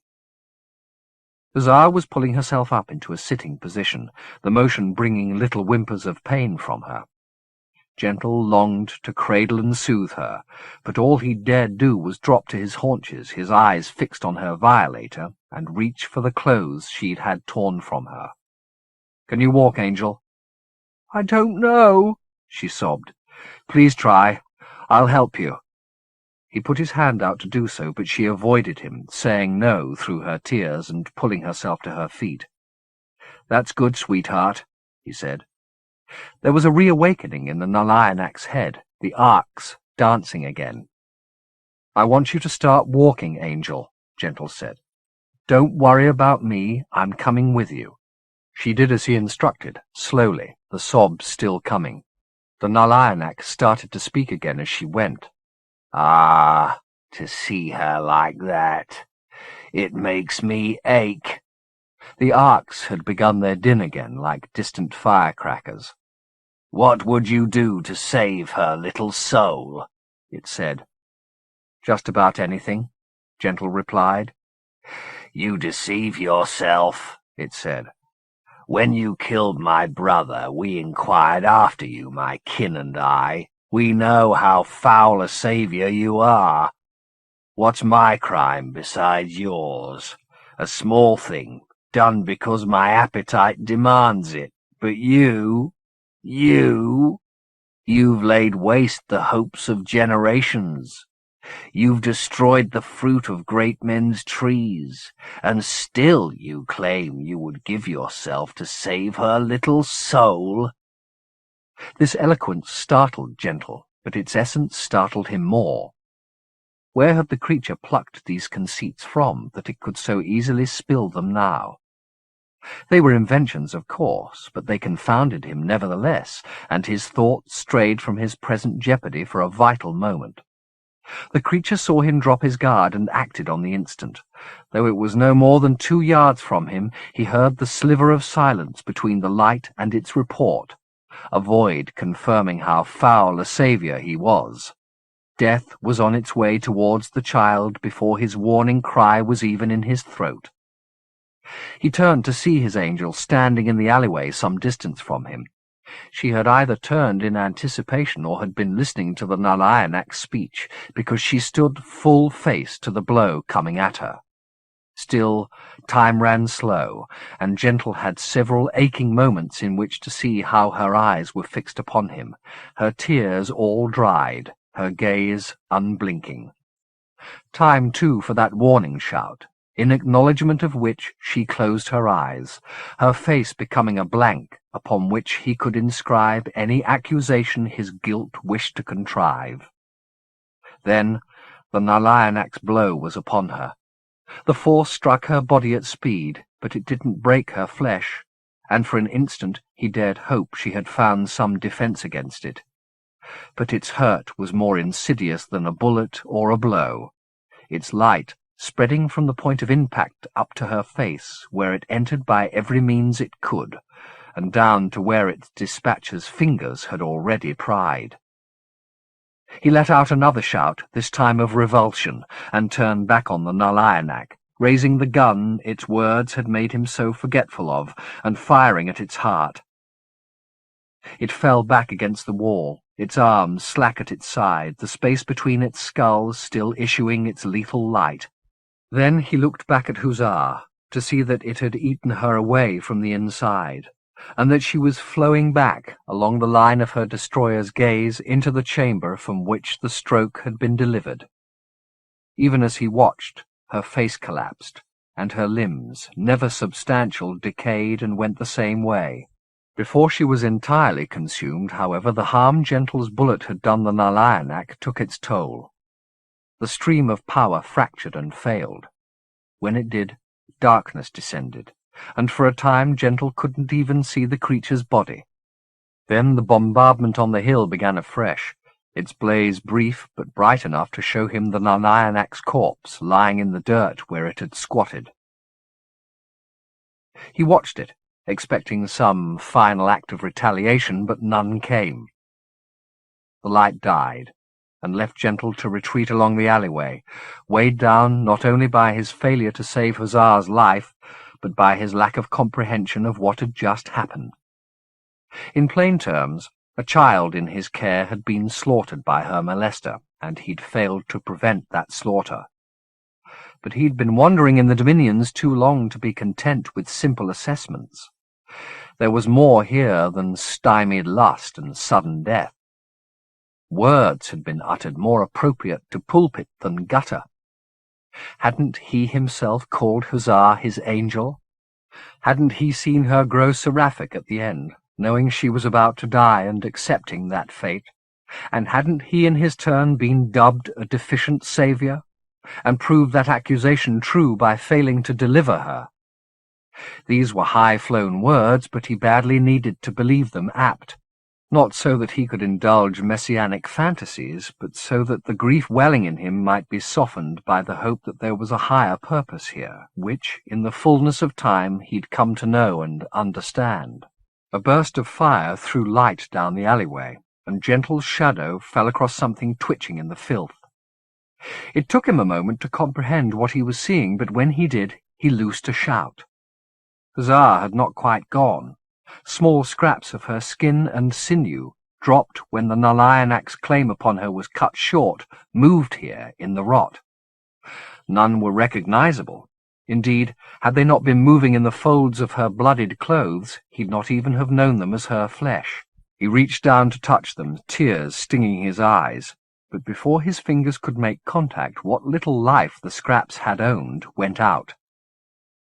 He rose raging, rose in horror at the filth beneath his feet, and the dead empty houses that channeled it, and in disgust at himself for surviving when his angel had not. Turning his gaze on the nearest wall, he drew breath, and put not one hand but two against his lips, intending to do what little he could to bury these remains. But rage and revulsion were fueling his pneuma, and when it went from him, it brought down not one wall but several, passing through the teetering houses like a bullet through a pack of cards. Shards of pulverized stone flew as the houses toppled, the collapse of one initiating the fall of the next, the dust cloud growing in scale as each house added to its sum. He started up the alleyway in pursuit of the pneuma, fearing that his disgust had given it more purpose than he'd intended. It was heading towards Licorice Street, where the crowds were still milling, oblivious to its approach. They were not wandering that street innocent of its corruption, of course, but neither did their presence there deserve death. He wished he could draw the breath as he exhaled it, call the pneuma back into himself. But it had its head, and all he could do was run after it, as it brought down house after house, hoping it would spend its power before it reached the crowd. He could see the lights of Licorice Street through the hail of demolition.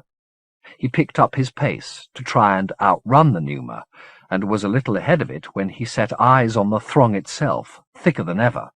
Some had interrupted their window shopping to watch the spectacle of destruction. He saw their gawking faces, their little smiles, their shaking heads, saw they didn't comprehend for an instant what was coming their way. Knowing any attempt to warn them verbally would be lost in the furore, he raced to the end of the alleyway and flung himself into their midst, intending to scatter them.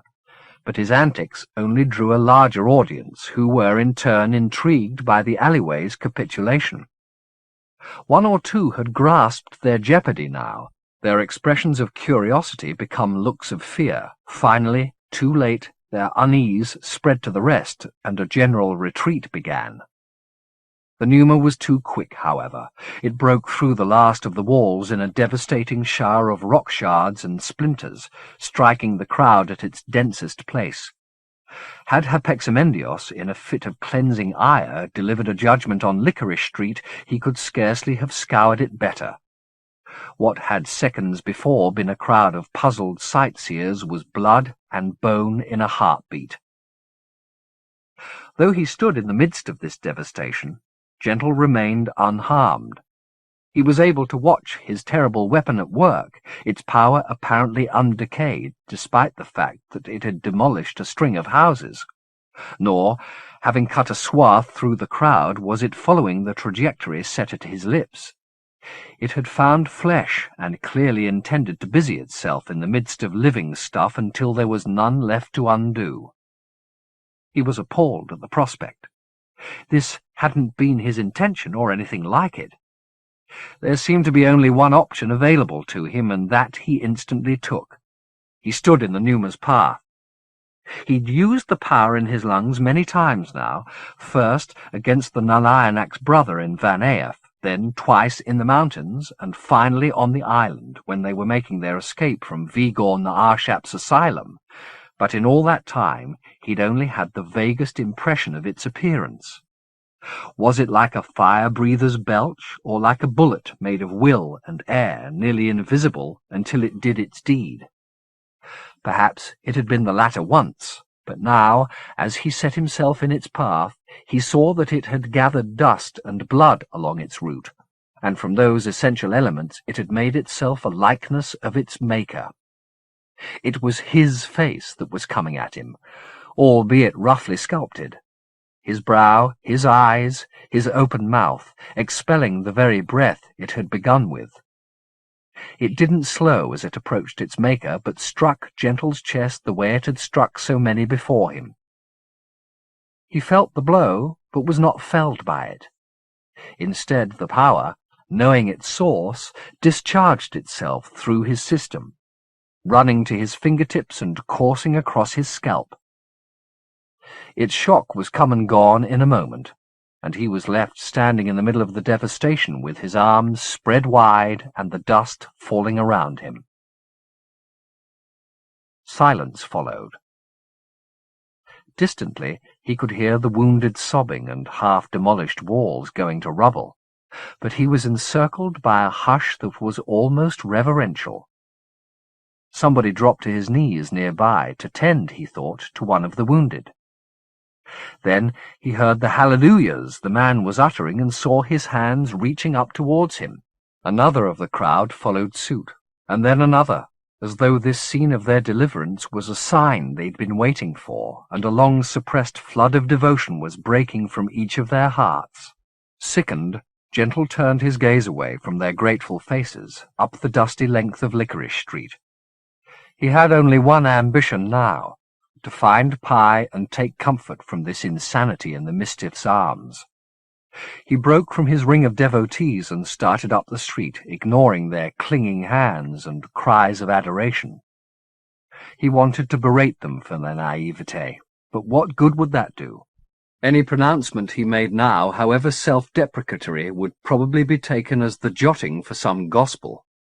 Instead, he kept his silence and picked his way over the stones and corpses, his head down. The hosannas followed him, but he didn't once acknowledge them, knowing, even as he went, that his reluctance might seem like divine humility, but unable to escape the trap circumstance had set. The wasteland at the head of the street was as daunting as ever, but he started across it not caring what fires might come. Its terrors were nothing beside the memory of Hussar's scrap, twitching in the muck, or the hallelujahs he could still hear behind him, raised in ignorance of the fact that he, the saviour of Licorice Street, was also its destroyer, but no less tempting for that. Chapter 34. 1. Every trace of the joy that the vast halls of the Cianculi had once seen, no clowns or ponies, but circuses such as any showman in the Fifth would have wept to own, had gone. The echoing halls had become places of mourning and of judgment. Today the accused was the Mistiff Pi O Pa.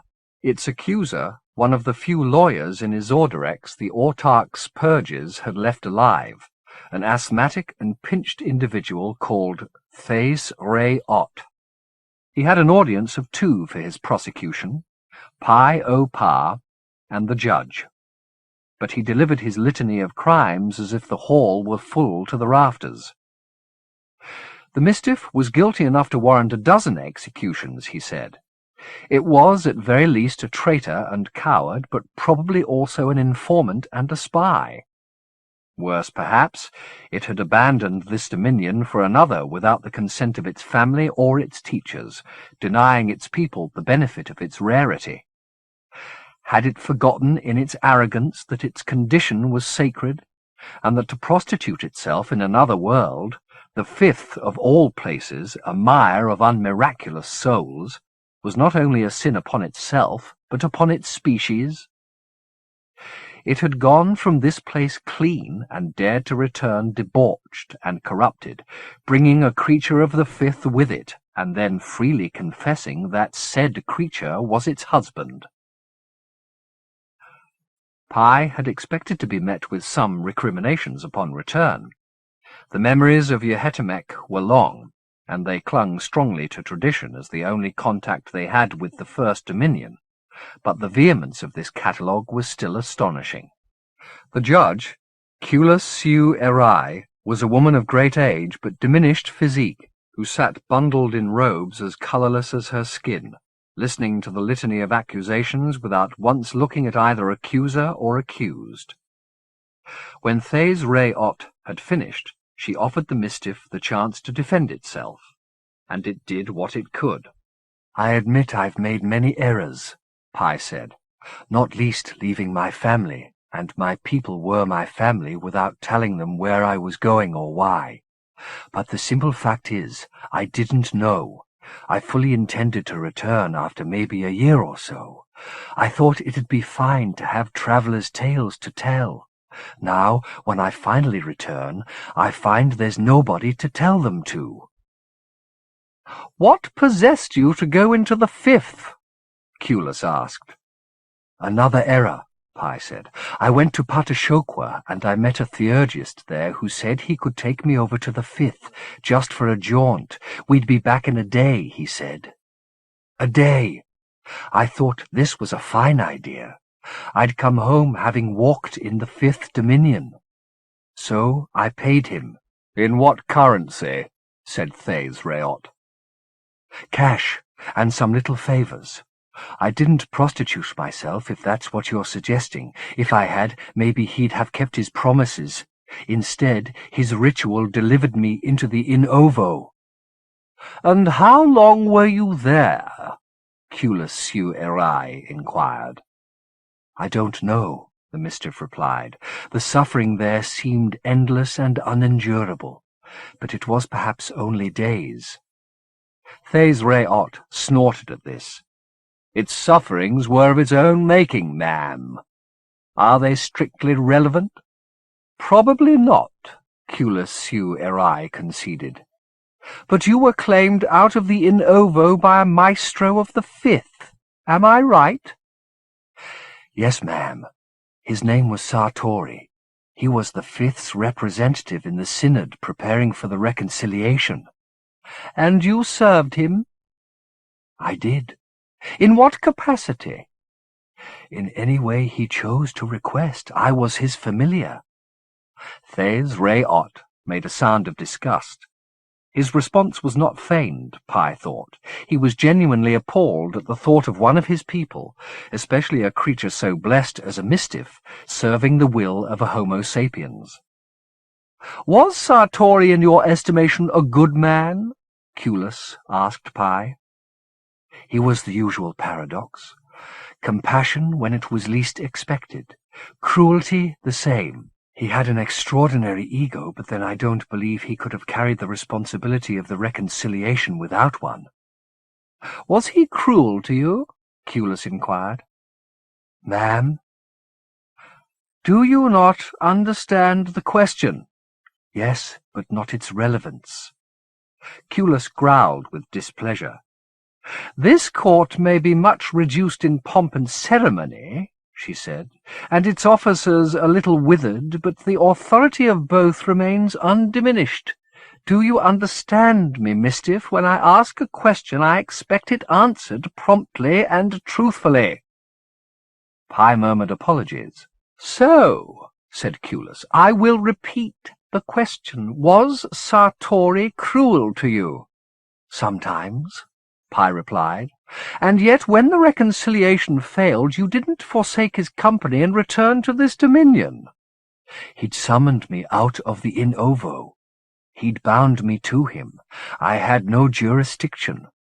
Unlikely, Thays Ray-Ott remarked. Are you asking us to believe? Did I hear you ask permission to question the accused again? Culus snapped. No, ma'am. Do you request such permission? Yes, ma'am. Denied, Culus replied, and turned her eye back upon Pi. I think you learned a great deal in the Fifth Dominion, Mistiff, she said, and you're the worse for it.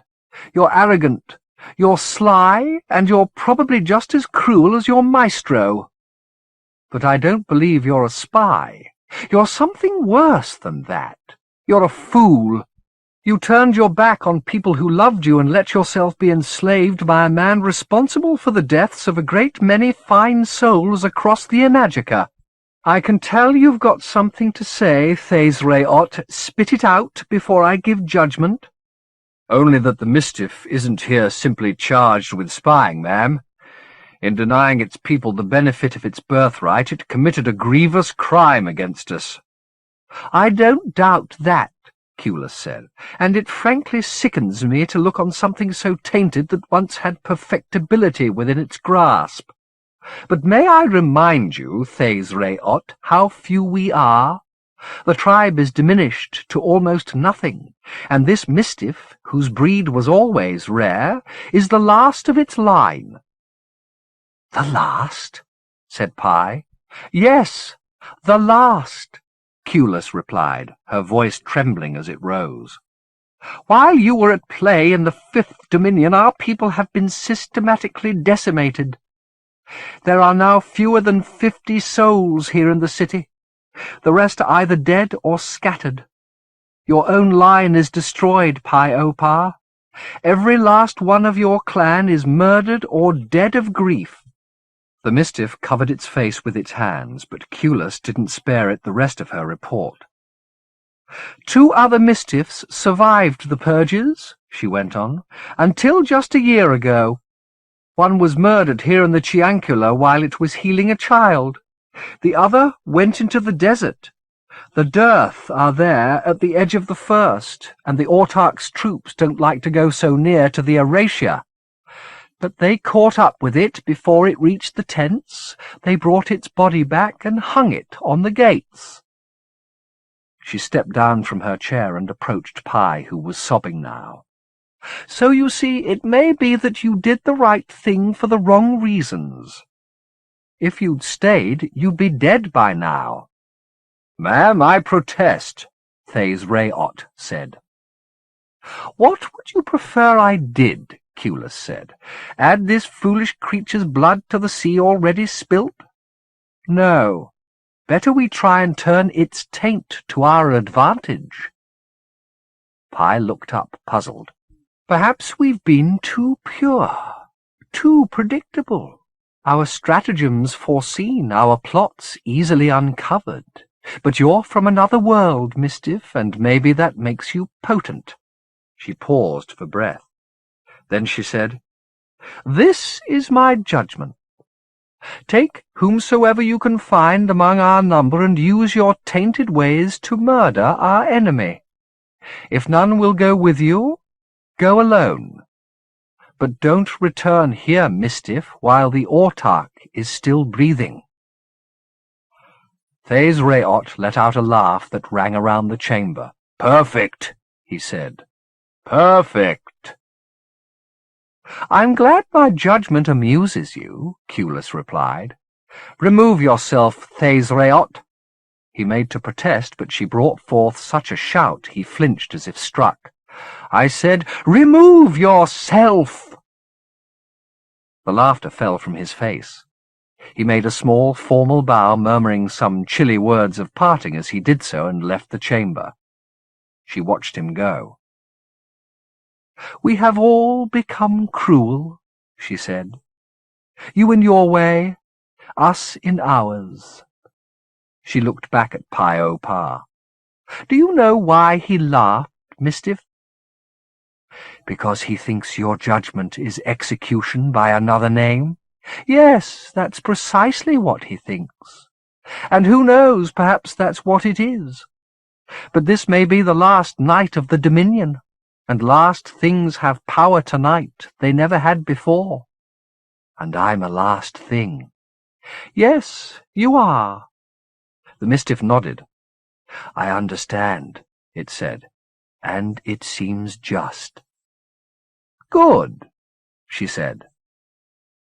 Though the trial was over, neither moved. "You have a question?" Culus asked. "Yes, I do. Better ask it now."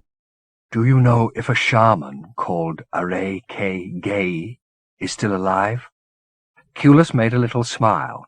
"I wondered when you'd get to him," she said.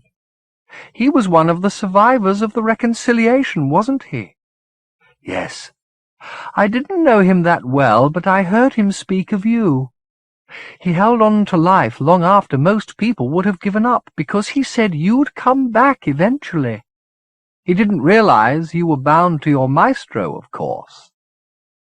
She said all this disingenuously, but there was a penetrating look in her rheumy eyes throughout. "Why didn't you come back, Mistiff?" she said. "And don't spin me some story about jurisdiction. You could have slipped your bondage if you'd put your mind to it, especially in the confusion after the failure of the reconciliation. But you didn't. You chose to stay with your wretched Sartori, even though members of your own tribe had been victims of his ineptitude." "He was a broken man, and I was more than his familiar. I was his friend. How could I leave him?" "That's not all," Culus said. She'd been a judge too long to let such simplifications pass unchallenged. "What else, Mistiff? This is the night of last things, remember. Tell it now, or run the risk of not telling it at all."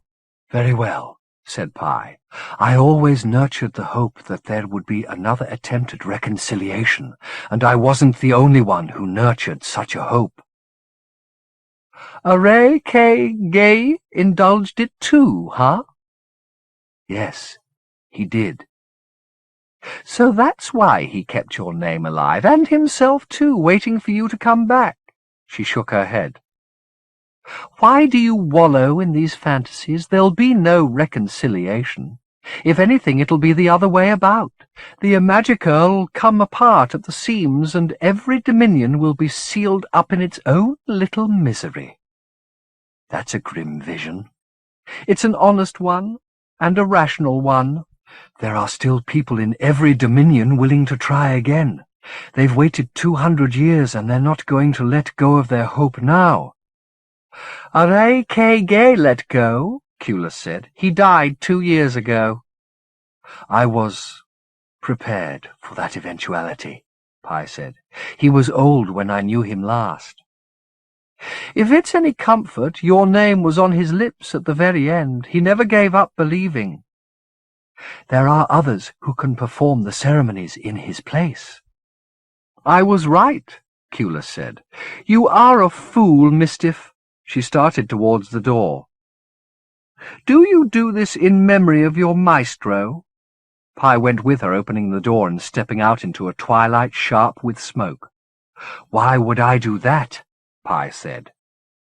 "Because you loved him," Culus said, her gaze accusatory. "And that's the real reason why you never came back here. You loved him more than your own people." "Perhaps that's true," Pi said, "but why would I do anything in memory of the living?" "The living?" The Mistiff smiled, bowing to its judge as it retreated from the light at the door, fading into the gloom like a phantom. "I told you Sartori was a broken man, not a dead one," it said as it went. "The dream is still alive," Culus su erai, and so is my maestro. 2. Quesoir was waiting behind the veils when Psyducks came in. The windows were open, and within the warm dusk came a din aphrodisiacal to a soldier like Psyducks. He peered at the veils, trying to make out the figure behind them. Was she naked? It seemed so. "I have an apology to make," she said to him. "There's no need." "There's every need. You were doing your duty watching me." She paused. When she spoke again, her voice was sinuous. "I like to be watched, Psyducks." He murmured. "You do?" "Certainly. As long as my audience is appreciative." "I'm appreciative," he said, surreptitiously dropping his cigarette and grinding it out beneath the heel of his boot. "Then why don't you close the door?" she said to him, "in case we get noisy. Maybe you should tell the guards to go and get drunk." He did so. When he returned to the veils, he saw that she was kneeling up on the bed, her hand between her legs, and yes, she was naked. When she moved, the veils moved with her, some of them sticking momentarily to the oiled gloss of her skin. He could see how her breasts rode up as she raised her arms, inviting his kisses there. He put his hand out to part the veils, but they were too abundant, and he could find no break in them, so he simply pressed on towards her, half blinded by their luxury. Her hand went down once more between her legs, and he couldn't conceal a moan of anticipation at the thought of replacing it with his own. There was swelling in her fingers, he thought. Some device she'd been pleasuring herself with, most likely, anticipating his arrival, easing herself open to accommodate his every inch. Thoughtful, pliant thing that she was even handing it to him now, as though in confession of her little sin, thinking perhaps that he'd want to feel its warmth and wetness. She pushed it through the veils towards him, as he in turn pressed towards her, murmuring as he went a few promises that ladies like to hear. Between those promises he caught the sound of tearing fabric, and assuming that she was clawing her way through the veils in her hunger to reach him, began to do the same himself, until he felt a sharp pain in his belly. He looked down through the layers that clung about his face and saw stains spreading through the weave. He let out a cry and started to disentangle himself, catching sight of her pleasuring device buried deep in him as he wrestled to be out of her way. She withdrew the blade only to plunge it into him a second time, and a third, leaving it in his heart as he fell backwards, his fingers dragging the veils down with him.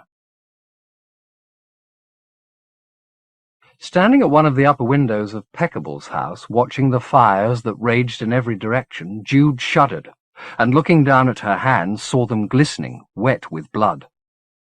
The vision lasted only the briefest time, but she had no doubt of what she'd seen, nor what it signified. Quesoir had committed the crime she'd been plotting. "It's quite a sight, isn't it?" she heard Dowd say, and turned to look at him, momentarily disoriented. Had he seen the blood too? No, he was talking about the fires. "Yes, it is," she said. He came to join her at the glass, which rattled with each fusillade. "The Peckables are almost ready to leave. I suggest we do the same. I'm feeling much renewed." He had indeed healed with astonishing speed. The wounds on his face were barely visible now. "Where will we go?" she said. "Around the other side of the city," he said, "to where I first trod the boards. According to Peckable, the theatre is still standing. The Ips, it's called, built by Pleuthoroquexus himself. I'd like to see it again." "You want to be a tourist on a night like this?" "The theatre may not be standing tomorrow. In fact, the whole of Isorderex could be in ruins by daybreak. I thought you were the one who was so hungry to see it." "If it's a sentimental visit," she said, "maybe you should go alone." "Why, have you got some other agenda?" he asked her. "You have, haven't you?" "How could I have?" she protested lightly. "I've never set foot here before." He studied her, his face all suspicion. But you always wanted to come here, didn't you? Right from the start. Godolphin used to wonder where you got the obsession from. Now I'm wondering the same. He followed her gaze through the window. What's out there, Judith? You can see for yourself, she replied. We'll probably get killed before we reach the top of the street. No, he said. Not us. We're blessed. Are we? We're the same, remember? Perfect partners. I remember, she replied. 10 minutes, then we'll go. I'll be ready. She heard the door close behind her, then looked down at her hands again. All trace of the vision had faded. She glanced back towards the door to be certain that Dowd had gone, then put her hands to the glass and closed her eyes. She had 10 minutes to find the woman who shared her face, 10 minutes before she and Dowd were out in the tumult of the streets and all hope of contact would be dashed. "Quesoir," she murmured. She felt the glass vibrate against her palms and heard the din of the dying across the roofs. She said her double's name a second time, turning her thoughts to the towers that would have been invisible from this very window if the air between hadn't been so thick with smoke. The image of that smoke filled her head, though she hadn't consciously conjured it, and she felt her thoughts rise in its clouds, wafted on the heat of destruction. It was difficult for Quesoir to find something discreet to wear among garments she had acquired for their immodesty, but by tearing all the decoration from one of her simpler robes she had achieved something like seemliness. Now she left her chambers and prepared for her final journey through the palace. She had already plotted her route once she was out of the gates, back down to the harbour, where she'd first seen the Man of Sorrows standing on the roof. If he wasn't there, she would find somebody who knew his whereabouts. He hadn't come into Isorderex simply to disappear again. He would leave trails for his acolytes to follow, and trials, no doubt, for them to endure, proving in their endurance how much they desired to come into his presence. But first she had to get out of the palace, and to do so she took corridors and stairways that had not been used in decades, familiar only to her, the autarch, and the masons who'd laid these cold stones, cold themselves now. Only maestros and their mistresses preserved their youth, and doing so was no longer the bliss it had been. She would have liked the years to show on her face when she knelt before the Nazarene, so that he would know that she'd suffered, and that she deserved his forgiveness. But she would have to trust that he would see through the veil of her perfection to the pain underneath. Her feet were bare, and the chill rose through her soles, so that by the time she reached the humid air outside, her teeth were chattering. She halted for a moment to orient herself in the maze of courtyards that surrounded the palace, and as she turned her thoughts from the practical to the abstract, she met another thought, waiting at the back of her skull for just such a turn. She didn't doubt its source for a moment. The angel that Psydux had driven from her chamber that afternoon had waited at the threshold all this time, knowing she would come at last, seeking guidance. Tears started to her eyes when she realized she'd not been forsaken. The Son of David knew her agony and sent this messenger to whisper in her head. "Ips," it said. "Ips." She knew what the word meant. She'd patronized the Ips many times, masked, as were all the women of the Au Monde when visiting places of moral dubiety. She'd seen all the works of Quexos performed there, and translations of Flotta, even on occasion Kopakovi's farces, crude as they were. That the Man of Sorrows should have chosen such a place was certainly strange, but who was she to question his purposes? "I hear," she said aloud. Even before the voice in her had faded, she was making her way through the courtyards to the gate by which she would be delivered most readily into the Deliquium Kesperate, where Pluthero Quexus had built his shrine to Artifice, soon to be reconsecrated in the name of truth. Jude took her hands from the window and opened her eyes. There had been none of the clarity she'd experienced when asleep in this contact. In truth, she was not even certain she'd made it, but there was no time left to try again. Dowd was calling her, and so were the streets of Isorderex, blazing though they were. She'd seen blood spilt from her place by the window, numerous assaults and beatings, troop charges and retreats, civilians warring in rabid packs and others marching in brigades, armed and ordered. In such a chaos of factions she had no way of judging the legitimacy of any cause, nor, in truth, did she much care. Her mission was seek out her sister in this maelstrom, and hope that she in her turn was seeking out Jude. Quayswa would be disappointed, of course, if and when they finally met. Jude was not the messenger of the Lord she was hurrying to find. But then lords divine or secular were not the redeemers and salvers of the world legend made them out to be. They were spoilers. They were destroyers.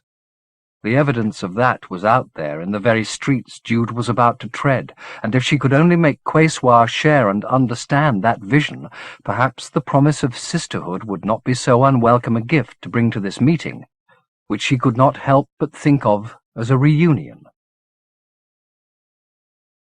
Chapter 35. 1. Demanding directions as he went, usually from wounded men, Gentle took several hours to get from the hosannas of Licorice Street to the Mistiff's Casperate, during which period the city's decline into chaos quickened, so that he went half expecting that the streets of straight houses and blossom-clad trees would be ashes and rubble by the time he arrived.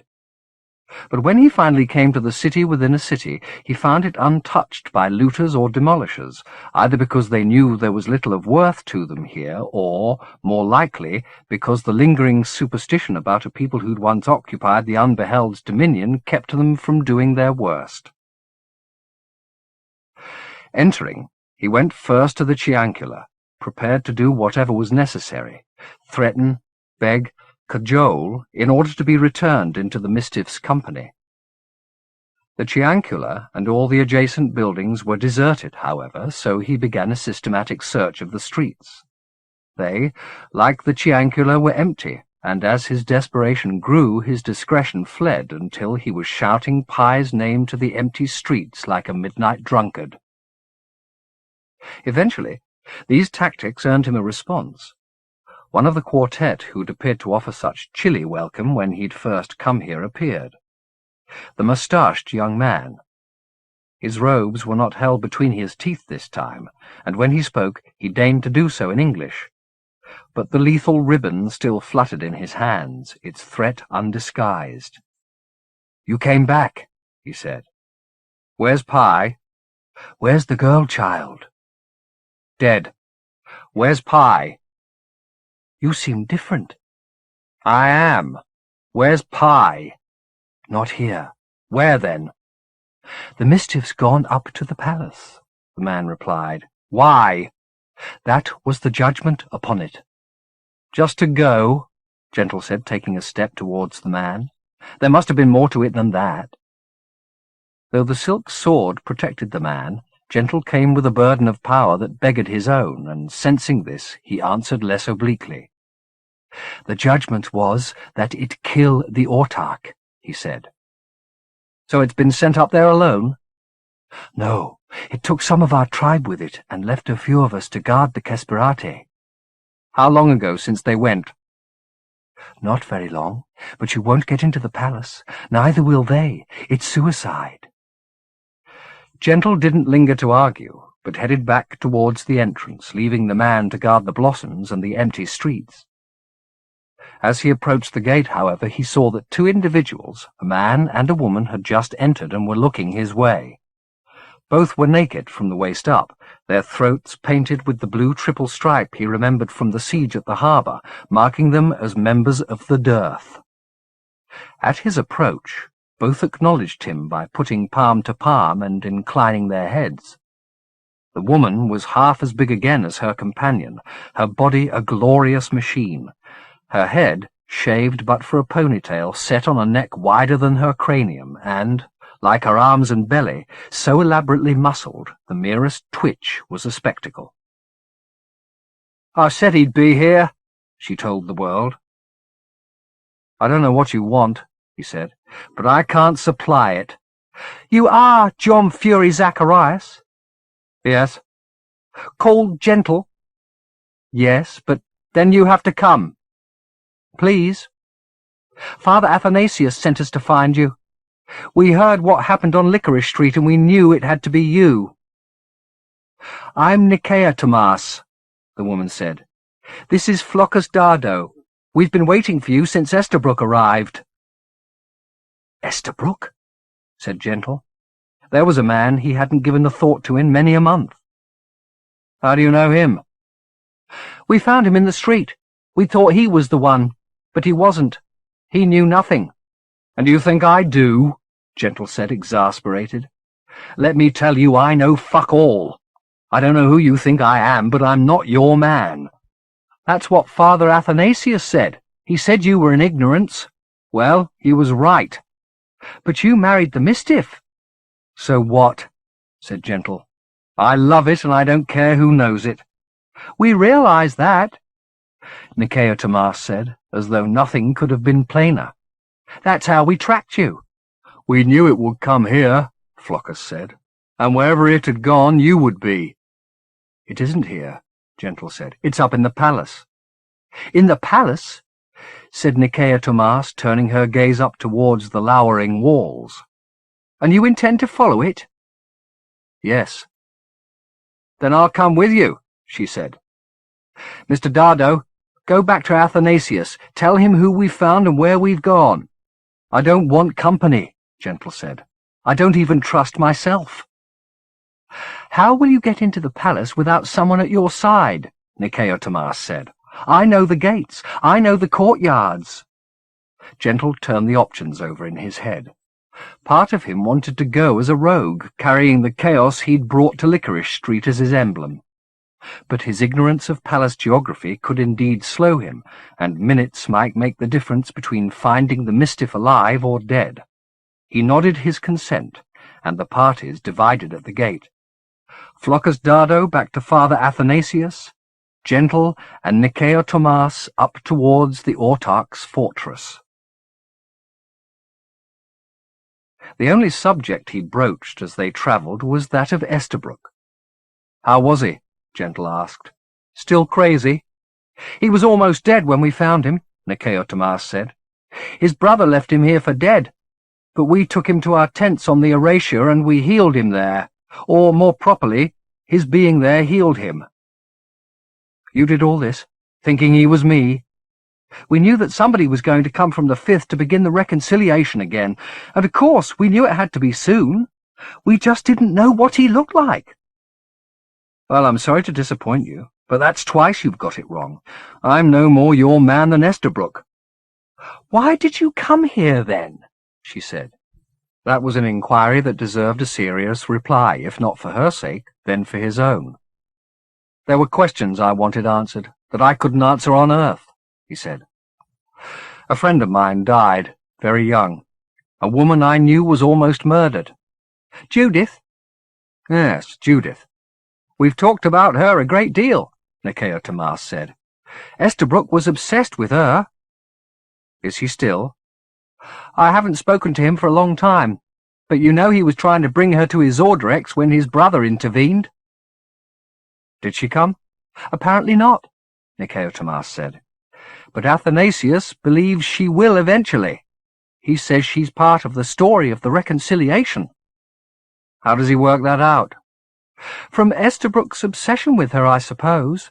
The way he talked about her, it was as though she was something holy, and Athanasius loves holy women. Let me tell you, I know Judith very well, and she's no virgin. There are other kinds of sanctity among our sex, Nicaea Tomas replied a little testily. I'm sorry. I didn't mean any offence. But if there's one thing Jude's always hated, it's being put on a pedestal. Then maybe it's not the idol we should be studying, but the worshipper. Athanasius says obsession is fire to our fortress. What does that mean? That we have to burn down the walls around us, but it takes a very bright flame to do so. An obsession, in other words. That's one such flame, yes. Why would we want to burn down these walls in the first place? Don't they protect us? Because if we don't, we die inside kissing our own reflections, Nicodemus said, the reply too well turned to be improvised. Athanasius again? Gentle said. No, said Nicodemus. An aunt of mine. She's been locked up in the bastion for years, but in here, Nicodemus pointed to her temple, she's free. And what about the autarch? Gentle said, turning his gaze up towards the fortress. What about him? Is he up there, kissing his reflection? Who knows? Maybe he's been dead for years and the state's running itself. Do you seriously believe that? Nicodemus shook her head. No, he's alive, behind his walls. What's he keeping out, I wonder? Who knows? Whatever he's afraid of, I don't think it breathes the same air that we do. Before they left the rubble-strewn thoroughfares of the Kesperate called Hitahite, which lay between the gates of the Johetemek Kesperate and the wide Roman streets of Isordrex's bureaucratic district, Nicodemus dug around in the ruins of a garret for some means of disguise. She found a collection of filthy garments, which she insisted Gentle don, then found some equally disgusting for herself. Their faces and physiques had to be concealed, she explained, so that they could mingle freely with the wretched they'd find gathered at the gates. Then they headed on, their climb bringing them into streets lined with buildings of classical severity and scale, as yet unscorched by the torches that were being passed from hand to hand, roof to roof, in the Kesperates below. They would not remain pristine much longer, Nicodemus predicted. When the rebels' fire reached these edifices, the taxation courts and the bureaus of justice, it would leave no pillar unblackened. But for now the travellers moved between monoliths as quiet as mausoleums. On the other side, the reason for their donning of stinking and louse-ridden clothes became apparent. Nicodemus had brought them not to one of the great gates of the palace, but to a minor opening, around which a group dressed in motley indistinguishable from their own was gathered. Some of them carried candles. By their fitful light, Gentle could see that there was not a single body that was whole among them. "Are they waiting to get in?" he asked his guide. "No, this is the gate of St. Crees and St. Evendown. Have you not heard of them in the 5th? I thought that's where they were martyred." "Very possibly." "They appear everywhere in Isordrex, nursery rhymes, puppet plays." "So what happens here? Do the saints make personal appearances?" "After a fashion." "And what are these people hoping for?" Gentle asked, casting a glance among the wretched assembly. "Healing?" They were certainly in dire need of such miracles. Crippled and diseased, suppurating and broken, some of them looked so weak they'd not make it till morning. "No," Nicodemus replied. "They're here for sustenance. I only hope the saints aren't too distracted by the revolution to put in an appearance." She'd no sooner spoken than the sound of an engine chugging into life on the far side of the gates pitched the crowd into frenzy. Crutches became weapons, and diseased spittle flew, as the invalids fought for a place close to the bounty they knew was imminent. Nicodemus pushed Gentle forward into the brawl, where he was obliged to fight, though he felt ashamed to do so, or else have his limbs torn from their sockets by those who had fewer than he. Head down, arms flailing, he dug his way forward as the gates began to open. What appeared on the other side drew gasps of devotion from all sides and one of incredulity from Gentle. Trundling forward to fill the breadth of the gates was a 15-foot study in kitsch, a sculpted representation of Saints Crees and Evendown, standing shoulder to shoulder, their arms stretched out towards the yearning crowd while their eyes rolled in their carved sockets like those of carnival dummies, looking down on their flock as if affrighted by them one moment and up to heaven the next. But it was their apparel that drew Gentle's appalled gaze. They were clothed in their largesse, dressed in food from throat to foot. Coats of meat, still smoking from the ovens, covered their torsos. Sausages hung in steaming loops around their necks and wrists. At their groins hung sacks heavy with bread, while the layers of their skirts were of fruit and fish. The crowd instantly surged forward to denude them, the brawlers merciless in their hunger, beating each other as they climbed for their share. The saints were not without defence, however. There were penalties for the gluttonous. Hooks and spikes, expressly designed to wound, were set among the bountiful folds of skirts and coats. The devotees seemed not to care, but climbed up over the statues, disdainful of fruit and fish, in order to reach the steaks and sausages above. Some fell, doing themselves bloody mischief on the way down. Others, scrambling over the victims, reached their goals with shrieks of glee and set about loading the bags on their backs. Even then, in their triumph, they were not secure. Those behind either dragged them from their perches or pulled the bags from their backs and pitched them to accomplices in the crowd, where they in turn were set upon and robbed. Nicodemus held on to Gentle's belt so that they wouldn't be separated in this melee, and after much manoeuvring they reached the base of the statues. The machine had been designed to block the gates, but Nicodemus now squatted down in front of the plinth and, her activities concealed from the guards watching from above the gate, tore at the casing that housed the vehicle's wheels. It was beaten metal, but it came away like cardboard beneath her assaults, its rivets flying. Then she ducked into the gap she'd created. Gentle followed. Once below the saints, the din of the crowd became remoter, the thump of bodies punctuating the general hubbub. It was almost completely dark, but they shimmied forward on their stomachs, the engine, huge and hot, dripping its fluids on them as they went. As they reached the other side and Nicodemus began to prise away the casing there, the sound of shouting became louder. Gentle looked around. Others had discovered Nicodemus's handiwork, and, perhaps thinking there were new treasures to be discovered beneath the idols, were following, not 2 or 3 now, but many.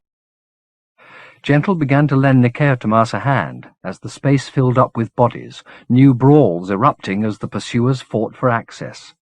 The whole structure, enormous as it was, began to shudder, the combination of brawlers below and above conspiring to tip it.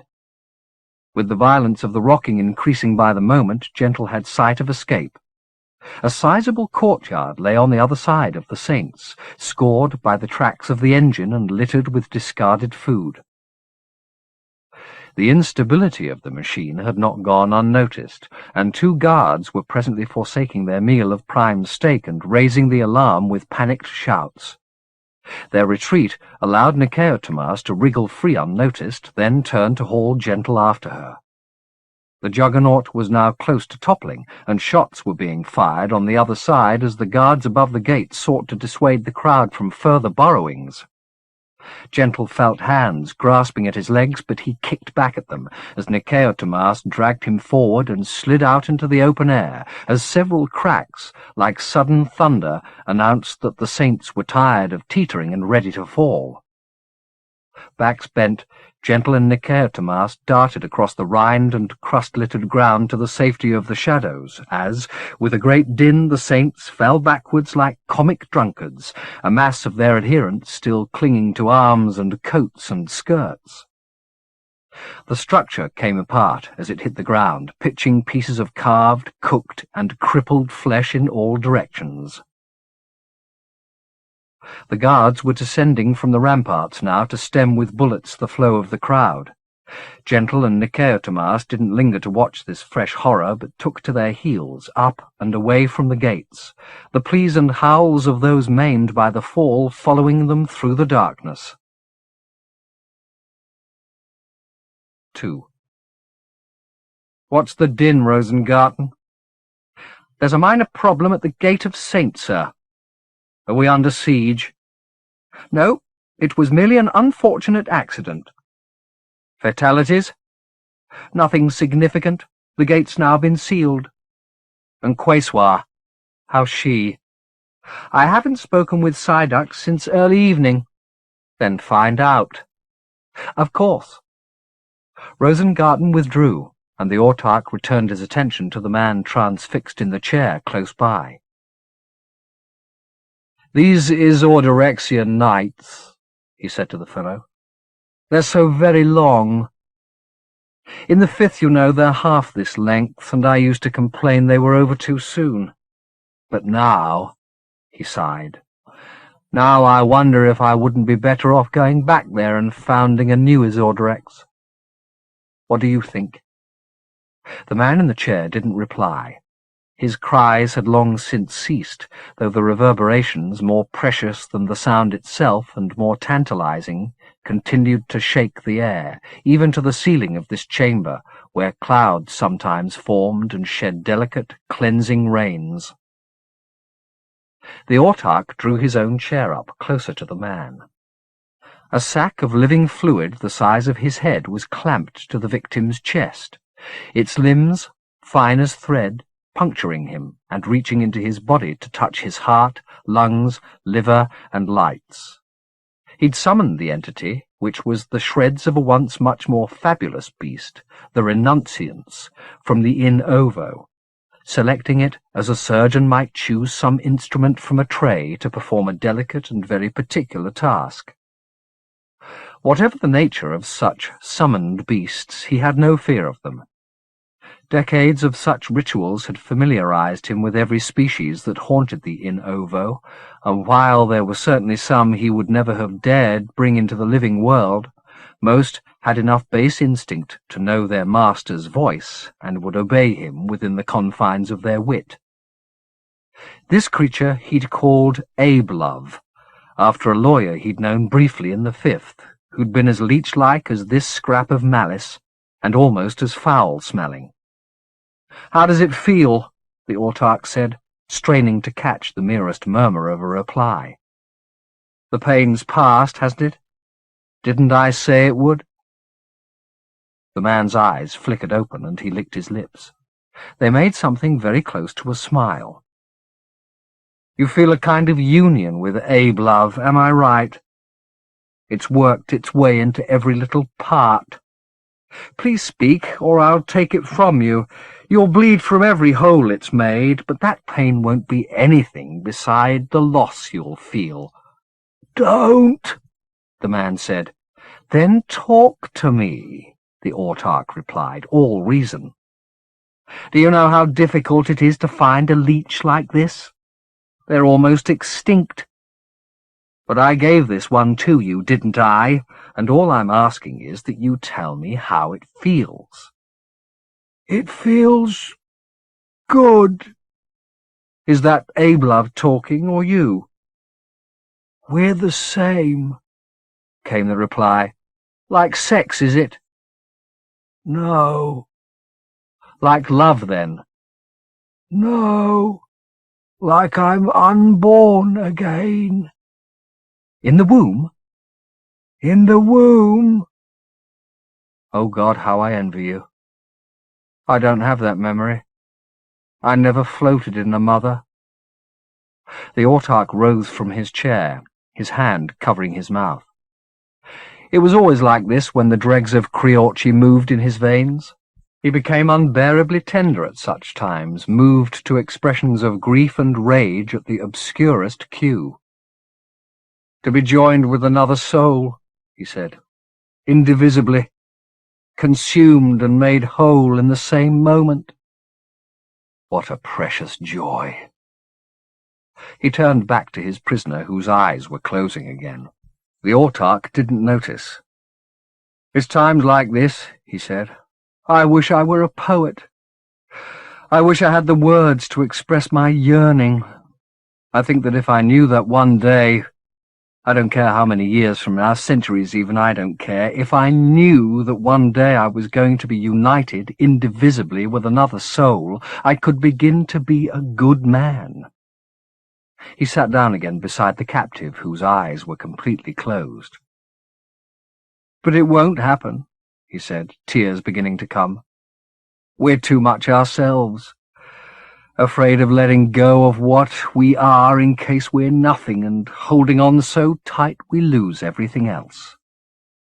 Agitation was shaking the tears out of his eyes now, "Are you listening to me?" he said. He shook the man, whose mouth fell open, a trickle of saliva dribbling from one corner. "Listen!" he raged. "I'm giving you my pain here." Receiving no response, he stood up and struck his captive across the face so hard the man toppled over, the chair to which he was bound falling with him. The creature clamped to his chest, convulsed in sympathy with its host. "I didn't bring you here to sleep," the autarch said. "I want you to share your pain with me." He put his hands on the leech and began to tear it from the man's chest. The creature's panic flooded its host, and instantly the man began to writhe, the cords drawing blood as he fought to keep the leech from being stolen. Less than an hour before, when Abe-Love had been brought out of the shadows and displayed to the prisoner, he'd begged to be spared its touch. Now, finding his tongue again, he pleaded twice as hard not to be separated from it, his pleas swooping into screams when the parasite's filaments, barbed so as to prevent their removal, were wrenched from the organs they'd pierced. As soon as they broke surface, they began to flail wildly, seeking to return to their host or find a new one. But the autarch was unmoved by the panic of either lover and divided them like death itself, pitching Abe-Love across the chamber and taking the man's face in fingers sticky with his infatuate's blood. "Now," he said, "how does it feel?" "Give it back, please. Give it back." "Is this like being born?" the autarch said. "Whatever you say, yes, yes. Just give it back." The autarch left the man's side and crossed the chamber to the spot where he'd made the summoning. He picked his way through the spirals of human gut he'd arranged on the floor as bait and snatched up the knife still lying in the blood beside the blindfolded head, returning at no more than an amble to where the victim was lying. There he cut the prisoner's bonds and stood back to watch the rest of the show. Though he was grievously wounded, his punctured lungs barely able to draw breath, the man fixed his eyes on the object of his desire and began to crawl towards it. Ashen, the autarch let him crawl, knowing as he went that the distance was too great, and the scene must end in tragedy. The lover had advanced no more than a couple of yards when there was a rapping on the door. "Go away," the autarch said. But the rapping came again, this time accompanied by Rosengarten's voice. "Quayswell's gone, sir," he said. The autarch watched the crawling man's despair and despaired himself. Despite all his indulgences, the woman had deserted him for the man of sorrows. "Come in," he called. Rosengarten entered and made his report. Sidux was dead, stabbed and thrown from a window. Quayswell's quarters were empty, her servant vanished, her dressing-room overturned. A search for her abductors was already underway. "Abductors?" the autarch said. "No, Rosengarten, there are no abductors. She's gone of her own accord." Not once as he spoke did he take his eyes off the lover, who had covered a third of the distance between his chair and his darling, but was weakening fast. "It's over," the autarch said. "She's gone to find her redeemer, the poor bitch." "Then shouldn't I dispatch troops to find her?" Rosengarten said. "The city's dangerous." "So's she when she wants to be. The women in the bastion taught her some unholy stuff." "I hope that cesspit's been burned to the ground," Rosengarten said with a rare passion. "I doubt it is," the autarch replied. "They've got ways of protecting themselves." "Not from me, they haven't," Rosengarten boasted. "Yes, even from you," the autarch told him. "Even from me. The power of women can't be scoured away, however hard we try. The Unbeheld attempted it, but he didn't succeed. There's always some corner." "Just say the word," the commander broke in, "and I'll go down there now. Hang the bitches in the streets." "No, you don't understand," the autarch said, his voice almost monotonous, but all the more sorrowful for that. The corner isn't out there. It's in here. He pointed to his skull. It's in our minds. Their mysteries obsess us even though we put them out of sight. Even me. God knows I should be free of it. I wasn't cast out like the rest of you were. How can I yearn for something I never had? But I do, he sighed. Oh, I do. He looked around at Rosengarten, whose expression was uncomprehending. Look at him. The autarch glanced back at the captive as he spoke. He's got seconds left to live. But the leech gave him a taste, and he wants it back again. A taste of what? Of the womb, Rosengarten. He said it was like being in the womb. We're all cast out. Whatever we build, wherever we hide, we're cast out. As he spoke, the prisoner gave a last exhausted moan and lay still. The autarch watched the body a while, the only sound in the vastness of the chamber the weakening motions of the leech on the cold floor. "Lock the doors and seal them up," the autarch said, turning to leave without looking back at Rosengarten. "I'm going to the pivot tower." "Yes, sir." "Come and find me when it's light. These nights, they're too long. Too long. I wonder sometimes." But what he wondered had gone from his head before it could reach his lips, and when he left the lover's tomb, it was in silence. Chapter 36. 1. Gentle's thoughts had not often turned to Taylor as he and Pi journeyed, but when, in the streets outside the palace, Niceatomas had asked him why he'd come to the Imajica, it had been Taylor's death he'd spoken of first, and only then of Judith and the attempt upon her life. Now, as he and Niceatomas passed through the balmy, benighted courtyards and up into the palace itself, he thought of the man again, lying on his final pillow, talking about floating and charging Gentle to solve mysteries that he'd not had time to solve himself.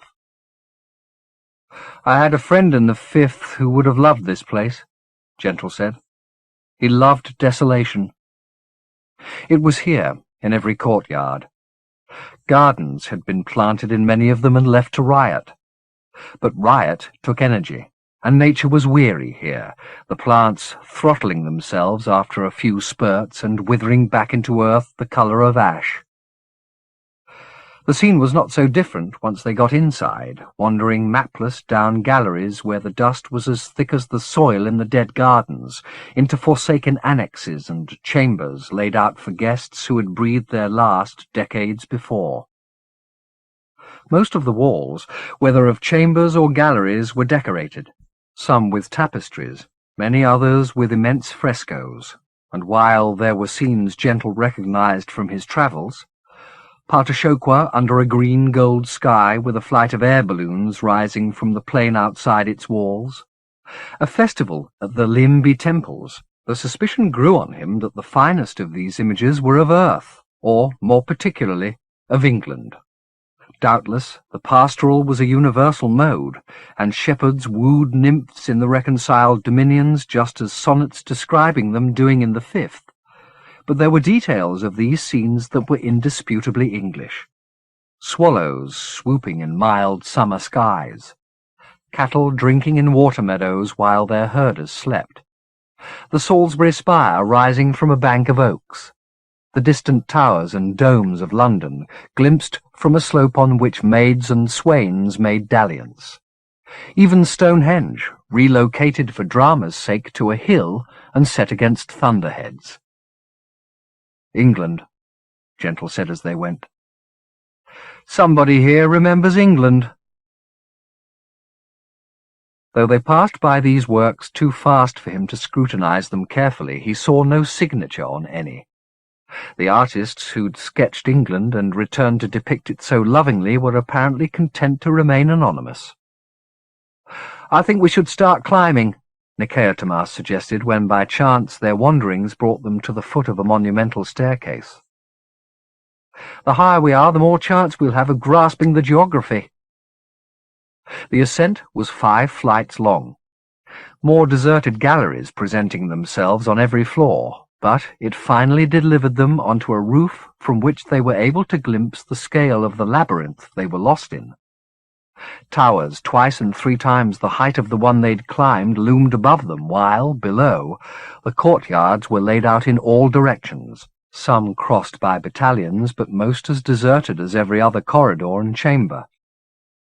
Beyond them lay the palace walls, and beyond the walls themselves the smoke-shrouded city, the sound of its convulsions dim at such a distance. Lulled by the remoteness of this eyrie, both Gentle and Nikeotimas were startled by a commotion that erupted much closer by. Almost grateful for signs of life in this mausoleum, even if it was the enemy, they headed in pursuit of the din-makers, back down a flight of stairs and across an enclosed bridge between towers. "Hoods!" Nikeotimas said, tucking her ponytail back into her shirt and pulling the crude cowl over her head. Gentle did the same, though he doubted such a disguise would offer them much protection if they were discovered. Orders were being given in the gallery ahead, and Gentle drew Nikeotimas into hiding to listen. The officer had words of inspiration for his squad, promising every man who brought a Yerhetemek down a month's paid leave. Somebody asked him how many there were, and he replied that he'd heard 6, but he didn't believe it because they'd slaughtered 10 times that number. "However many there are," he said, 660, 600, "they're outnumbered and trapped. They won't get out alive." So saying, he divided his contingent and told them to shoot on sight. 3 soldiers were dispatched in the direction of Nikeotimas and Gentle's hiding place. They had no sooner passed than she stepped out of the shadows and brought 2 of the 3 down with single blows. The third turned to defend himself, but Gentle, lacking the mass or muscle power that made Nikeotimas so effective, used momentum instead, flinging himself against the man with such force he threw both of them to the ground. The soldier raised his gun towards Gentle's skull, but Nikeotimas took hold of both weapon and hand, hauling the man up by his arm until he was head-to-head with her, the gun pointing at the roof, the fingers around it too crushed to fire. Then she pulled his helmet off with her free hand and peered at him. "Where's the autarch?" The man was too pained and too terrified to claim ignorance. "The pivot tower," he said. "Which is where?" "It's the tallest tower," he sobbed, scrabbling at the arm he was dangling by, down which blood was running. "Take us there," Nikeotimas said. "Please." Teeth gritted, the man nodded his head and she let him go. The gun went from his pulverized fingers as he struck the ground. She invited him to stand with a hooked finger. "What's your name?" she asked him. "Yark Lazarovich," he told her, nursing his hand in the crook of his arm. "Well, Yark Lazarovich, if you make any attempt, or I choose to interpret any act of yours as an attempt to alert help, I will swat the brains from your pan so fast they'll be in Partashokwa before your pants fill. Is that plain?" "That's plain." "Do you have children?" "Yes, I've got 2. Think of them fatherless and take care. You have a question?" "No, I just wanted to explain that the tower's quite away from here. I don't want you thinking I'm leading you astray." "Be fast, then," she said, and Lazarovich took her at her word, leading them back across the bridge towards the stairs, explaining as he went that the quickest route to the tower was through the Sescordium, and that was 2 floors down. They had descended perhaps a dozen steps when shots were fired behind them, and one of Lazarovich's 2 comrades staggered into view, adding shouts to his gunfire to raise the alarm. Had he not been groggy, he might have put a bullet in Nikeotimas or Gentle, but they were away down the stairs before he'd even reached the top, Lazarovich protesting as he went that none of this was his doing, and he loved his children, and all he wanted to do was see them again.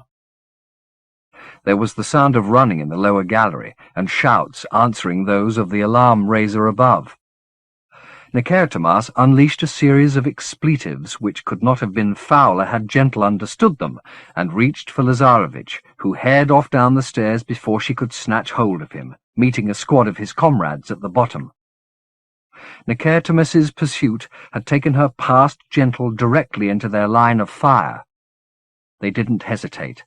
4 muzzles flared. 4 bullets found their mark. Her physique availed her nothing. She dropped where she stood, her body tumbling down the stairs and coming to a halt a few steps from the bottom. Watching her fall, 3 thoughts went through Gentle's head. 1, that he'd have these bastards for this. 2, that stealth was irrelevant now. And 3, that if he brought the roof down on their murderous heads and word spread that there was another power in the palace besides the autarch, that would be no bad thing. He'd regretted the deaths he'd caused in Licorice Street, but he would not regret these. All he had to do was get his hand to his face to tear away the cloth before the bullets flew. There were more soldiers converging on the spot from several directions.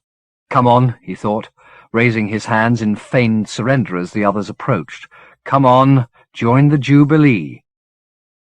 One of the gathering number was clearly a man of authority. Heels clicked together as he appeared. Salutes were exchanged. He looked up the staircase towards his hooded prisoner. "General Residio," one of the captains said, "we have 2 of the rebels here." "These aren't your Hetemeks." His gaze went from Gentle to the body of Nicaetomas, then back up to Gentle again. "I think we have 2 Dirthas here." He stared up the stairs towards Gentle, who was surreptitiously drawing breath through the open weave of the cloth around his face in preparation for his unveiling. He would have 2 or 3 seconds at best.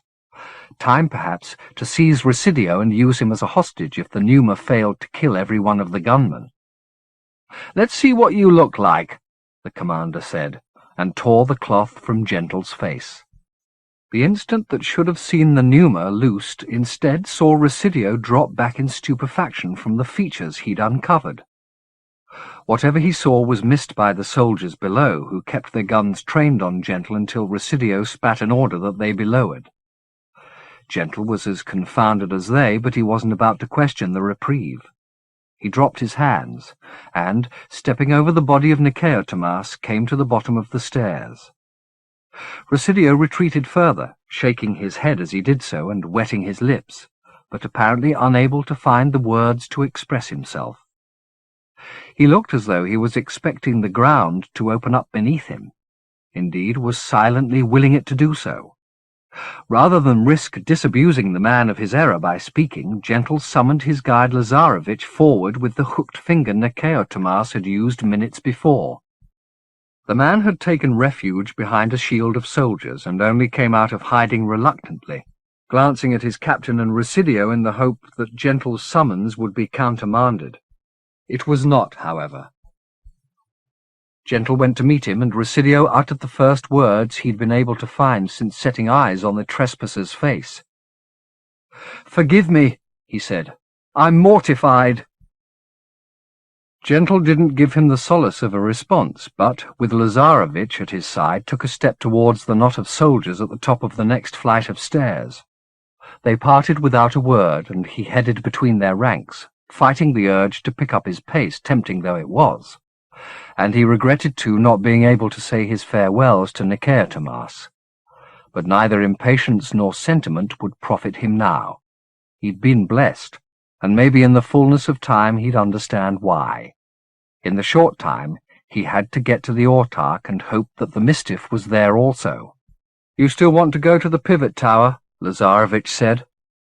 "Yes." "When I get you there, will you let me go?" Again he said, "Yes."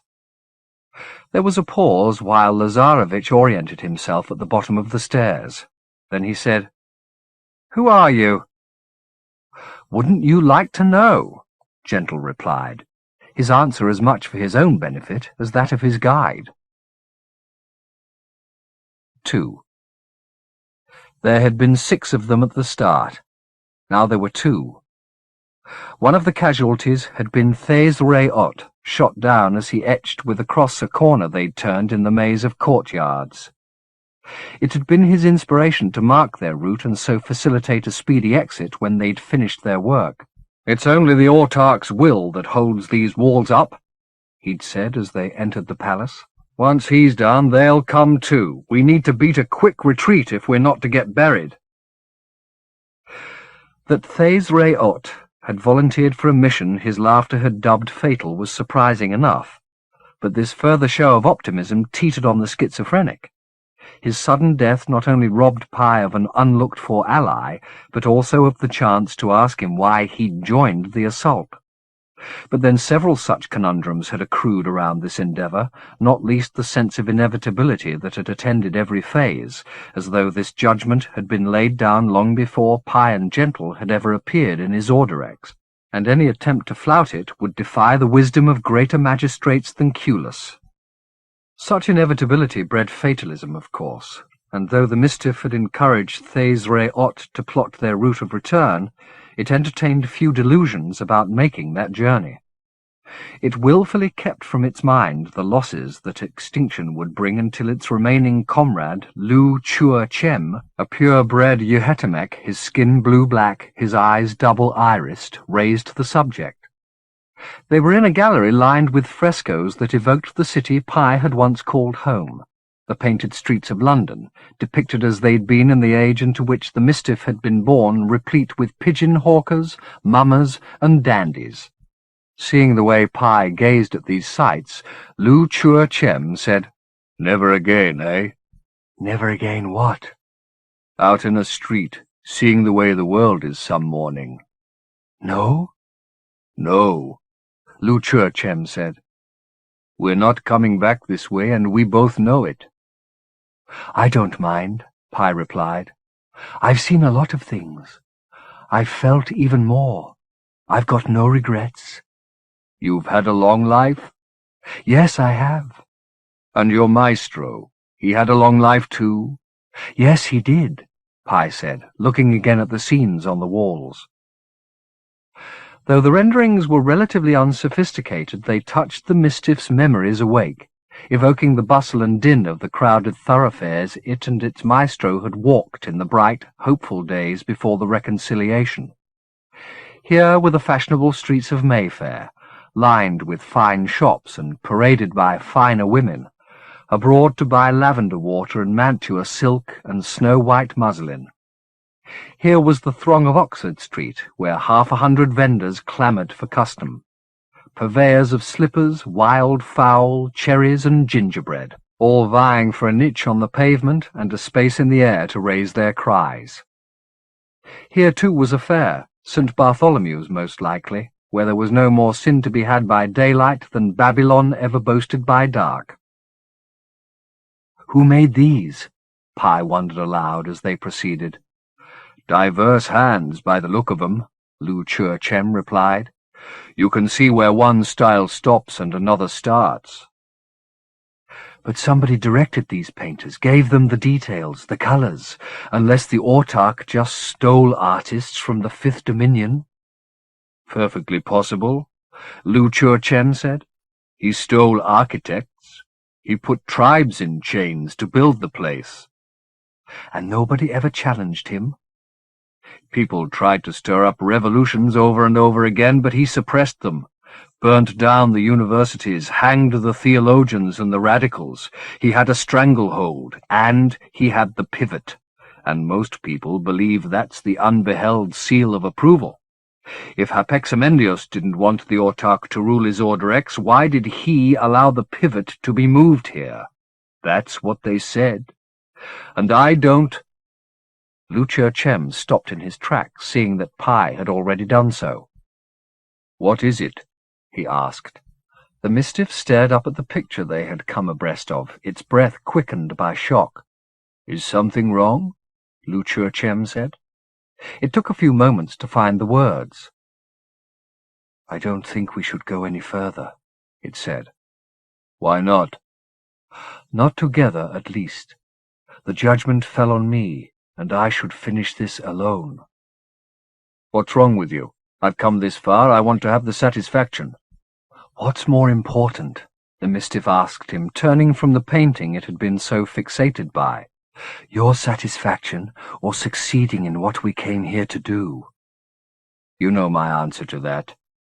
Then trust me. I have to go on alone. Wait for me here if you like. Lu Chur-Chem made a phlegm-hawking growl like Culis's growl, only coarser. I came here to kill the autarch, he said. No, you came here to help me, and you've done that. It's my hands that have to dispatch him, not yours. That's the judgment. Suddenly it's the judgment. The judgment. I shit on the judgment. I want to see the autarch dead. I want to look on his face. I'll bring you his eyes, Pai said. That's the best I can do. I mean it, Lu Chur-Chem. We have to part here. Lu Chur-Chem spat on the ground between them. You don't trust me, do you? He said. Is that what you want to believe? Mistiff shite, he exploded. If you come out of this alive, I'll kill you. I swear I'll kill you. There was no further argument. He simply spat again and turned his back, stalking off down the gallery, leaving the Mistiff to return its gaze to the picture which had quickened its pulse and breath. Though it was curious to see a rendering of Oxford Street and St. Bartholomew's Fair in this setting, so far in years and dominions from the scene that had inspired them, Pai might have suppressed the suspicion, growing in its belly while Lu Chur-Chem talked of revolution, that this was no coincidence, had the final image in the cycle not been so unlike those that had preceded it. The rest had been public spectacles, rendered countless times in satirical prints and paintings. This last was not. The rest had been well-known sights and streets, famous across the world. This last was not. It was an unremarkable thoroughfare in Clerkenwell, almost a backwater, which Pai doubted any artist of the Fifth had ever turned his pen or brush to depicting. But here it was, represented in meticulous detail. Gamut Street, to the brick, to the leaf, and taking pride of place in the centre of the picture, number 28, the Maestro Sartori's house. It had been lovingly recreated. Birds courted on its roof. On its step, dogs fought. And in between the fighters and wooers stood the house itself, blessed by a dappled sunlight denied the others in the row. The front door was closed, but the upper windows were flung wide, and the artist had painted somebody watching from one of them, his face too deeply shadowed to be recognized. The object of his scrutiny was not in doubt, however. The girl in the window across the street, sitting at her mirror with her dog on her lap, her fingers teasing from its bow the ribbon that would presently unlace her bodice. In the street between this beauty and her doting voyeur were a dozen details that could only have come from first-hand experience. On the pavement, beneath the girl's window, a small procession of charity children passed, wards of the parish, dressed all in white and carrying their wands. They marched raggedly behind their beadle, a brute of a man called Willis, whom Sartori had once beaten senseless on that very spot for cruelty to his charges. Around the far corner came Roxburgh's carriage, drawn by his favourite bay, Bellemare, named in honour of the Comte de Saint-Germain, who had swindled half the women of Venice under that alias a few years before. A dragoon was being ushered out of number 32 by the mistress of that house, who entertained officers of the Prince of Wales Regiment, the 10th, and no other, whenever her husband was away. The widow opposite watched enviously from her step. All these and a dozen other little dramas were being played out in the picture, and there wasn't one Pai didn't remember seeing enacted countless times. But who was the unseen spectator who'd instructed the painters in their craft, so that carriage, girl, soldier, widow, dogs, birds, voyeurs, and all could be set down with such verisimilitude? Having no solution to the puzzle, the Mistiff plucked its gaze from the picture and looked back along the immense length of the gallery. Lu Chur-Chem had disappeared, spitting as he went. The Mistiff was alone, the routes ahead and behind similarly deserted. It would miss Lu Chur-Chem's companionship and bitterly regretted that it had lacked the wit to persuade its comrade that it had to go on alone without causing such offence. But the picture on the wall was proof of secrets here it had not yet fathomed, and when it did so, it wanted no witnesses. They too easily became accusers, and Pi was weighed down with enough reproaches already. If the tyrannies of his Orderex were in some fashion linked with the house on Gamut Street, and if Pi, by extension, was an unwitting collaborator in those tyrannies, it was important to learn of this guilt unaccompanied. As prepared as possible for such revelations, the Mistiff left its place in front of the painting, reminding itself as it went of the promise made to Lu Chur-Chem. If it survived this enterprise, it had to return with the eyes of the Autarch, eyes which it now didn't doubt had once been laid on Gamut Street, studying it as obsessively as the watcher at the painted window studied his lady-love, sitting across the street in thrall to her reflection.